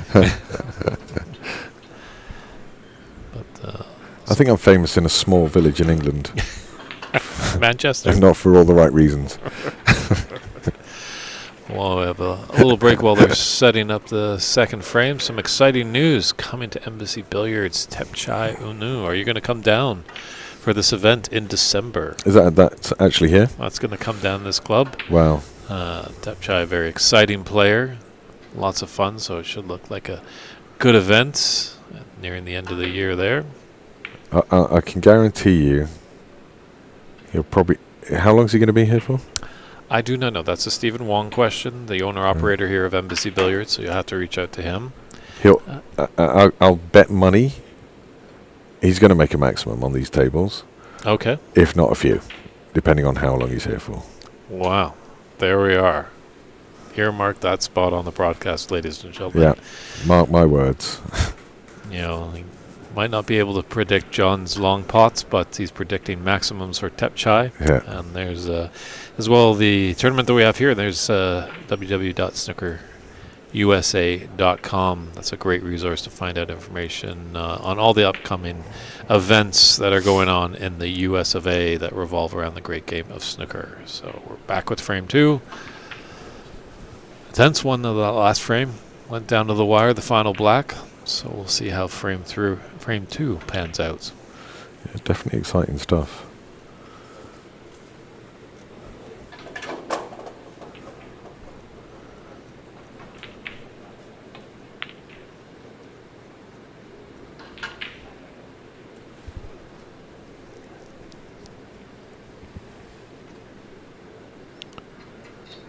Yeah, I fancy the roll up into the pack for this shot. Let's see how you can... He's so tight on the cushion. Let's see how you can feasibly get any spin on the ball to be able to get it behind the black. Yeah, he's going to leave it off the cushion. Problem with that shot is you now left your opponent the opportunity to dig into the cue ball and put you in trouble. I would just prefer to just roll up to the pack on that particular shot. That's what he's going to do here, which is, I think, the wrong decision. I'd rather play there. So that's a little bit negative. I would prefer to put your opponent in trouble and play off the side red and get it behind the black, potentially. Because all he's going to do is there's no benefit in that. All he's going to do is just roll off and just stick it on the top cushion. Just touch off and that's it. So now, well, that's a mistake. We're just going to see a bit of a back and forth tic-tac from here. So he's just going to, he rolled up before, he's going to roll up again to this one. He's going to roll up to the pack. Nothing else that he's going to do, I can't imagine. But you know he's going to smash the red down the rail into the green pocket, don't you? Or a cross double with that red near the cushion into the middle. There's nothing else he can do. He just rolled into the pack. There's nothing else he can do. He's going to roll into the pack. I don't know why he's taking his time over this shot. I really don't. I think he's gearing himself up for that I red mean, into the green pocket. There's two reds in the bulk end of the table. Why would you now play this shot now? Because you didn't play it before, and now there's no point because this red's going to come back up the table. Well, he's used the other red. That's fair enough. Now he's going to roll up into the pack. If you miss the red comes back into. I just don't see the point. You know, you got to think about.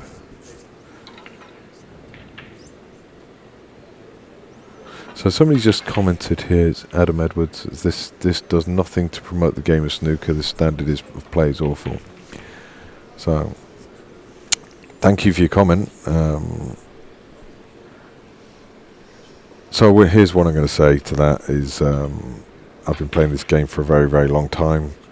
And while you might be watching some of the match tables, because you've only got 2 TV tables, you're not actually watching the standard of snooker that's going on throughout the whole of the room.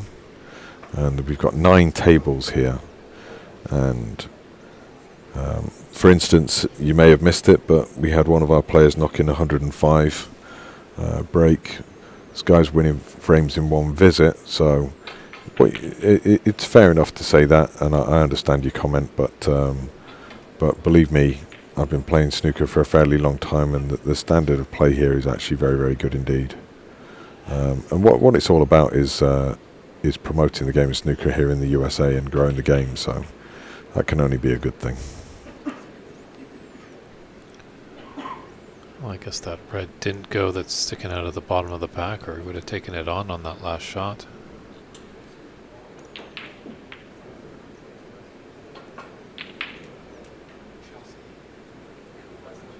Just clip off and drop. No, it did go. That's it. So that was a poor shot to leave that red at the bottom of the pack. There's another point to this, is that, you know, this round robin stage is very, very nervy indeed. You're not actually seeing the best from players, but hey, you know, if you think you can do better, you know where the USA Snooker is. Come and have a game. 2 cushions into the pack. There you go. Not too bad. Could have been a bit better.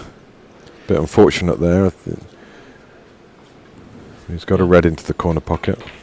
And that's the battle we have with the amateur game, is it's always a race against the clock. Yeah. You know, you want to get these tournaments done in a timely fashion. Definitely Stephen is a strong supporter, but at the end of the day, he does need to make some money to keep the club going. Right. So we do have some time limits. Obviously, the room is open right now, and probably once these matches close for the day, he'll open up his snooker tables, where there's a lot of gentlemen and ladies that like to come in and play the game. I was talking to a few last night. Some, you know, hopefully we can continue, and I think you're absolutely right, Darren. There is some players that are quite very impressive. I think I'm sitting beside one of them myself right now. Meanwhile, he's just played a very good shot into the... He's got a brown here. Again, great shot. Great shot. He's going to be on the red into the corner pocket if that doesn't pull up. Ooh, still got the yellow into the... Is the brown? No. So he's going to have to get the rest out and play this red down the rail into... He's going to finish on pink or black.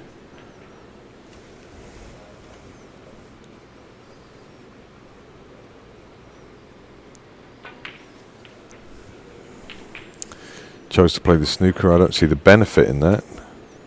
He's left his opponent in a cut red along the rail. Yeah, fair point, Richard Parker. Promoting the game isn't necessarily always about seeing the best players. It's also about seeing it in different venues, contexts and so on. I 100% agree with you there. And as you quite rightly said, Stephen Wong, owner of Embassy Billiards, and likes of Romil at Arizona and Michael Dominguez at Ox Billiards. These guys, without these guys promoting the game of snooker and opening these great venues, there is no snooker. So.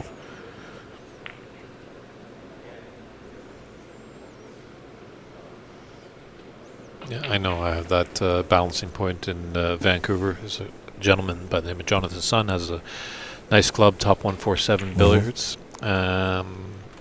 But he tells me, Dave, you know, you're more than welcome to come in early in the day, but I need to open up my tables at nighttime for my paying customers. And as long as I abide by that, he's opening us with welcome arms. Right.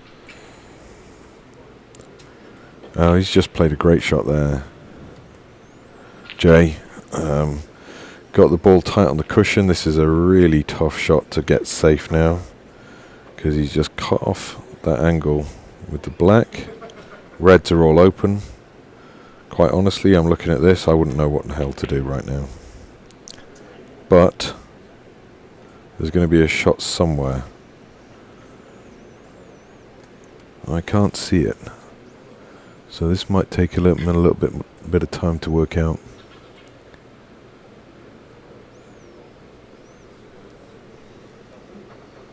Question for you, Darren. Yes. Have you played Snooker Plus? What's Snooker Plus? Really? You don't know what Snooker Plus well, is? to answer your question, no. Never answer a question with a question, don't they say? But Snooker Plus pretty much is snooker, but they added the purple and the orange. Oh, okay, yeah. Yep, I think that's all he could. I wasn't aware that he could actually see that full ball, but it was his only option. Just try and play a negative safety shot and just roll up to contain it a little bit.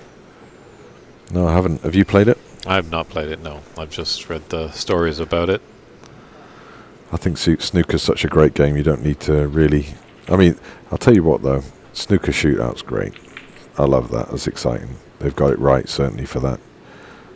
Some people argue that it shouldn't be a ranking tournament, but yeah, it's a great entertaining.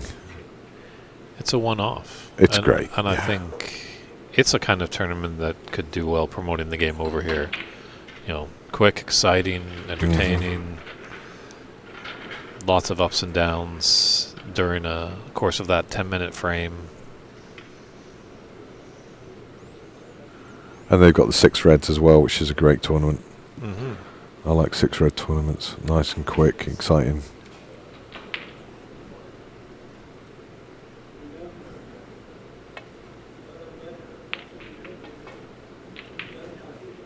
That was a tough pot to take on, and now the balls are all open. So I would suggest that whoever gets in first is going to make a sizable contribution, if not, and they're both capable of doing that. Sizable contribution, if not a winning break here.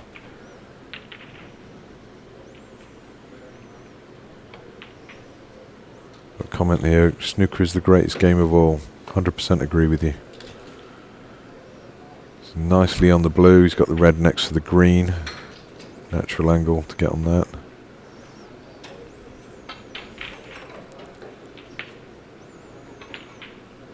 Sometimes, And there would have been nicer if he finished straight on that one. Let's all be kind in the chat room, and there is some points that some people do make, but if you do have an issue with something, why can't you bring a solution? If you've got a problem, 100%. Bring an answer as well.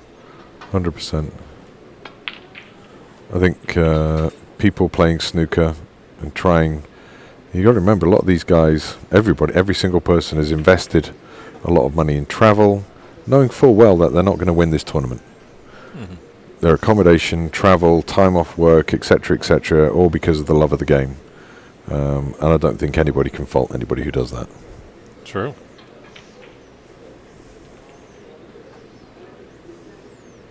Some of us behind the scenes have traveled a far way as well. Right, exactly.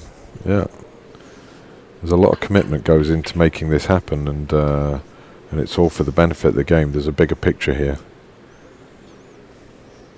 There's no I in snooker. Right.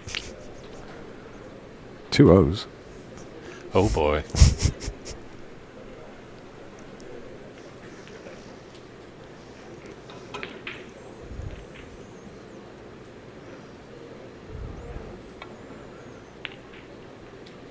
No, he's played that well. He's played that very well. It's difficult to just drop it in. It looks like a simple shot, but to just make sure he leaves himself a baulk collar. Now, great position now. It's up to him to really make something out of this. And he can win this match in one visit. Oh, I don't like that way he's played that shot at all. Didn't need to play it that way. Plenty of margin for error to come dust down the left-hand, right-hand side of the table. Leave himself a choice of 4 reds. He's still got a red on here, so... but not in perfect position. Has to try and recover the situation a little bit here now.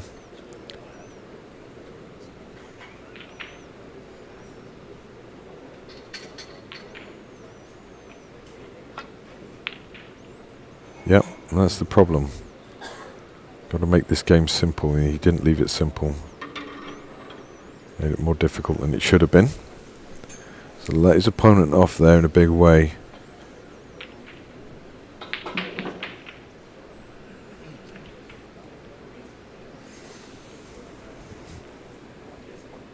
Yeah, I was playing my match, second match today, and there were 2 shots I missed, which are pretty straightforward.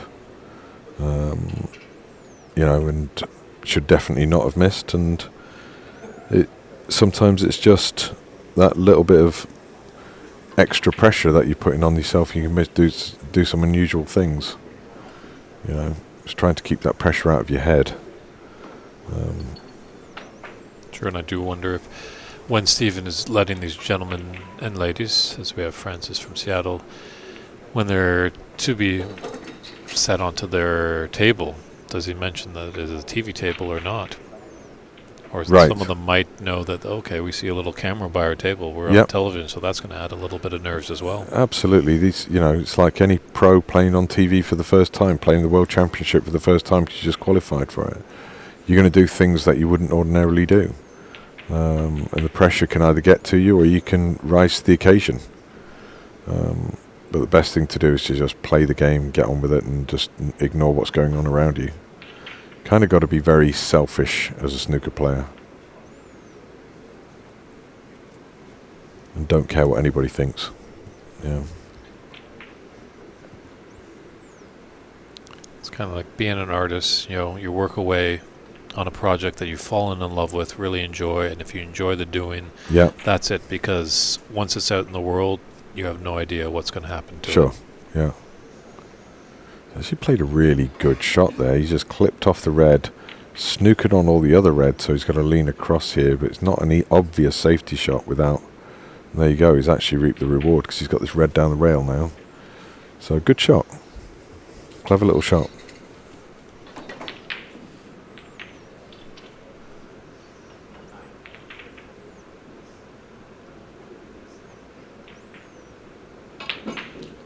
Yeah, well played. Is he on a colour?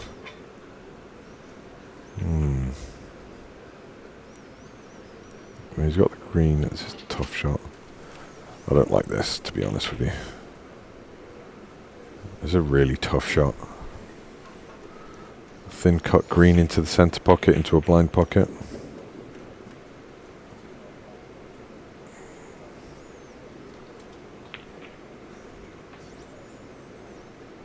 Yeah, it was a tough shot. Somebody's going to do something, I'm sure, at some stage, because they're both getting lots of chances and gifted chances, and they're giving them away at the moment because the balls are all open. Colours are available. All the colours are available, so...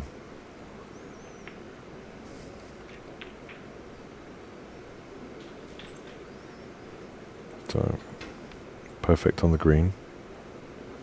Plenty of reds available. Be disappointed if he doesn't make something out of this visit. It's going to need to. Trailing by 22 to 1. Second frame, the best of 3 round robin match. Our final TV match of the day. It's day 2. Definitely tune in tomorrow at 9 a.m. That's when we start the knockout round. So it's definitely even more fireworks are going to be going off.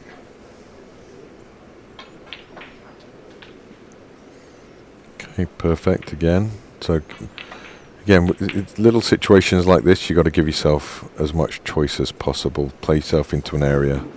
Don't play for one red. Play for 2 or 3 reds if you can. So you've got plenty of reds in the centre of the tables to go for. So just a little bit low on this red. So that's why he's electing to screw the ball back. Might be going for a screw ball back off the cushion for the black. Yeah. He had more of an angle than I thought, but again, now he's left himself tough. So either he's going to roll up behind the black or cut it in. There's only 2 choices, but he hasn't got the in off into the centre pocket because the red's in the way, so might want to go for this and cut the black in, which is what he's exactly what he's doing.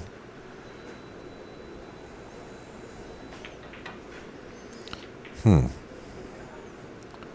just played a safety shot there. I don't think he went for that.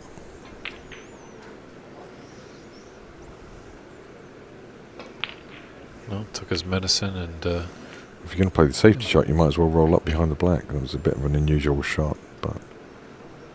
Now the black's gone safe, so it's going to make this situation, whoever gets in first, a little bit more difficult.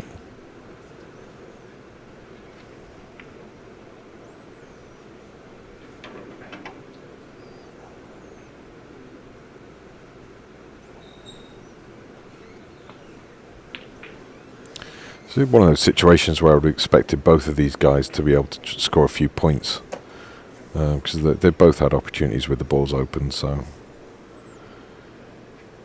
you can't make any excuses if you get a chance.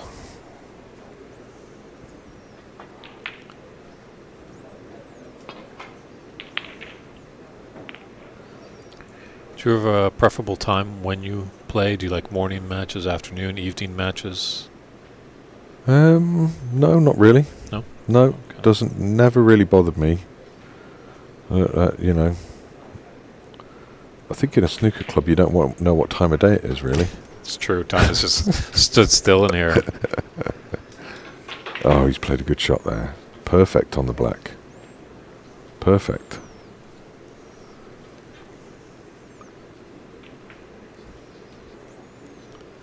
So, one good shot, get yourself in position and make something of it. It's nice we're reaching some friends down under.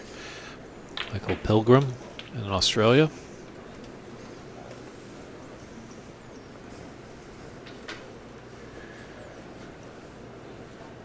That's nice. Good positive comment. That's what we want to see. So he's perfect on this red. Needs to leave himself an angle. Just any kind of angle to, and just finish low on the ball. You can finish on 4 reds if he wants to here. Just drop the red in. Finish low on the black. Coming round to see where he wants the cue ball for the next red after the black. I like to see that. Somebody's thinking ahead, thinking a couple of shots ahead. Just long bridge, just don't do anything. Short backswing and just drop it in. He's left himself low on the black, so nice and easy to be able to finish on another red. I'm not sure if the pink goes into the left-hand pocket, but certainly it goes into the right-hand pocket, right-hand middle pocket. That's something you'd want to do as quickly as possible. Get that red near the pink spot out of the way, and then get the pink back on its spot.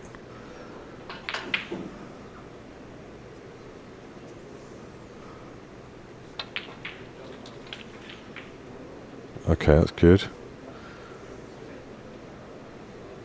Now if he is going to play this red, he needs to play for the blue. This red is by the pink.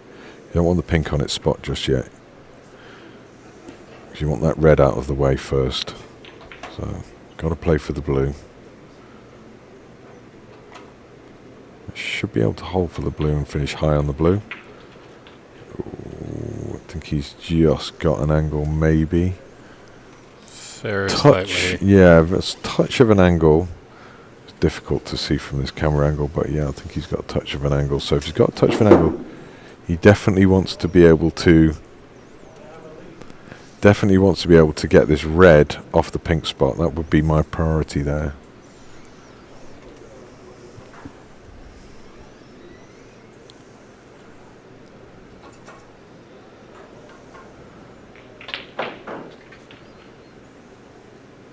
Okay, not bad. Okay, great. So now he's on this red by the pink spot. This is a key shot because now you can get the pink back on its spot and makes break building easier. So I think given the way the reds are, it's going to be easier to play from the pink, but might be. So it's played down for the black. Just a fairly straightforward shot.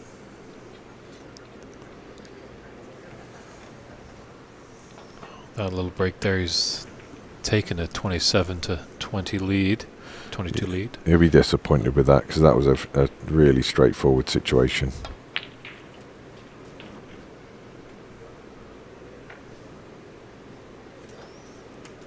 So, what can you do here?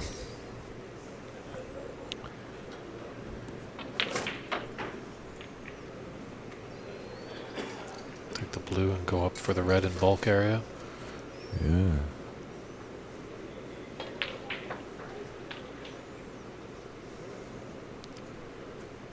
Well, that's well played.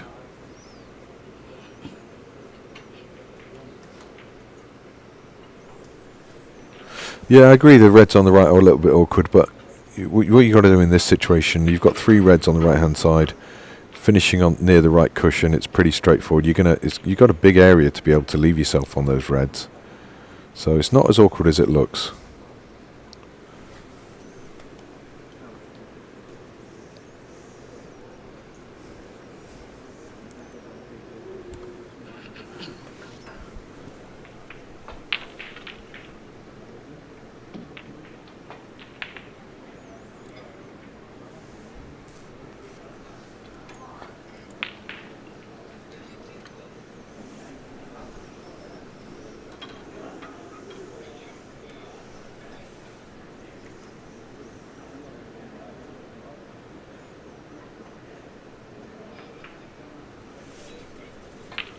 I think it's getting down to these sort of tense-ish moments of this frame, down to the last 4 reds. So 59 points available left.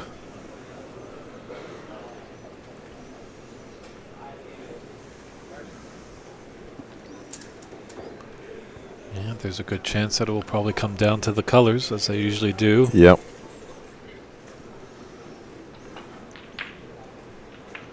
Yeah, I think one of the pivotal points of this frame was to be able to get that red into the centre pocket, get the pink on the back on the spot, and it opens up the frame. It could get a little bit scrappy from here now.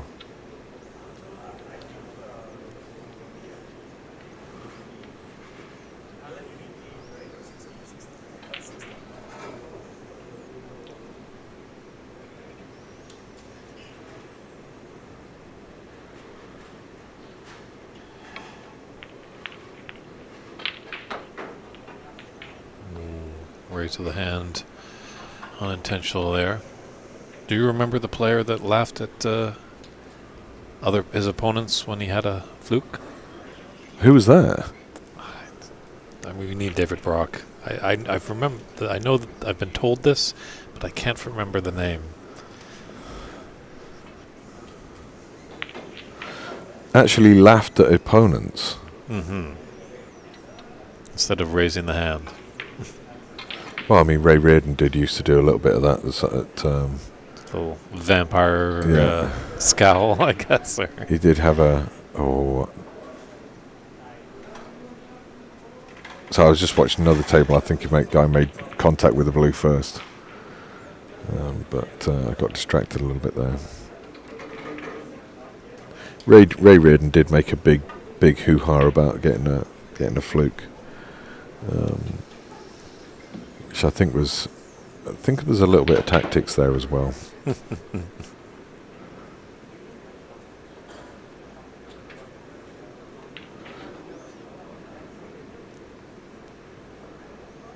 I tell you what, when I looking at a lot of these snooker players, technically, there's a lot of, especially when I was looking at Shakib there, just perfect textbook stance. The way he cues the ball, stays still on the shot. Only good things can come out of that over time. Before you start break building, you've got to be able to build that technique, that solid technique. And that goes back to what you were saying a while ago. The technique is there, but the big part is between the ears, the mental aspect of it all. Yeah. Yeah, you've got to build that just as much as your skill level. So there's a question here, Cliff Thorburn or Clive? I don't understand the question. That might have been me putting it out to who was laughing when... oh, okay, right. The player that would laugh at it. I don't think it was... Clive? Clive Everton? I don't think Clive would do that. No. Well, I don't think it was a well-known player. The shot he just played there is now everything's open. I think blue goes past the brown, so everything's open right now. So a good opportunity So Keith to needs score. this to force a decider. Yeah, the red on the side cushion is probably the only awkward ball on the table, really. But even that's very potable with these pockets. If Jay can take this frame, I've just noticed that Christian Younger's won his match, so he has won Group P. Okay. And So we've got a... But Jay's probably not aware of that, but he's probably coming in the mindset, obviously, just win no matter what. You can't really do a lot of scoreboard watching. Got a stun in between the blue and the pink. Blue and the yellow here. Oh, he could be hampered by the yellow. Had to stun into that off the bolt cushion, in my opinion. Now he's left himself difficult. He wanted to finish low on the ball, not high on the ball, so he could just run this and make this easier. It's made it difficult now.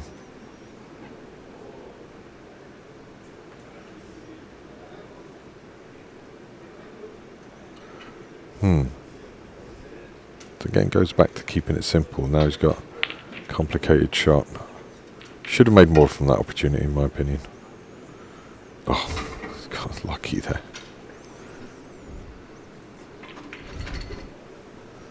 This is difficult.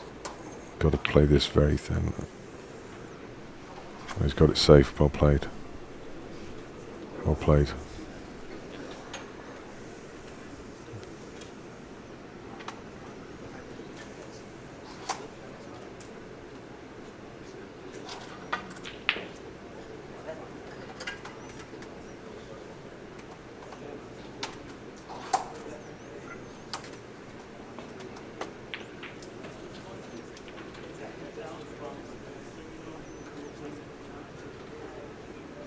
Jay's got to mind his work here. He's got plenty of opportunity now to be able to, you know, one good pot, one good positional shot, you're away from being able to seal the deal on this match. There's only a few points in it. Definitely wide of the mark on that particular pot. This isn't a straightforward safety shot. These can go wrong. Hitting across the ball, widen the angle, come around the table and try and finish up behind the green with the cue ball. If you hit it too thick, you end up leaving the red on. So this is not easy.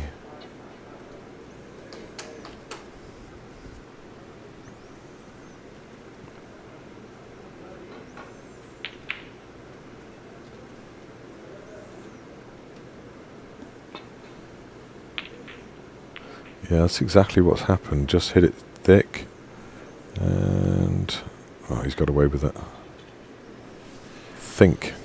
think that red passes the yellow. Can't see from this angle. It is tough. I think it passes actually. So that's the problem. You hit it thick. It was harder than it looked. Oh no, it doesn't pass. So just again, avoided he's the got double some guess. incredible luck there. Yeah, it's always tough. This TV table from our vantage point is on the other side of the room, so we're quite a distance away. We're relying on the monitors that all of you are seeing at home, so we can see a few things, but yeah, on that last red, it was a bit tough to see, but the person that has the best vantage point is the player that's down on the shot. Yep. Again, this isn't easy. You can get a double kiss on this. Avoided the double kiss. That's a good shot. Played a good shot. Great safety shot that. That wasn't easy.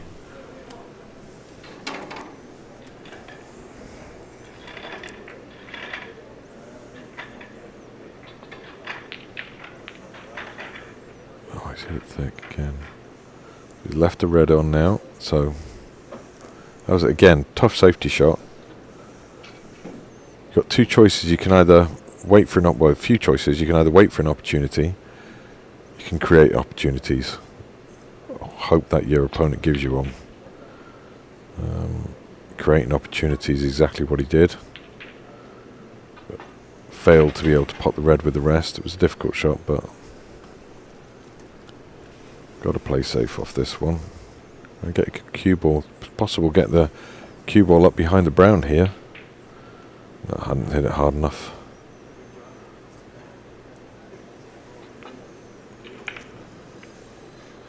Cannon into the yellow didn't help.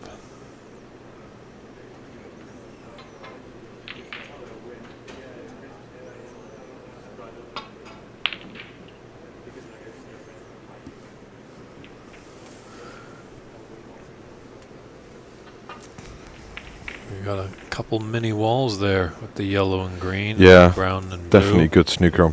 Yeah, the shot I like here is to come off the cushion, top cushion with a little bit of side, send the cue ball back up and hope to snooker with the black. I don't like the direct shot.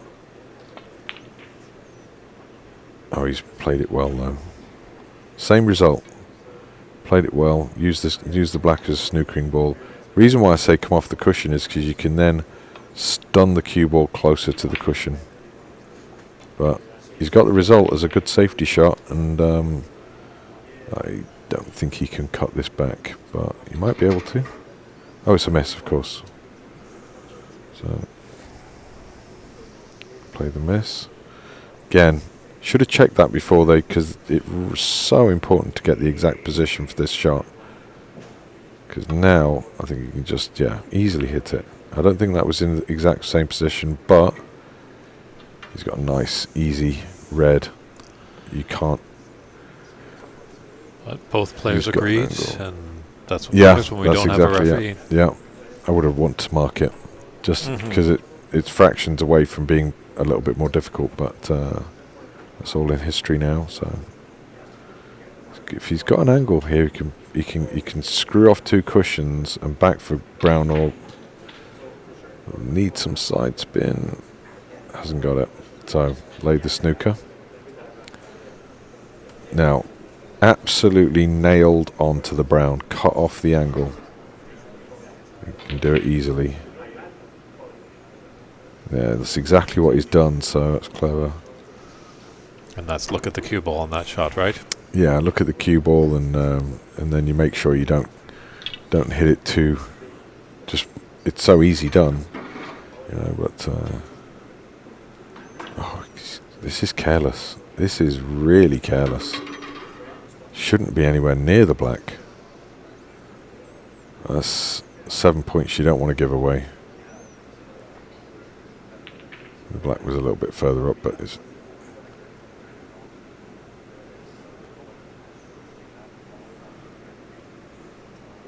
Oh, that was careless.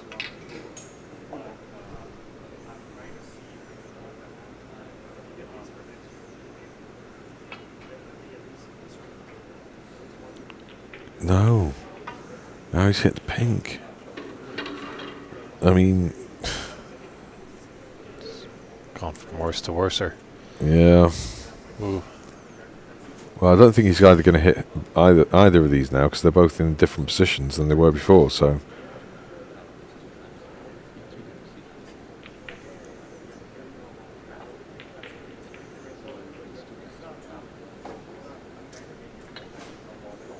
Oh, you know who they could be thinking of when they say Cliff? Think of Cliff Wilson. That could be it. That could be it. That could be Cliff Wilson. Yes. That does sound like something. Yeah. What an incredible single ball potter. Yeah. Pot them all over the place.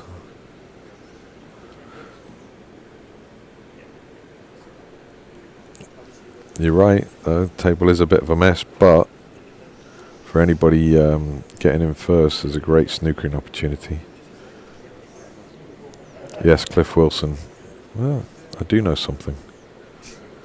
Yeah, 36 on the table, or 35 on the table, 36 in it. He was a very attacking player, Cliff Wilson. Great player. Oh, what a shot. What a shot. And is he on the green? Oh, he's going to roll up to the blue. Now this Is a concession. is a concession. There we are. Yeah. So we have a deciding frame. Very important for Jae-hee. If he can win this deciding frame, that will definitely punch his card into the knockout rounds. We'll So if he doesn't win this, I'm not sure how the tiebreaker is going to so work. he's got to win this to guarantee himself a place. Win and get in, I think. He's Okay, got to have right. that philosophy. I just not sure exactly what they have. I'll have to look at the scoreboard and see what Amit's doing.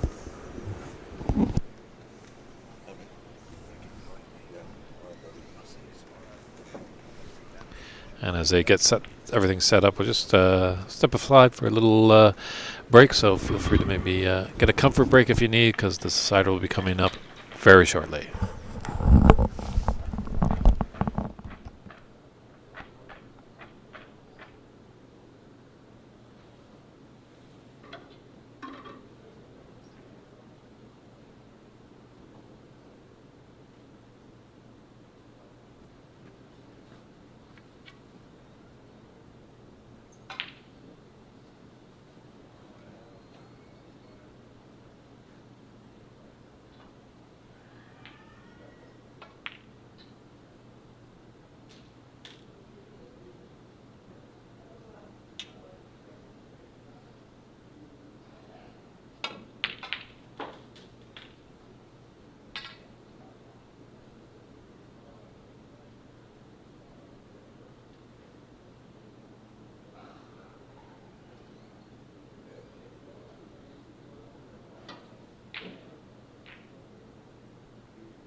All right, we're back here for this deciding frame between Jahi and Shakib Karim.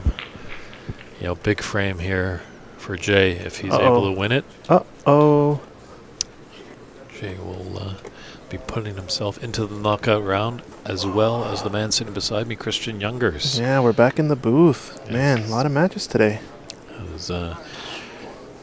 We really appreciate Darren making some time, coming into the booth, providing some great color commentary. Yeah, it must have been awesome, right? He's solid guy. Solid player as well. I remember earlier, I think he held the high break prize for all of about 3 minutes or so until we saw the century over on the stream table from Renat. So. Very true, yes. All right, decider, last frame of the stream. It's going to be topping off day one, right? Day Group two. stage, or day two, and the group stage is going to be done. You're fresh off a great victory. I'm jet lagged, yeah, sorry. You know, you're the big winner in your group, obviously winning all 3 of your matches. Yeah, I'm not sure how that all happened, but we'll take it. It is what it is. Snooker's a funny game, isn't it? Mm-hmm. Got pretty fortunate in some of those situations, but these are the other 2 gentlemen in my group. I think if Shakib wins this, I would have advanced no matter what the results of my match, but I think I still needed to win in order to get on through. But Jay... I think actually Shakib does not have a match win. Correct. Amit had one and Jay had one. Yeah. So yeah, we were talking about it. If Amit had won 2-0, I think I would have been in trouble. A little bit of trouble. Yeah. And if Jay had won as well. Yeah. So yeah. a lot of things working out. But I think, yeah, if Shakib is able to win this match, then that's going to tie him with Jay. Mm-hmm. And I just can't remember if they do head-to-head or if it's frame differential. Because obviously if they went to head-to-head, Shakib is definitely going to be moving on.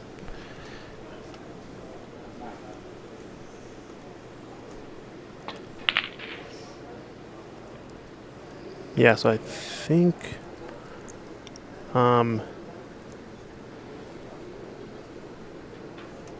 did Jay beat Amit? Yeah, so Jay is in for sure. Is that right? He's got 1 victory and you've beaten Jay, so he's kind of 1-1, shall we say. You're 3-0. Amit is 0-3. Amit is 1 and 2. 1 and 2. Yeah. And Shakib is 0-2, I believe. Yeah, so I think Shakib looks like is going to be out, but based on I think frame differentials, the next tiebreaker, I think Jay might be already in because he had a 2-0 victory over Amit. Because if Jay loses this, he'll also be 1 and 2, tied with Amit on score, frame or match score. But I think the frame differential is what determines the tiebreaker. After that, and then eventually highest break. Yeah, by Garrett say maybe determined by highest break. I think highest break is the second tiebreaker. First is actually no, I guess it's 3. It's match score, heads up if applies, right? If heads up does not apply in the case of like a 3-way tie, for example, frame differential comes into play, and then if frame differential doesn't determine it or only knocks it down to 2 people, the last one will be high break, I believe. Classic group stage conundrums. Remember the one we had over at the BC Open? That one was quite fun. Yes, the 3 blue, yeah. 3-way tie when we had a blue off the spots. I like that one. That sounds like maybe USSA should incorporate that. Do a blue ball respot. Who can pot more times? Just the drama in the room at the moment when that happened, it was wild to watch. It was so much fun. Pretty much so, yeah. I was in the booth, and you could we were on our featured match, and you could just see all these people in the room migrating to a table. And for a second, I really didn't know actually what was going on, just concentrated on the match at hand. And Lance tournament director, streaming producer, or co-producer, just sent me a quick message that we've got a three-way tie here, blue ball off the spot. Maybe we can get Ken, our great technical director, just to pivot the camera over and take a look, and we did, and it was just exciting on the stream, exciting in the room. So yeah, for sure. And also, after I think one instance where I think Francis had made the blue, and then the response blue had also been potted, so they kept the tie, and I think it went like 10 dozen shots or so, right? It was a long shootout. It didn't get resolved quickly, that's for sure. So that just added to the drama. Did not disappoint. So yeah, we all do our little things, and hopefully we can all work together, pitch ideas here and there. Mm-hmm. Oh, this is going in, I think. Oh, just short.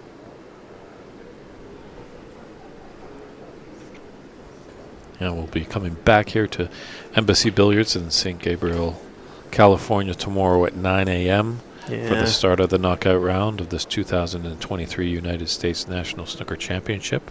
Yeah, tomorrow's a big day. I think it's going to be 3 rounds overall tomorrow. We're going to give the round of 32, around 9 a.m., pretty early.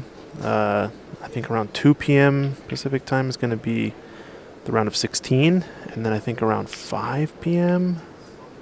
it will be the final 8. Yeah, so something like that, actually. I might have the time wrong, but 3 rounds. And the round of 32, that's going to have 2 batches of matches. 2 batches. We'll have, let's see, 2 4 TV table matches. As people have noticed, we've jumped around. Yep.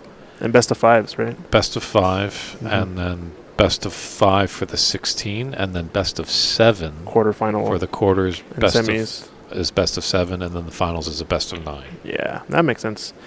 And I believe we're also going to have referees and full scorekeeping volunteers for, I guess referee will keep with the break scoring mechanism, so we keep track of the break, etc.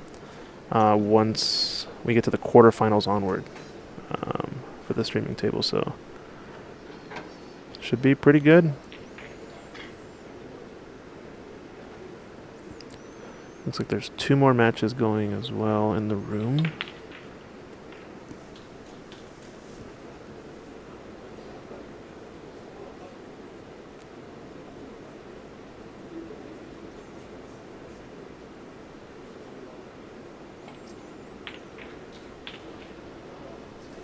It's a good opportunity here for Shakib.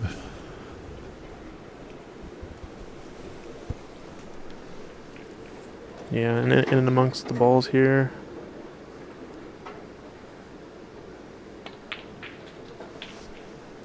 Really close match I had against Shakib. It came down, I think, second frame to a black ball, and I managed to, he missed the pink. I managed to get black pink. Third frame decider came to a black ball.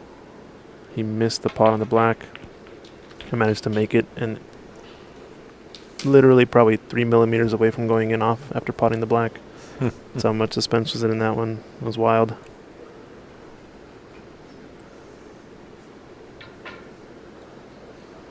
Richard Parker, interesting, saying Higgins was outrageously talented, but inconsistent due to technique, and he's saying that Judd Trump is kind of similar along that vein. Yeah, I guess I can kind of see that. It's a little bit, it depends. I think sometimes when you have, when you're not at peace in between the ears, sometimes it can be difficult to really excel to your fullest potential, no matter how much talent you might have. But that is one of the things that everybody references is kind of the curvature of his stroke in a sense, right? He's got a little bit of a hook kind of in. Yeah, definitely get to see that on those close-up shots when he's on the TV table.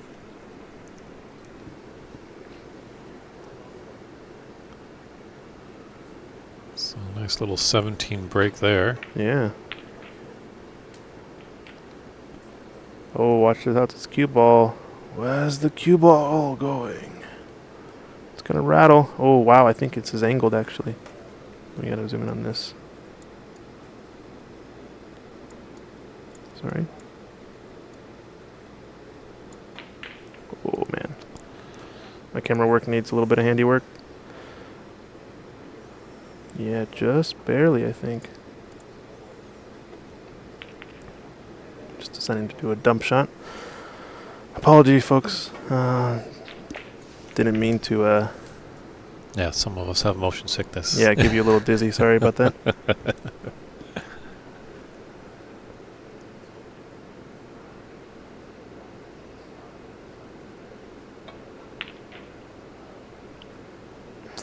Just a bit too much. A little overcut, yeah. How did you feel playing later in the day? I don't know. It just it always feels more of a grind. I don't know why. There weren't any real frames where it was very back and forth. Offensively, I feel like most of the frames today were very much a grind. Not a lot of high breaks. I think highest break I had was like a 24, something like that. 32 maybe. I don't remember. It's definitely difficult when you're, commentating all day or doing a lot of stuff all day and you don't have time to kind of just mentally debrief and just think about nothing for a little bit. Mm-hmm. And then just get your game face on, obviously. Yeah. Yeah, I think it's good. We got a lot of people in the commentary booth today, a lot of volunteers helping out. Hopefully tomorrow we'll get some more folks wanted to join in, tell us their stories. We had Dave Daly in the booth. We had Darren Taylor today. Who else? I can remember. I think Dharma was here early in the day, something like that. A lot of Ds. Yeah, yeah. Almost got to be triple Ds, I guess. Oh, wow, good try. It's close. It's playing up for blue. It's going to leave something. Yeah, really only the red down here by the black. Yeah, I'm predicting it's going down to the colors. You think so? Just a feeling. Yeah, back and forth juggernaut of a frame. It's honestly, I feel like how this whole group has been. Every match I was in was 2-1, 2-1, 2-1. And I think I lost every first frame in every single match.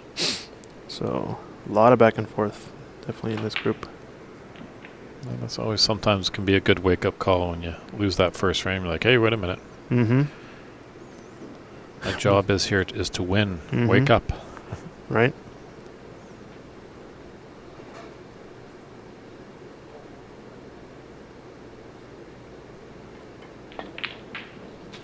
Oh, good pot there.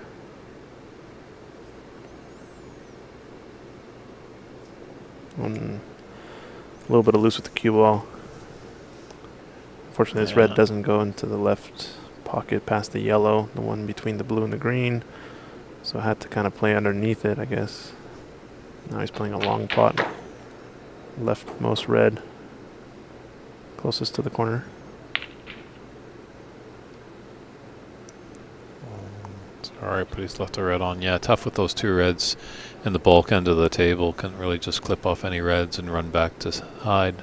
Mm-hmm. It's going to have to cannon this pink to get on. Oh, he just decided to stun it. I like cannoning it kind of going forward, and if you get enough follow, you can get on the blue. But if you hit it thick enough, you can get the pink into the right middle. This is a good opening, actually. Good chance here for Shakib.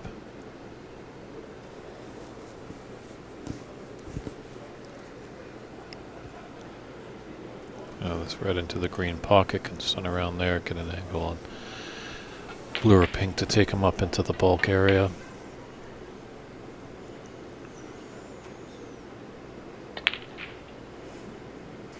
Ooh.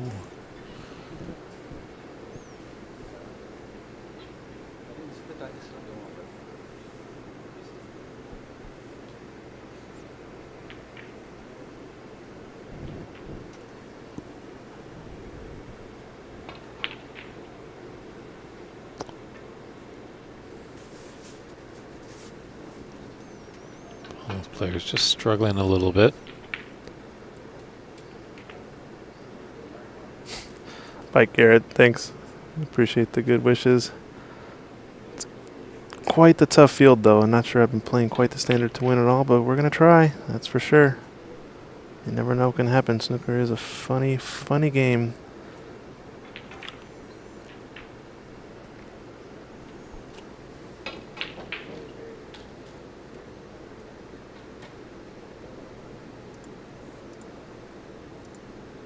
I see you figured out how to update the scoreboard. Very nice.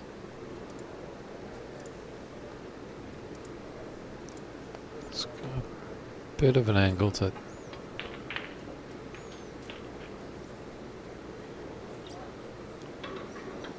Yeah, this yellow must be causing a problem for that red just below the brown.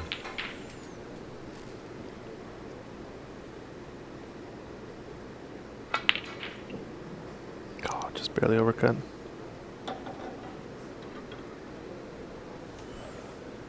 what does our second angle say?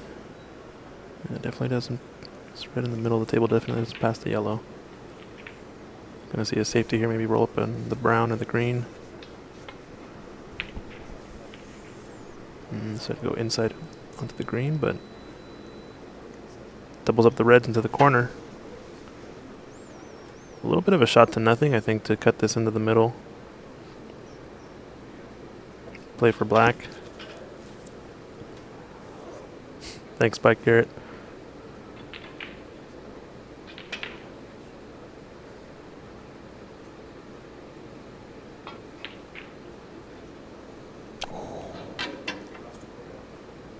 If you're going to miss, that is a side to miss on, though. Mm-hmm.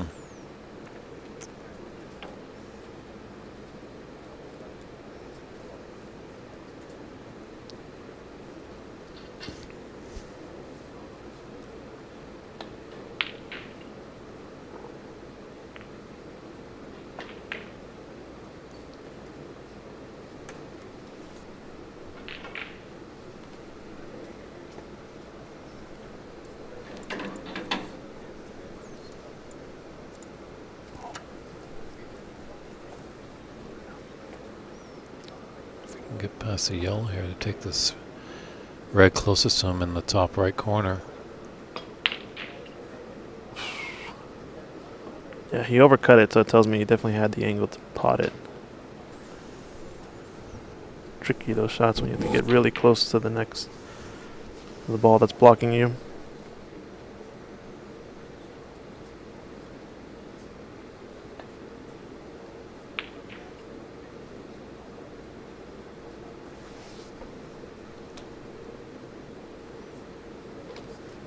Yeah, that's a good question. Yeah, some of the players are hitting it pretty hard, but I think it might also have to do with the fact that the cloth is 6811, so you can't quite just cue it pure. You do have to kind of put a little bit more effort behind the shot. It's because the cloth does play a little slower than what you see on the Pro Tour. Yeah, I think there's a little humidity in the air as well. That's kind of slowing down the tables. Today is very humid today, actually. And it's been a long 2 days, that's for sure. Obviously, these players, haven't been playing all day long. But they might just have, a bit more tension in the arm. The adrenaline. There's smoke. Yeah, I see it.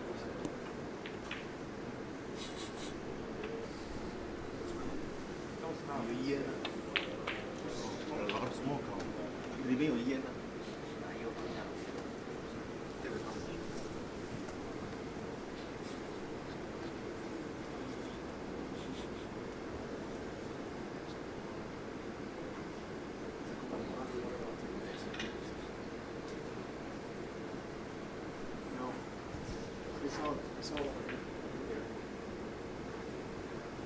a few little distractions in the room. Hopefully we can come to the bottom of it.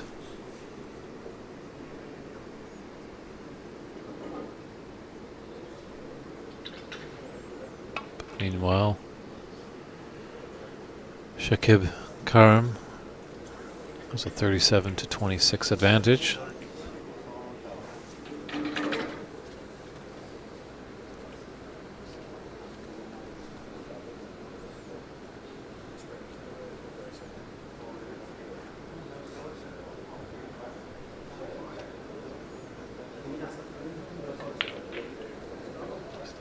Oh, that's a great pot there.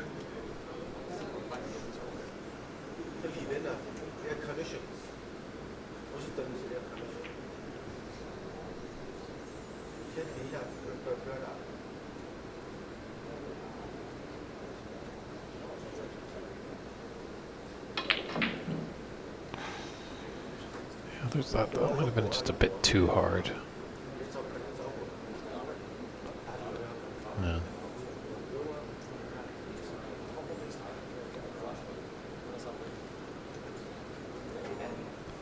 So they're just dealing with a little bit of maintenance in the room. Yeah, I think we're going to take a quick pause for the match play.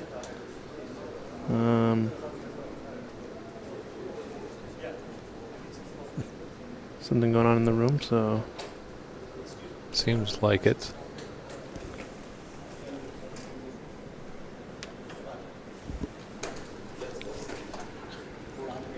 So we might have a second evacuation out of the building. We did have one a little earlier today that had a little...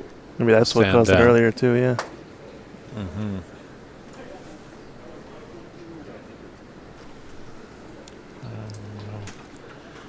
Some of the team is on it here. All right, I think...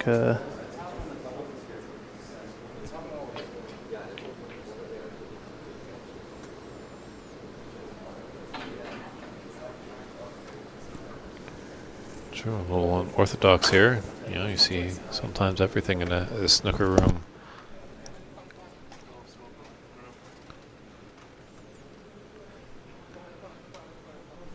A couple players are pausing their match.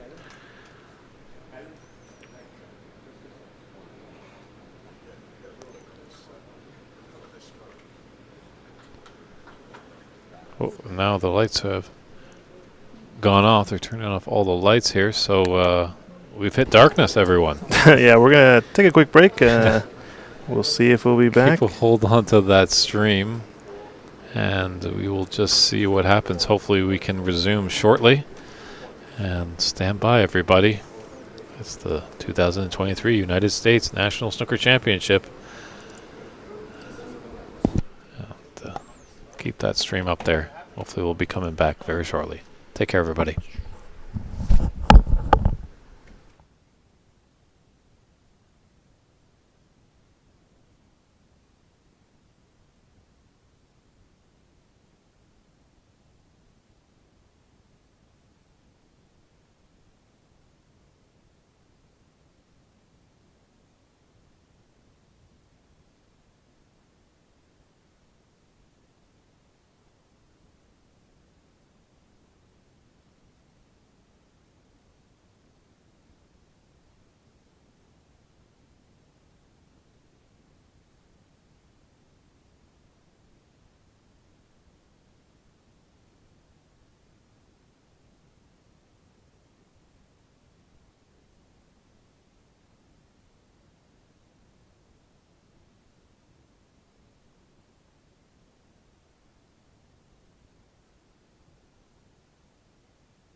All right, everybody. Sorry about that delay. Just could have been a lot worse. There's a bit of, I think, some electronic issues in the building that are going to be probably being looked at this evening. So hopefully we can continue on with the tournament tomorrow. But they are feeling that it's all right to at least finish off these last 3 matches. Our TV table match right here. Luckily, it's only a best of 3, and we are in the decider. So we appreciate your patience there on the stream.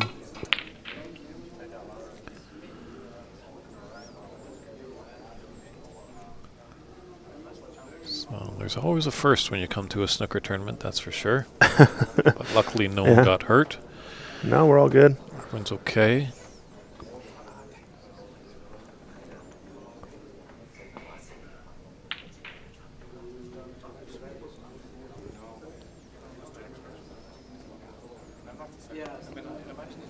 Covered this red into the right pocket.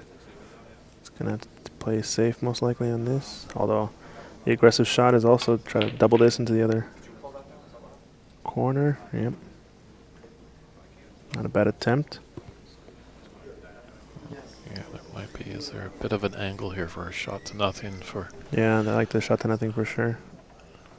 Shakib? Wow. Yeah, great pot. Cue ball, well controlled. It's nicely on the black. Good angle. Imagine if it's happened at the Crucible.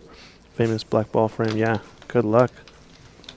They did have some delays at the Crucible. There was one point where I think the roof was leaking a little bit and started dripping on the table.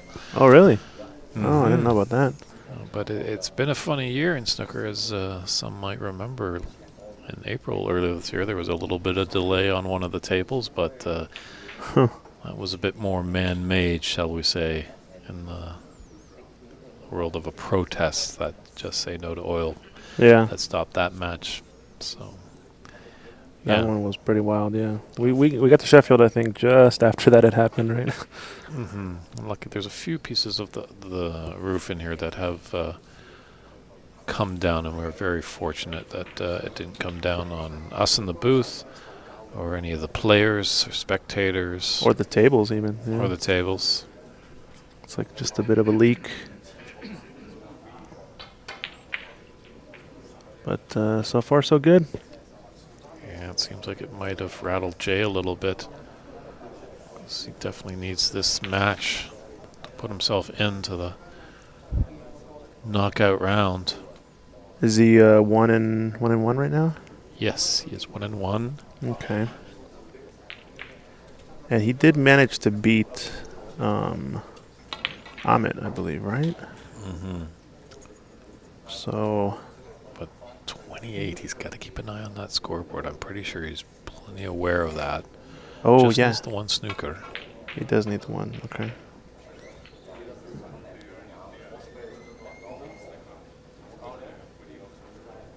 What about pigeons in the arena? Yeah, that also happened, didn't it? That is correct. There was a pigeon in 2022. You know, there's been streakers as well. Oh, yeah. So,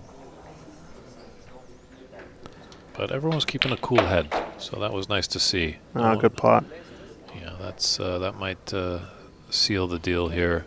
That was his frame ball, right? Or he already needed snookers, I guess. So We have to try to do the best commentary, but we might have a little smoke in our brains here. yeah, sorry. Oh wow! Now he's just potting everything. Jeez, who's this guy? Funny how that happens when your opponent needs snookers, and you can just kind of open up and just find the back of that pocket, slap that leather, and put your object ball deep into the pocket. Yeah, just rifle.